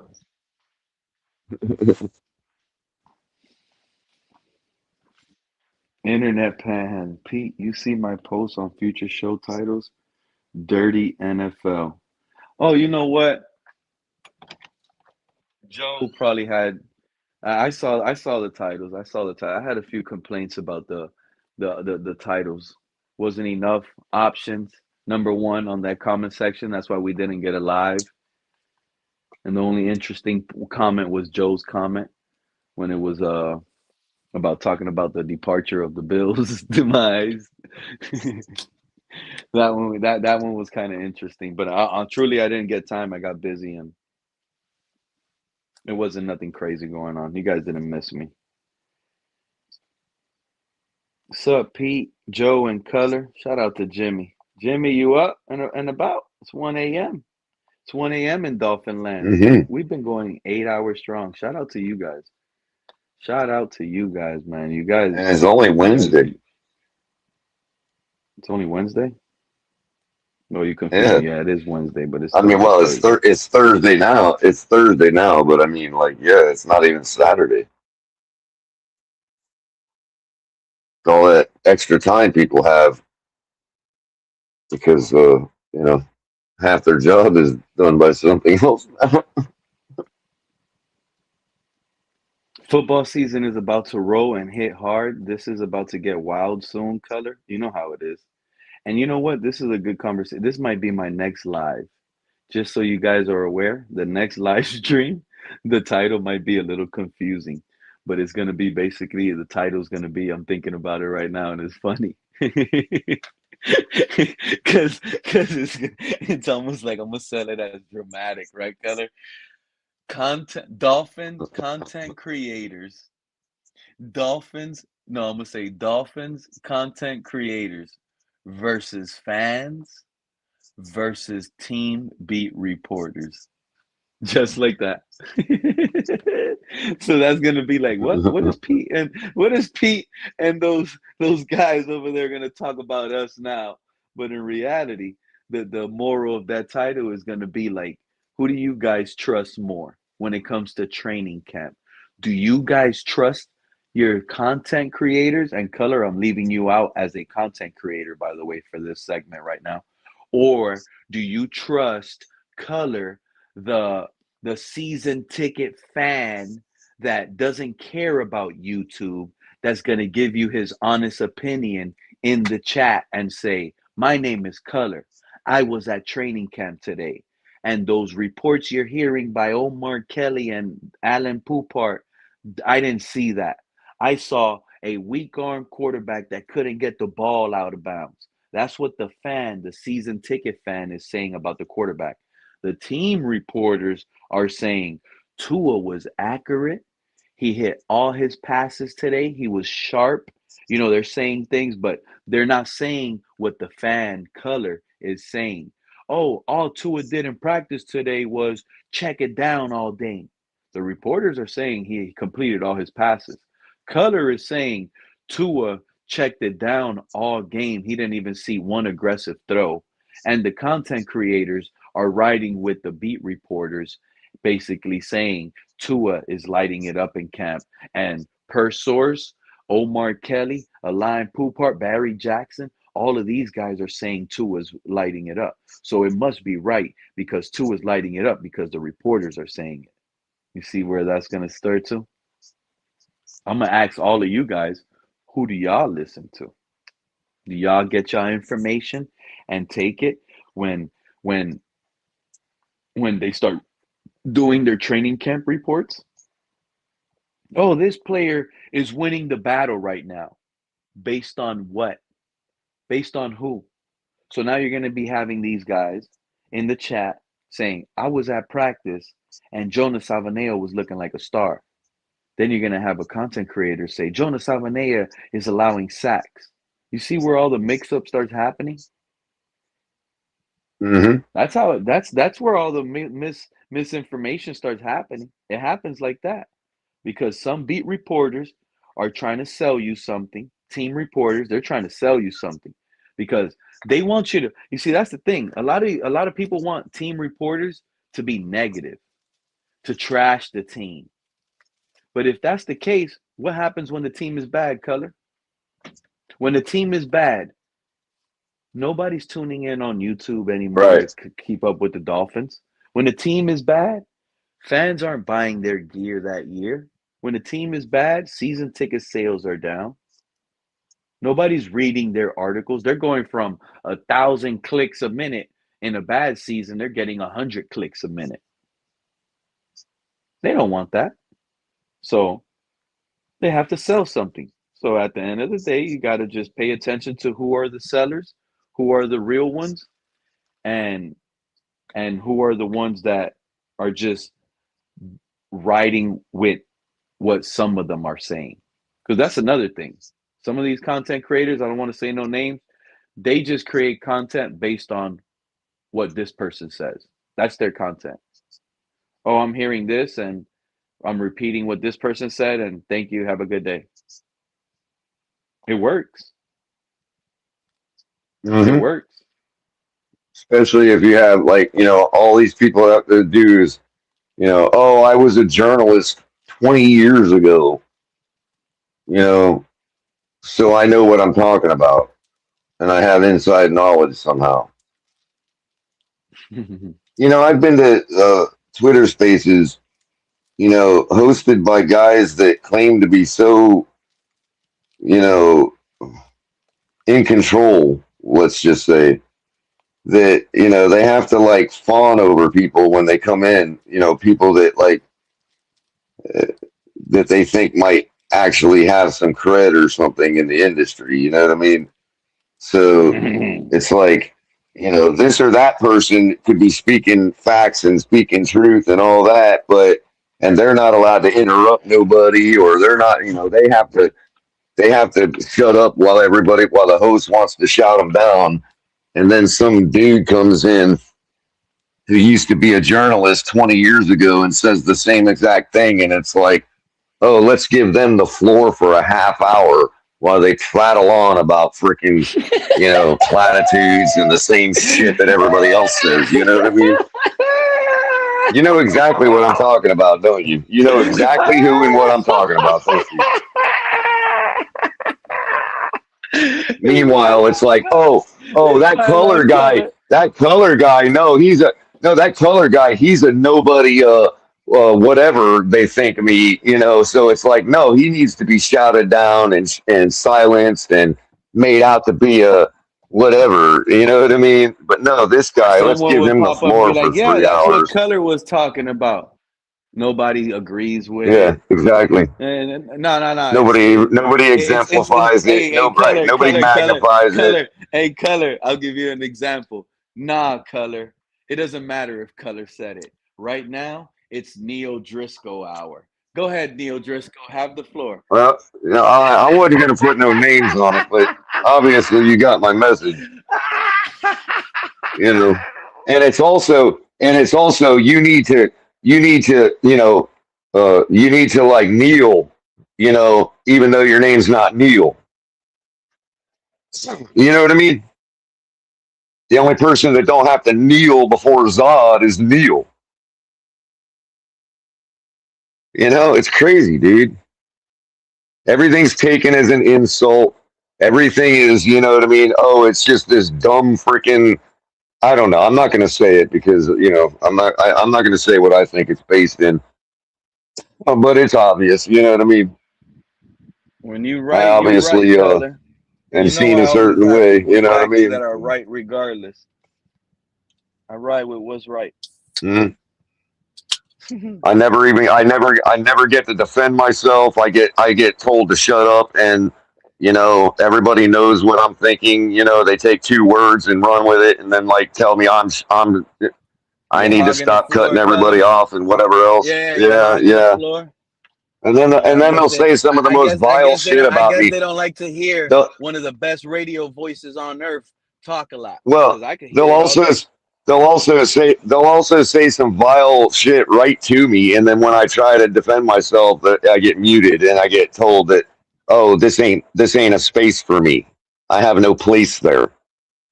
Okay, let's listen to Neil prattle on for the next half hour. I'll mute myself now. You know what I mean? That's real fun.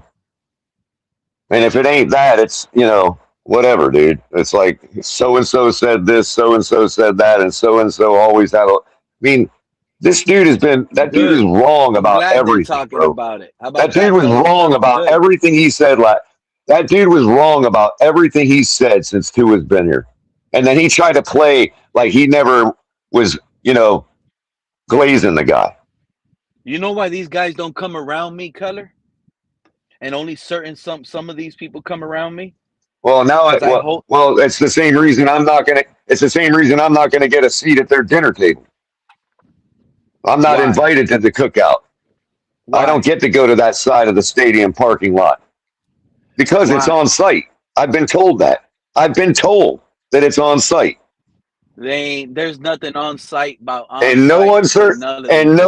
Let me tell you something, color. And but you know that the person that told me that, Pete, is somebody that would actually take action. So No, I I don't don't go know to who that it side was, of the but stadium parking lot. I don't know who it was, color. But again, to me, Well, they're all the same, bro. They're all the same. Anyone that took they are. That's why on I stayed site, away. That's why you ain't seen me. That's why you ain't seen me put one thing on Twitter since the war in Iran started, dude. I haven't even logged into the damn thing. I'm so sick of that place, dude. I don't even care. I don't want nothing to do with it anymore. I don't want to be in any of those spaces. I don't care what they think about me. I really don't.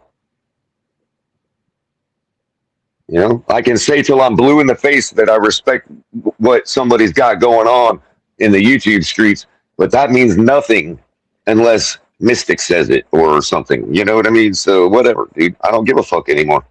I've tried to play kind. I've tried to play whatever, and I everybody went on just Twitter not too long ago. I went on everybody Twitter just not too assumed long ago. everybody just assumed I was being fake. Everybody was just assumed I was being fake. So guess what? Now I'm being real. You know the difference is. This is why I was gonna tell you, color. You know why I'm not like, right? Because I keep that same energy everywhere I go. I don't really care about any of that. Yep. The other day, I went on Twitter. I popped up, and you know who was up there? I think you probably remember him. You remember Kendall? Kendall Mack Yeah, with I a little remember him. loud voice.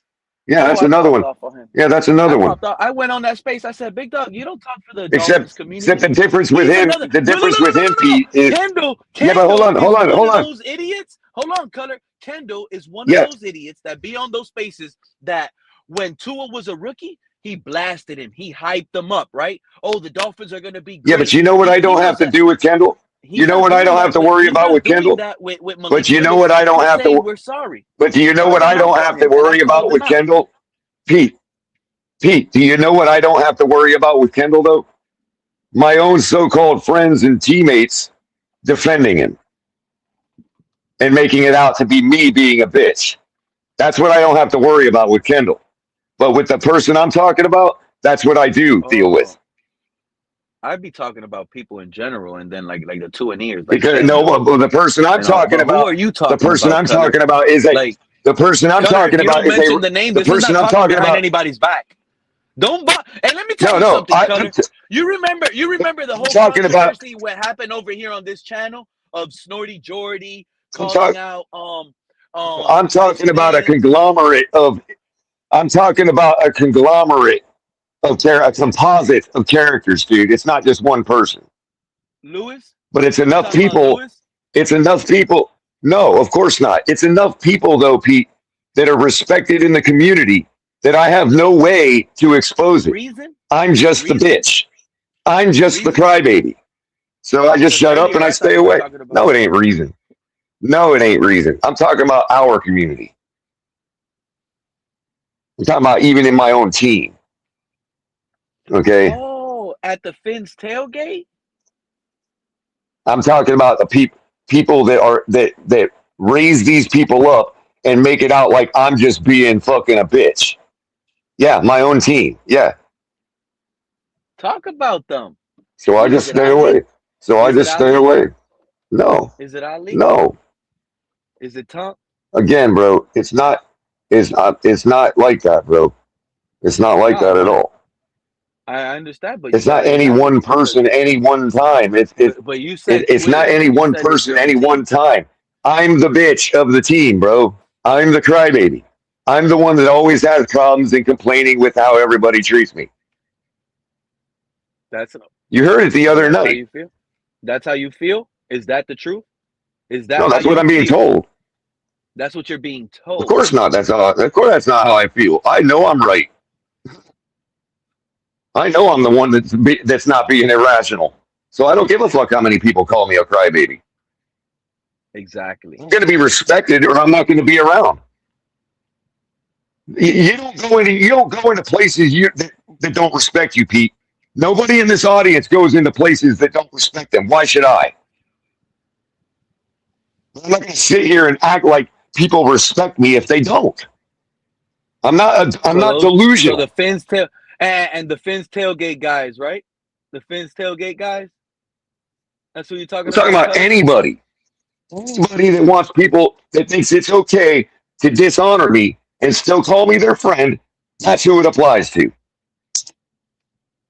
Because nobody else puts up with it. Man, just put a name. Everybody says, oh, you let it roll. That's what being an adult is. You let it roll. Yeah, right. Okay.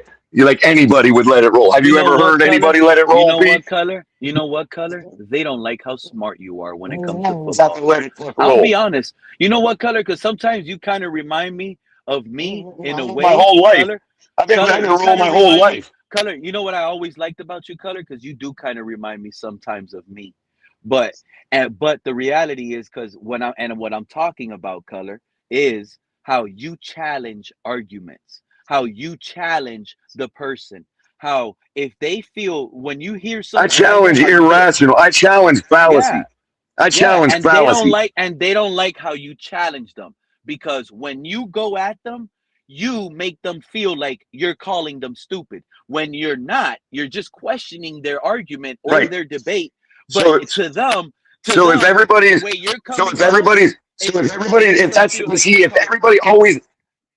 everybody has always gave me that platitude my whole life. Oh, people are just afraid of you because they don't understand. Oh, they just because because you talk in ways that this and that scares people up. It's like, you know what? Then I'm supposed to walk around my whole life talking like it's kindergartner just so I'm not a lonely guy? Because the people that actually have a brain look at me as a piece of shit pothead. So what the hell do I do, Pete? And I'm far smarter than any one of them. I've smoked more pot than Bob Marley, and I'm still smarter than these midwits. And that's what they can't deal with when they go to the bar and get stupid drunk every Friday night and then look their nose down to me because I smoke weed. I'm sick of it, dude. I'm tired of people calling a gambler degenerate. I'm not going to call anybody a degenerate until I see their win rate. Good point. It's a really good point. Well, betting is a multi-billion-dollar industry, dude. Is that how many degenerates there are? Everybody's a degenerate just from betting? Everybody's a degenerate. You know why? They go to the Exactly. They play the lotto. They play the lotto and they hope they win We that bet, $1.2 billion final lottery price. bro. We bet on life. We bet in life. Life is a game. It's a bet. You're betting that if I go outside, I'm not going to get struck by lightning. You're betting if you get in a car and put on your seatbelt, then you get in an accident that it's going to save your life. We make bets every single moment of the day.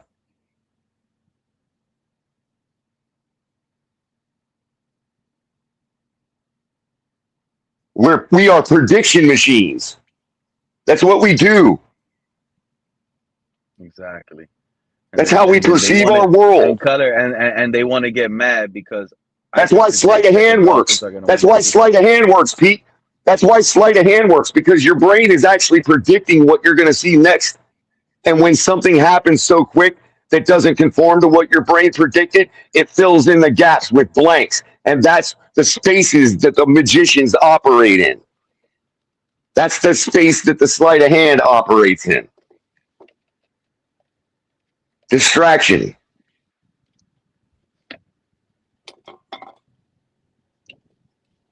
You know, it's real, bro. Like, we don't, you know what I mean? Like, everyone, when a kicker lines up to make a kick, if he didn't look at the weather report that morning, is he a degenerate?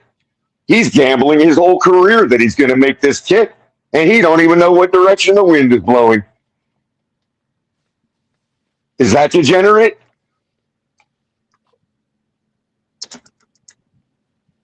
What about the guy that spent his entire life in college kicking a football? Oh, that's real hard, right? Sure, you got to have strength, but it's not hard. And you know what? Let me tell you something. And then wait, hold on. He's making a bet. He's making a bet that when he gets to the NFL, his first play, his first kick attempt ain't going to get his leg broke. Let me tell you something, Color, about these Twitter birds, right? I've been on Twitter. I told you I went on Twitter and went off on Kendall not too long ago. It was a couple days ago. You know? But the thing he's one of the ones that call that. He's one of them ones that call me a racist for being white. So I just avoid him. Yeah, but there is no more Dolphin spaces on Twitter. Or I guess I don't see them. I'm blocked or something. You don't see those Dolphin spaces on Twitter no more. So you deleting it? Oh no, because I know there's no more Dolphin Twitters on Twitter.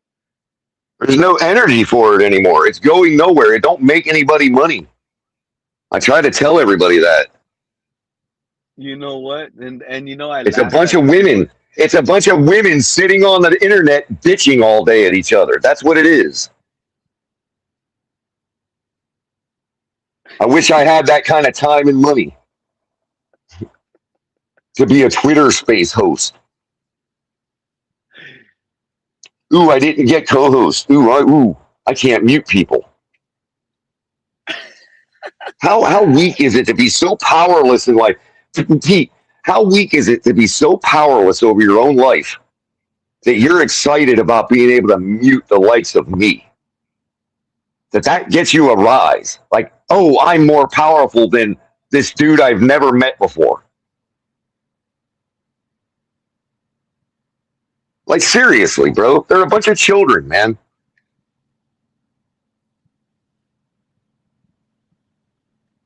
I ain't holding back no more because I don't plan to ever be back there. Why do y'all? But this is the thing. I don't get why people hold back when they don't hold back on y'all. You just finished coming out. Exactly. And you don't want to name drop. This is what I was trying to explain to you, Color. Listen to me and No, no, listen no, to me no. But I clear wasn't because even, I dude. I've called been, it out earlier. dude. I've been. Color, I No, called wait it a out minute. Wait a earlier. minute. Color, I've been I I've called been it out advised not earlier, to even right? say what I just Because said. I've been advised not to I even literally, go as far as I went tonight. color. I literally told everybody, this is us. This is for us. I don't do this for money. This is actually a hobby because I enjoy talking to Joe. I enjoy talking to Yeah, Color. I right. enjoy talking Pete, to if all of we, you guys. Listen to Pete, me, Color. I get Listen to that. me, I Color. get that. I I enjoy get talking that. to all of the guys that come up as a hobby. This is not an investment. This is not for money making. This is Agreed. not any of Agreed. that. So if that, But so if that's the case, then why do we all have to suffer the hits of somebody who is wait, making money? wait. So when I started this, let's not forget, Color. When I started this, I was being scapegoated. Let's not forget this, Color. I was being Oh, scapegoated. I was oh, being thrown out of everybody's YouTube channel. And then I started to feel like I'm going to places where I'm being talked behind my back at. You see what I'm saying, mm-hmm, Color? So now that mm-hmm. I'm going to places where I feel like I'm being talked behind my back because people are telling me, I said, you know what? I'm hearing I and see. I'm hearing, I've already addressed. Here's the reason I don't drop names.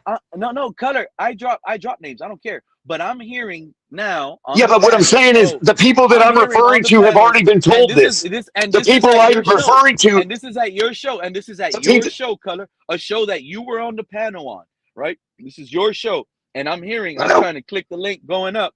I pop up, and I'm hearing. Oh, the stream is over, guys. It's over. Yeah, it's gonna get derailed.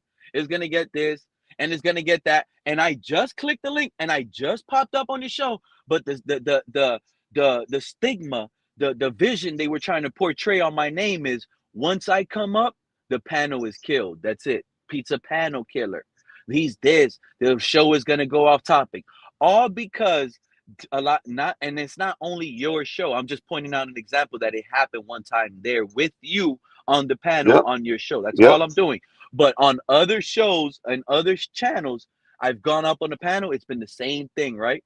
And all I'm doing is being the same person I am at the Fins tailgate, at the other one, Miami Sports I've Music on witnessed every TD, bit of it. on I've witnessed TD. every bit And of it. I've been the same person even on TD show that I've been on everybody else's show. All I do is debunk your take, not to be a mean or Why anything. do you It's think? all because Why do you think, it's Pete? Why do you think no matter how we butt heads in the past, why do you think I still come here? I like to think because you like me as a friend because I If like you you. and I, well, but the point but that's the point. If you and I didn't, if I've constantly told this to everybody, including everybody in the audience, over and over again. If I actually didn't care, you wouldn't hear one bit of energy out of me. This idea that I'm just that I'm just a hateful person, or that, that people aren't good enough for me or whatever. No, the point I'm trying to make is that whenever I've seen red, it's because I was disappointed in somebody that I thought cared. And that's okay if they don't, but it's tough to deal with that for me. I get excited over that, right? But it's because I care. I wanted the person to care about me. Yeah. If I didn't, I wouldn't spend one bit of energy on it. Just like I'm not spending one bit of energy on Twitter anymore. I just don't care.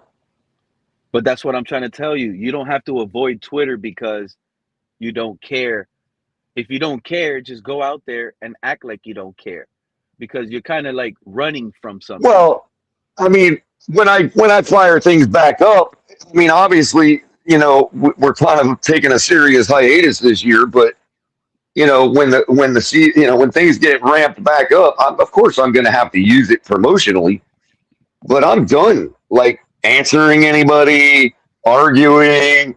People sit there and argue on Twitter all day with their millions of followers, and there I am sitting there saying the same exact things with my 900. I guess Elon forgot about me when he lifted everybody's shadow ban. I don't know. I'm sick of people stealing my words, stealing Don't my be ideas, afraid. because Don't be they're the type of and you ideas gotta that anybody can call come them up out. with.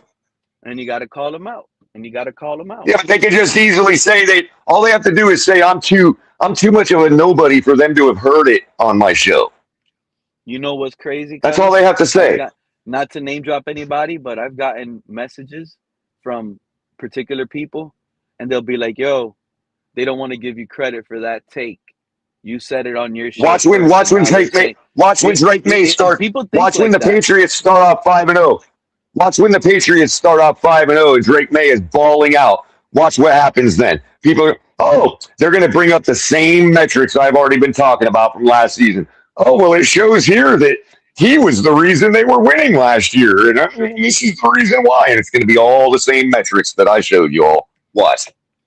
And you know what? I'm gonna argue with Words, you again dude. because you know I'm gonna argue. You know I'm gonna argue with you because you think that 5-0 start is gonna fool me. I'm gonna tell you right now. The Drake No, of May course I'm not. worried about It's is not. playoff Drake May.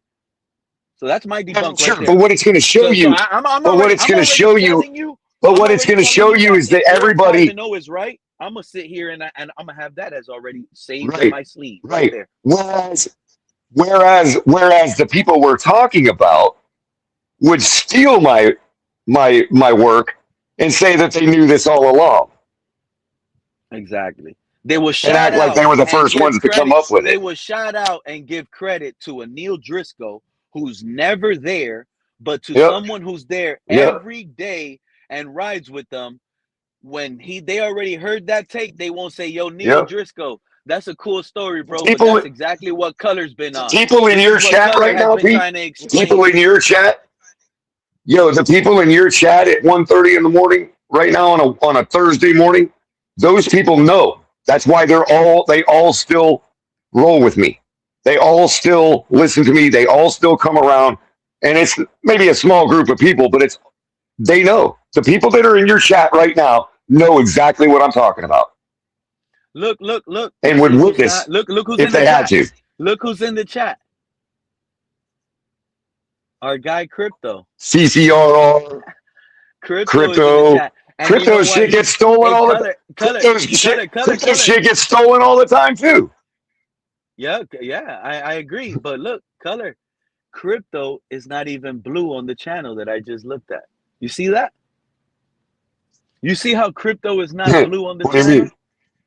What do you mean? What do I mean? I'm not looking at the chat. Crypto is not a mod on the channel. Oh, why not? What do you Never got mean? around Why to not? What do you mean? Why not? He just Because he'd start hasn't banning everybody. He just hasn't been around. He's been ghost. He's been on the Twitter world that you're talking about, Color. Oh, that's right. Oh, right. He quit. He quit the job. Oh, So he I see what's stopped going on. coming around. You see what I'm saying? So it's been so long, right? Because everybody's modded on my show. Because everybody's opinion matters. So that's why, to me, everybody earns a mod. Not my burner. You didn't mod my burner account. Every time I make a comment with my burner account, right? Well, I'm not going to tell you before I say this because it's interesting. Every single time I make a comment with my burner account, that's at which point you decide, oh, I forgot to put on a subscriber only chat because I'm not subscribed on my burner account.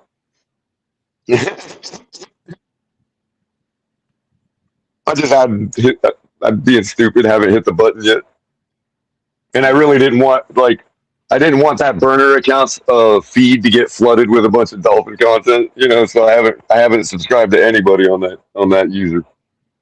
That's my user that I'm trying to control my feed on from getting sloppy because I use it to do all my research on YouTube. That particular user. Charger It's named. It's Nomi Sunrider, bro. You ever see Nomi Sunrider? That's me. Oh, I knew that was you, Sunrider. But to the Charger, shout out to you, real West Coast hours. He says And I said it in this stream too. If you go back all the way to the beginning of the stream, it was a short little segment. Oh, Chargers knows. And Charger, you're a NFL lit. Charger fan. Listen to what I'm about to tell you, Color, because I said it in the beginning of this stream. We've been going on 8.5 hours. I said, I got the Broncos winning the AFC West. And the reason why I got the Broncos winning the AFC West is because not only do I think they have a easy schedule, they're favored in most games. I think if it wasn't for the Broncos, the next team most people would think is the Chargers. But the reason why I'm not high on the Chargers, right? I heard Mike McDaniel the other day with the Chargers. He comes out and he starts talking about when they wrapped up OTAs, fellas. He talked about how he's working on Justin Herbert's footwork. This is what Mike McDaniel wants to work on. Is Justin Herbert's footwork and his release. Oh my God. Oh my God. Is that the best you could come up with? I said, holy crap. Hey, tell us that you're totally irrelevant in that locker room without telling us you're totally irrelevant in that locker room. You know what I mean? Like, you're looking at the footwork of your quarterback, bro. Come on, man. Like, really? It's Justin Herbert, dude. And that's what exactly. Like, I'm glad you brought him up. I'm glad you brought him up because I meant to say earlier, I saw an article today about, and it's coming out of the LA area. And they're already hyping him up, dude. Like, he's the key to their season this year. And he's such a badass. And oh God, it's so gross, man. It really is gross. I said it on my last stream yesterday. Everyone is hyping Cringe, up. I think, is the word the kids use these days. Omari on Hampton, he's projected to lead the league in rushing this upcoming season because of Mike McDaniel. Yeah, probably will. And they're going to make that out to be like that's a good thing.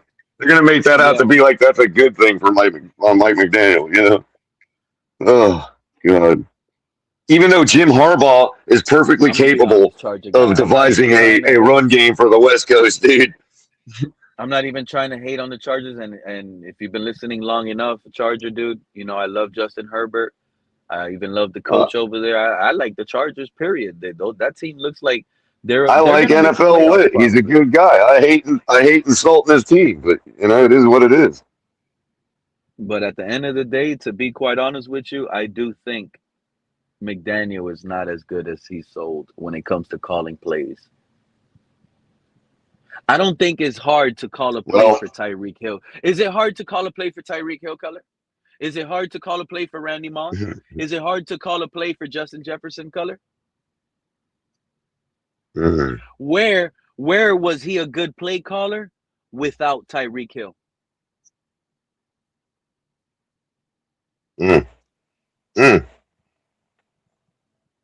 His only saving grace is Vance Joseph, I think. You couldn't stop a nosebleed if you had to. Mike McDaniel couldn't even get plays in on time.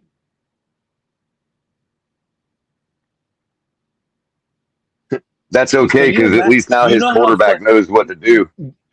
I think Justin Herbert cut his hair, right? Did he not cut his hair? He's lucky he cut his hair.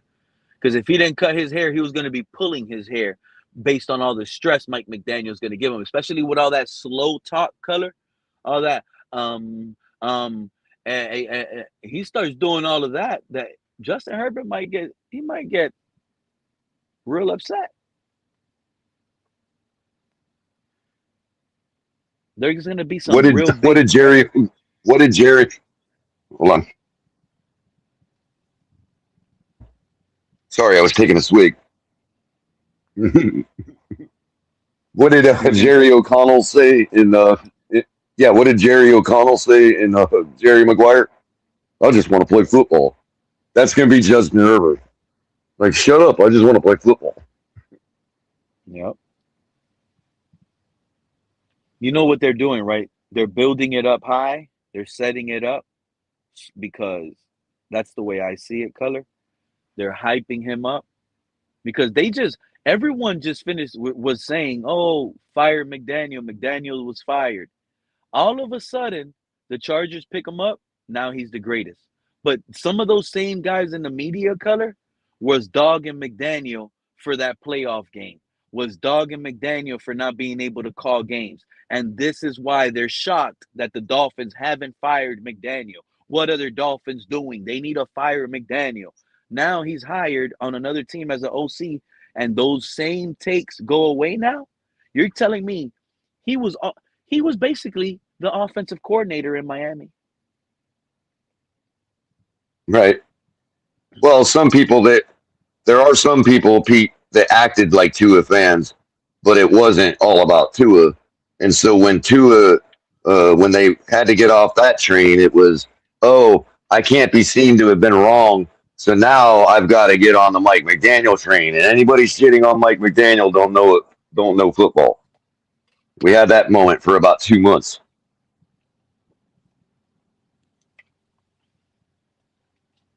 And now everybody's like perfectly okay. Okay, yeah, we suck, so we're not even going to watch. So the real Floridian fan is coming out now.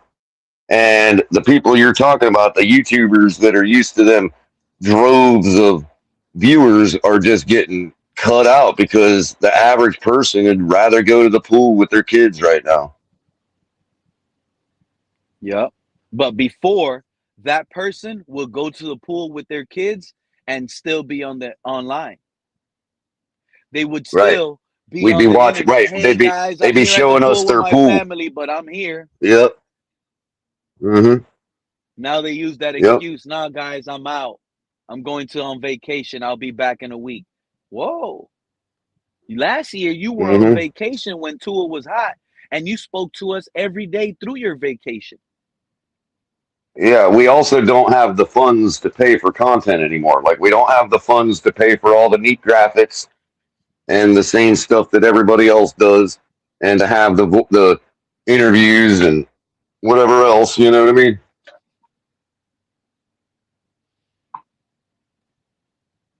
All that Last money year, would dry up. on vacation, these guys didn't even talk about their vacation. All they said was, "Hey guys, I'm on vacation. I'm here with you guys. Let's talk ball." They ain't even talk about their vacation. They still hyped up Tua. They loved it. They brought it. They hyped it. Now look at them. Fakest fans alive. That's why I tell you, Color, I don't have no tongue. I could do this. I could do this on my own. You know what I'm saying, Color? I don't really need. I'm happy where I'm at, Color. You see what I'm saying? As long as I get Color on the panel, Joe Riss, and a few of you guys that already be coming, Fred, I'm good. I don't need 1 million subscribers. This channel ain't gonna work with 1 million subscribers, Color, with 1 million people trying to come up on the panel. You think this channel's gonna work? So my vision is never to be big like this. It's to be just this. And I realize, oh, all these other guys are you check this out, Color. All these other guys are gatekeeping almost to a way where they force me, right? They force me. You see, Color, a lot of these people don't know I'm a business brain, right? I'm a business brain. I said, these people that are doing it for money, and this is no diss at any of you guys, okay? There's no diss at nobody personally. Continue your wrath and prove me wrong. But I'm going to give you guys a hint. Barry Jackson? No, not Barry Jackson. Barry, what's that guy? Barry? Cunningham. Barry Cunningham. Barry Cunningham pretty much Barry Cunningham pretty much dropped the elbow on DDW. DDW is looking really bad and people don't want to talk about it. DDW ran to his subscribers, and remember, I had that stream. I did delete it because, you know, I just to not do that to DDW, because everybody has their niche. Maybe DDW, he's happy in life where he's at with his niche, like Barry Cunningham was pointing out. But Barry Cunningham pointed out, if you're doing this for money, like a lot of these guys are, right? Because they ask for donations and especially they beg for subscribers and all of this. When you know they're doing it for business and they're doing this for business, um, they went the wrong way. That's the truth. And that's the reality.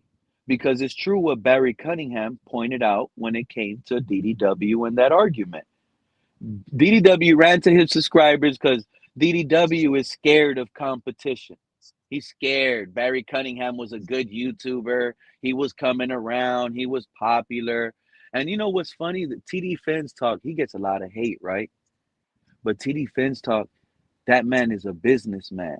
He's smart. He realized before Barry Cunningham even came around and said, right, excuse me, and said about the whole, if you're going to be doing this for money, you're a bad business person or whatever, because you're just targeting a tiny market. And that's true. Right. Think about this. A finite market. Color, check this out. Think about this for a second. And this is why TD, he's a smart guy, because he's doing it for business. He's already grown in it. And yes, it's TD Fans Talk, but think about what he had to do to create and make it a successful business. If you're going to do content and you're going to do content for sports, and then you're going to limit your content for sports to just one team. Think about that, Color. That's like, let me give an example. That's like, all right, I'm the crazy taxi driver. I'm the only taxi guy around. I'm gonna create a taxi somehow, some reason. But I only go to one spot, Color. If you need a ride from me and this taxi company is only gonna take you to this spot. This is how they're investing when it comes to trying to make money off of content, talking sports, and only talking about your favorite so-called team. Oh no, this is my favorite team, and I'm gonna create content talking about my favorite team. Right. I'm the smartest. Right. Everybody's the home of the real fans. Right. Everybody's the home of the real fans. So the same 30,000 people got to choose who the home of the real fan is. Exactly. So you're doing this as a business. It's not like you have 2 million people, and you can have 1 million of them, and I can have 1 million of them. No, I'm just saying, Color. Like, if you want to do sports content, right, and you're doing this as a business, like, why not talk about all the sports? Why not talk about football, basketball, baseball? Let that be known you're a sports show, because you're doing it for business. You will never run out of material to talk about. You're right. They want to argue. They want to compete for the little bit of peanuts that you're getting from the same community, like Barry Cunningham pointed out. If he says y'all gonna saturate each other, because the Fins tailgate is gonna have the same members that TD Fins Talk has, and then Reason is gonna have the same members that the Fins tailgate has. So now y'all forcing y'all subscribers to create memberships for 7 different platforms. Now they're paying $5 a month to 7 different content creators because they want to support all of y'all. And what do they get? And what do they get for subscribing? They get flooded with 2-month-old material that they watched live. That's like, so it's one of the things I can't stand about YouTube's suggestion feed, dude, is it'll put like something on from 2 months ago that was like a live show that like I watched. You know what I mean? It's like, come on, man, get this off my screen, And it just gets incessant after a while. I've had to subscribe people unsubscribe to people in other communities, not football related, because just subscribing to them made my feed get filled with all their old content. And some of it doesn't work. Like, it's not, some of the content is dated. Like, if it's 10 years old and they're talking about current events, then I don't want to watch that. Yep. I mean, Yeah. again, Craig just fell we were asleep. talking He about good. the Have a same good one. things every year Tua was here. Appreciate you, Craig. Mhm. Hey, Color, I think we put Joe to sleep, bro. This is terrible content. We may have. There's We may no have. way in hell. There's no way in hell this content me and you are talking about is entertaining. Can't be. I think we put Besides the fact that, everybody to sleep. well, but besides the fact that the advertisers already have huge budgets to pay the NFL for sponsorships and all that. Okay, they don't care. They don't have any money left for the little guy. They're not going to just sponsor a bunch of it's not like the financial market where if you just start talking about trading, dude, you're going to get 10,000 subscribers and you're going to have fucking advertisers dumping money all over you because that's what sells right now. Everybody wants to know how to make money. For example, there's a couple other big ones like that where it's like YouTube is paying more because the advertisers are paying more for certain content. Like if you're talking about stock trading or the financial markets, people eat that shit up because they want somebody to tell them what stocks to buy or whatever. You know what I mean? Or they think they're going to get some kind of, insight. You don't even have to know what you're talking about. You just make your channel financially centered, and you'll gain the base. Politics too. Pick a side. You know what I mean? And just drift. That's all anybody else does. And then when the other side gets elected, you find a way to say, "Oh, I really didn't like that other guy after all." I'm I totally wonder. against everything that I Color, spouted for Color. 10 years. I see. Bad hip Tua. You know what's funny? I don't know how right I am or how wrong I could be wrong because I had got a message. So they said, "Oh man, your boy Lewis, he had surgery on his hip or something." I don't know what it was, so I'm Mhm. gonna go read the message again. but but Lewis, I'm glad you're good. I'm glad you're recovering. I'm glad you're in this chat. Shout out to Lewis, loudmouth Lewis. Come up here now. Come up here while you're down. You can't Yeah, walk. I'll drop that Lewis knows. elbow. Lewis I'll knows. drop that elbow on him right Lewis now. knows. Pete and Lewis, to your question earlier, Lewis knows damn well that if I had any problem with him, I could talk to him right to his face, and I ain't gotta be afraid. I ain't gotta worry about nothing because he's got a good got I a bet good that code, loud. dude. I bet that loud mouth. I bet that loud mouth to an ear won't pull up on you now, Color. He got that loose hip. You can get him. Pull up on him right now. Pull up on Lewis right now. He got that bad. He got that Tua hip. That's crazy. He got that Tua hip. But God bless him, man. Hopefully he gets well and he walks great afterwards. Life content, Pete. Out of most of that crew, Pete, Lewis is the only person that has actually shown me with actions that the dude, at least You know recognizes what my the existence. you know what the problem with Lewis is? He doesn't want to accept all the credibility loss he got with the Tua takes he gave. He doesn't accept that. He doesn't want to accept his Tua hips. You're trying to make the guy get a hernia or something. You're trying to make him herniate his hip or something, dude. Yeah, you gotta hit him when they're down, man. He's a little down right now. Hopefully, I made him laugh. By the way, hopefully, I made him laugh. Color, that's real Well, talk. hopefully he didn't have to sit there and watch Babylon 5 for a whole weekend in the hospital room. He's still in the hospital. Damn. I hope he's Oh, out here I at don't think home, so. just I chilling hope and not. hanging out. No, I was laid up, dude. I had my hands strapped to the bed. My other one was shattered, and the TV was, and I had like all kinds of breathing tubes in me, and the TV was stuck on Babylon 5. TNT was doing one of those. They used to do those back-to-back marathons of the same movie like all weekend long, and this weekend that particular weekend it was Babylon 5, dude. and I already hated the movie. But I'm sitting there all like machine is breathing for me, and the first thing ain't, oh, I got to tell a nurse to change the channel. You know what I mean? Damn. God, that I'm movie's glad you're right terrible. here with us.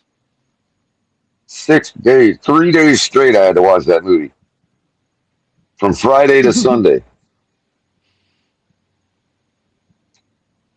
It was on repeat. Yeah, well, TNT for a They while like they were picking a they movie and probably just playing it back they to back probably on the weekend. You know. they probably had you sedated to the biggest drugs on that bed. They're like, this guy ain't even gonna Oh pay yeah, I was attention to on. the Oh, TV. I was on a morphine drip, dude. Like Told you. I had a They button that probably I could push for the morphine, bro. they saw those sparkles in your eyes and they said, man, this man can't look at that TV right now. He ain't focusing on that. He's gone. Exactly, exactly. And me, I was raised right, so I'm not sitting there thinking, man, with what's going on right now, everybody crying over me, standing over the bed. I'm not gonna be like, can you change the channel? Do you need anything, Chris? Is everything okay? Man, I could really use You know somebody to what, change Color? the channel, bro. You know what, Color? If that is being raised right, you just confirmed I was raised wrong. I was raised wrong. I was raised Well, wrong. I If was that is raised. what raised right. I was Because I'm telling raised you that right now, Color, my Pete. I mom was told me, raised that don't when have we go no to hair on your McDonald's. tongue, speak your mind. So if I need that Well, TV I was changed, raised that when nurse, we I went to can't move my McDonald's, arm, bro. nurse. Can you put Nickelodeon or something? I need something. I need to be But able to look, say, Pete, I was raised. I was raised that if we went to McDonald's, bro, I got the cheeseburger how it came. I was not allowed to order it with no onions. oh, nah. You see, I still order my cheeseburgers with no pickles. No I can't. pickle, bro. I Yeah, got you no know, onion, man. Ugh. yeah, and you know what they do, Color? You tell them, and that's just me being courteous, telling them no pickles. You know they don't even care if you ask for it for no pickles. They still give you the pickles, Color. I'm serious. That's AI, bro. They It's AI still give telling you them the to give you the burger on the pickles. bro. They give you the burger on the plate. They got the bun But if they opened don't up. give you them pickles, if they No, don't give you them pickles, it's they'll get your sued decision. for It's false almost advertisement. like your no, it's like your decision. We're still gonna throw that pickle on that plate. You put it on your burger if you want or not. Oh, I see what you're saying. They give you the pickles on the side. They Oh, yeah, they give you everything. weird. Yeah, it's like and it's crazy. And it's like you don't and I've been there several times, right? Shout out to Lewis, to a near bad hip, to a near. What's up, Lewis, to a near? Well. Nah. Oh, well, I'm just shit. here. We got the What is actual he? Lewis. Shout Yeah, out to yeah, yeah, Lewis. yeah. Well, I am in the hospitals, but I wanted Hands to and come up. feet when I'm Oh better. shit. Yeah. They That's ain't a got the message for channel you. on Babylon 5, do they? Yeah. That's a message. Pete. I'm putting hands and feet on people once I get 100%. But no, I only came up because Pete, you said something about something with Color, and me and Color are good. We ain't got no issue. I just wanted to come clarify Well, that in front of Nah. everybody. You I and hope Color we're got good. big I don't issues. want Lewis. You and Color You got said big you I issues. said I won't be wouldn't. on Lewis as bad as us. You said I wouldn't come up here in front of Color and stuff. Me and Color are good. Me and Color just did well. Color was doing the show on No. TNTG. The last time I seen him was the NFL draft, and I went up there and I Lewis, tried to you go with Color. misunderstood me. Lewis, you misunderstood me. I said, I bet you won't come up here while you're down. Come up here now while you're down and pull up on Oh Color. well. Listen, it's 2 o'clock in the morning. The only reason I was watching is because I had a nurse come in here and I gave me my medicine, and Damn, you still in the I hospital? I I was was look. hoping you're already home chilling. No, so I had my initial back surgery and everything was fine. I was home. I was doing physical therapy, and I got a call from my PCP when I was at physical therapy blowing me up, but I didn't have my phone. I was obviously going through it. So when I leave there, I'm walking out. My wife's waiting for me in the car. Walking out, I call the doctor. Doctor says, listen, can't really talk to you over the phone. What I can tell you is go to the hospital. Wherever you are now, just go back to the hospital. What? Okay. So, we kind of. I left an M&M in there. Yeah. Nah, Color. What happened is, and Color, you'll kind of understand this. I've been smoking cigarettes off and on, but more on for the past 20 some years. That there's no excuse for it. Well, either way, to make a long story short, I had a herniated disc. It felt like a stinger, had a herniated disc, had the shaved disc. I was feeling good. I had bad circulation in my left leg. So there's some points, that's why I was going through physical therapy, because I was on bed rest for like 3 months where I didn't work. I was working from home, but I couldn't physically do anything. So basically, felt good off that surgery. But yeah, circulation, because my leg, we thought it was just I had to build it up because of the bed rest. But nah, I'm having bad circulation. So I go back under the knife on Friday. So we'll see how Oh wow. we'll be all right. They got you loaded up on aspirin right now for thinning your blood out. They got me a lot stronger than aspirin. I'll tell you that. But Right. I just mean for the purpose of thinning your blood out. Oh yeah, for sure. So, we'll get through it though. Man, that's crazy. Just Alex Smith in it over there, man. That shit just hurt my feelings right now, Lewis. For what? I'm in good spirits. I'm good. I this, that, and the third. I'm good, but everybody goes through it. We're not a sprint. I'll be 45 this year. I'm not a sprint. Yeah, Lou's the type of guy. Lou's like Robert Duvall on Lonesome Dove. He's like the guy goes to take his leg off and he cocks his gun. He's like, "You take my leg off and that's it, man." He'd rather die than take his leg off. He's like, "You ain't taking my leg off." And what's that other dude? One of the what you call it? He got into that car accident and his leg got amputated. They were making fun of that dude. Oh no! And he's under. Yeah, he. What guy is that? He was Matt Miller, I think his name was. Matt Miller. Oh, ESPN, that is the Matt guy. Miller. Yeah. Mm-hmm. He had a car accident. He had a car accident, I believe, and he lost his leg in that accident. And now, right after the tragic stuff that's going on, out of nowhere, now people are calling him a scammer. They're calling out all the bad on him, and it's crazy to like in a situation like this, when a human, like not even his fault, gets into an accident, loses his body part, and now people on the internet want to go out of their way to call him a scammer over like $300 on a tweet that I read. I said, damn, man, people are just down bad right now for this is what I was trying to tell you. $300, We were, man. Color, weren't we just, Google gives you $300 Color, of cloud hosting for free. Color, weren't we just talking about this? People will do anything for engagement to make content. That's what these idiots do, bro. They went out there, talked about that man, tweeted about that man, says that he's a scammer, he's an idiot, he don't deserve money on his GoFundMe. He's probably scamming now. Like, wow. Yeah, sounds like you've been watching the Kino Casino guys. That's when I started listening. It's kind of when you and Color were having that conversation about the scamming, Pete. And I'll leave you and Color with this story before I hop off. I believe that scammer shit you were talking about is true.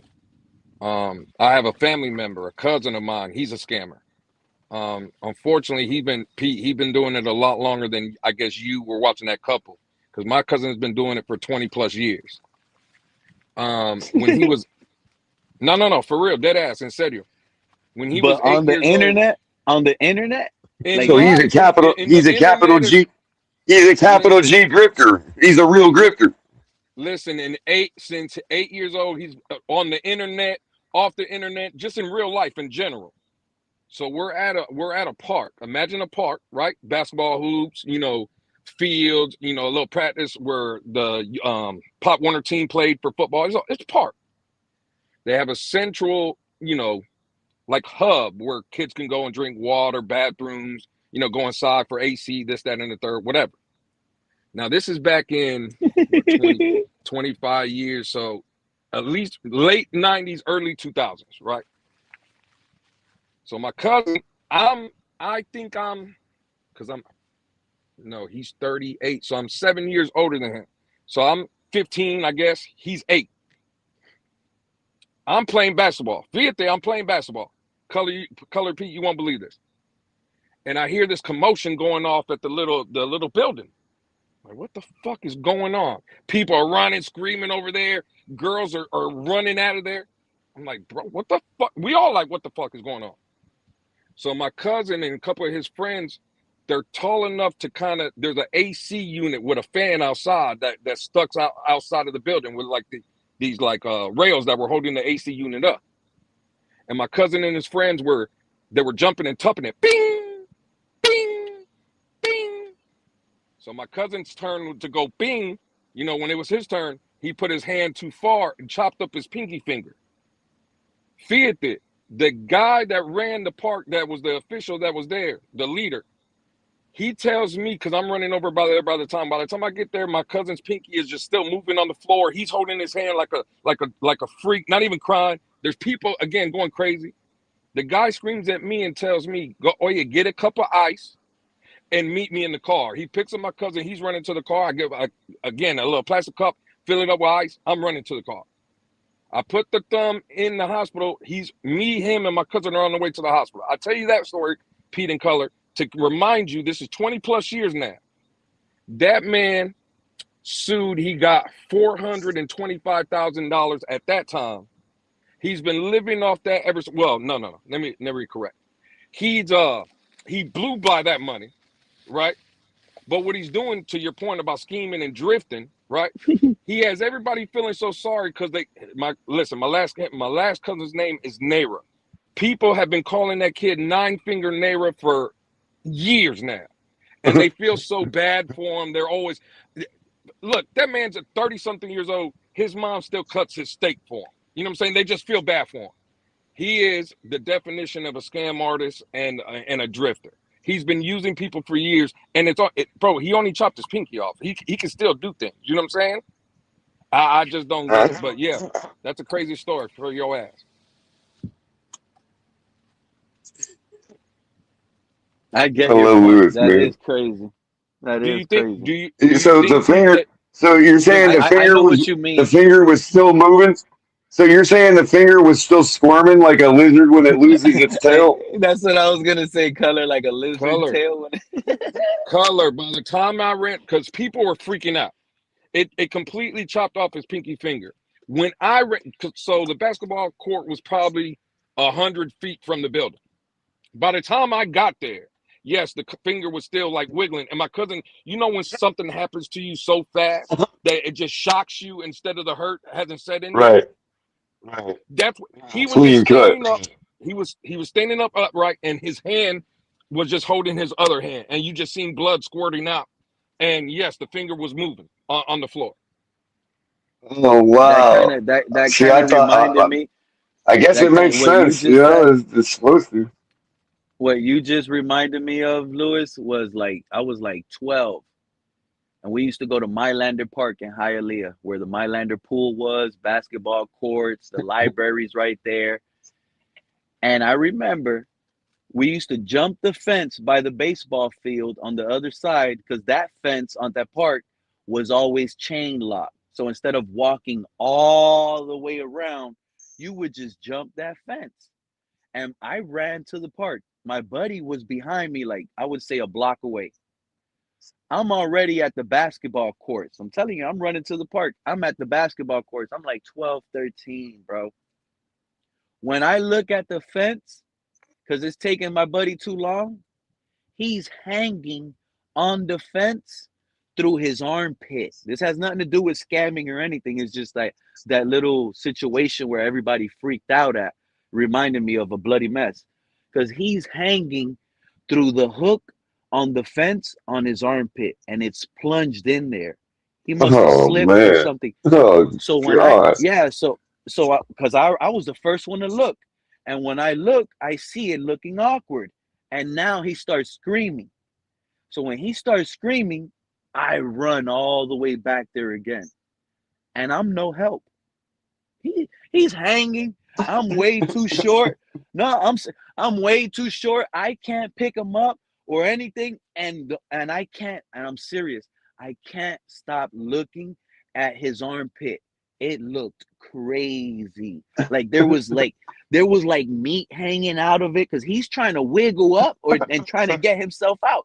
And it's just bleeding and there's meat and like strings coming out. And I'm like, oh my like a God. Like movie. I'm like it was because it almost like, you know how people will be like, go get help. And it's easy to sit here and say, oh, do this, do that. I'm not gonna lie, Yeah, Color. I tried people I do tried to freeze, pick man. him up. Yeah, I tried to pick him up. I said, holy crap. And I'm trying to pick him up, looking at his armpit, and the more he wiggles, the scarier it gets. So I completely let go. And I'm like in shock. And I can't even scream for help, nothing. I'm like the worst person at that moment that you want to see because I'm just standing there, dude. It's like eternity. And he's screaming and I'm just looking at him. And next thing you know, I turn around and like it felt like an hour, Color, but it was probably in real life like a blank minute, 45 seconds, but it really Right, felt like like an hour. right. So I turn around and run back to the courts and tell everybody, look what's going on, especially the big dudes. And by the time everyone runs there, some random guy on the sidewalk on the other side, just nonchalant, just picks him up, grabs him. You see the blood coming out. He falls on our side of the field because that's where he was hanging from. And it was like crazy. That was crazy, Louis. That to me was like a Wow. crazy moment. Well, But it well, has nothing to listen. do with no scam. I never like saw anything or no. There wasn't My even no craziest moment GoFundMe actually back then. happened to me. So I shattered my wrist and severed my jugular vein, and somehow I lived. Jesus Christ. Well, Yeah, listen. and you'll appreciate this, Louis. Real quick before you go, you'll appreciate this, bro.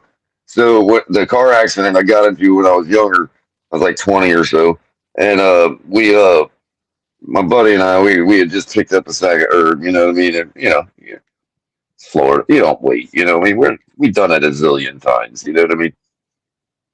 Well, that Hold shit on, was Color, good because it because it sounds hit like him. Lewis is about to run off and he's about to pass out. So I got to get this out because Oh, it was. no. Go ahead, fellas. Finish the story. You're good. Go ahead, Color. So you know, it hit him like it must have hit him really hard or something. Next thing you know, he's veering off the other side of the road, and before I could even act, like Pete was saying, you kind of freeze because I mean I could have pulled it. I could have pulled it out of gear or something. I could have just grabbed the who knows what, but it all happened in slow motion, and we ran into this telephone pole.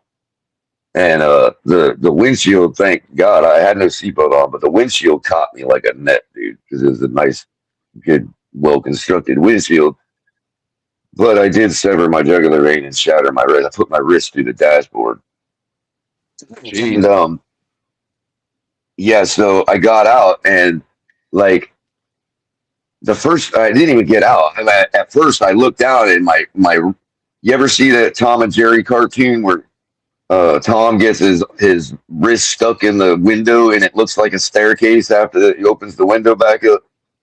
But are you talking about your jugular That's what and my your neck though, that's what my Color, shit looked like. or in your No, wrist? You no, that saying? was what that's what my wrist looked like. But what I'm saying is, you Like said it you looked were like leaking Tom. out of. You said you were leaking out of your No, jugular and your no, neck no, and in no, your wrist. no. Well, I didn't know my jugular vein was severed at the time of the accident. In your Obviously, I neck? found that out In your neck? when I was in a helicopter on the way to the hospital. On your Yeah, neck? yeah, my neck. Yeah, yeah. It was just leaking out? A shard of glass shoved up into my mandibular nerve, severed my mandibular nerve and my jugular vein clean. I had to stitch it back together. That was the day I found out that modern medicine had the ability to stitch veins back together. I had no idea.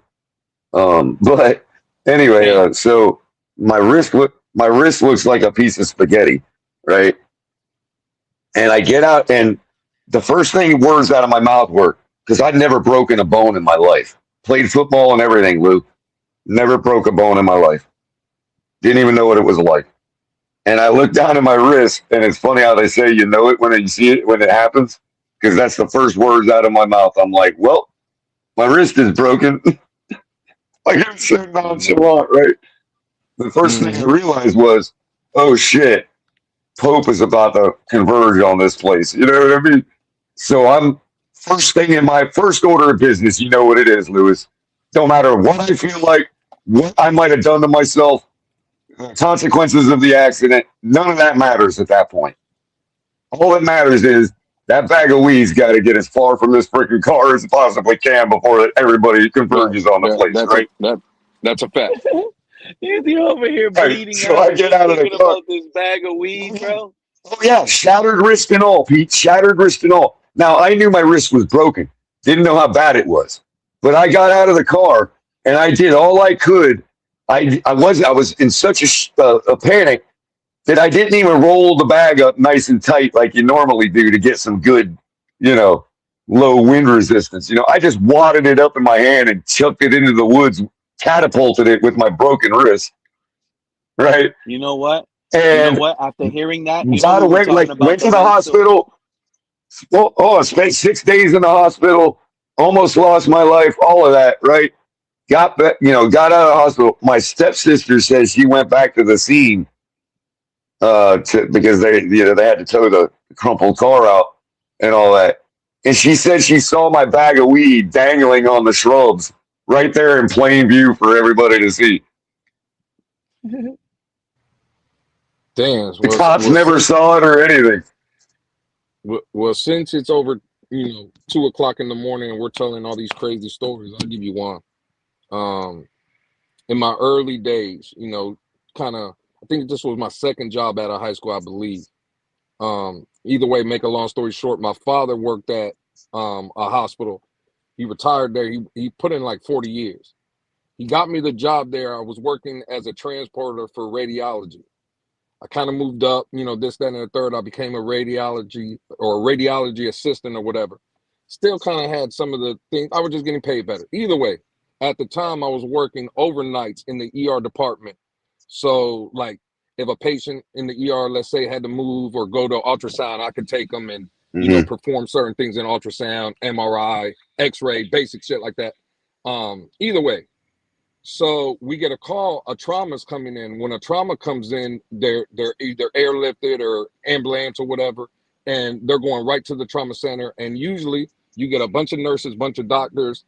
Radiology will go in there with the portable X-ray machine, and they'll be taking X-rays and shit on the trauma patient. There's a whole, it's like what you see in like TV shows and movies. That's really what it is. There's a bunch of people in a room, and they're all doing. Oh yeah, that's what they did to me. Everybody could just start doing whatever they could. One guy was stitching up my chin. The other guy, like everybody was doing something.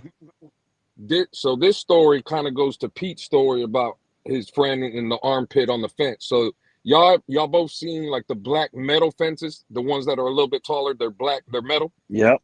With the long spike. With the long spike. And the ones that look like something that Vlad the Impaler would impale somebody on. Yeah, those ones. Absolutely. So all we get in the department is go to the trauma room or whatever, be ready.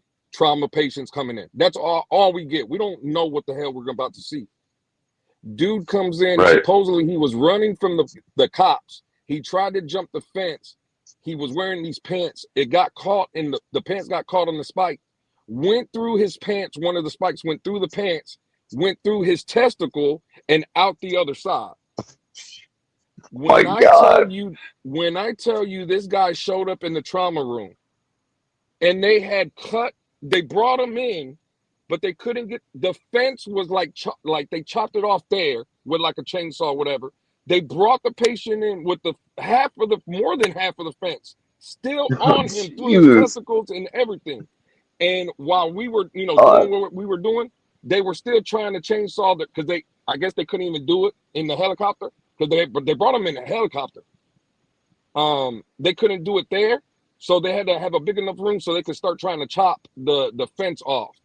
That was the craziest shit I see, and I was like 19 at the time. That was the craziest shit in the middle of the night. Well, that was the day you realized why everybody Right. That was the day you realized why everybody venerates nurses. You know, Well, like what they it do was for a living. You know, it's like well. There's another guy. And this story will be a lot shorter. They came into the ER. He was having rectal pain when they brought him into X-ray for us to take X-rays of him, or his rectum. There was an aerosol can, like an air freshener, like an aerosol can that was stuck in his ass. So that was another crazy. Jesus. Those were that story is not crazier than the other one. It's just a lot funnier than the other This one. can is on fire. A color. Imagine sitting there at 19 years old. You're taking X-rays, and it pops up on the screen, and it's an aerosol can sticking up in some guy's ass, and he came to the ER to complain about Was it rectal hairspray pain. or WD? What was it? Well, I'm not. I wasn't there when they removed it. Color. I just seen the X-rated Aquanet? version of it. Yeah. I don't know, but yeah, those are my two crazy stories at 2:18 at night. Wow. That is nuts, man. That is nuts. So at But 2:18 at the night, worst part at of the 2:18 at worst. night, But Pete as I wants was to know. Let me know what's going on, Lewis. You said you're gonna put hands and feet. What, these people making fun of you because you down right now? really quick, Pete. They're threatening you Really now, quick, and they're Pete. making fun of you like they're doing Just to Matt cap. Miller. Hey, Pete. Hold on, Pete. Just to cap something off from earlier. The worst part about that whole hospital trauma experience of mine, 6 days in intensive care, severed jugular vein. The worst part about that whole experience is what I was telling you earlier, Pete.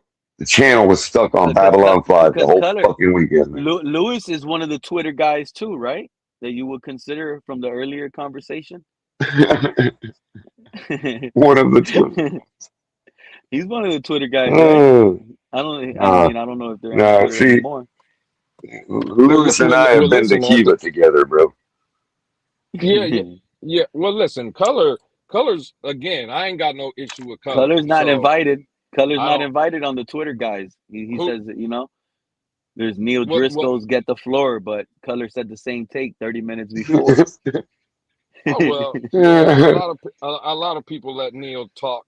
Again, I've had plenty DMs and text messages of please tell Neil to stop talking, this, that, and the third. And again, listen, I think we all talk a lot when we want to get our shit off. So I'll just leave that there. But as far as like Twitter, I'll be honest, it's easier to click on a stream like, with my health concerns here recently, I haven't even been hosting like that. But I just go into Twitter Spaces because it's a lot easier. Like when I'm working or when I was out, it's then fire Right. up a StreamYard or be on YouTube like that, where there's a lot more shit you got to control. So for me, it's just if I'm Yes. gonna be out on the road for 7, 8, 9, 10 hours working or whatever, and that's the easiest form, just to be out there talking shit and maybe have good conversation in between.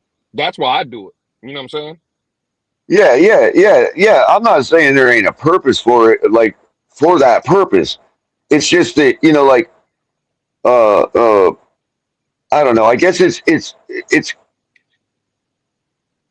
like being in an environment where you're there, and even if it is that kind of environment where everybody's partying, having a good time, but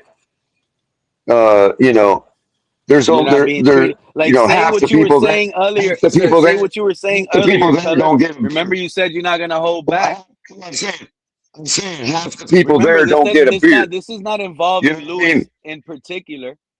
I even asked you when you were talking about it. I said, "Who you talking about, Lewis?" You said, Well, "No, not for Lewis." example, And okay, I just Pete. said, and I Okay, just Pete. mentioned No, Lewis's name Pete. because You're I right. know he plays a lot on You're Twitter. right. So You're just right. go And ahead and you're pop right. off. You're right. And you're right. And Lewis just provided me an example. Lewis said, everybody, talks and prattles on and says and gets their shit off. Not everybody. I just disagree with that. It's just not true. You Oh know. well, yeah. That. Listen, if that's the conversation, I would tend to agree with that.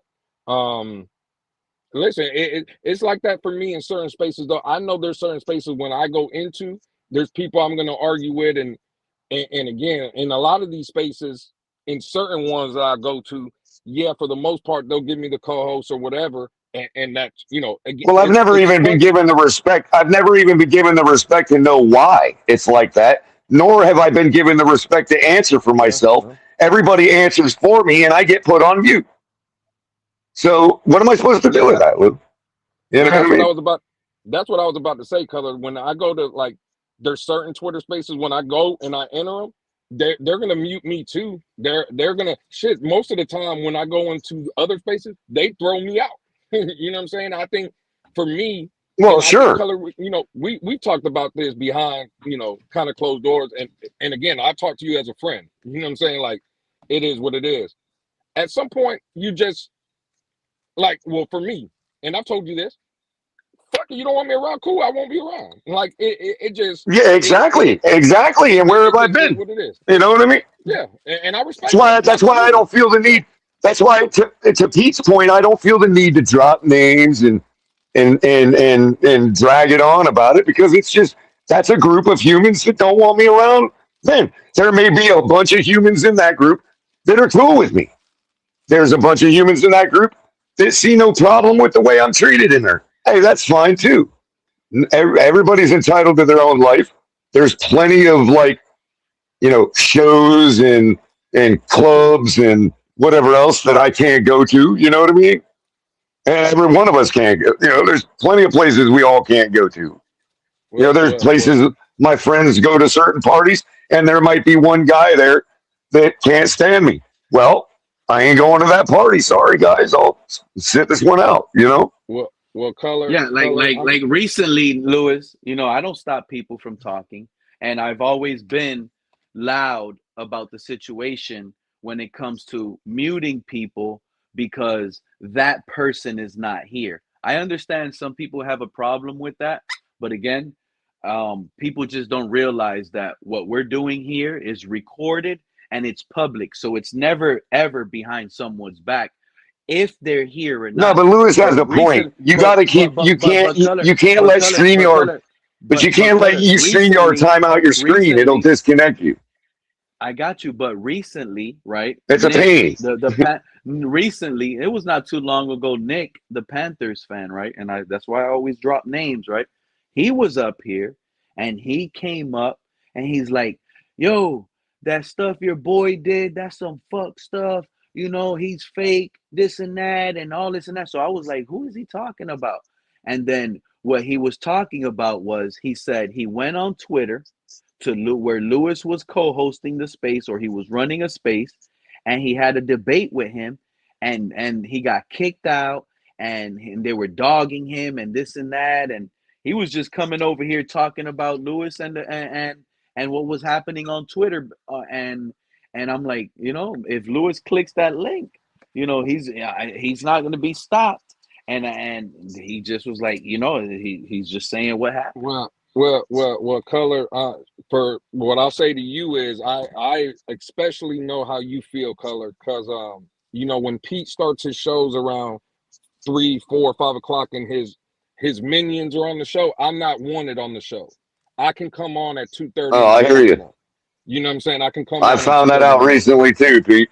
I mean, Lewis, I found that out recently too, man. but what I will say to Pete though about that guy Nick, see, no, and again, I'm no angel in no situation, right? I've never came out and told people, oh, feel bad about me, or situations I get myself in and arguments I have with people. Cool. Listen, we're either gonna get over it, we're gonna move past it, this, that, and the third, and we're gonna continue, or we can just keep it pushing. What I don't like though is, and again, that's me taking accountability for my actions. I got to live with how I move. What I don't like though is don't come up here and lie on my name or portray like, oh, you got thrown out and we were having a debate. No. See, I can have a debate with anybody, but if we're specifically talking to Dolphins, right? I'm going to imagine or believe that even if I'm wrong in the debate, I'm still going to have more knowledge about my football team. See, Nick is a Panther fan. Right. You're going to know where you're potentially wrong. You know what I mean? Right. At least if I know I'm wrong, at least I know, right? So in that Twitter space, I did throw him out. You believe you're right. You believe you're right. You know where you could be wrong. I could be wrong. Thank you, Color. So in that Twitter space, when he came up, Pete, and on your show, and he said, "Oh, Lewis was the co-host. Lewis threw him out." That is factually correct. That's why I said I don't like to have truths. You know what he didn't tell you though, Pete? When he got in that thing, we were having a conversation about the Dolphins. He didn't raise his hand. He just started talking. Then he proceeded to keep talking over people that were real Dolphin fans. So then at that point, I mute the space. I hadn't even addressed them yet. I muted the space and I said, "Hey, homie, you know what I'm saying? Again, don't come in here talking about we don't know the team more than you do," is what I'm saying. That's all I told him. So then he starts, trying to have a debate. We're trying to have a debate. He tries to debate me. So we're having a debate. And again, it's just a talking over. Well, at that point, Pete, I won't lie. My ego kicks in. And as a man, and I believe, just like you, Pete, Color, and Joe Riss when he's not snoring, we talk about the Dolphins, right? That's what we do. When he's not snoring. When he's not snoring. Don't cut me off and continue to cut me off when I'm trying to have a debate with you. So no, Pete, the half truth. He did get thrown out by me, but first of all, he can't beat me in a debate, especially over the Dolphins. But realistically, and I've heard him, Pete, again, I'm modded for a reason on your show. I still come by, hit the like button, this, that, and the third. But I'm here to say, and again, remember when I said I take full accountability of what I say? And Nick, you're an idiot. That don't, my opinion of Nick doesn't change. He's an idiot, right? But again, don't come up here and lie of what happened. Tell the truth. You can come out and say Lewis threw you out and Lewis was the co-host and cool, but don't come in here and say what you did. You see what I'm saying? Don't cut me off. Pete, you don't like getting cut off. Color, you don't like getting cut off. I don't like getting cut off. And in a space where, and again, my ego kicked in a space where I have control, I am the co-host, I can mute you. Nah, bro, you ain't gonna overtalk me. And it just is what it is. Listen, I don't make the rules, Color and Pete. I just play by them. You see what I'm saying? Yeah, but I can totally respect that, Lewis. But I can respect that. That's a form of moderation in your own domain. What I don't have respect for is a bunch of other people speaking for me. I get challenged on a real life issue, and then I get muted without being able to answer for myself. That's weak to me. That's weak. Yeah, that's some bullshit. Absolutely. Yeah, for sure. Because if misunderstandings happen and words that I might have said are misunderstood, I never even got a chance to rectify that. So that's being used to say blanketly, I hate this person. I'm not going to give him the time of day. But everybody else that does far worse than he ever did to me, I let slide and I let, and whatever else. You see what I'm saying? That's personal. So I stay away from personal. Because I don't want to because when I get personal, Luke, you know that I can't physically defend myself in my age, right? In the condition of my body. So there's only one way I can defend myself. But are you able to defend yourself verbally, Color?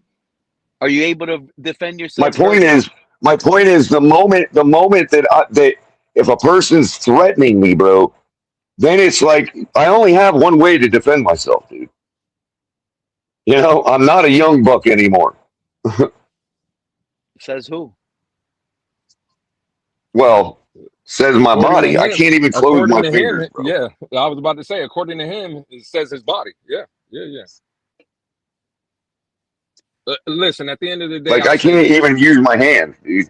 I can probably barely use the instrument that I was referring to these days. But even in a life or death situation, I'll forego the pain of my hands and my wrist. You know what I mean? Listen, Twitter is not for everybody. Hell, some of the times it's not even for me. Listen, I get more hate on Twitter than I get love. That's for damn sure. Like, I can go to space and talk with 30 some people, 35 people, 40 people that like me, but the 1,200 people that is now following me, I guarantee you 1,000 of them hate me. You know what I'm saying? So and the sad thing is you don't know if either one is real. You don't know if the ones that love you or hate you are real. You know, Pretty much. half the Yeah, time. pretty much. Absolutely. So listen, And even if they're it a real says that a little person, bit. even if they're a real person, you don't know if they're real, like the way we used to use the word real. You know what I mean? Yeah, absolutely. Right. So Like listen, The real. man, word real it is what changed. it is. I appreciate your time, Lou. Really, seriously. We gotta get together one day, man. We're not too far from Yeah, each other, bro. yeah, for sure. And Absolutely. I hope Well, I hope I'll be around. Godspeed to you, man. Godspeed to you. I know you're gonna pull through. I know you're gonna get through that stupid shit. Ain't nothing. Man, so when I was helping my brother-in-law, I was at his house. I had an early day at work. I went over, he was moving. So I went over there to start helping him, do certain things or whatever. And, we've all, Pete played, obviously I've seen the picture of Pete when he played football. Color, you obviously played. It just sports in general. I was helping him do some things. I picked up something, and when I turned, everybody's had like a stinger. Like you can be sleeping or whatever, and you get up quick and you turn your neck wrong or whatever, and you just feel that like it's just that little pain. It's that sharp pain. It's a stinger. I felt that in my lower back. Mm-hmm.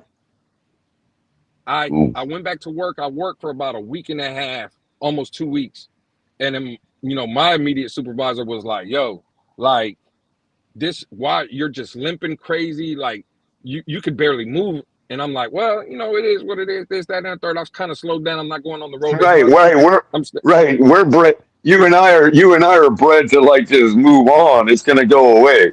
You know what I mean? Right, absolutely. So basically, I got sent, to the doctor to check what's up. This, that, and the third. The pain got so bad that before I could even get to the doctor, I had to go to the hospital. This, that, and the third. I wasn't even being able to walk. At the point. So, I get the MRI, has the herniated bulging disc, and it was so bad that, they basically admitted me into the hospital and told me, listen, we're gonna do this surgery, even though it's not preferable because you're not even 45 in back surgery, but it's not like a serious back surgery. We're just gonna go in there and shave it down a little bit. I said, cool. You know what I'm saying? Hey, listen, it is what it is. Is it gonna make me feel better? Because if it is, that's what I'm gonna do. I get put on short-term disability through my job, so I'm good. I'm getting paid. You know what I'm saying? Before, all good. Ends up where I couldn't have the surgery for like a month and a half. That I couldn't get it like actual like done. So I'm, in and out of the hospital and just here at the house. And when I'm at the house, it got so bad that when I would take a shower, it would hurt me so bad to like stand up or do anything that when I would get out, my wife would have to wipe wash me on my bottom half, dry me on my bottom half, help me put on my drawers and stuff because I couldn't even lift up my leg. Either way, have the surgery, my back surgery. Cool. The pain gets eliminated, but now I've been on like and Pete, you'll understand this. My wife, when I was laying down, I couldn't even sit up to eat dinner. So when I'm eating dinner, I'm either laying on the couch or laying in my back room and on the couch or whatever. I didn't have no strength to where it was hurting me. So I only could be in one position. My wife would have to cut like steak and rice she would have to cut my steak up for me, right? Because I couldn't even do that. Had the surgery, boom, go to start going to physical therapy. And, I'm working on my leg because I don't have the strength. But it turns out that, I still kept having, it's like when you go to sleep for 2 hours and you're sleeping on your arm. When you wake up, your arm is like numb and it feels like pins and needles. You know what I'm saying? That's how my leg was still Right. feeling at the time. I didn't have no back pain or nothing, but it would it just felt like that. And now we're here, and that's the bad circulation, this, that, and the third. And color, I'm sure you know, and Pete, you probably know as well. Circulation is something you just don't play with. You know what I'm saying? So Right. you No, Yeah. gotta have and you know Why what? not? You're talking about it again. you gotta have the blood flowing through the body, bro. You're talking about it again, Lewis, and I didn't want to bring it up earlier, but I'm gonna tell you right now, circulation is really important. My wife's dad, on a simple thing, just moving the kitchen, whatever table he said he was moving in the kitchen, he was doing it barefoot in his house, obviously, and the table, the weight of the table smashed his pinky toe. So the just the tip. Oh. Oh, Pete, well, why are you saying that? He got a regular bruise on his toe, on his pinky toe, a regular bruise. He thought it was gonna go away. It started getting worse. He sent me a picture. It was looking like frostbite, like he was dying, like decaying. And I said, dude, you got to go to the hospital. This is not a bruise anymore, dude. You're like, you're looking like a zombie. And he went to the hospital and they had to amputate his pinky toe. Mind Oh you, yeah, that is he's gangrene, like man. almost, yeah, he's like 50 something, almost 60. So they had to amputate. Yeah, it was gangrene. They had to amputate his pinky toe because they lost Damn. blood circulation from the hit that he had, and he had lack of blood circulation through. But again, I'm a very spiritual person. I don't like to bring things up because I don't like to say things in existence. I don't pray nothing in that nature. I actually hope and pray, Lewis, everything goes well with you, your blood circulation and everything goes well. That's all. That's the only thing I want. You know, Yeah, you yeah. just stay Hey, blessed. listen, Pete, I appreciate that, dog. Yeah, I appreciate that. Well, y'all know, we've had our battles in the past, and color. Me and you got into it, But Pete. that's the Obviously, thing. But we that's the got into it. thing. It The is what it battles is. to me, the battles to me. You want me to tell you what the battles to me meant? They meant greatness. I don't even understand. Like to me, that's what this is all about. It's about Absolutely. challenging another person's point of view. Whether you But, like but their fantasy thought or you like their plot, whatever it is.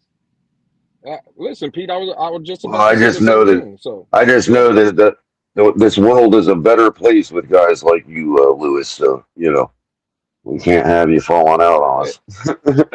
Listen, that's what I was about to tell Pete and you, Color. Like we've all had our battles, and I'm sure we'll have our battles again. But I Exactly. would feel the same way between if Pete was going through something or you, Color, was going through something. Obviously, me. Y'all know how I am. This shit ain't gonna hold me back. So it's just a little setback. This thing or third, but And you know again, what? I'm in good Since spirits though. I'm chilling. no, you are in good spirits and you're gonna be okay. That's the truth. But since you said something, I'll tell you guys something. Bigote says he had two knee surgeries on the same knee and the torn meniscus. Crazy thing is, I told you guys, like a few months ago, my wife is just recovering. She had to go and get meniscus surgery. She had just finished therapy. Her knee was almost fine. Everything was good. We're watching my son in football practice in spring camp. He's doing tackling drills. For some reason, one of the biggest kids on his team decides to go low on my son and he hits him. And from where I'm sitting, I'm looking at him sideways. I see the hyperextension on his knee. His whole leg goes back on the hyperextension. So it was almost like the same moment I told you guys earlier. Oh, when I saw my friend hanging on the fence, I was in shock. When I saw my son's knee in football practice go back when the kid tackled him nasty like that and his knee went back, I got in shock. And my son lands on the ground holding his knee. And I'm looking at my wife and I kind of like scream at her and I'm like, go get him. His knee just broke.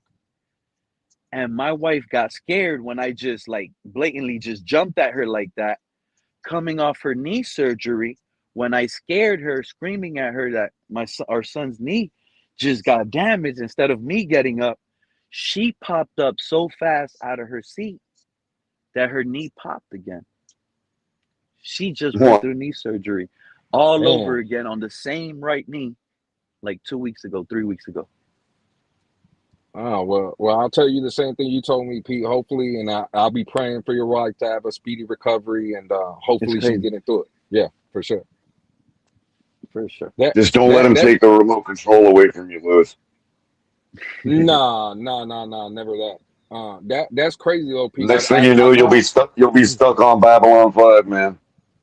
Oh yeah, yeah. Well, listen, that's one thing. I've been here at the house, and my wife is here, and it's been a lot of what she wants to watch, and unfortunately, at the time, there was I couldn't get up, so I was kind of forced to watch what she wanted to watch. But I do know what Pete's talking about in that moment. Cause color, you'll probably I forgot I've drank a lot, and there's been some encounter with some drugs or some good nights. You know what I'm saying? So is the tibia fibia on the arm or is that the leg? I believe it's the leg. Tibula, I think tibula, and tibia. Yeah. Isn't that like almost like your thigh or something? Oh, okay. So what is the The tibia one? is your thigh, and the fibula is your leg, your shin, and all that. What's the one on your arm then? Like your elbow and like down from your elbow down. What's that bone called? It's the radius, You don't the have that on radius your and ulna. AI color. The You don't have radius, AI. Because the radius and ulna. That right, is what it because is. Yep. your arm is split. Your forearm is split with two bones. And one's the radius, and the other's the ulna. Okay, well, I'm glad now that we figured out it's the radius and the ulna. I'm coaching my so not my oldest son, he's 20 now, but at the time he was playing for my Pop Warner team, right? We're at practice, the last game of the season. We're the number 2 seed in our region at the time, right? And he didn't even have to play the last week of the season. We already knew our seeding, this, that, and third. We're at practice, right? There's a play happens. The kid is running the ball. I'm standing on the field. It's a practice. The kid fumbles the ball. My son playing corner at the time. It's like a dog pile. All the kids are jumping. My son is one of the first kids to dive on the ball. So all we see is a dog pile, but I see my son, he was going for the football. At the time, you don't think nothing of it. Now, remember, we all been had situation. I mean, Color just told you his first initial thought after being in a serious accident was to grab something and throw it away. That was because when things happen to you and it shocks you, it don't really like hurt you. So the dog pile starts. And you also think if I'm almost about to die anyway, I certainly don't want to live through this and then have to go through all that too. You know what I mean? Like, Color, I'm gonna tell you now. The dog pile is starting to kid by kid is getting off the dog pile, right? When my son stands up, Pete and Color, when my son stands up, he stands up like normal, gets up. So imagine, I think he was like 12 at the time. Imagine a 12-year-old just standing. So now you're on your 2 feet. You're just standing up. When he got up though, from his elbow down, it was just dangling. Like it was just like a chicken. Imagine like what are those old clocks that is just the clocks that play the music, but it's just like the swinging arm and all you see it going left to right. Right. When my Right. son The grandfather clock. the grandfather clock, that's what his arm looked like. To Pete's point about when he screamed at his wife, I was on the I'm 7 feet away from my son. I couldn't move. They were getting my son in the ambulance, and I still hadn't moved in that spot. I was on the field. I was in shock, bro. Wow. Like I couldn't believe what they did to him at the hospital when it's like that before they even could do the surgery. And then we're in the ER, and they got his hand tied up, and it's in like the looking up position, and it's being held by like weights. Oh my God.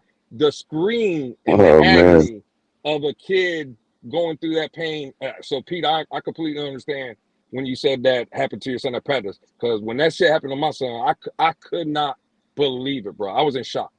The crazy thing about it, thank God, well, it's kind of still sucks, but thank God nothing happened. So I like I told you, he hyperextended his knee. The whole thing bent back. He fell on the floor immediately. He was crying, holding his knee. And next thing you know, I scream and tell my wife what's happening and to go get him fast. She pops up with her knee and her knee pops. So now she can't even go to him on the field. So now I'm forced to get up and I'm looking at her like, what happened? She's holding her knee. So by the time I'm like, she's like, ah. And I'm like, what happened? You good? And I'm looking at the field and the coach is picking up my son. So I go to the field to go grab my son because he's crying. I'm carrying my son off the field right now. And I'm like, you good? You good? I put him down. Now he's walking and he's just there walking around. And I'm looking at him like, this man just told me to put him down. He's walking around. He doesn't have a single limp on him. And I know what I just saw. He's not limping and he's back in practice like 5 minutes later. Mind you, my wife is Wow. back on the seat. My wife is back on the seat. And she's like, I think I messed up my knee again. I said, what? What do you mean? She goes, when I jumped off the seat to go get him, something popped really bad and I'm in pain. I'm like, no way. She's like, I gotta go. So we had to go to the doctor, make a doctor, obviously, boom, and yeah, it was all over again. Her meniscus or something. They had to go in and redo it and touch it up, and that's the irony part. Like the initial injury, even though it looked bad and everything, my son ended up going back and working and practicing and doing back the drills like 5 minutes later. And mom's in the hospital with the actual pop knee. That's the little bow yo. I leg. do want to say though. I do want to say, Pete, that when after I hit the windshield and I got out of the car and all that, have you ever seen the second Terminator when they're running through the mental ward and they open up the elevator and there's the T-1000 and Arnold just pulls up his shotgun and unloads and it splits the guy's like face in half and like half his head is dangling down here, you know? Oh, I know exactly That's the what it scene you're felt like. talking about. That's what my head felt like, dude. I felt like I was looking at one of my eyeballs down here by my waist and one up here, you know, by my shoulders. You know what I mean? Shoot. Craziest thing I've ever felt in my life, dude. Scared the absolute shit out of me, Life bro. is an adventure. We don't never know where it's gonna lead us to, man. That's one thing, man. Life is life, and it's crazy. Oh Everybody's yeah, different, man. absolutely. Hey, y'all boys be good. I'll holler at y'all another time. I got You the too, nurse Lewis. coming in. She's in Hell yeah. Yeah, well, time for don't do blood nothing I pressure wouldn't time. do, Lewis. Don't. What? Yeah, Well, blood pressure time. Okay, yeah, don't. it's blood. Yeah, Well, don't do what I Keller, wouldn't do. I've been trying to get the nurses to give me like a little sponge bath, but every time like it's time for me to take an actual bath, you know, my wife has been here at the hospital. You know, she comes like midday after work and stuff. So Oh, she's you know what? Before you go, I know you only Send in got like 2 Helga. seconds. He's about to get in trouble by the nurse right now, but you didn't even get to talk about the title. And I'm here to tell you why the Miami Dolphins will win the division. And tell me if this is crazy to think this, right? You better get out of here, Lewis. This is real quick. I'm gonna break it down real quick because this is how I see it. When we had Tua, they crashed in hard on us. That to me Tua never helped the run game to me. Malik Willis doesn't need to be as accurate as Tua used to be.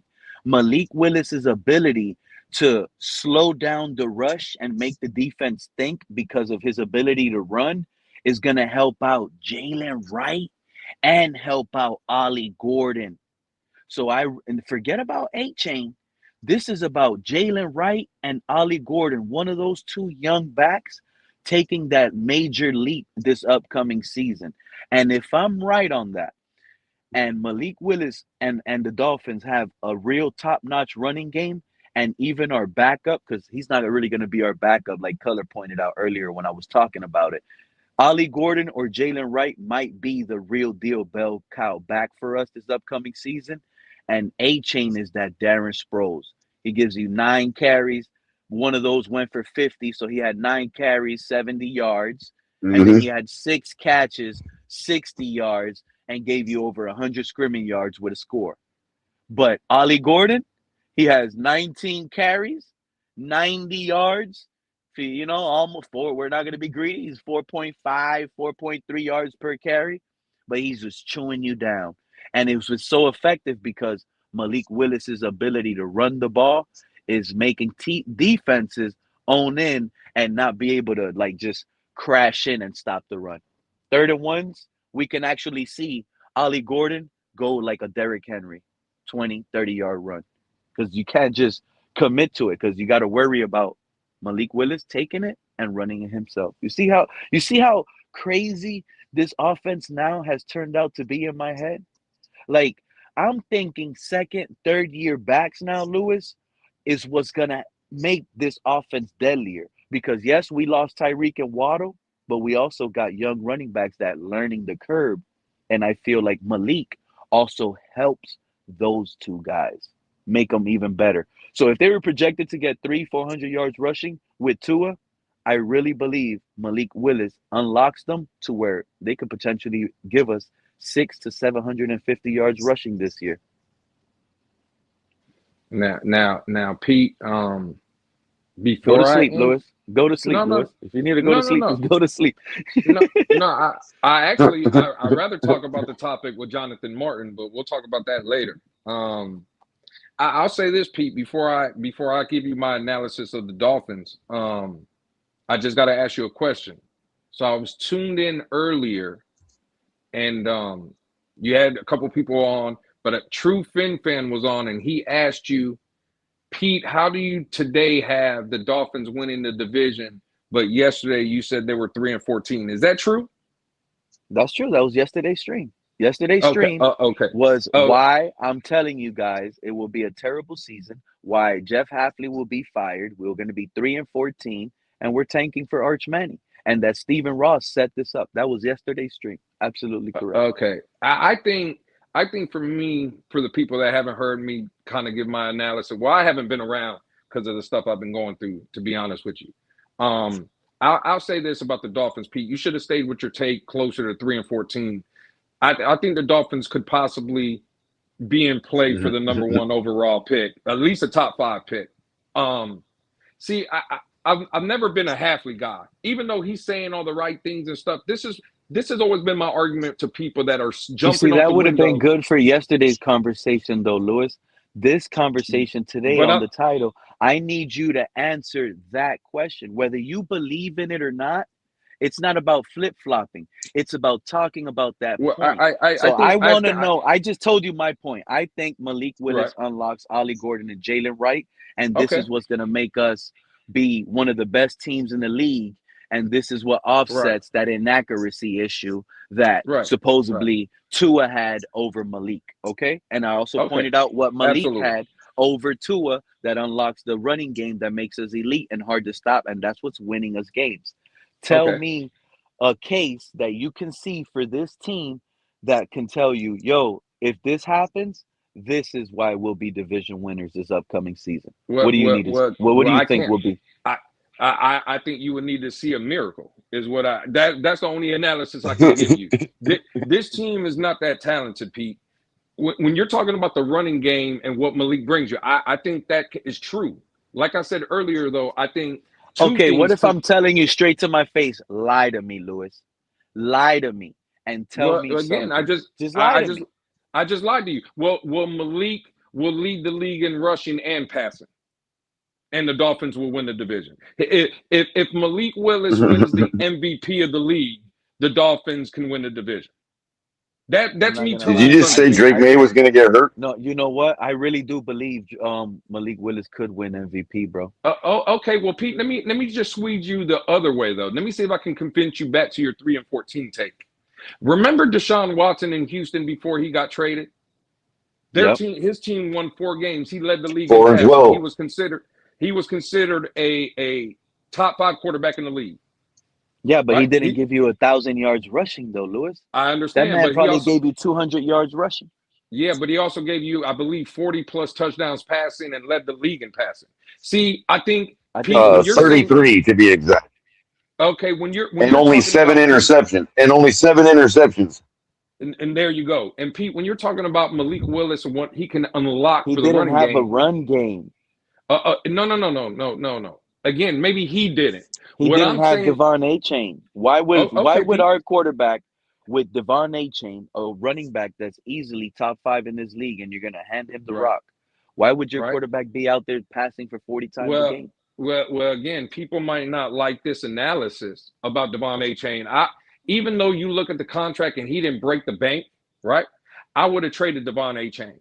Pete, I've heard you plenty of times, and again, Me I've just too. been watching from afar, right? I've been watching you from afar, Pete, and you've made a great argument, and people don't give you enough credit. They give you pushback when you bring up Quinn Ewers.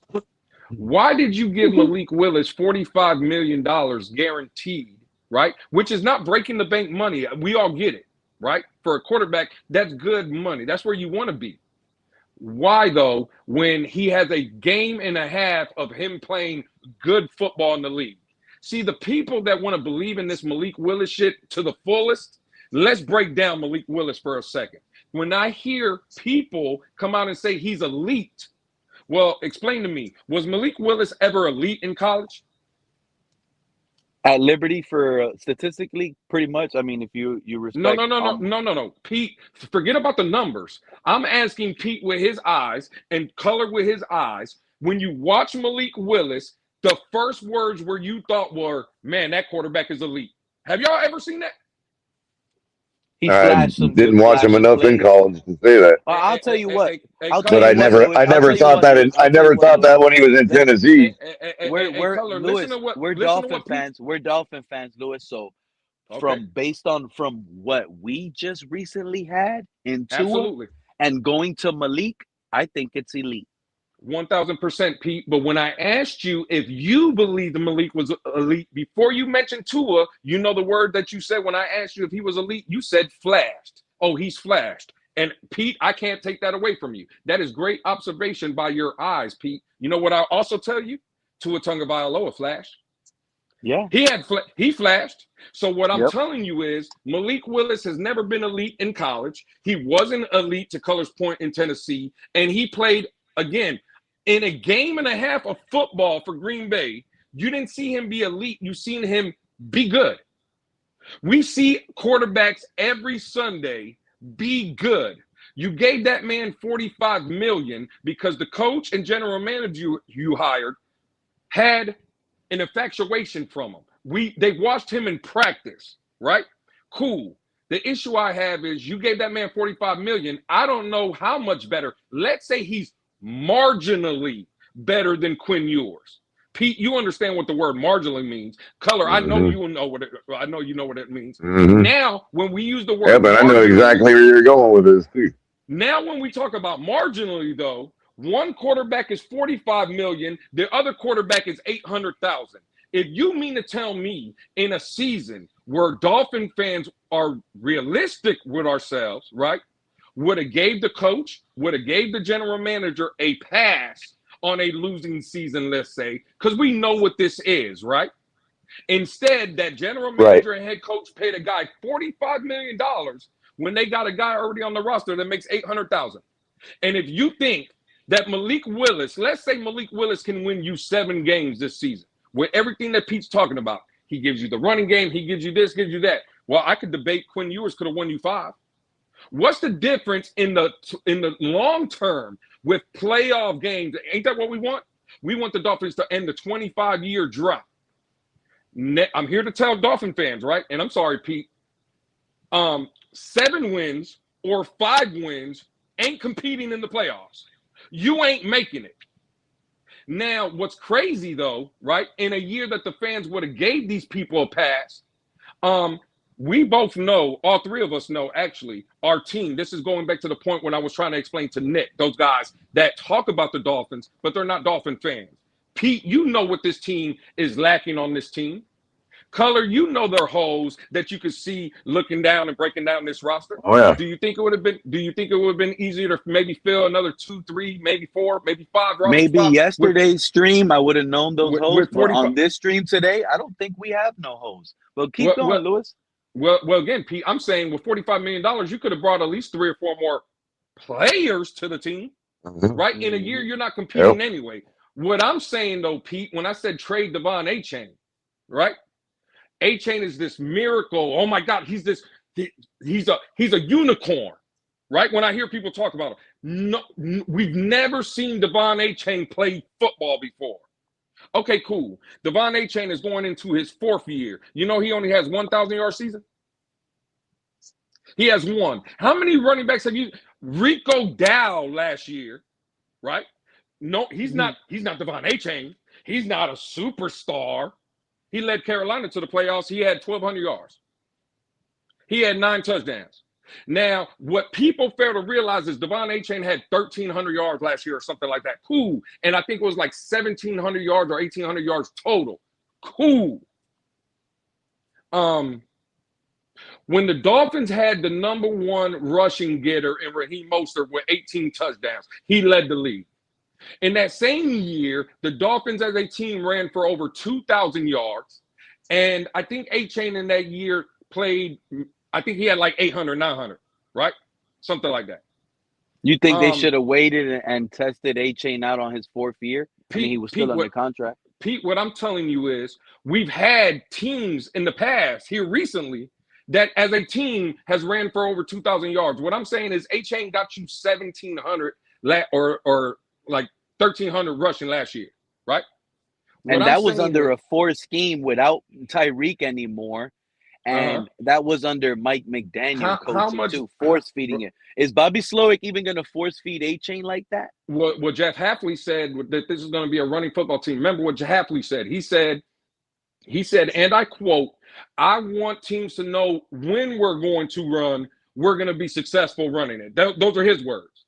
Now I'm here to contend, and I'll ask you in color. Ooh, that's why I told you. I'm glad you brought that back up, Lewis. I'm telling y'all, Ollie Gordon is gonna pop off this year, bro. And he very well might, right? And I like Ollie Gordon. You know what you got Ollie Gordon for on a cheap deal, Pete, for the next 3 years? You know what you have Jalen Wright for in the backfield for the next 2 years on a rookie deal, right? But you decided on a team. Now again, this is factual information that I'm about to give you now at 3 o'clock in the morning.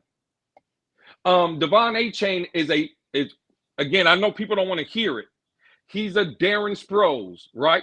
He's a scat back in this league, is what he is. He has game-breaking speed. Yep. He's a scat back, right? If I'm paying you that contract and now you're a 12, 13, $14 million player per season, right? See, it's cool when I was giving you those 16 touches a game. That was great. I'm getting great production from you for 16 carries a game. I'm sorry. The league leader in rushing last season was Jonathan Taylor for the Indianapolis Colts. No, it was James Cook for the Bills. You're right. My bad. Jonathan Taylor was number 2. You know how many times Jonathan Taylor touches the ball? 20 times rushing, a game. 20 plus times a game. You mean to tell me Devon Achane is making the same amount of money as him? I can only give him the ball 16 times from the running back position. Again, yeah, but what is Jonathan Taylor doing for you when you're on 2nd and 6 because he got you 4 yards on 1st down rushing, and on 2nd and 6 you want to run it again, and your offensive line holds. Now it's 2nd and 16. Jonathan Taylor doesn't give you what Achane could give you on that on those type of plays. He's explosive. How many passes? He's a wide receiver. And again, he's a wide receiver. Jonathan Taylor can catch passes out the backfield. You know what's crazy to me? Why? But why do we compare Achane and want him to be like a Derrick Henry style running back? Pete, no, I don't want him to be a running back. What I'm saying is the culture that this team is going to, right? The team that Jeff Hafley is wanting to build, and again, the Sully, our general manager, the team they want to build, they went and drafted the best blocking tight end that they told me in the draft in the 3rd round. Why do you think that is? They want to run the ball. You're building that on a 5'8", 180-pound running back in Devon Achane. That's going to be the guy that now we're a physical. When we talked about the physical football teams when Tua was here, right? We never talked about physical. What did Mike McDaniel want? Jalen Waddle, Tyreek Hill, Darren Waller, all these 4-3 guys. So we could open up and throw the ball everywhere. We were going to outrun people. We weren't just going to out-physical you. Look at Jeff Hafley and Sully. What team are they building? They're drafting wide receivers. Yeah. But you always need that one little speedster. It's a problem if you have 3 little speedsters. Hey, Pete. But if you have, but you always need that one. I get it. That's why I was telling these people on this stream today. Don't be shocked when it's because I'm saying it's Ollie Gordon. That's who I predicted it, and I could be wrong. It might be Jalen Wright though. I feel like one of these 2 backs that been here already for several years, and this is one of the biggest it factors for me. Bobby Slowick already confirmed same style offense. It's going to be the same run. Maybe the pass is different, but the running is going to be the same. And what's the key on confirming that is they paid Aaron Brewer. They're keeping that same scheme. Yeah. So it's going to be that. Again, that's So cool. I just Pete, feel like that the Pete, let run me is ask going you. to be deadly Let for me us, ask you. man. And the whole room as a group. You remember the Falcons running backs, Tevin Coleman and Yeah. Devontae Freeman? Right. You remember Ronnie and Ricky? Yeah. Absolutely. I think that's what we got now. That's why we drafted that So big bad tight end. who's Ronnie and who's Ricky? At that point, I think Ricky wasn't the same Ricky, so he was more like the Flash, and Ronnie was the Bruiser. You see Okay. my point? Right. Well, again, but A-Chain is no bruiser, right? And even back then, at that time, Ricky Williams was still a bruiser. He would still drop that shoulder and drop it into you. Yeah. I Again, know, for but every let's not. I got that, but right. A-Chain, Pete, for every big play you say A-Chain gets, and again, let's say he gets 2 big explosive plays in a game, right? But the team ran 50 offensive plays, and he has those 2 explosive plays, right? And they're welcome great. up, They're Sharif. highlights.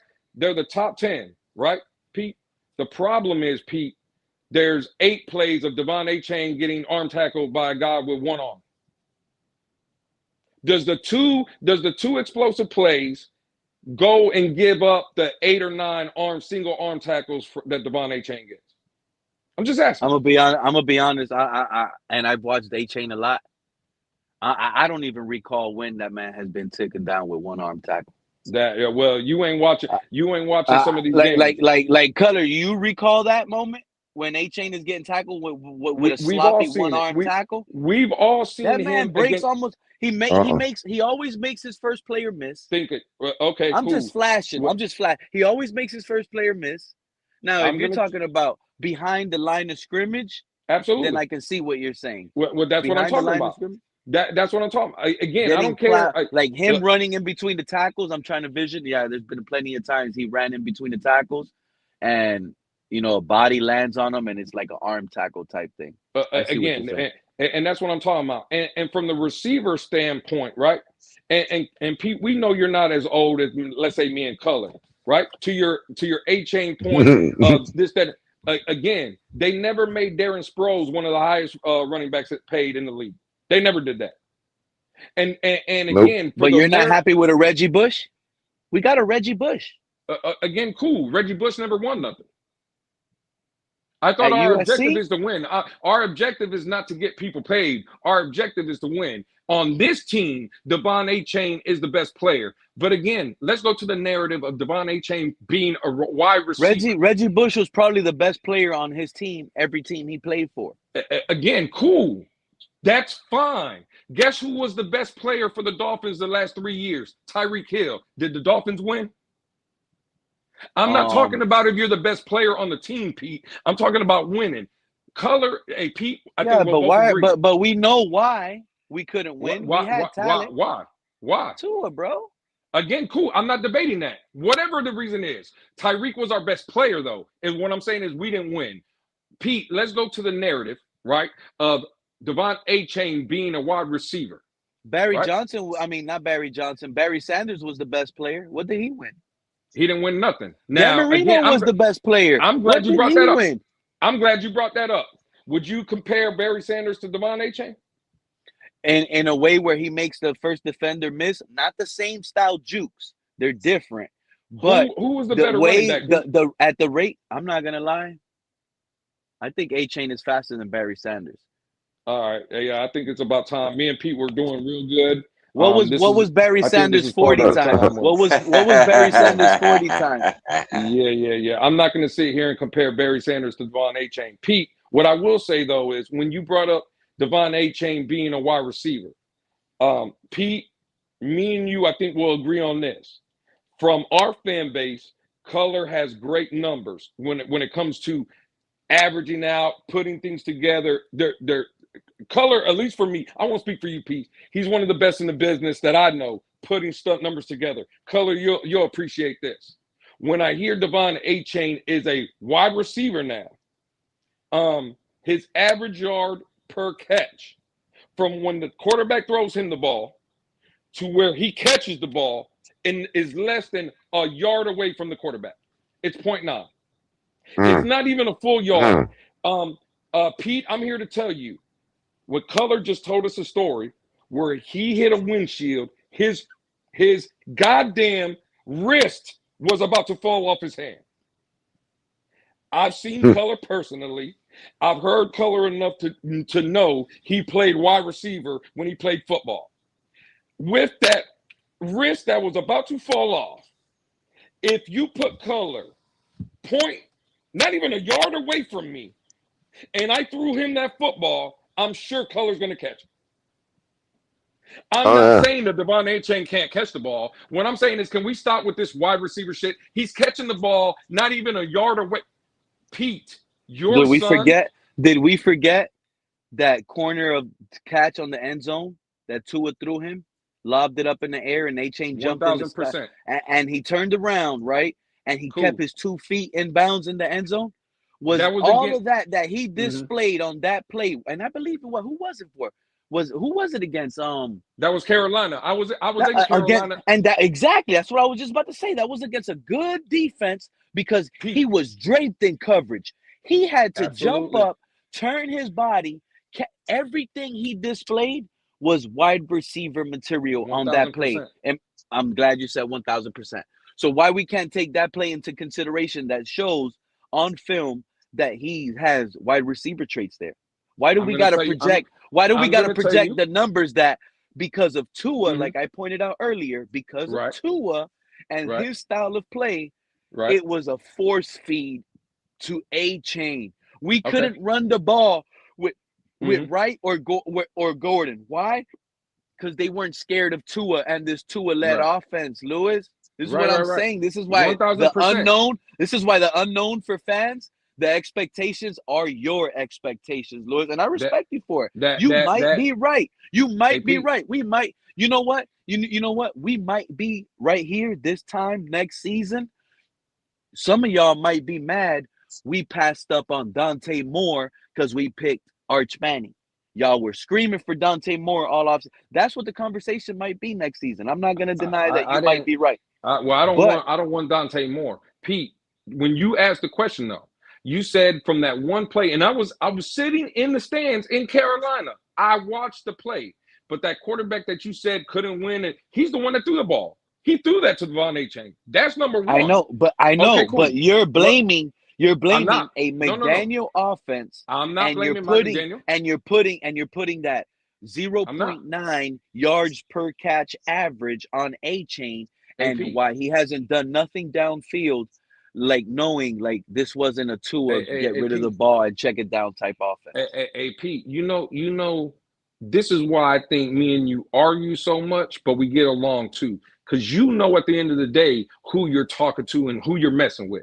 See, all that shit is cute you do, Pete, when you talk to them other damn fools, but you can't do it to me. Pete, I've heard you throughout this whole offseason. And again, I agree with you, right? I'm not even what you and Color were I'm giving you your credit because you said this, Pete, and I agree. You know what we've heard all offseason coming out of Miami? This offense is dink and dunk. All Malik is doing is dinking and dunking. So you're saying that I'm blaming Mike McDaniel for doing that, and I'm blaming Tua? No. I never blamed Mike McDaniel. I didn't want Mike McDaniel to be fired. I don't think Mike McDaniel was the problem here. That's the person you're talking to. But Pete, you know what's crazy, right? You brought up the fact of why can't we use the one play we seen Devon Achane in Carolina with everything you said. Again, I was there. He great eyes. He caught the ball. He had 2 feet down. It was an amazing catch, Pete, right? And then you followed that up and you asked the panel, why can't we use that as evidence that he could play wide receiver? Okay. The question, I can't answer that, Pete, but I'll ask you a question to see if you can answer it. He's going into year 4, right? This is going to be year 4 of Devon Achane. That means he's already played 3. Your eyes have seen him for 3. You gave me one play of him doing wide receiver. Give me another one. Give me another one where he caught a ball like that, where he showed you the ability he could do that. in 3 years. Because you gave me one game, Pete, and you asked me why can't we use that as evidence, and my answer would Last be year was his first real year starting though, and he showed you more. What about that? he Did we play the Falcons last year? again. Didn't I he? don't care if Did he we didn't play the start or Falcons? not. Because I know he made a big catch and a touchdown catch versus the You, Falcons, right? a squirrel finds a nut every day, Pete. That doesn't mean he's a good nut finder. That just If I means he had the found a nut. stats right now, I'll be able to point out the games that he made a big play because I don't recall them right now. But again, Lewis, I've seen him able. How many times has he was wide open and Tua missed him and didn't throw the ball? How about that part? There was missed opportunities. He could have got the ball thrown his way, but Tua got rid of the ball. And that was without Tyreek Hill on the roster. Absolutely. And I agree with that point. Again, Pete, you're good at this too. I'm not saying you're bad at this. You're good at this. There was plenty times where Tua missed Devon A-Chain, right? Pete, would you agree that Jalen Waddle should have been traded? At the time? Right. Or at any time. Do you think it was the right move to trade Jalen Waddle? Based on the results that we did in the draft, absolutely not. I think it was a backwards move. Okay, Pete. Thank you. I agree with that. If you're talking about from the draft, Pete, do you think where we drafted Jalen Waddle and even have I think we even traded up, gave up assets to get Jalen Waddle when we picked him in what was that 2020 or 2021? I think something like that. 2021, yeah. Okay, we picked him at a top 10 player, Pete, 6 overall. Do you think when Jalen Waddle was here, he gave you enough production to you say he was the right pick at 6 or to trade up for? Do you think his production was warranted? Do you think he gave you enough? You know, I think he was underappreciated because of so much that Tyreek Hill did. But I think he did his job as a really good number 2. In fact, I think he was probably the best number 2 in the NFL. Pete, I couldn't agree with you more. Again, I agree. Like I told you, you're good at this. But that's a smooth way to answer the question for Devon or for Waddle. But you gave A-Chain a different excuse. You said how many times, right, did we see A-Chain wide open and Tua never delivered them the ball? Now, you just said that Waddle was undervalued and he was a great number 2. I could contest or tell you, Pete, that he could, even with Tyreek Hill here, he could have been a legitimate number 1. Because, Pete, you break down the film on this channel. I ain't got to tell you how many times was Jalen Waddle open in the game. 1,000%. Wide open. And who didn't throw him the ball? Tua. Thank you. But you didn't answer it like that for Waddle. You made all that excuse for A-Chain, right? But you said, oh, Waddle could have been a number 2. Waddle could have been a 2,000-yard receiver on this team with Tyreek Hill as much as he was open. Tua never delivered him the football. That's why I said he was underappreciated because he was a number 2. And then I said he was the best number 2 in the league. That he's pretty much a number 1. But he didn't get the number 1 numbers because we had Tyreek Hill. But when I asked you if you would have traded Jalen Waddle any time before, the only thing you said was, well, now looking back and with the draft, I think it was a bad move. But before the draft, when we traded him, did you think it was a bad move? 100%. Oh, so you thought it was a bad move. Okay, cool. Well, yeah, I didn't think it was what I meant to say was the draft capital. I didn't agree with the draft capital. That was my argument. You got Chris Johnson for it. No, because remember, exactly. Where was that pick at? Pick what? 27, 28? Where did we pick Chris Johnson at? No. We picked him at 27. The problem is when you traded Jalen Waddle, so you were at pick 30. 20 is okay. Oh, exactly. So when we picked the cornerback, Chris Johnson, is that not a late first rounder, a early second round pick? You could have Chris Johnson at the time when Chris Johnson was picked, there was only one corner off the board, and that was Matthew, that kid Delane that went to Kansas City. Yeah.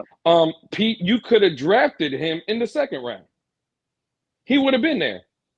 That was my only argument about the Jalen Waddle trade. I said what you guys consider a first and a third round pick, you're just using that label. But in my vision, what I think we got is a second and a 4th-round pick because they're late in the round draft picks. We got them at pick what 30. Again, That's so almost a no, 2nd-round pick. No, you got him at pick 27 because you traded up from 30. And that's why I killed the general manager. Because if you were going to trade up, I ain't got no issue if you identify a guy. But what you did, you knew you weren't re-signing Tyreek Hill, right? You knew that from the jump. And you had already traded Jalen Waddle. So why not in the draft, you go get at 27 if you're going to trade up better wide receivers that were on the board at the time than a corner that would have been there in the 2nd.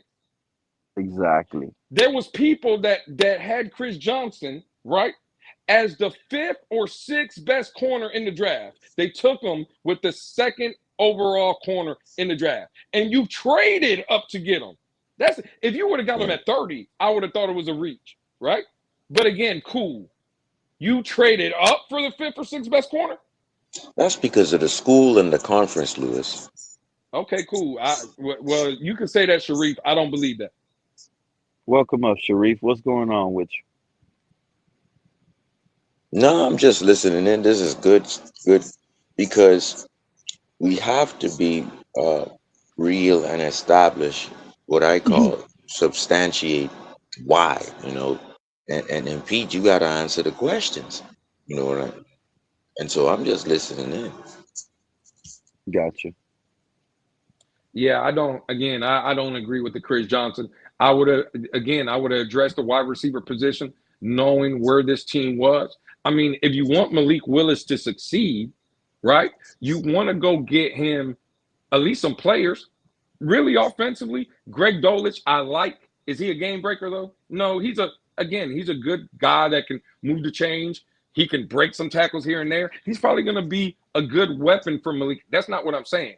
You have no Tyreek Hill. You have no Jalen Waddle. And you draft the first time you go and you seek out a player at that position, you pick a UDFA wide receiver at 75. A UDFA wide receiver at 75. Oh, yeah, Caleb Douglas? Caleb Douglas? Hey, Pete, I'm just trying to be funny. At this point, it's 3:30 in the morning. Caleb Douglas was projected to be a 6. Now, again, this is where he was projected. He was projected to be a 6th-round pick. Who? I just throw you by Neil Driscoll? By Reason? No, who projected by this guy? Well, again, cool. I'm not talking about Reason. I'm not talking about Neil Driscoll. I'm not talking about Pete, Sharif, Color, or myself. I'm not talking about none of us, right? Well, no. Let me retract that. I am talking about all of us. I'm going to talk about everybody, Pete. You know what I could promise? You know what I could promise you, Pete? I don't know if you did it on your channel, but there's a couple YouTube channels that I watched that every episode they were doing mock drafts. I love mock draft season because we talk about the same prospects for 4 months straight. Every day, no matter if you're on YouTube, no matter if you're on Twitter, no matter where, if you're on Facebook. For 4 months, you talk about the same wide receivers, same running backs, same pass rushers, same corners, we all know the drill. The Vikings fans been talking about Justin Jefferson for 6 seasons too. 1,000%. Hey, Pete, if you can produce me any audio or any evidence of anybody having Caleb Douglas as a top 100 player, Pete, we don't got to do it on the internet. DM me whatever it is you want. It could be money. It could be a jersey. It could be a signed card. It could be anything. Here's the thing. This is why it's awesome that everyone gets to have a show now. Because the reality is, a lot of these scouts and all of that, they've failed. They've lost credibility. You think I care what these people say? You think I care about where they position these players? Where are those guys that you were talking about that left out Puka Nacua off of their draft board? 1,000%. Where are those guys that said, right, Mac Jones is going to be a star with the Patriots? I'm not and then saying they that those doubled people- down, and then they doubled down after Mac Jones took the Patriots to the playoffs his rookie year. What happened to those guys? Or You're absolutely right. the same guys that said, what was that last player that was going to transcend the league in that last draft? And now, oh, Shadir Sanders. Where Right. are those guys? Aren't those the same guys that you're pointing out that had Caleb Douglas on the board and they didn't have him on the top 6? Are you talking about those guys? I had Pete, just for the Shador point. A person like me told everybody Shador Sanders was a 3rd round pick. He got picked in the 5th. So I was closer to being right about Shador than anybody else. What I will say to your answer, Pete, is again, it's been a long time since me and you talked. Maybe you forgot who I am. I'm good at this, Pete. When I got here earlier, you were telling Color that your show is about the people you get to interact with on a day-to-day basis. That's who you care about. You know what, Pete? For the people that I talk to, I have the same mindset as you. So when I told you that, it was more trying to, I don't want to say setting you up, but I knew what you were going to say. No, Pete, I'm not talking about those people, right? Because again, when I was doing my evaluation on the college players, right? And this is where I'm trying to tell you, Sharif, on that day where me and you were arguing. So hopefully you understand now what I'm about to tell Pete. You understand, Sharif. Pete, I'm not talking about the Mel Kipers, the Neil Driscolls, the Reasons, or the anybody else's, right? Pete, you talked and had a show before the draft. I'm sure you talked to Mr. Paul, True Fin Fan, Joe Riss, Color, Sharif. Did I say True Fin Fan? Or you talked to your buddy Nick? Yeah, but remember, Lewis. You talked to all those people. Remember, Lewis. I'm also out here, and I also let everyone knows this about me. 1,000%. I don't follow college football not saying until you do. the playoffs. I'm not saying you do. So there's players that don't make the playoffs that you don't know. I don't get to break down and look at unless because like I said, I look at the top 100 NFL network and players, what I'm trying to tell you, Pete. And when I see the top 100 players, that's when I break down the list based on their list. Okay, cool. And I rank them on my own way. That's all I do because I don't follow college like that. I agree. You don't have to follow college, Pete, right? You don't have to. What I'm telling you is, Pete, the people that you interact, that you said you care about, and that's who you think, and you want to hear what they have to say. You know what I've heard Cat in the Hat say when he's over here? That he's the smartest guy in the room. He does a film breakdown. He knows college football. He's evaluated. He's been on your show, Pete. Cat in the Hat has broke down Malik Willis all the way from high school over here. Pete, cool. I'm not taking away. You're not listening, Pete. I'm not trying to take away. I'm not trying to take away Cat in the Hat. Go ahead. I'm not trying to take away his credibility. What I'm saying is, a guy like that, why didn't he talk to us about Caleb Douglas? If Caleb Douglas is really like that, if Caleb Douglas should have been one of the highest receivers drafted in the draft, why didn't nobody in the Dolphin fan base? I get what you're saying, Lou. Talk about him. Why didn't nobody talk about him? Because I was there with Ali and Color and draft night 1. That's my Antonio Brown. That's my Puka Nacua. What he's saying, Pete, is I know there what he's saying, and I'm giving him an night, example. right? Sharif, listen, when I tell him, where were those guys with Puka Nacua? Or where was those guys when Antonio Brown was coming out of these everybody draft receivers, 5th round like draft everybody receivers, didn't know what the hell the Dolphins were doing did they have those guys high on their board? Do you think? Did they know wide receiver like that? Do you think Caleb Douglas is Puka Nacua, Pete? I think Caleb Douglas has an opportunity this season to be in the conversation to win Rookie of the Year. What, in the NFL? This upcoming season, yes. I think he's going to shock the nation, and he's going to shock everybody. And it's going to be crazy. It's going to be only like 75 catches. But you know what's going to be entertaining about those 75 catches? They're going to be deep balls. Did you hear what Liam Cohen and the Jacksonville Jaguars said about Brian Thomas Jr.? That's what I expect Caleb Douglas to do year 1. They said they said what they're going to do is have him run more vertical routes because his size and his body is made to be more vertical and run deeper routes, and that's where they messed him up last season. So they're You know, changing him to be more vertical. you Now, I want you to know who break that this point sounds real like? quick. It sounds like Bobby Slowick, doesn't it? It sounds like No, Bobby Slowick, right? no. Isn't that the name you were going to bring up? That sounds Because like if it ain't, Nico that's who it is. Collins. No, the receiver you're talking about, it sounds like Devontae Parker. That's what it sounds like. That didn't we have one of those big, No. fast, get down the field, 50-50 guys? Devontae Parker wished No, he was never he had. fast in Louisville. Yeah, he's not. He was Devontae Parker never. wished Okay, he could cool. run like he could wish Again, he could run like Caleb Douglas. Devontae I Parker was think a Lewis, 4-5 guy. This we got. guy's a 4-3 guy. All right, cool. All You right. think Chris Bell is a steal of a draft, like all these fans are pointing out? I think When No, Chris you no, look but at Bell. we're Caleb, losing the bro, point, this is Pete. why I I think question. Chris Hey, Bell Lewis. is. Let me tell you something. This is why I question a lot of these people that talk about football when it comes to evaluating and scouting. If you just do your homework side by side, Chris Bell and Caleb Douglas, you're telling me Caleb Douglas doesn't stand out more just between those two names. Caleb Douglas flashes more, and it's easy to see on film. But the way this fan base talks about Chris Bell, you would think Chris Bell flashes more.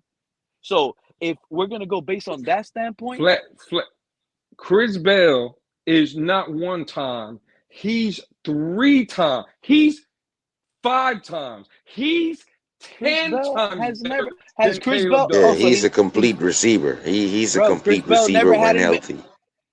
Has he ever had 1,000 After yard season? after catch, breaking Caleb tackles, Douglas struggled with a poor quarterback. Remember that. hands, bro. Caleb Douglas had That's one of the that's worst quarterbacks in the that's nation. something that he's put on film, Yeah. Pete. That's all. That's all it is. Caleb Douglas also led the college football last year. Since you said you didn't really know none of these players are outside of the top 100, and I know you don't know Caleb Douglas because he was nowhere close to the top 100. You know he led FBS college football last year in drops, Pete. You know that? Yeah, I think he had like How 7. many drops? How many drops?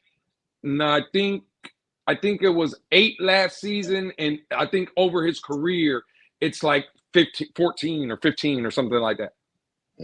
And you think it's impossible to blame the quarterback for a drop by any chance, Lewis? Oh man.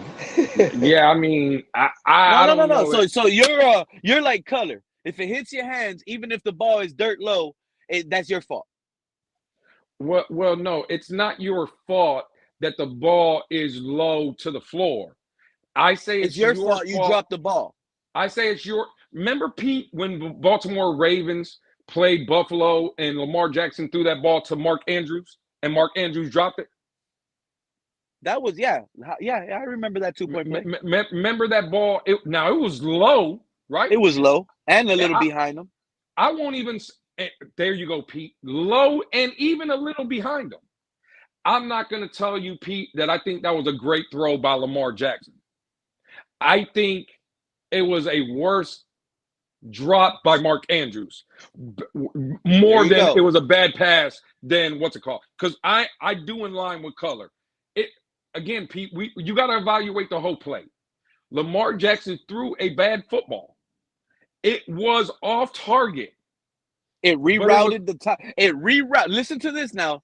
It was an off-target throw 1000%. behind him a tad bit, and it rerouted a 6'5", 250-pound tight end. It did. And that 6'5", 265 tight end came out after the game and blamed himself for dropping the pass. Because like I a can leader, guarantee, like a captain, and again, like he should feel. Because everyone should feel it hit my hands. I should have caught that. But you don't think so. You don't think for a second, man. I wish. You don't think for a second, man. I wish Lamar would have put it up a little bit more. Oh, absolutely. You can feel like that. Absolutely. But you know what the problem? You know what the problem is? You know what the problem is, though, Pete? It goes back to remember when you asked, how can we that one play that we seen A-Chain catch the ball, right? We could use that as that one play to say he's a wide receiver. That's how you believe. Pete, bad throw by Lamar, marginally behind Mark Andrews. Throw that ball another 9 times to Mark Andrews, and he goes 9 for 9. We've seen Mark Andrews catch harder passes to catch while taking hits than the ball he dropped in the playoffs. You see what I'm saying? So outside of Lamar having a bad play and having a bad pass. Me and Color, and again, I don't know where Color went. I don't know if he's listening. I don't know, right? But I do believe what Color always says. In that scenario, all that being said, everything that happened in the play, at the end of it, Mark Andrews had 2 hands on the football.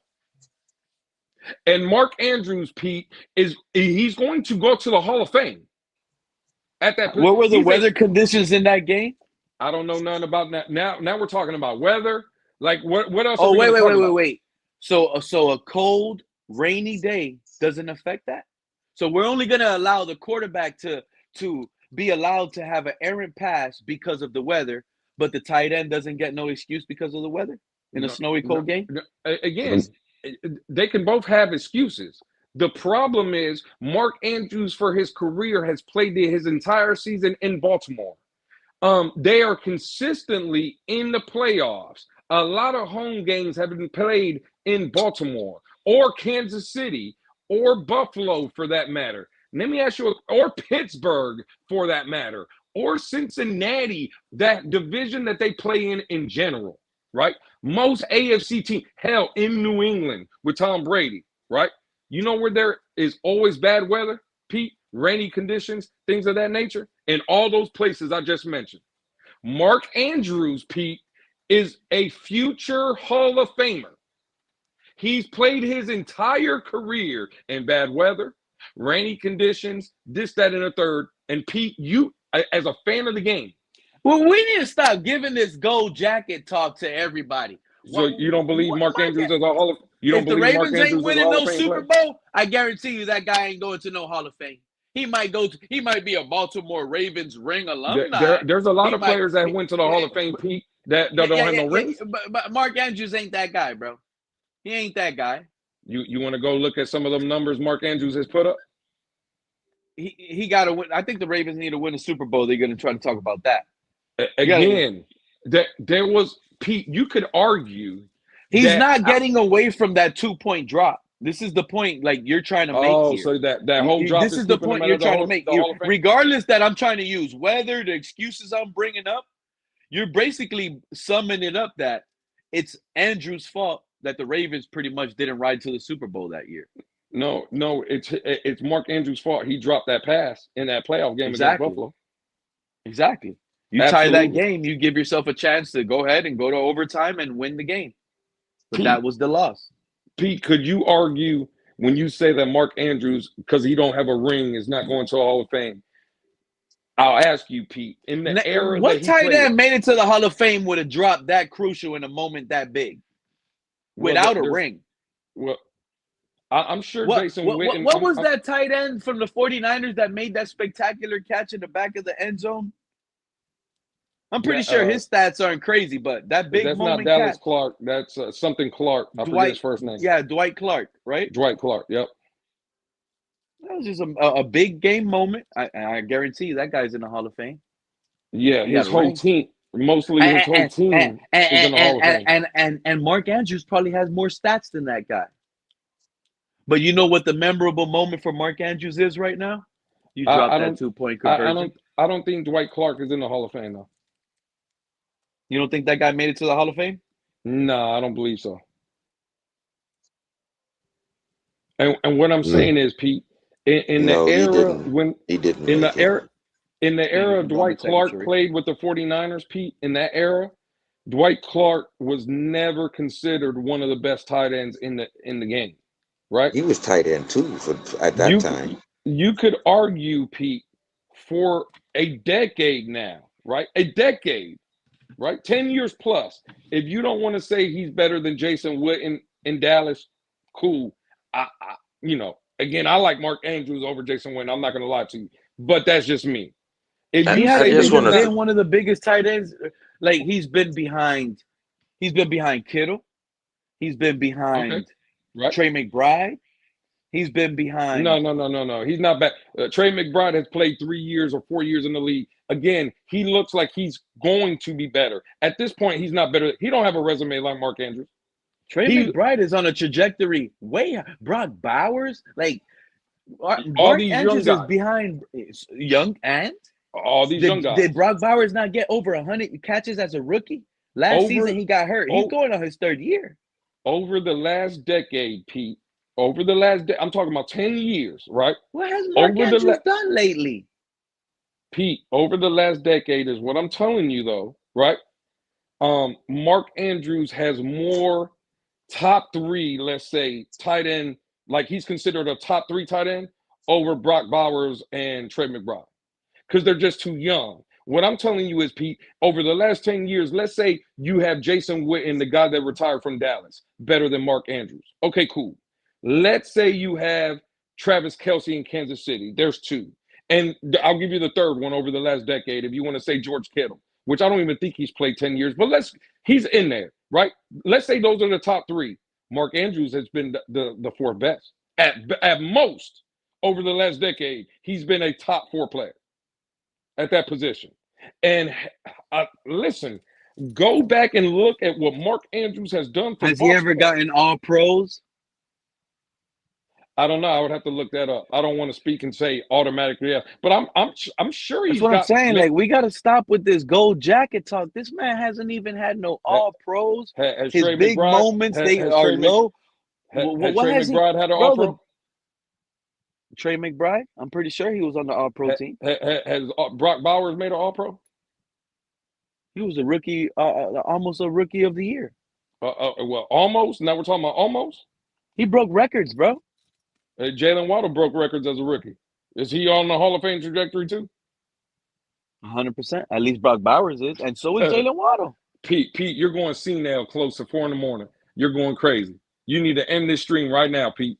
You've been on too long. Jalen Waddle's a Hall of Fame player. This is the effect of what this is the problem is right now. I don't think you guys. You see, Travis Kelce is a Hall of Famer, Lewis. That man is almost 40 years old.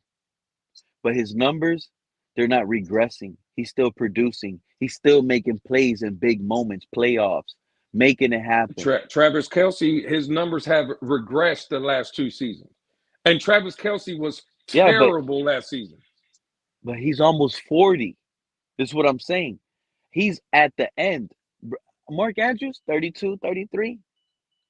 Not when Kelce was 32, 33, he was dominant. He was the best. This is what Hall of Fame material looks like. When you get in those playoffs, make plays. Don't be the reason you lose. And he was the reason the Ravens lost because you guys said that's on him. That's his drop. A lot of these guys don't have that on their resume. He even said he was in a dark place for a while. And I believe him. Josh Allen and the Buffalo Bills, Lewis, Josh Allen, he's going to be in the dark place for a while. That's why the Buffalo Bills this upcoming season, they're going to have like that relapse from last season because all in their mind, oh, we're better than the Patriots. Let's just go ahead and beat this team. We're already better than the Patriots. They thought they were better than the Patriots. They thought they were heading to the Super Bowl. Sharif, you see the title, my guy. Lewis thinks I'm in a fantasy land at 4 a.m. right now. Almost going on an 11-hour stream. Shout out to you guys carrying it. But Sharif, can you tell me in my ears and everybody else listening at this time why the Miami Dolphins will win the AFC East? Can you make that case? No, not until week 3 of the preseason, Pete. You want me to tell you what Crazy Fred said earlier on this stream when I asked him that, Sharif? Because this man, Fred, earlier on the stream said, oh, the only way that happens, Drake May gets hurt, Josh Allen gets hurt. He thinks all bad on these. Yeah, you also said that. But I told you, Color, Fred said the same thing. You guys think the only way this team is going to win the division is by other teams failing with an injury to their most pivotal position. I'll say this again. Just watch the press conferences and then watch the film. Watch Slowick mic'd up. Watch everything they do mic'd up, and they Well, they put I it. don't think Drake may. Well, again, oh shit, is Sharif talking? I can't hear him if he is. Yeah, yeah, I am. But the thing is, Yeah, uh, he's talking. can you hear me, Lewis? I don't think he could hear you, Sharif, because StreamYard be messing up. But I think Color and us and everybody else hears you. Yeah, I don't hear him, so I just went on mute. But no, I can't hear him. Did you hear him, Sharif? Sharif, did you hear Lewis? See, StreamYard be Sharif, can having you me hear going Pete? crazy. I don't even know if he could hear me now. You see how crazy that is, Color? Yeah, that's crazy. I don't Yeah. think he. Yeah, I don't think he can hear me now either. Oh shit! Now Pete left. All right, Lewis. I guess it's up to you and me now, bro. Color, Yeah, listen. If Pete was gonna lead the stream, I don't think he could have left it in two guys' better hands. You know what I'm saying? I know, right? The Finns pickup. That's what we'll call it tonight. This There morning. you go. Yeah, The there you go. Finns Absolutely. Yo, shout out to Rome March. Pete, start putting people with knowledge, not a fool like Lewis. Shout out to you.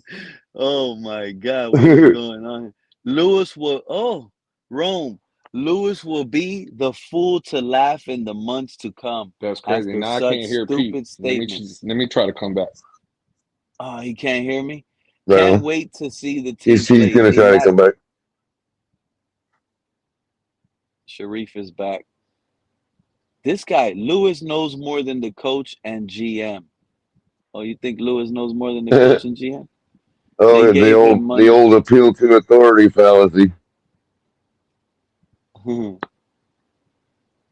Yeah, he's going in on Lewis. Shout out to Rome. Come up here, Rome. First time I I don't see you know. around. Lewis I should don't know. not be commenting here after that dumb comment. Trade A-Chain, tell me you're a fool. Top 5 running back is the dumbest statement. Oh, Rome was going in on Lewis. That's wild. See, this is why I know I didn't know who Caleb Douglas was, right? I didn't know who the hell he was, Lewis. And I'm certain that a lot because I was there with Ali and Color draft night one.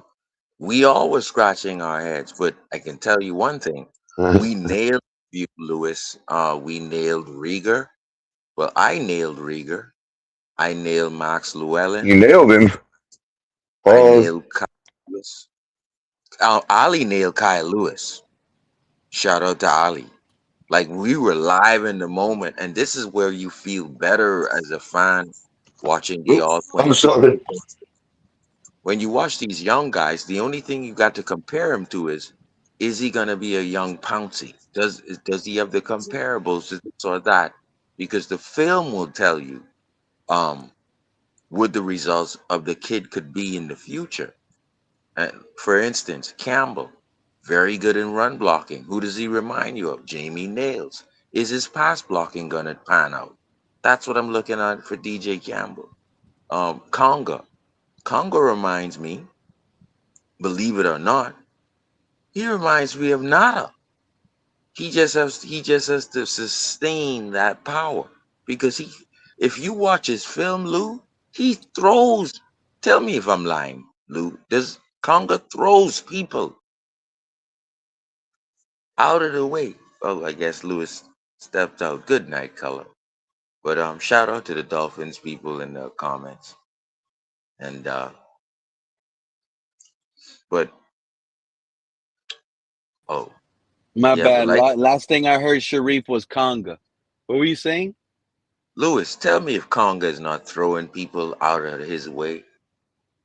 That's when you know you can compare the film that you've watched from NFL players who either turned out elite or gold jacket, and you can say this guy Conga or this guy DJ Campbell. You want me Not to tell even you something, Sharif? Lewis don't probably want to hear anything Conga. about Conga.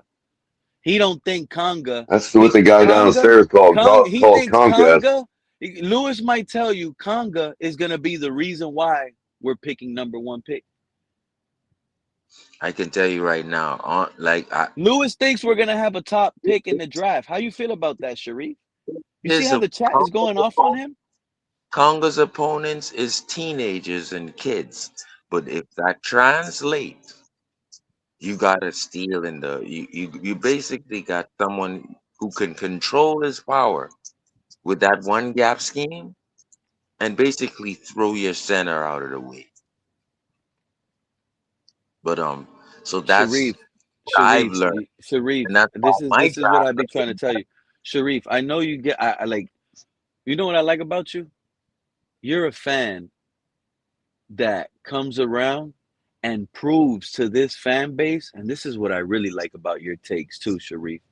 You prove that we have good depth. You see what I'm saying? Like the guys in the back end, you're proving we have good depth on this team defensive wise. Like someone like Conga. Ali, shout out to Ali. Ali was spot on with Kyle Lewis. I had to look in more that night. I was like, okay, Ali is talking up Kyle Lewis. Let me look into him. And sure enough, the Dolphins picked him. Conga, man, Conga sounds like what the Cuban guy downstairs called Comcast. He's like, I have to call Conga. This bad. Chris Johnson, I don't think a lot of people were on him that night in the panel and in the comments. Because of his school, I thought second round as well. I hope he out. But what a lot of people wouldn't talk about is in those instances against his competition and in his conference, nobody's even throwing his way, much less if they throw his way, You know the what Ali? intercept. You know what Ali isn't talking about? It's all cool. Yeah, you got Kyle Lewis. Good.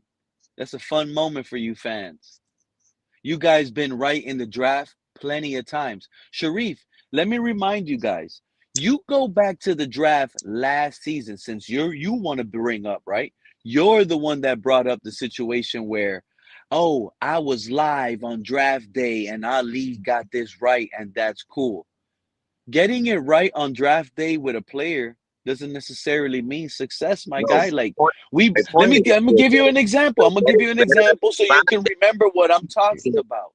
Do you no, what I'm remember saying last is season? Hold on. Because I minimizes know the dumb takes because Sharif, we can do watch you film. remember Sharif, do you remember 2 drafts ago? The Jonas Alvanea draft. You remember that draft? I wasn't high on him. I was Okay, I'm not. not asking you if you were high on him. I'm asking you, do you remember that draft? Yeah, and people were giggly about him. People People, were giggly about him. And let me bring up the names because you know I love this is not talking behind their back. I always bring up names because this is who did it. Reason and DDW, bro. Do you remember how DDW acted live on go back to his stream on that draft when we drafted Jonas Avanea? Look at some of these guys pop off and promise us we got a steal in the second round, that he should have been a first round draft pick, right? Hear me out, Sharif. And that they were right. They were, I told you we were going to draft this Yeah, well, guy, every this one and of them that. only picked. Every one of them guys only said that we were going to get that guy because they thought that was going to be another anchor for Tua. 100%, and they were right. Listen to me, they were right. According to them, they were spot on. They had their, I'm telling you, if you go to their stream and you click in timestamp and you go Miami Dolphins select Jonas Alvanea, before that thing, before Roger Goodell or whoever it was calling the draft pick, these guys seconds before were sitting here telling us, oh, it has to be Jonas Alvanea. We must draft Jonas Alvanea. Then this is on their stream, on their YouTube. Then a few seconds pass, the Dolphins select Jonas Alvanea. Same guys. I told y'all we were right. They were hyped up. This was going to be a souped up season. Chris Greer finally addressed the offensive line. Think about what I'm telling y'all because this is what y'all were listening to from some of y'all favorite Yes. podcasters on draft day, with a two Polynesian guy, drafts ago. who, right, with a Polynesian guy, because they're the only strong people in the world. You know, just like they're the Oh, only and that family was two. people, And and you they're know what only was people that funny? barbecue and whatever else. You know what I mean? Yep. And then Yeah. they started bringing that up. They started, oh yeah, that's perfect for Tua because and they started connecting their same race into why that would be good for Tua because now he's comfortable in the locker room with a brother. They went so deep on why they were right and They were everything. still using But they were Sharif, still using look when in the 1700s Hawaiians were still using wooden clubs with little seashell chips in them for the blade. You know what I mean? yeah, but Color, you know I always got a plot twist to my takes, right? Check this out. Those same guys fell off on Jonah Salvanea. They had the same Tua energy on Jonah Salvanea on draft day. They had the same Jonah Salvanea defense force rocking out loud and proud, running as a loud, proud, running that Jonah Salvanea Again, defense needs to become. it's Wait, all color, tied let to me finish so you can understand. Tua because the moment they heard that name, the Yes. moment they heard that draft pick, they knew that Tua was safe. And you know what, Color? You might be saying something right now with what you said. I didn't even think about it like that, to be honest with you. I can Like pick out races, dude. it makes more It's sense not hard. now because if Tua would still be here on the roster, because you think about where I'm gonna take the point, because I'm gonna tell you my original point right now, and you're gonna understand why I'm calling some of these Tuaneers, they're the fakest. I don't care if they like me or not, Color. You know how it is, but they're fake, right? Because they did the hype thing for Tua. They did the hype thing for Jonah. And it's funny you say that because now Tua's not here. And guess where I was gonna go at with it? These guys Right. They're shitting on these guys Salvador now, listen, aren't they? and it all started once Tua started playing bad, right? Now they started calling out Jonas Salvanea. He's horrible. He's terrible. Greer messed up. Fire Greer. They started looking for all type of excuses on Jonas Salvanea, right? But check this out. When Tua was a rookie, these same guys, right, Color? They made excuses. They said Tua's a rookie. Uh-huh. They said Tua didn't have the right offensive coordinator. They said Tua didn't have no offensive weapons or no running game, right? How come They said he was bullied by the coach. how come, even though they had that same Tua style energy on Jonas Salvanea, because I told y'all we were gonna draft this guy. I told y'all this is gonna be our next star lineman. We're going to bully mode. We're more physical. They praise Greer and McDaniel for being more physical now and finally listening to them, right? And now they don't give the same grace they gave Tua. And you know what, Color? I didn't think of it oh, now that Tua's gone, this is why they're not giving the same grace anymore. I just thought my ending to it was these are some fake fans, bro. You're telling me they did that for Tua, but they wouldn't do that for Jonas Salvanea, bro. And this is a position where remember a everybody 20-year-old rookie, right, who was not even in his net. These guys could have easily made an excuse for Salvanea, bro, if they really wanted to be that way. Oh, you know what? all these He's not people even at his natural position. They knew that, but they didn't even want to do that for all Salvanea. these people said They're that they fakes. had proof. All these people said that they had inside proof of what happened with Flores and all that. And the reason nobody could say what happened was because they were going to jeopardize their access or whatever. No. It's Remember, been long Batman. enough now. Ain't nobody gonna lose access now. Why haven't they come out and said what happened now? Remember, Batman said he was going to do a 30 for 30, and I'm still waiting on that. Right. But what? Pete. Well, no. What Color said about the Brian Flores situation. Batman said he was going to do a 30 for 30 on why Brian Flores got fired. He said he know the truth, but I'm still waiting on that. He hasn't. He's never had the 30 for 30. Yeah. But real quick. And it wasn't even just him. It was everybody said, "Oh, we can't reveal our sources, so we can't tell you what actually happened." And now, what are they protecting now? 1,000%. Listen, I'm definitely gonna get up out of here now. But Pete, you brought up something when I was having technical difficulties, but I could hear. I just couldn't. Well, I couldn't hear. Well, you were saying it, and then I stopped hearing, and I kept dropping back and forth. So before I go, I just want to address something real quick. And Pete, salute to you. Color, salute to you. Even Sharif, salute to you. But Sharif, you probably want to cover your ears for this part about what I'm about to say, because you don't like when I get like this, Sharif. According to you, I'm a bully and I attack people. But Sharif, I just want you Sharif, to you did know. call him out not too long ago. He's up here with you though. But go ahead, Lewis. Yeah. No. I heard what Sharif said. I'm not even.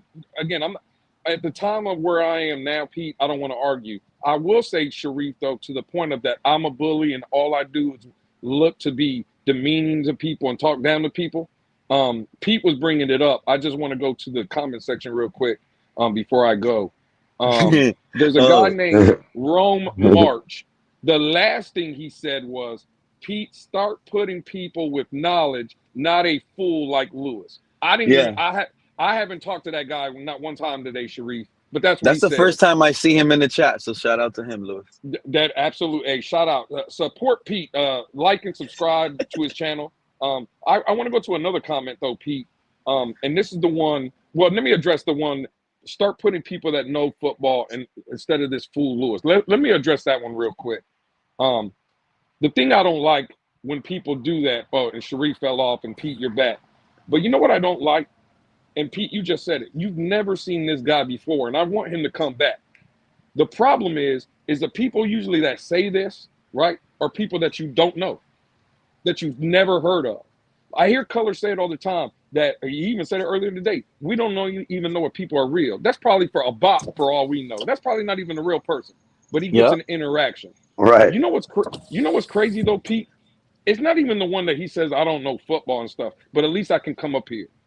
This is the comment that really goes and irks my nerve, right? And with me having a pinched nerve or whatever before, no pun intended, right? When I say it gets under my nerve. But look at this comment right here. He said These are you the Dolphin should be fans that I really can't commenting stand. on knitting, not Lewis football. knows more than the coach and general manager. Now, you know what's crazy? You know what's ironic, Pete and Color? I wonder if Road March agreed with Mike McDaniel and Chris Greer. Because I'm sure that idiot, right behind his computer screen, I'm sure that idiot talked all kind of shit about Mike McDaniel and Chris Greer. I guess that guy knows more than him. You know what, Color, Pete? No. Forget about Mike McDaniel and Chris Greer. That guy probably agreed with Joe Philbin and Mike Tannenbaum. He probably liked them. Or Donna Ponte. He probably agreed with them too. I hate these fucking fanboys that don't come up and have a microphone or use their words, right? They're just these chat warriors, right? And oh, you got to be so positive about the team. A-Chain is going to do, he's going to run for 3,000 yards, and Malik's going to win MVP, and our UDFA receiver is going to win Rookie of the Year. Stop being a fanboy. Use your eyes. Evaluate the team. Don't just be, oh, well, Hafley is our coach, so I got to agree with Hafley. That's basically what he's saying. Lewis knows more than the coach and general manager. I'm not saying, Color and Pete, that I know more than the general manager. Listen, I will not say that. Even if you did, is that possible? I mean, is it possible just because somebody has that title that you couldn't know more than them? Well, again, that for common people like you, they use common sense, Color. Yes, that is possible, right? But for an idiot, well, that's the appeal. Like that's why it's a fallacy. 1,000%. I'll leave you, Pete, and Color with this, and hopefully we talk again soon. And for Rome March, I don't know if I know more than our coach and our general manager. What I do know is that if Lewis was picking on day 2 of the draft, right? I'm not picking a UDFA wide receiver at 75. I know that. Now, I don't know if that's a better job, but I know I'm not picking that scrub. Color, right. You were doing a show. I went on there. We drafted Will Kazmarek out of Ohio. That's the big tight end that I think is the push guy, right? Ohio. That's the tush push guy, Color, right? We drafted him with pick 87, I believe, or 86, something like that. Our second of our third round picks. People have gotten mad at me, Color, and Pete, and again, on Twitter as well, when I have came out and said that we drafted a legitimate fullback in the third round. Because all he can do is block. They said, oh, he can catch. And again, everybody can catch.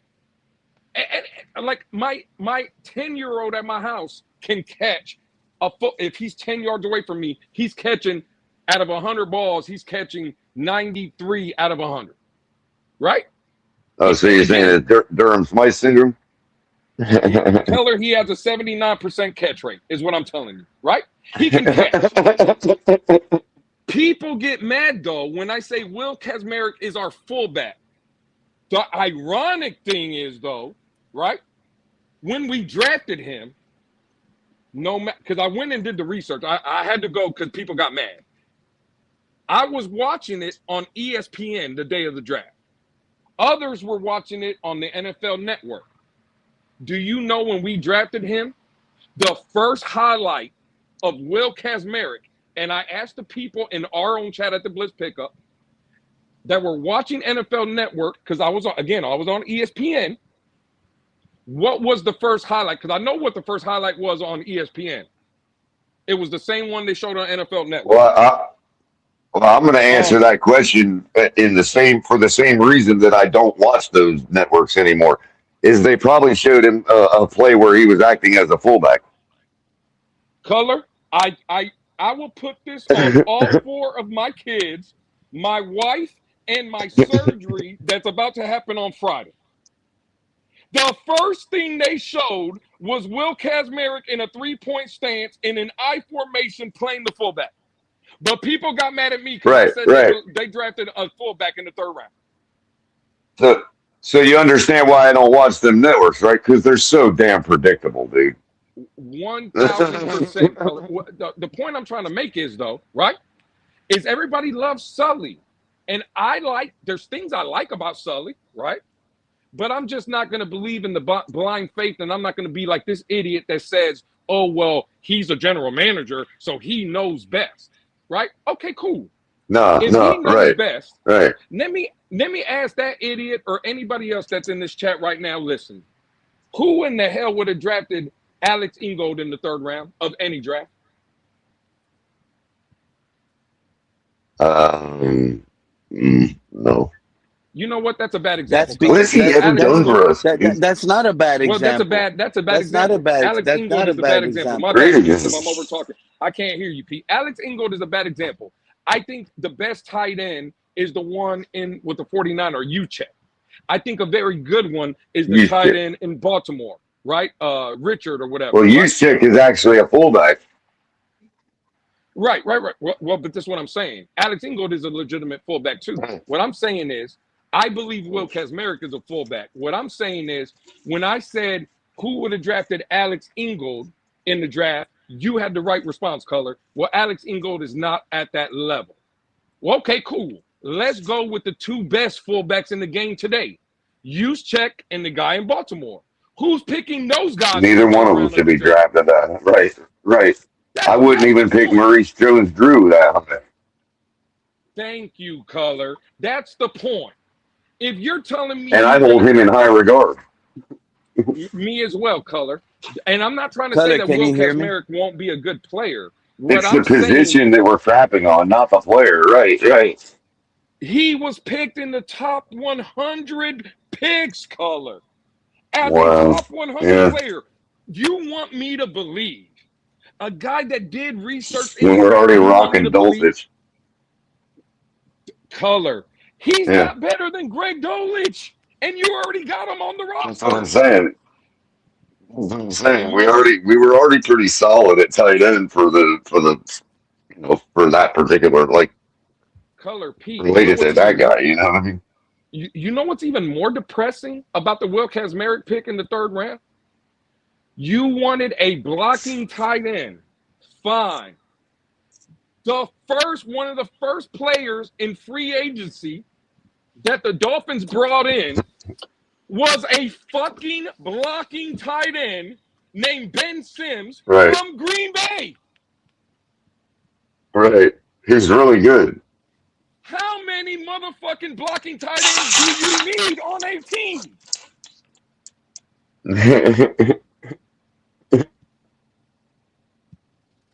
Oh, that's hilarious.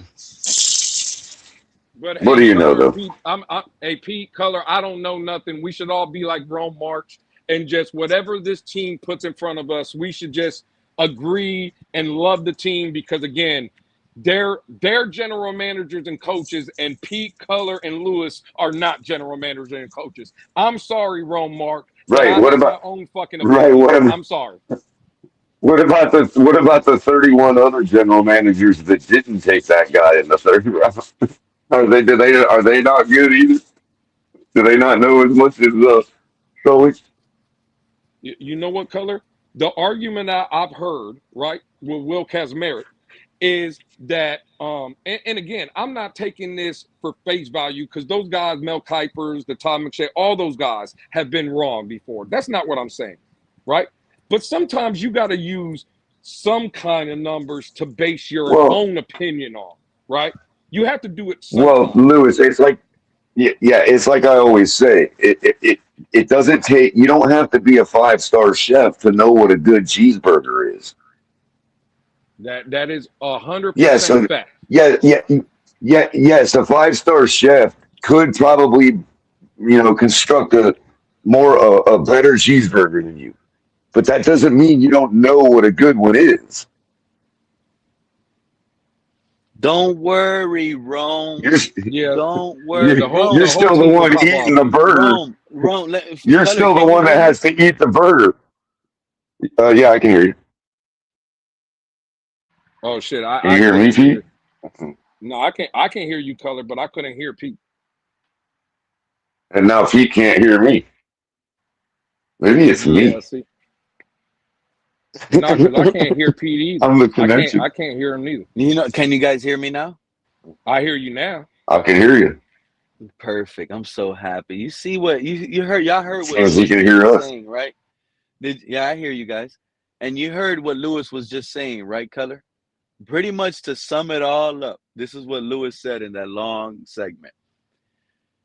He said Will Kazmarek is pretty much a third-round fullback. Nobody Right? even knows what his name is. Yeah, well, that's what I'm saying. That's what he said. He said he's pretty much a Mm-hmm. third-round fullback, right? Yes, yes. And other people got mad at Lewis because he called him a third-round fullback. That's the part I don't understand. Even if I thought Lewis was wrong, I wouldn't be like, no, it's a big deal. No, Pete. Let me clarify real quick. Sorry, Color. I didn't call him a third-round tight end or fullback. I called him a seventh-round fullback. We just drafted that A seventh-round player. UDFA, to be correct. Yeah, we drafted that UDFA in the third round. That's the difference. And you know what the argument? You know what the argument was to me? You know what I heard about Will Kazmarek when we drafted him? Well, there was a run on tight ends, and he wouldn't have lasted into the 6th round. Okay, cool. Well, we could have traded them one of ours. Thank you, Color. Not only that, the problem is, again, Todd McShay, Mel Kiper, those guys have been wrong. But to Color's point, Color, I don't know if this is how you do it, but I'm sure you kind of put numbers together to kind of get a baseline for your opinion that you're about to speak on whatever topic. Well, what I do is I use them descriptively instead of prescriptively to support my interpretation of what I saw. Yeah, Okay, cool. but maybe cool. You guys are right. But let me ask you guys a question. Can a player get drafted higher than the scouts believe he was supposed to be drafted, but landing in the perfect scheme make him look like he could be a third or possibly a second-round worthy player a year or two after? Well, if we get a bowl out of it, then that's okay. But we're not. So We're you not need that team. only a Super Bowl? We're talking about the player. No. What I'm saying is talking about Pete. What I'm saying is, if we were in a position where it's like that dude's being brought on. You know, we drafted him like that, and we're on our way to winning a bowl, and we get a bowl out of it before it matters. Then it's What do you like, a yeah, he bowl? What do becomes you a mean a trade piece bowl that we when you pull say we somebody. get a bowl? Color. What do you Pete, mean a Pete, bowl? Let me A try Super to Bowl. help. A Super Bowl. Yeah, he's talking Does about a Mark Super Bowl. Andrews have a Super Bowl? No, he does. No, he does not. And I knew you were going to Does go there, George Pete. Kittle have a Super No, what Bowl? I'm Color. Why saying you is, take that serious? what I'm saying, no, what I'm saying is it wouldn't be exposed that he's not that kind of guy till after it mattered, is what I'm saying. If we were in the No, no, no, no, position no, no, to no, no, no, no, no, no, no. actually be Because let me going tell for you it. something, Color. While Lewis wants to color, while Lewis wants to sit here, right, and call him a fullback. Listen to this. Listen to how loud and wrong Lewis is. And you know I like Lewis, but he tends to be loud and wrong, and he sometimes has to accept it, right? Because I disagree. This is his He's opinion. spot on. This is his opinion. And listen to what Lewis said as well, right? Because in football, there's some things that stats can't be measured, right? At certain positions. Guess what? He labeled him a fullback. You know what I immediately thought when he said he's a fullback and we selected him in the 3rd round? He's a mauler. And you know what that confirmed, Color? That this run game, he's going to be, forget that tush push crap. Ollie Gordon and A-Chain and Jalen Wright. He's going to be a dominant factor. This is why guys like Lewis, right? And this is why these guys that think he's not worth that 3rd round pick, he is the best blocking tight end in the entire draft, right? Right. What is Lewis? Lewis wants to sit here, right? And already confirm he is the best blocking tight end. So at tight end is not only about receiving and catching, but Lewis wants to make it feel like tight end has to be about receiving and catching. He's Right. not even valued as the number 1. So the number 2 tight end on a 12 personnel package, the number 2 is always the blocking tight end. So you're telling me, Color, when we line up on 12 personnel, we got 6 offensive linemen out there because he's so good. He is so good at blocking because he's not Alec Ingold. He wants to compare him to Alec Ingold is tiny compared to Kaepernick, right? Yes, he is. Okay, Kaepernick is 6'6", almost 250 pounds. He's a monster. He's almost the 6th lineman. 6 lineman, Color. You don't value run blocking that turns. Hold on, Color. Because he only wants to worry about the pass. I'm gonna have to pull the analogy of the century out my ass for this one. No. Value in the Color, run please, game? before you do that, let me address Pete. Is there no value in the run game? And mind you, we already had a great run game last season. Imagine that 3rd round overdrafted fullback that Lewis wants to name. Imagine that 3rd round tight end that we got, that's the 6th lineman on that offense, is what catapults this run game to become elite. How do you value that? How do you value that, Color? Because he's only going to give you 26 catches throughout the season, and they're going to be little easy catches like Lewis was whining about. Before Color addresses you, right? And again, I just want to address you, Pete, because I think you've made some great points. And I think, again, I've been telling you all night, bro, you are good at this. You're just not better than me, right? No disrespect. You're just not better than me. That generational blocking tight end that I said is the best tight end blocking in the draft, right? Will Kazmarek. Cool. Do you think, Pete, when the Dolphins already used a 6 offensive lineman last year, which was actually an offensive lineman in Cole Strange? Cole Strange, by the way, was a 1st round draft pick. Do you think Will Kazmarek is going to block better than him? The answer to that, Pete, is no tight end or fullback. Do you think Cole Strange is able to catch like Kaepernick? Hey, Pete, I'm just trying to finish my point. He can't run the routes like that. Hey, Pete, I'm just trying to finish my point, right? You brought up a blocking ability. I'm going to get to the pass catching, right? But let me continue. No fullback or tight end is ever going to be better than a 1st round draft pick offensive lineman.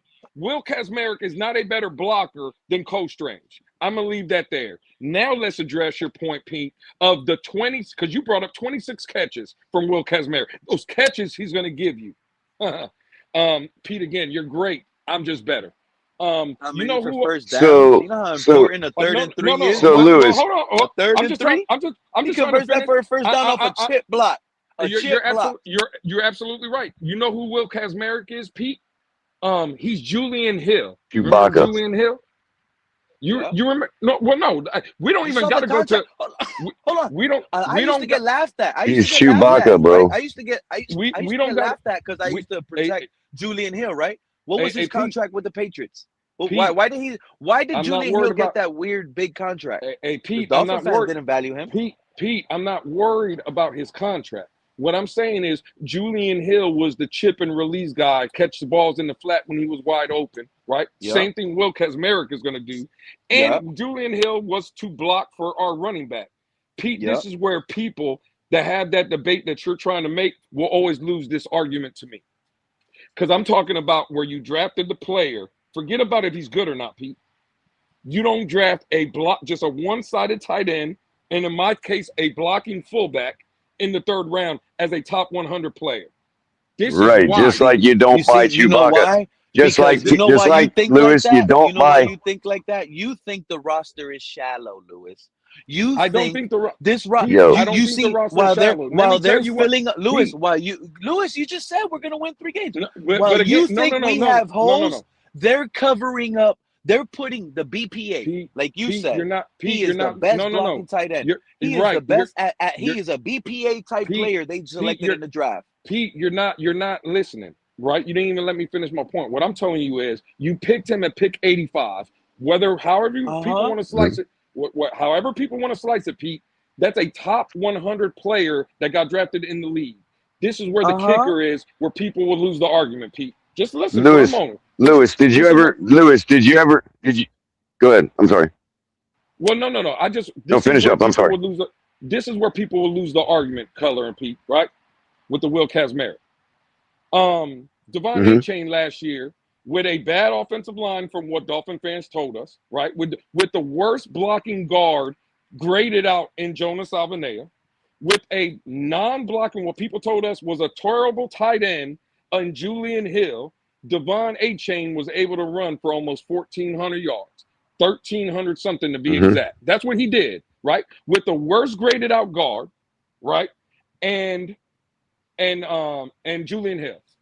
So let's say, for the sake of argument, Devon A-Chain, instead of getting 1,300 something like he got last year, gets 1,500 yards this season with a better offensive line and the best blocking tight end that you got in the 3rd round. If I told you that the player you drafted to get A-Chain over the hump, to make him even better, and again, this is a hypothetical, but let's say he only makes Devon A-Chain, he gets 125 more yards. Was the pick worth it? If A-Chain goes from 1,350 to 1,500 and adds another 150 yards to that total, was drafting a guy that single-handedly his one job is to make A-Chain's job better, right? If A-Chain only gets 150 more yards, was the pick worth it? Yeah, because okay, all right. Well, Color, I know you understand what I'm trying to tell you. Color, and here it is, Lewis. And here it is. Hold on. Hold on. I've been waiting a while. Here it is, right here, Lewis. Did y'all ever collect Star Wars men when you were kids? Yeah, for sure, absolutely. Or any kind of action figure? Well, this guy is Chewbacca, bro.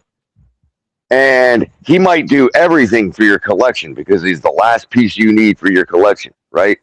But he's just Chewbacca. He's still the best of the no-name characters, right? Of the easy-to-find action figures. But you still don't go to KB Toy Store to buy him because you can get him at Kmart or Walmart. It's still just Chewbacca.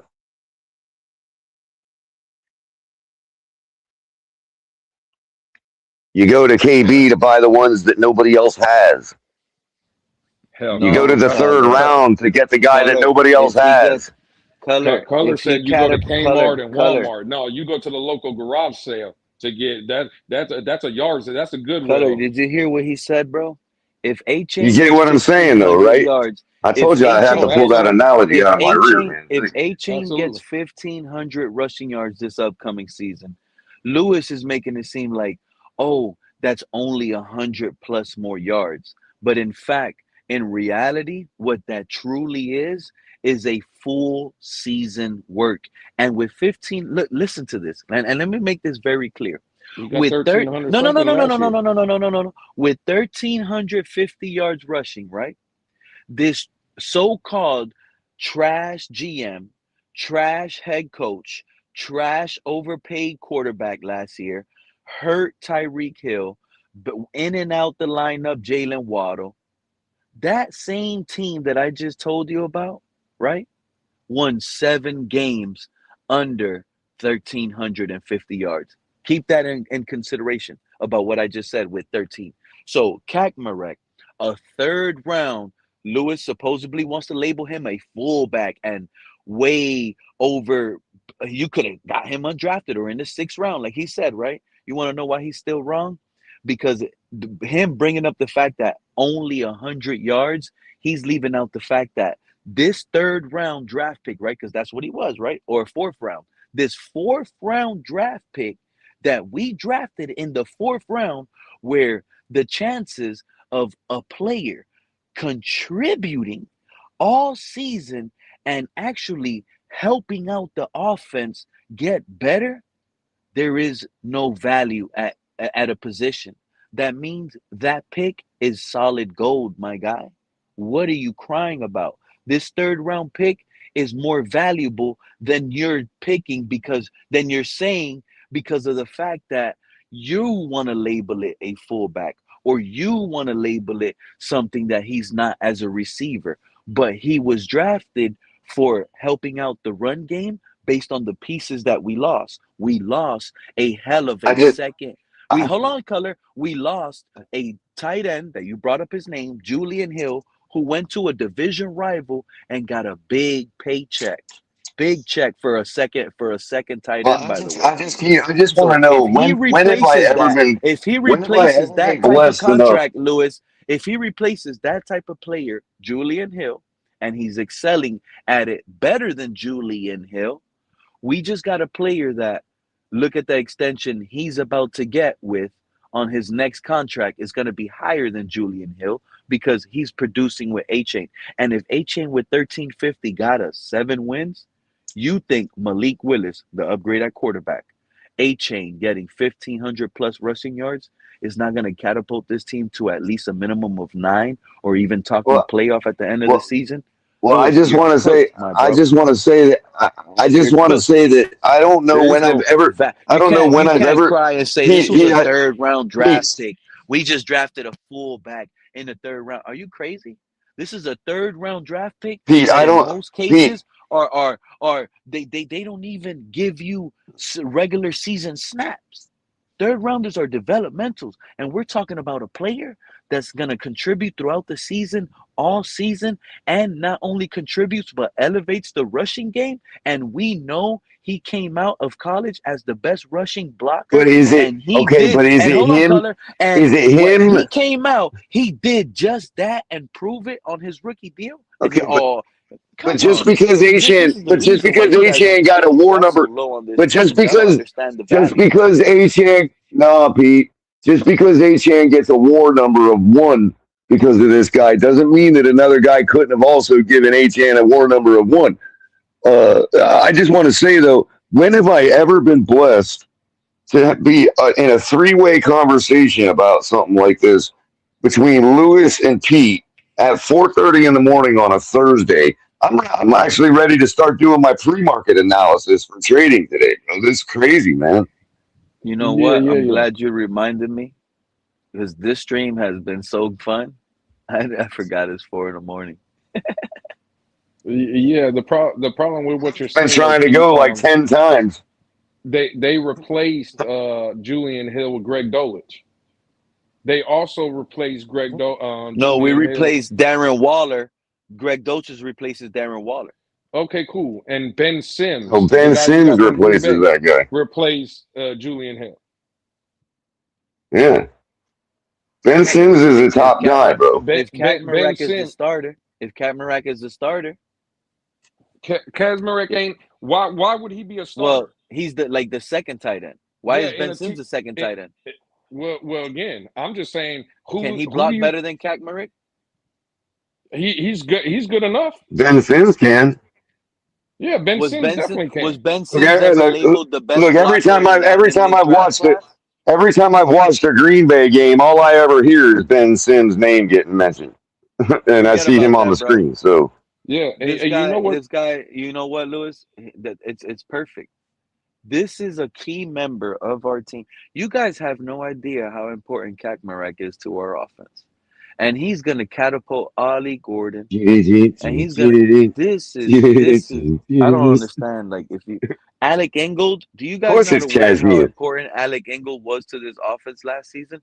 Tyreek Hill wasn't trolling when he told y'all Alec I mean, Ingold is a Alec really Ainstorm. important piece to the offense. So if you sitting here, right, Lewis, calling him the Alec Ingold and knowing how important that position is to the running scheme of this offense, Lewis, how do you not value that? We went from 14-pound bowling ball to 16-pound bowling ball, bro. It's not that I don't And value Alec that. Ingold Pete. was kind of small too, so Kaepernick is big at least now. Absolutely, and Ben Sims is 6'7", 270. No, that's Kuntz, right? No, that's Ben Sims. Go look at Ben Sims. He's like 6'5", 272. Sims has connection and chemistry with Malik Willis from Green Bay already too. And They were both the backups. and for the last 2 years, who's been watching them every day at practice? Our coach and our GM, who again go back to free agency. Ben Sims was one of the first players signed with the He Dolphins. walked right into it, Pete. We might He be walked run right into heavy. it, We Pete. might be so run heavy. How does that not apply? How does that not apply to Malik Willis? How does that not apply to Malik Willis? You know what color? Malik Willis probably made that call. Like when you get me to Miami, bring No, our I'm boy Ben Sims. saying that Hafley spent a bunch of time on the bench with Malik Willis in Green Bay.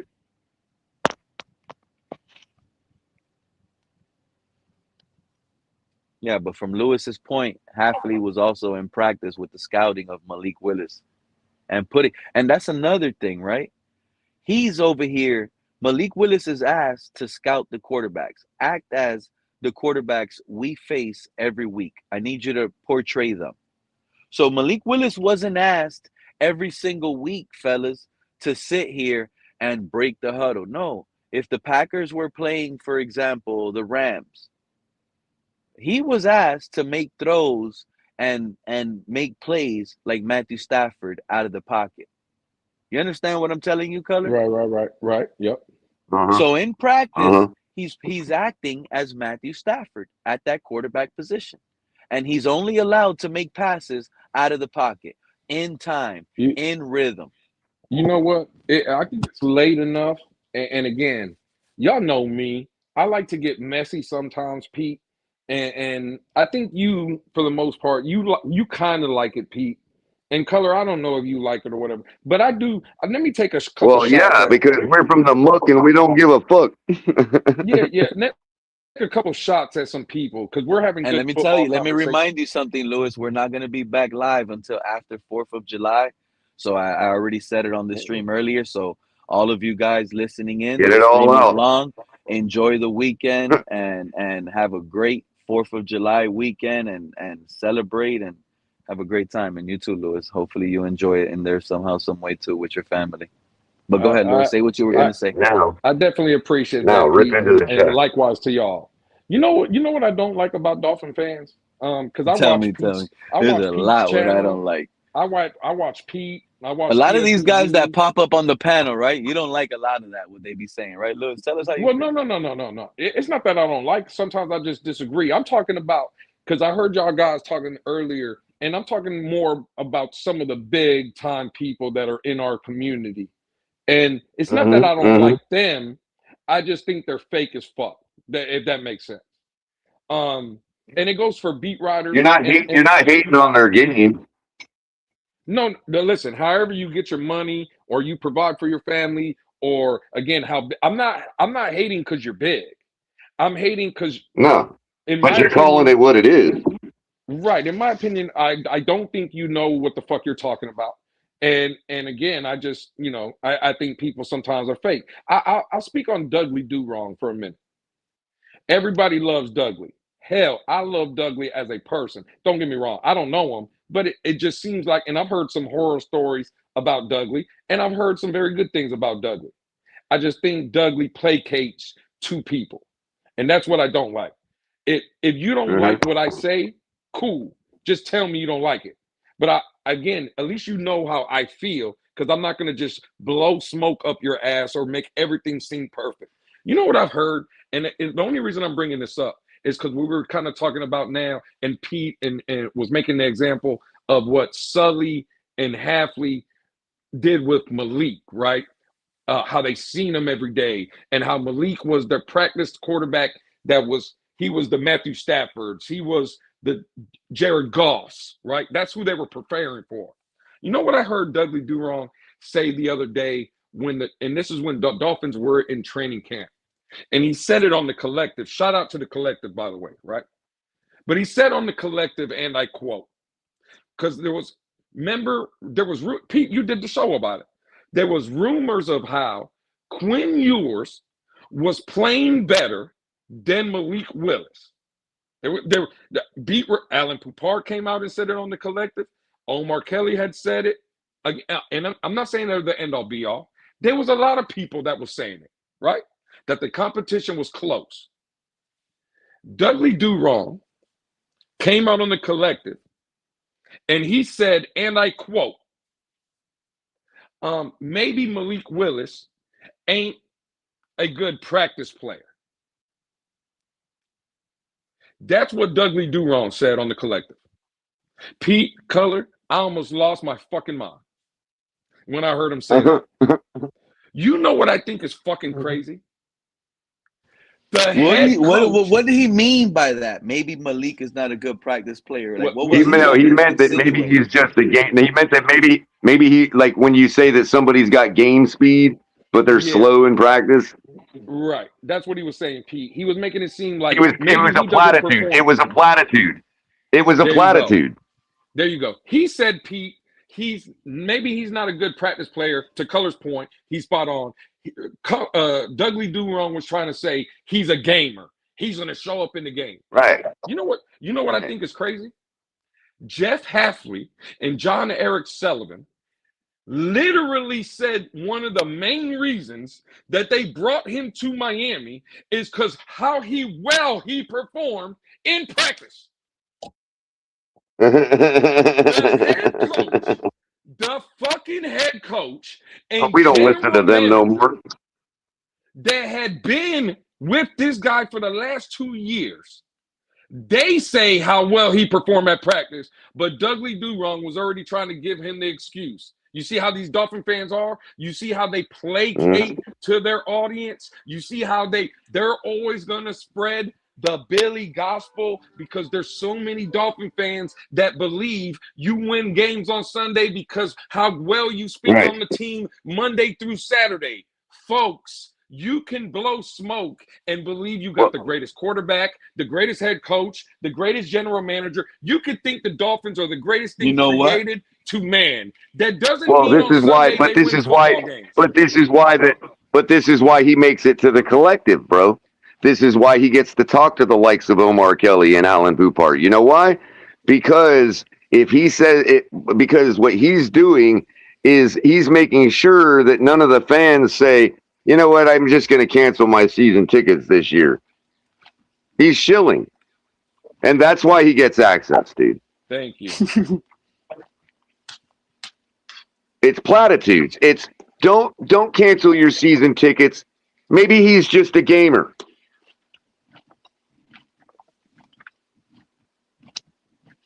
And that's why they get favored. The NFL sees that, no doubt. The Dolphins see that. The people that want to make money see that. And Dudley has like 30 or 40,000 subscribers. So, you know what? Yeah, and you know what, Louis? It's funny you brought up Quinn Ewers' name, right? He has 50,000 subscribers. It's funny. And he probably has real sponsors now. You know what I mean? And people that have a vested interest in fans keeping their season tickets and buying merchandise. And you know what, Color? I like that take. I have a problem with because, and I've said this before, right, Color? A lot of people think they have this YouTube channel and they're going out to teach people football.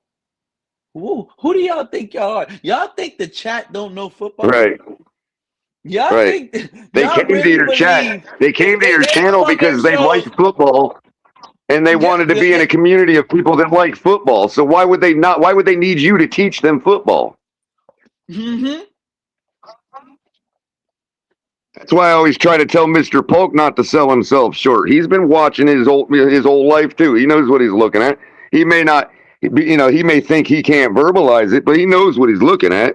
Yeah, You and know, that's why I be saying, like, Mr. Park, stop being like I tell Mr. Park that all the time. Yeah. He laughs, but I be like, is you just want to say the nice things, like you know ball, well, like he does. stop. Well, he does come to get insight that he didn't have, and that may be true, but he just says it in a way that he doesn't know it as well as everybody, and he's trying to But learn let it. me, but Color, let I me just jump say, back to hey, you the. don't Let me know you jump know back. it. You don't know you know it, but you've been watching let, your whole life. You know it. It's like my mother. She knows what she's looking at. She didn't need but 2 seconds to see what Tua was.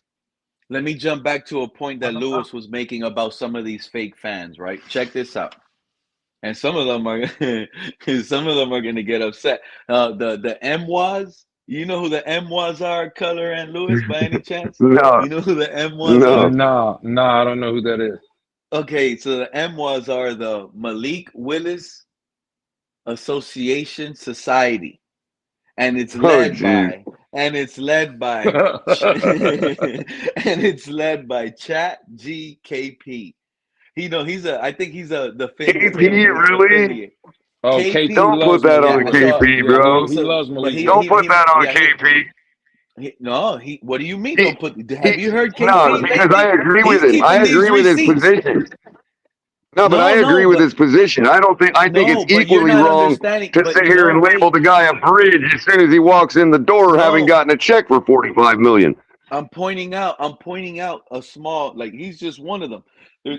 There's a lot of them doing this, right? Just like Lewis pointed out DDW, I'm pointing out this point that this some of this fan base is kind of fake with this point that I'm trying to make, right? But KP ain't being fake. He Listen, really believes what he's saying. listen, I understand that. I understand that. But when you listen to what I'm trying to say, you'll understand what I'm trying to say when I say my point of why this fan base is being fake with this point.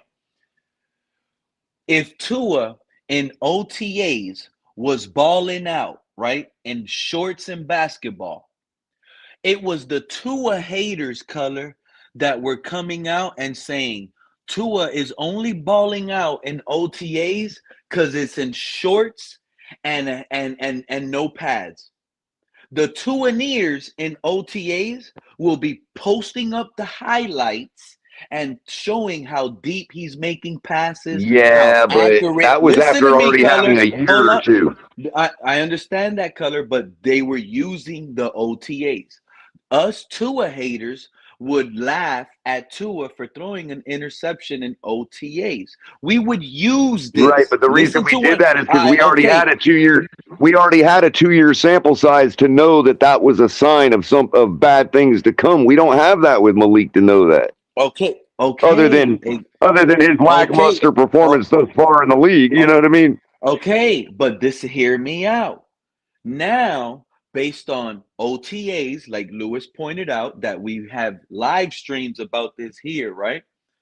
I was pointing out, and it was before even training camp and everything. Once we signed him, I predicted the reason why the Bobby Slowick offense, all of that with Quinn Ewers. So that kind of made people think because I predicted Quinn Ewers to beat out Malik, and people called me crazy because of the offense and the scheme fits him more.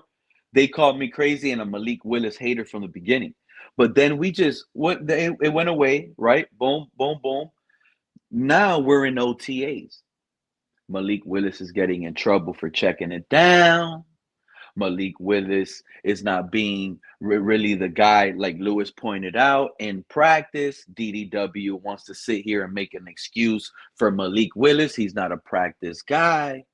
But when I'm pointing out, right, the Tua hater type takes that these Tua haters were saying versus Tua in OTAs, right? They weren't saying They weren't giving that same grace, right? they weren't. They're not doing that for Malik Willis. Now they want to label me a Malik Willis hater because I'm saying Quinn Ewers hasn't thrown an interception. I can't report that because that hasn't happened. So when I'm saying, wow, Malik Willis is throwing interceptions, look, this is a bad pass. This pass was inaccurate. And I'm pointing it out on Twitter, and all of these guys are seeing it, right? Oh, it's no big deal. This is supposed to happen. Malik Willis is supposed to learn. But like Lewis pointed out, our coaching staff literally used Malik Willis's practice results on why we should believe in Malik Willis and why they know what they're talking about. Think about that.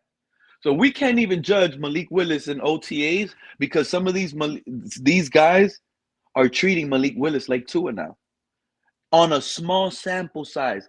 And they have the audacity to use that small sample size to a limit. That would be like, I saw a small sample size of Jakeem Grant balling out for a splurt of games when he took over with injuries.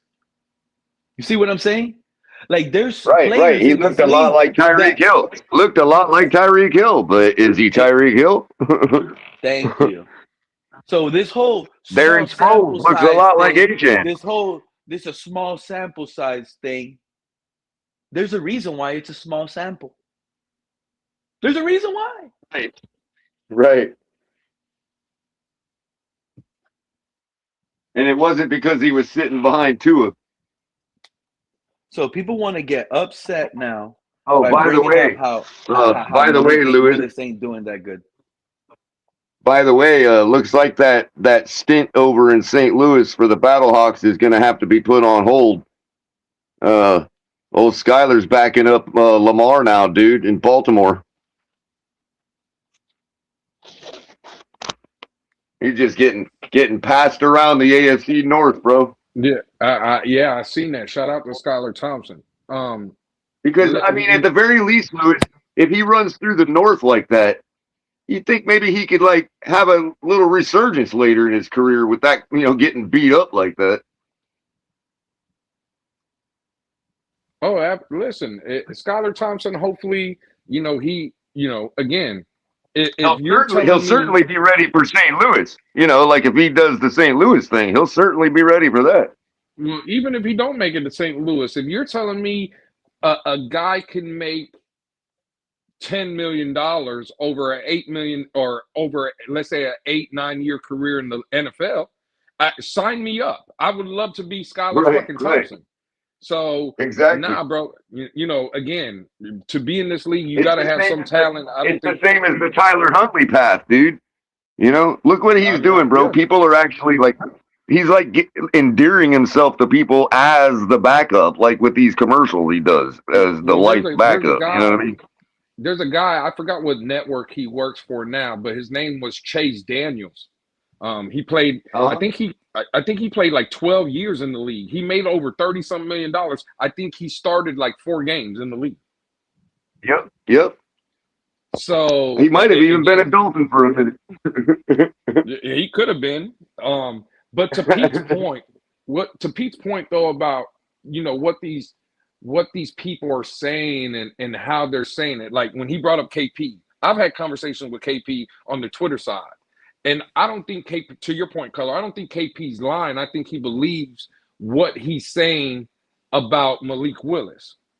What I try to tell Malik or KP though, because KP's like, oh, well, you're betting. The Dolphins took a bet on a player that showed flashes, right? And KP always highlights the Chicago Bear game where Malik played very well and in a backup role where he came into the game. And then I think it was the Baltimore Raven game where he started the game and played very, very, very well in that game.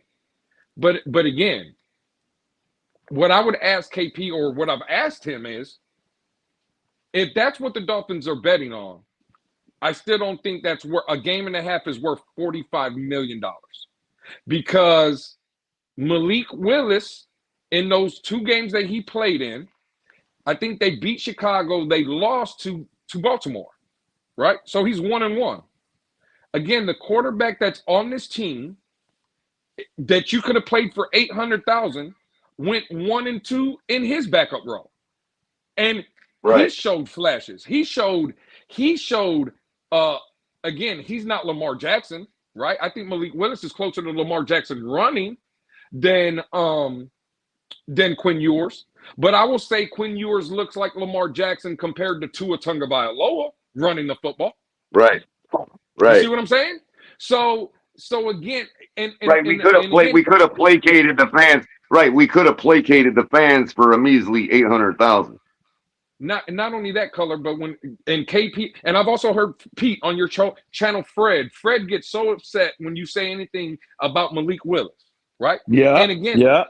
People like that only bring up the game and a half where we have a great sample size of what Malik Willis played, right? There is no denying that. But why would people get mad if I'm going to go evaluate the other games he played in Tennessee where he was terrible?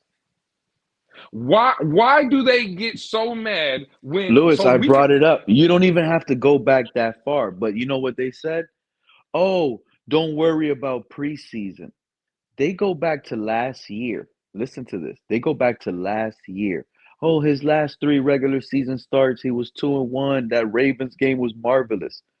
But in preseason last year, he couldn't even score a touchdown drive. In the 3 games played, I think he only scored 1 touchdown drive. And he had a lot of snaps, a lot of pass attempts, and it was inaccurate throws. It looked bad, and it was in preseason. In preseason, he could not put up points. So that was a concern. But that's not a concern to a lot of these guys because the last 3 games, look what he did versus the Ravens.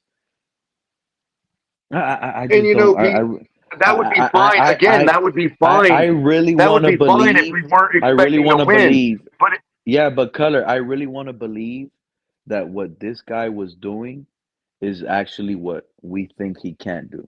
Like in practice, he was Jordan Love. He was doing exactly what Jordan Love is doing, throwing out of the pocket, handling the ball, no turnovers, clean decisions. This is what they're gambling on. And I also want to believe he came here as a favor and took less because he believes in Hafley and Sullivan. Well, again, that has a lot to do with it, not because they know him like people think. It's because when you're coming into a new situation and you're trying to construct everything, your guy needs to be somebody that knows your language, that understands your personality and all of that. I mean, I think people are reading way too deep into it, man. Yeah, and you know what it is? I think a lot of people are putting that completion percentage crap in front of our face because this is what these Tuaneers are going to drag on. Look, you said you're a businessman, right? If you just got a new contract and there's millions on the line and you got to do something for somebody really important, bro, and you need a hand to do it, who are you going to call? Some guy that from the state that the people live where you're going to help, or are you going to bring your guy that knows your personality and knows when you're joking and when you're not joking? You know what I mean? And stuff like that. I mean, I think it's just as simple as that. You said, Color, if I just got a new contract, they don't want to have to think about the quarterback. They don't want to have to think about whether the quarterback is understanding what they're saying to them when they're constructing the locker room and everything involved with being a first-year head coach. Color, can you hear Pete, or was that because I couldn't hear him when he was talking? I heard him when he came back in. I heard him for a second when he came back in. I'm right here. Can you hear me, Lewis? Can you hear him now when he just spoke? The other thing is, yeah, he just spoke. Yeah, see, I can't hear. I can't hear Pete. Well, but before you jump back out, real quick, to just drive home the point, that's also probably why we're seeing some failures from Malik in early OTAs, because if he is acting as a transmuter or a translator, you know what I mean, then he's got a lot more on his plate than just let's construct an offense right now in OTAs. He's trying to help the coach get new guys, telling them where the bathroom is at.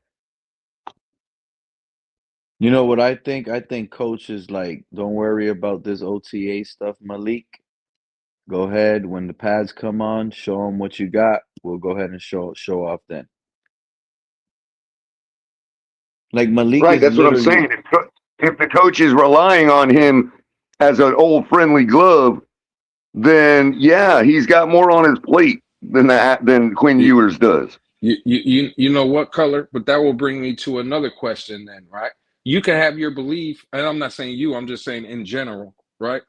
You can you can But have let your me give faith you in let me give you a point, Well, right? that's my platitude, Lewis. You know what I mean? Let me give Lewis an example and a point real quick, right? I said Malik Willis came, chose less to be with his guy Sully. What was one of the first reports we heard coming out of OTAs? Oh, they're harping on Malik Willis because he's checking it down. A lot of us, right? Because everybody brings up their points, but nobody brings up this point, right? Oh, this is a good